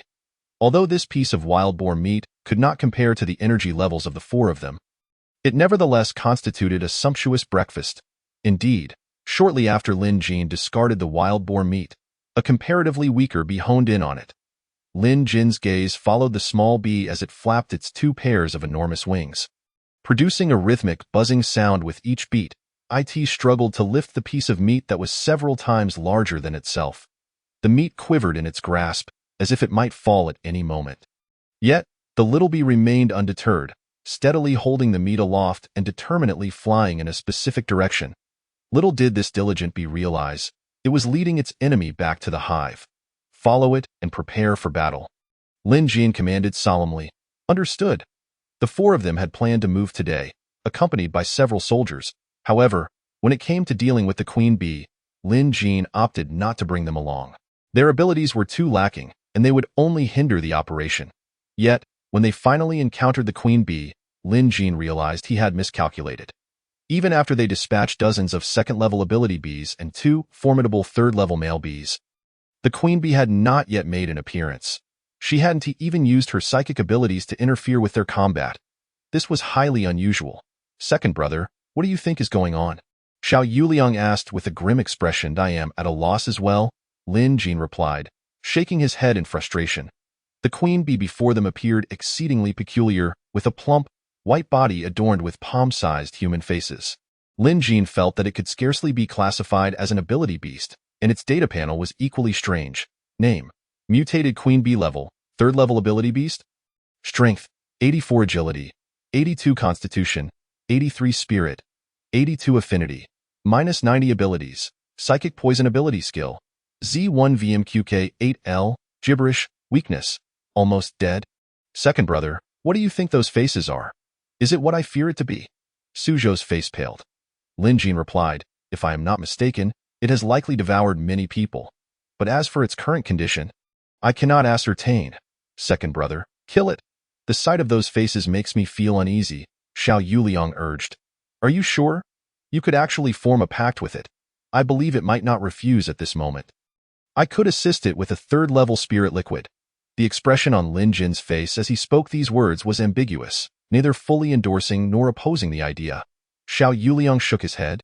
No need, second brotherdom, Y pact slot will always be reserved for ability beasts that harbor goodwill towards humanity. I have been pondering why my abilities are so unique, and what their true purpose is. If we are destined to coexist with ability beasts in the long run, I hope that the powerful ones will arise from us and stand on the side of humanity. Lin Jin let out a slight sigh. Perhaps my previous insistence was misguided. You should know that once it merges successfully, it will become immensely powerful. Xiao Yuliang shook his head, but it is uncontrollable. The stronger it becomes, the more likely I am to fall into darkness. Nurturing it would require too much sacrifice. If I were born in darkness, rejected by the light, perhaps darkness would be my destiny. However, those who dwell in the light do not yearn for darkness. When Xiao Yuliang spoke these words, his eyes sparkled with a peculiar light. I respect your choice. Lin Jin nodded in acknowledgement. Just as he prepared to strike, Lin Jin felt the queen bee's body tremble uncontrollably. It did not wish to die. Yet, at that moment, it seemed as though an exceptionally powerful chain had bound it, rendering it immobile. Lin Jin did not show it mercy.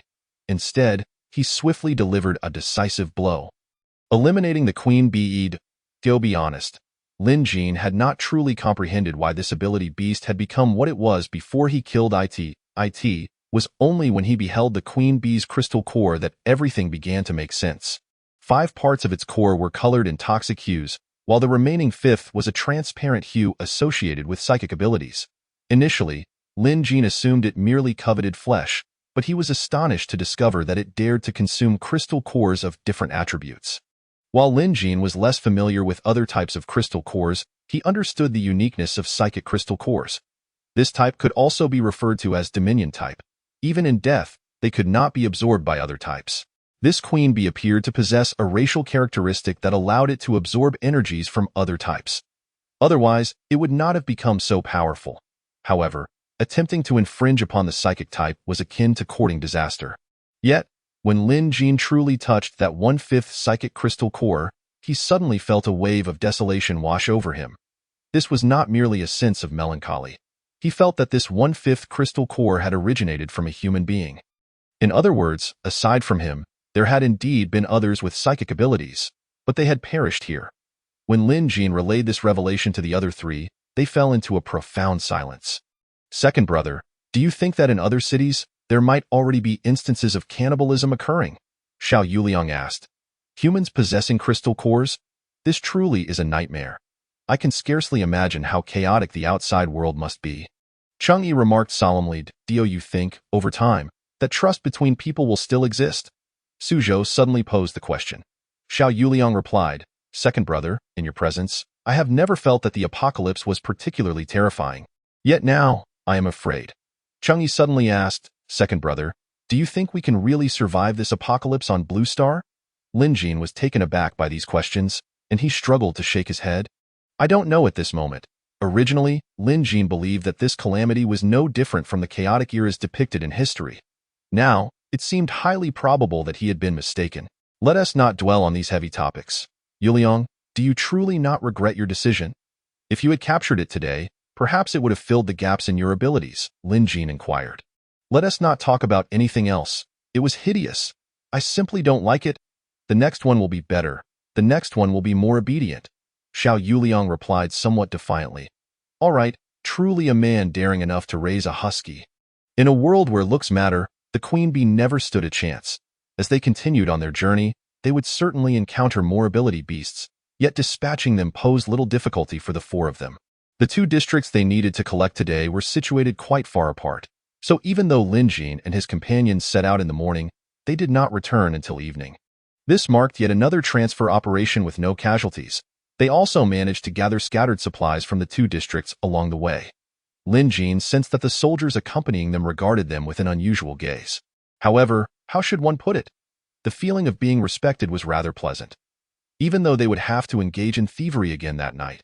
Before darkness fell, Lin Jin prepared to test their new mode of transportation. Boss, Yuliang, Suzhou, are you all ready? Pilot Lin Jin of the Death Card, requesting to engage. Chapter 64, Dark Chess Second Brother, are you really all right? I feel like it's a bit unstable, Suzhou remarked. Feeling as if he might be on the verge of a concussion, it's just a new machine experiment. A few minor issues, we'll overcome them, Lin Jin replied awkwardly. All right, Suzhou held his head and took a deep breath. Xiao Yuliang and Chengyi exchanged glances. If they had a choice, they would prefer to walk instead. The speed was hardly any better. Although the new helicopter looked impressive, it was not much faster. The journey from Jiangxing Base to the city center took over an hour. The path they were testing the helicopter on was the very one they had spent an entire night clearing. Thus, during their journey, they encountered no significant dangers. Moreover, with Lin Jin utilizing a psychic barrier to envelop the most vulnerable parts of the aircraft, they were able to arrive at the heart of Jiang City. However, upon disembarking, all were nearly overwhelmed with nausea. Even Lin Jin could not quell the discomfort. Yet, he felt it was not solely due to poor piloting. At least, not entirely. Professor Qian, your aircraft is problematic. It needs modification. Unbeknownst to Lin Jin, the sudden appearance of the aircraft instilled fear in many hearts while simultaneously offering hope to others. Was it possible that the Jiang City base had achieved such progress? The one most profoundly affected by the scene before her was Yu Ming. After the four disembarked, they arrived at the predetermined location agreed upon with Yu Ming. Why Yu Ming? Have you gathered the information on the warehouse locations? Lin Jin inquired upon meeting her. Why Yu Ming first glanced at the four before nodding and responding.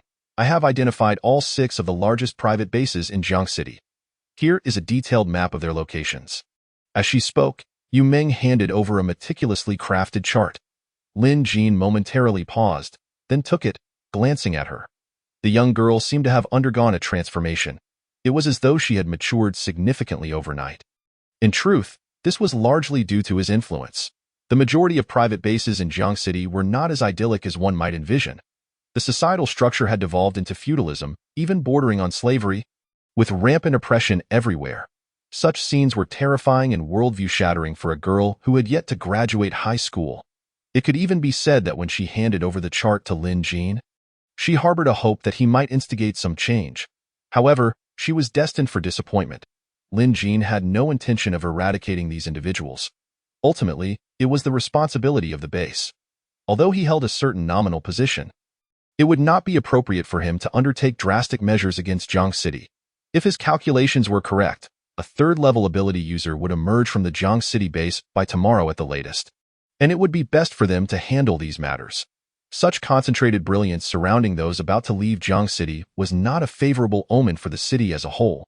This is your reward, Lin Jin declared, producing a large box of ammunition and handing it to Yu Ming.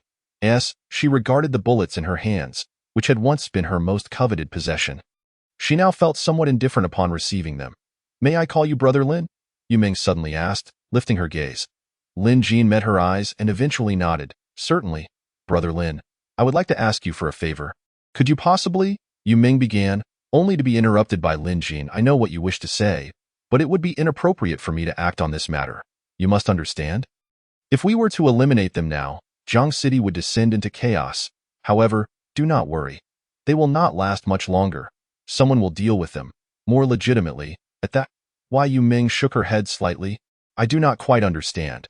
With Brother Lin's abilities, even if you dealt with them today, you could manage everything properly. Upon hearing this, Lin Jin sighed softly. It is not inappropriate to inform you. I am currently considered an extramural member,